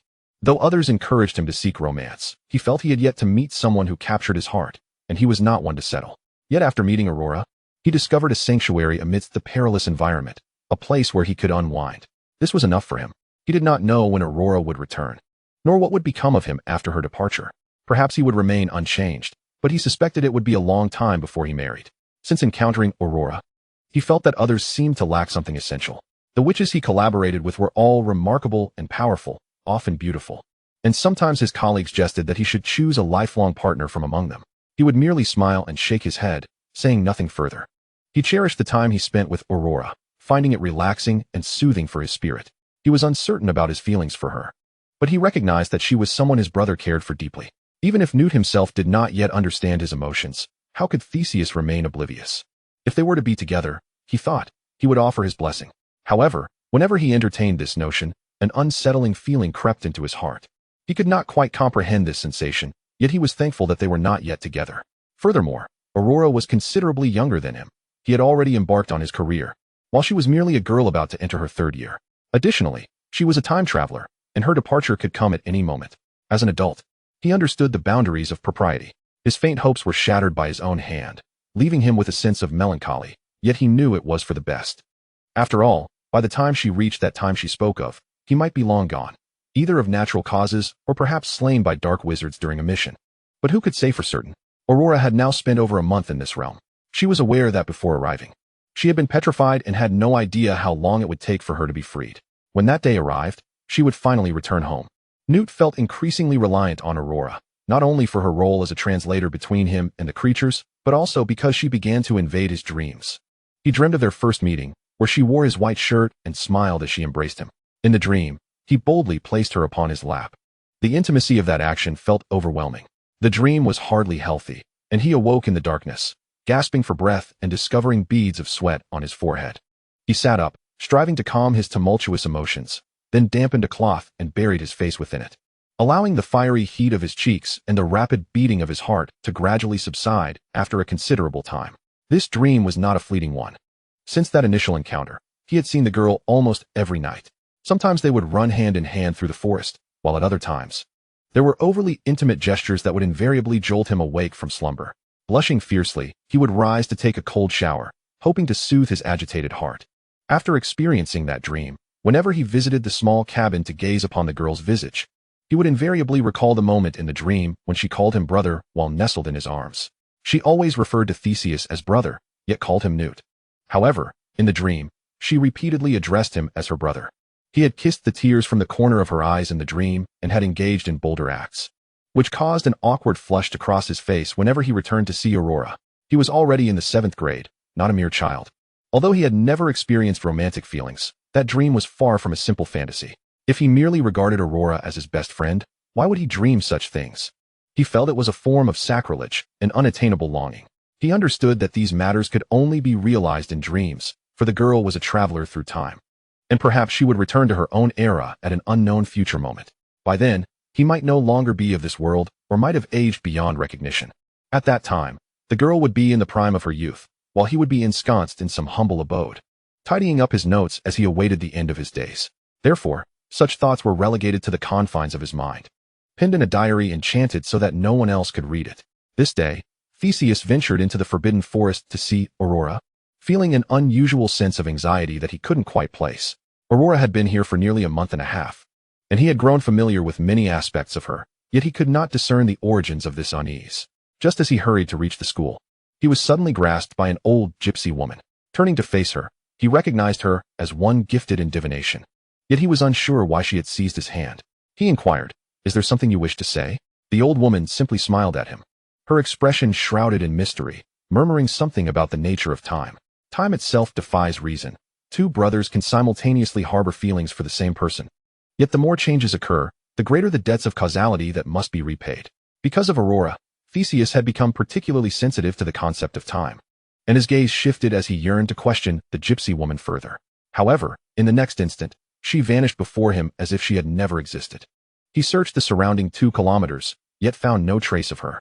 Thus, when he arrived to see Aurora that day, he was enveloped in a profound sense of worry. Perhaps sensing the connection between the 2 brothers, Newt felt particularly strange that day. His heart raced more violently than before, as if foreboding some impending misfortune. Yet Aurora exhibited no signs of change. Everything seemed as it should be, coinciding with the time for her brother's visit, yet he remained restless. Aurora, too, felt a sense of detachment from the world. It appeared that the mandrake root was maturing, signaling her impending awakening. She sensed it was time for her to depart, yet wished to leave them with a token of her appreciation. When Newt and Theseus arrived, Aurora beamed at them and said, "Having spent so much time with you, I haven't given you a gift. Today, I shall present you with something special." With that, she opened both hands to reveal her offerings. In her left hand was a jade chelan, palm-sized and perfect for hanging from a waist or a backpack, intended for Newt, who had a fondness for the mythical creature of China. This chelan had been gifted to her by a shopkeeper during a visit to Chinatown with a friend. The shopkeeper had wished to adopt her as a goddaughter, but she had declined, and in response, he had bestowed upon her the jade chelan. In her right hand was a thunderbird talisman, symbolizing safety amidst all endeavors, which she hoped would bring Theseus peace during his tasks. After placing these gifts in the brothers' hands, she felt her body begin to grow transparent. It seemed her time to return had come. The brothers sensed Aurora's form becoming ethereal, the sunlight now able to penetrate her figure, signaling that she was about to return to her rightful world. They had never realized how swiftly time could pass. Although only a month had elapsed, it felt as though merely 2 days had gone by. The happiness of that month was poised to dissipate, and how could they not feel sorrow? Aurora gazed at the brothers, who appeared on the verge of tears, and smiled reassuringly, saying, "We will surely meet again. By then, I shall see the book written by Newt, and if I truly become an Auror, I will hang your portrait in my office, Theseus." As she held their hands, her form gradually faded, and when the sunlight fully enveloped her, Aurora vanished. The brothers sat silently on the grass, clutching the gifts she had bestowed, not uttering a word, resigned to the relentless passage of time. The traveler of chaotic timelines left behind the hearts of characters bound by a world of order. Chapter 94, Awakening. As Aurora vanished from the Scamander brothers' presence, she felt herself entering a white corridor, this time ascending rather than descending. Aurora knew the mandrake root must have matured, indicating her return was imminent. Indeed, as she felt her body moving and gradually opened her eyes, she was greeted by a circle of anxious faces surrounding her. Upon witnessing Aurora awaken, the tension in their eyes evaporated, replaced by joy and exuberance. Their excitement was palpable, yet they dared not disturb her with loud exclamations. Covering their mouths in a bid to contain their elation, they clutched their friends' hands tightly, seeking solace in one another, and in that moment, the long-standing rivalry between Slytherin and Gryffindor seemed to dissolve. Aurora, observing the anxious expressions of her friends from different houses, couldn't help but chuckle. Wiping away the tears that had trickled down her cheeks, and smiling at them, she said, "I'm awake." After Aurora finished her sentence, the previously quiet little wizards erupted into jubilant cheers, as if ignited like firecrackers. They joyfully gathered around Aurora's bedside, exclaiming with delight that the girl had finally awakened from her 3-week-long coma. At that moment, the once tranquil infirmary resembled a festive celebration, yet Madame Pomfrey, unusually, did not send them away. Instead, she stood by with a smile, watching the little wizards rejoice. Her closest friends were nearly all present: Cold, Hannah, Cedric, Ron, Hermione, Draco, Theodore, along with Sirius and Severus. Hannah and the others embraced each other in joy, while the more mature little wizards assisted Aurora in sitting up and offered her some water. After observing Aurora's gradual recovery, the little wizards had countless words they wished to share with her, but the sheer number of them rendered their voices a cacophony that Aurora could scarcely comprehend. Ultimately, it was Madame Pomfrey who had to usher them out, for although Aurora had awakened, she still needed to remain in the hospital for a day of observation. Hence, only 1 to 3 visitors were permitted at a time, and they required consent to obtain the coveted visiting number. Sirius was no exception, while Professor Snape, leveraging his calm demeanor and his expertise in potion making, secured the first visiting privilege. Snape gazed at Aurora, who smiled at him, her lips moving, and he longed to inquire where she had ventured during her 3-week slumber, to whom she had spoken, and what sights she had beheld. However, he understood that Aurora would not divulge such details. Thus, he merely sat beside her, quietly observing the girl. Though he was not one for words, there remained much he wished to convey to her, even after her 3-week absence. She had encountered many rare herbs in the Forbidden Forest, brought to her by little creatures, and upon receiving them, she thought of Severus, who sought to collect such herbs. Having previously borrowed ingredients for the polyjuice potion from him, she decided to gift them all to him. Therefore, before departing, Snape left with a large bundle of herbs that circulated only in Nocturne Alley. He would not question Aurora about the source of these materials. He merely recognized that she had ventured to a wondrous place. He understood her innate affinity for animals, as these herbs could only be found deep within the forest. Cold was the second to visit, seizing Aurora's hand to express how much he had missed her over the past 3 weeks, sharing what he had been up to, and also delivering good news. Due to Aurora's prolonged petrification this term, she would be exempt from the final exams. However, she would need to catch up on the second-year material during the holidays. Hearing that she would not have to take exams made Aurora's eyes nearly squint with delight, but her smile vanished upon learning of the upcoming holiday tutoring sessions. Due to the limited visiting time, despite Cold's desire to share more with Aurora, he reluctantly departed when time ran out. Next came Aurora's roommates, who, with tearful eyes, grasped her hands and implored, "Next time you fall unconscious, could you at least give us a heads up? Don't do this again. Do you have any idea how worried we were?" Aurora tightly embraced her 3 dear friends, her own eyes brimming with tears as she replied, "I won't. I won't. Next time, I promise I won't do this again." Cedric, ever gentle, carefully tidied her surroundings while peeling fruit and recounting the events of the past few days. Aurora was the last to be petrified. Professor Lockhart, for reasons unknown, had become dazed, and they learned that all his writings had been plagiarized from others. Aurora was astonished to hear this news. She had initially thought Professor Lockhart simply struggled with teaching, but was shocked to discover his books were mere copies. That is terrible, she thought. Theodore approached, holding a bouquet of dew-kissed sunflowers, arranging them as he spoke. "If you feel any discomfort, please don't hesitate to tell me." Aurora, noticing the fresh sunflowers in the vase beside her, realized they were replaced daily by Theodore. She tugged at Theodore's sleeve, looking up at him with a beaming smile. "Thank you, Theo." Theodore, feeling her grip on his sleeve, swallowed hard, and in the next moment, he grasped her hand tightly, saying, "No need to thank me." However, Blaze's demeanor puzzled Aurora, as his gaze held not only joy but also a hint of guilt. She looked at him, her brow furrowed in confusion. "What's wrong, Blaze? Why are you so quiet?" Understanding that she remained unaware of the circumstances, Blaze, despite his nervousness, mustered the courage to confess, "Those girls that day. It was because of me. I'm sorry, Aurora." Upon hearing this, Aurora's understanding dawned. No wonder those girls had pursued her. It was because of Blaze. After he spoke, he quickly added, "But don't worry. Those girls won't act that way again. I've already taught them a lesson. Please, don't stop being my friend. The last part was a struggle for him to voice, as he realized that it was his actions that had led to Aurora's petrification. For the first time in his life, he felt a wave of anxiety. It was a sensation he had not experienced in years, a mix of fear and dread. He feared that Aurora might reject him and that all his previous efforts would be in vain. The ever-articulate Zabini, who usually charmed everyone, found himself at a loss for words in her presence. Aurora, observing the visibly anxious Blaise, fell silent for a moment before smiling gently, placing her hand on his knee. And meeting his gaze, I believe this wasn't your intention, Blaise.